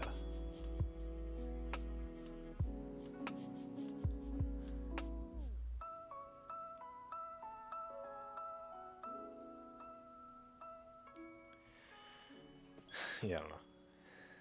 What was I talking about? No. But yeah, no, anyway, it's like people who go after children are kind of despicable, but you know, back in the olden days, it was normal and it was accepted to, like, I'm talking like 100 or 200 years ago, it was accepted that, you know, you're 13 or 14 years old, well, you're ready to go start a family, you know, because people didn't live past the age of 40. So you better do it now or you're not going to have enough time to do it ever, right? Some people are getting pregnant in like their late 30s or their 40s. It's like by that time, most people, you know, 100 years ago, most people would have been dead. So like you don't, you know, you gotta start this early so that by, you know, so that your kids are grown up by the time you kick the bucket, because you don't have that much time on this planet for some reason, because life expectancy has gone up. The age of consent has gone up too, and then now we can afford to, like, you know, oh, people are children until they're 18 or whatever, which is fine, whatever, it's a cultural thing, but and it's a difference in culture or whatever, but it's just like, you know, I don't know.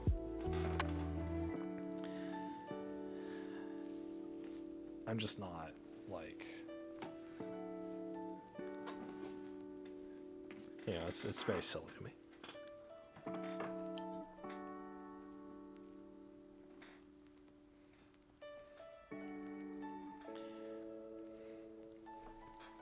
Obese people. The thing is, the age of consent is going to continue to go up. I'm sure in like 100 years, it's going to go up to like 21 or 25 or something. And people are just going to stay kids forever. Yeah, you heard that right. Obese people infuriate me. I, a 30-year-old female, was raised by an obese mother who, like the rest of obese people, swears she's fine and can do whatever regular people do. My mother is the laziest person I've ever met. I spent my childhood doing nothing but watching television, sitting in my window idolizing kids walking outside with their parents, fantasizing about being able to go to an amusement park and ride rides with my mother, I'm an only child, and praying we didn't have to be seen in public together, bullying at school due to her size. My house was always a mess. My mother always left the chores to my 80-year-old grandma, who was disabled, to do because laziness sees no logic. I was always so embarrassed of her, not because of her size but her lifestyle. I was afraid friends would come over and see that she lays in bed all day and even eats there, that she calls me to do literally everything. Anyway, now I feel absolutely no sympathy for obese people. Every single obese person I've met has had these personality traits and it makes me sick.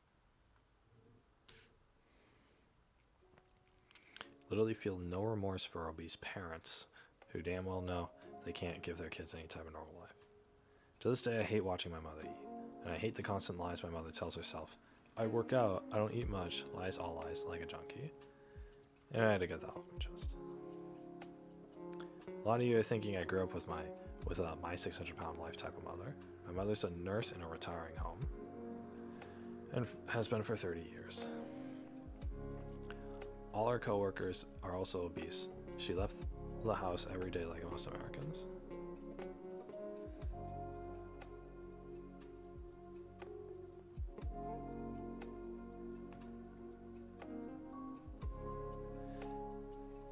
Believe it or not, you can still be a non-functioning person even when you have a career. I don't hate obese people. I don't stare you down in the grocery stores with deep disdain. If anything, I'm so triggered by my upbringing, I choose to completely block you out to save myself from invasive thoughts. Like, if you have kids I can save, or if you need help with something or some other BS I need therapy for. Within the past 24 hours, I've had obese people from all around the world wish rape and mutilation by rusty blades on me, been told to cut my wrists, etc. Y'all truly are the scum of the earth. Smelly, slow, undisciplined, undesirable.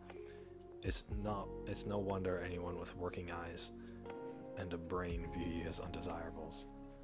Thanks for confirming I'm not intolerant. Y'all are just truly the worst. Anyone who says they haven't had a vile encounter with some obese, sad excuse for a human being is a liar.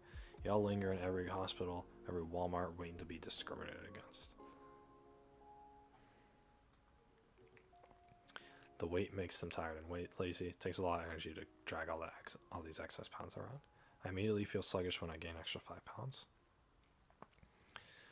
It's important to listen to your body to make sure that you don't lose control of it.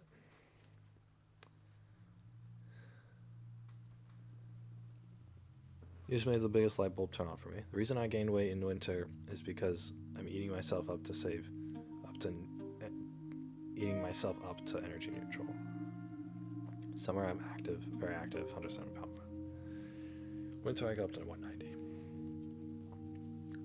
Can't do all these things like I like to do outside in the winter. So my activity curtails. My weight goes up because I don't restrict calorie intake enough, especially because of COVID. Sorry for this, for a little stream of consciousness. This will roll.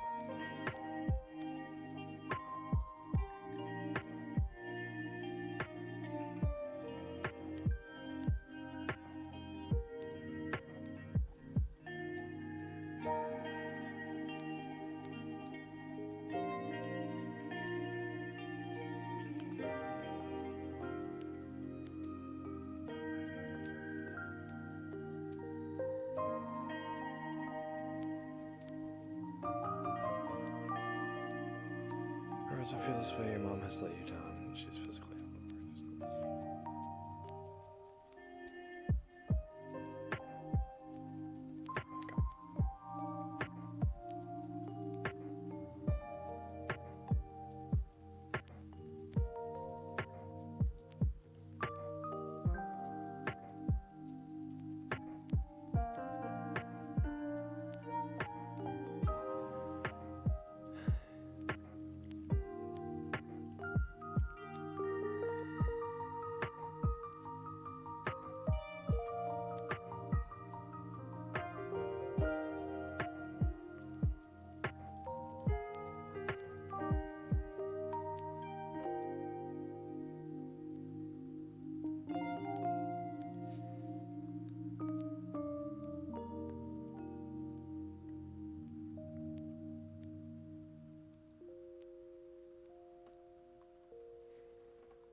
paid to go to work. Oh.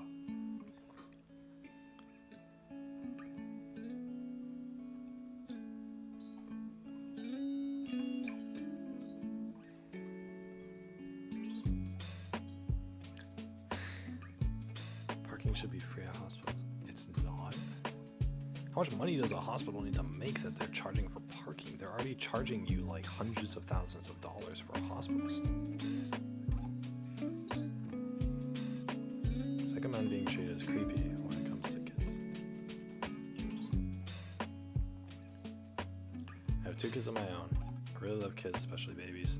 It's nothing pedophilic or creepy, I just generally like kids and I think I'm a pretty good dad. Always like kids and having a family is awesome. I had a pretty rough childhood, so I try to treat all kids gently and with love and respect, because I got the exact opposite growing up. I never realized the fragility of childhood until I realized what my trauma did to me as an adult. Anyways, my first example is working at a preschool. There were literally parents who would give me dirty looks dropping their kids off, especially daughters. And I even had one say something to my director along the lines of, "Are you sure it's okay to leave the kids with him?" As if I'm just automatically a rapist or something. Because, you know, if I want to work with kids, I'm probably a pedo. There was an older guy that works there too, probably 50s or 60s. He just genuinely liked kids. He got the same treatment, sometimes worse because he was older and I guess had the look of somebody you'd think of as creepy. But he was great with the kids and they loved him. If I look at a baby in a store, the parent usually turns them away or gives me a nasty look. Your kid's cute, I'm sorry. When a baby smiles or goos at you, how can you not smile back? Then this morning, my son finally goes to school after a year at home of COVID. As I leave after dropping it off, my oldest son and I come up to a crying kiddo, probably 5 or 6. I watched for a second and noticed he was looking around and seemed scared. So I asked him if he was okay and where his mom was. He didn't know. He was trying to find the kindergarten doors. So I told him it was door number 4, and of course he was hesitant. So I gently told him again the doors were over there to the left, and he started to follow me, still crying, so I led him to the nearest teacher, but before I say anything, This mom comes running up, gives me the literal death glare, and snags him away. I tell her I found him crying and is trying to help him get to class, and she turns her back to me and quickly walks away. Didn't say thank you, didn't acknowledge what I said, just rushes off like I'm trying to steal her precious baby. Just because I'm a guy doesn't mean I'm a creep for trying to take your kid.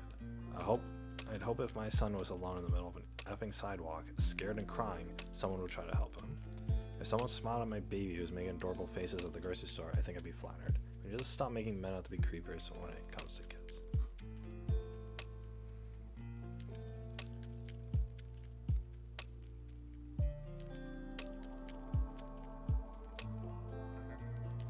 Oh boy.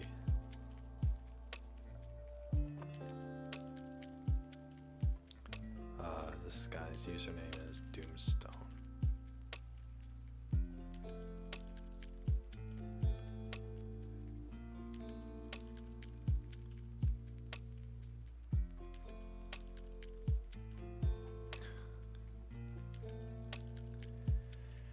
Read this post on a somewhat popular sub from a man complaining about how he's the father and how his feelings are hurt because women who don't even know him are so distrustful when he's out in public with his kids, or when he interacts with children playfully that aren't his.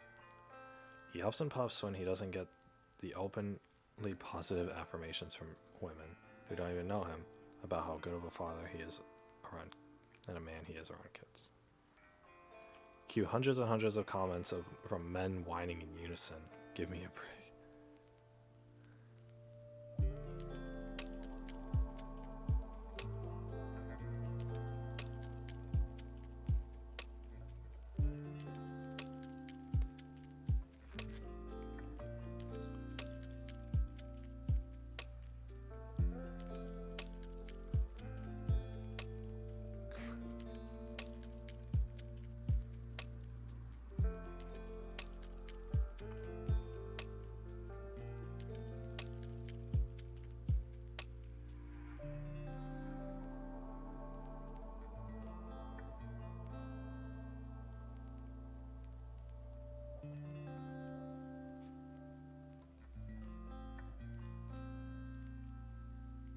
To be at the start of my early 20s. What is this? What's the definition of grooming anymore? Freaking.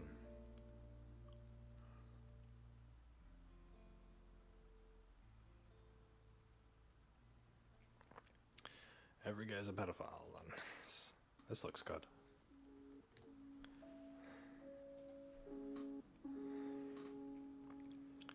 Hope my husband never has to feel like this. He can't wait to have kids one day, and I hope.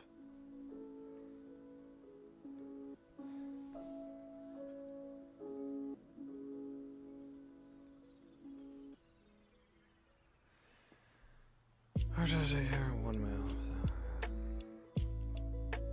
If you drive drunk, you're the most selfish and caring and undisciplined piece of shit. Okay. I just got fired from my job. I'm sick with COVID. Today's my birthday and I can't even order my favorite restaurant to celebrate because I closed. Can I hear your favorite joke to make my day a little better? Oof. My wife bought me Animal Crossing, so that made it a bit better. Thank you. My friend is experiencing racism in her dorm. She's white. Nice. My friend is having a terrible experience with her roommate. The friend in question is a white female and her roommates are two black females.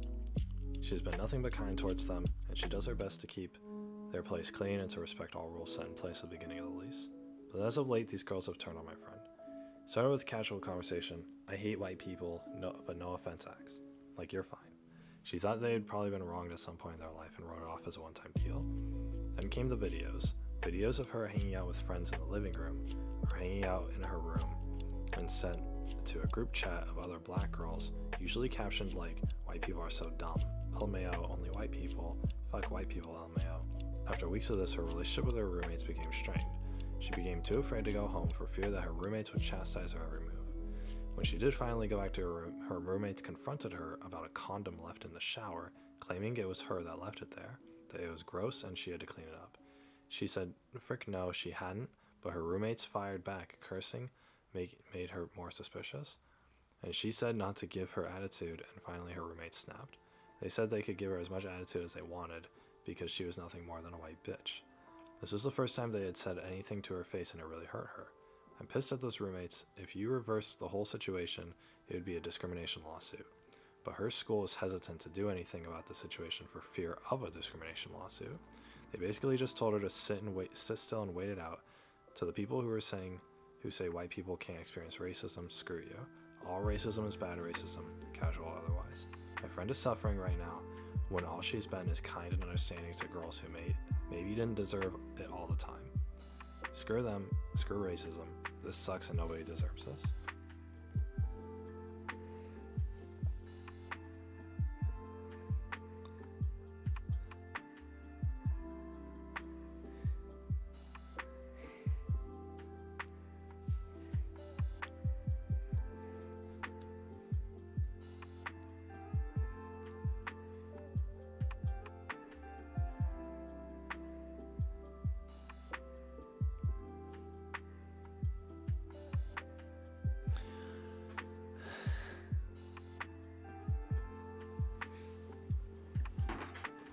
Worked with a very sweet Japanese woman. Very sweet until she talked about Koreans. She could have been the poster girl for the KKK. Hell yeah. Ku Klux Koreans.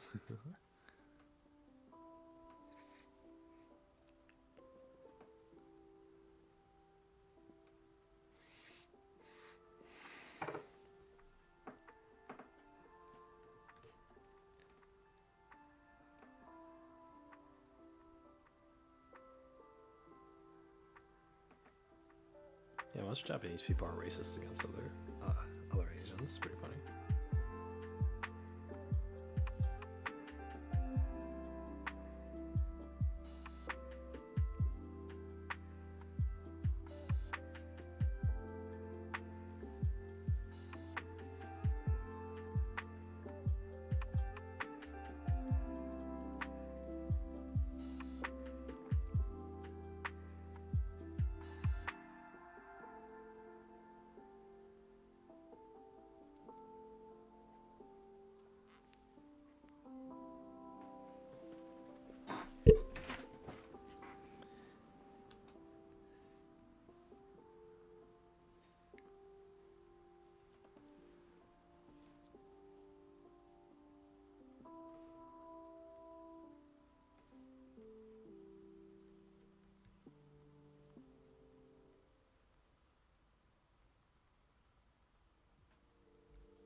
Recently did DoorDash, earned a little extra cash.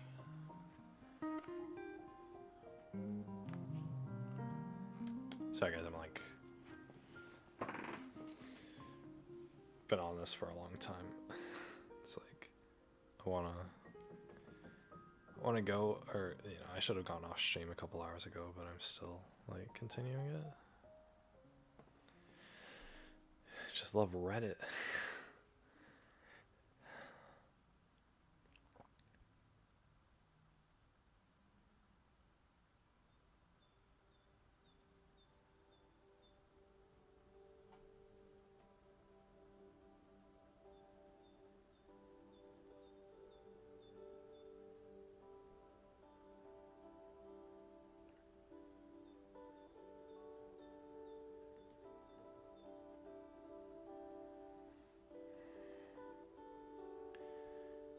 I'm starving.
attention.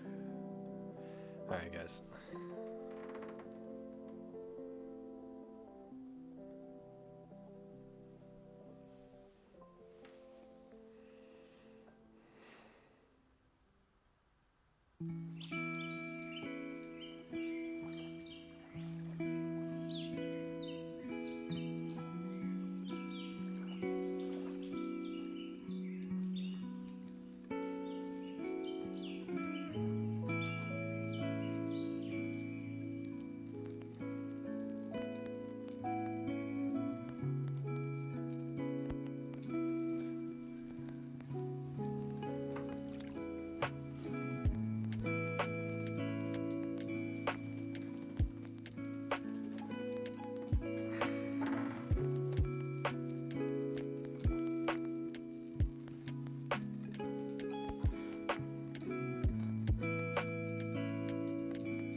Guys, I think I'm getting off. It's 8:20. Oh my gosh, I've been just.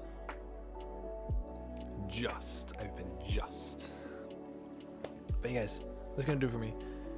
I'm gonna go. I'm gonna eat dinner and all that. But yeah, it's been fun, guys. We didn't do anything today. This stream's very like not doing anything. But yeah, anyway, guys. Thank you all so much for watching. I hope you did enjoy. I know I've been kind of like not here for the past couple hours, but you know, whatever. But yeah, anyway, that's gonna do it for me, guys. Guys, this has been Big Pasta Gaming. You guys have been Little Pasta watching, and I will see you all tomorrow. Bye-bye, everybody. Sayonara. Take care, everyone. Hope you all have a good night tonight. And guys, just like I said, bam, almost 10 hours. Wow, that was a 9-hour and 52-minute stream. We are 9 hours and 52 minutes closer to Christmas. Hell yeah, we did it, guys. We did it. We're 9 hours and 52 minutes closer to Christmas. The stream worked, everybody. Big Pasta here to save the day. Bring us closer to Christmas. Yes. Yes. Good night, everybody. Take care. Hope you all got some good sleep tonight. See y'all tomorrow. 10:30 Pacific Standard Time. 10:30 Pacific Standard Time. Good night, everybody. Take care. Sayonara. Sayonara.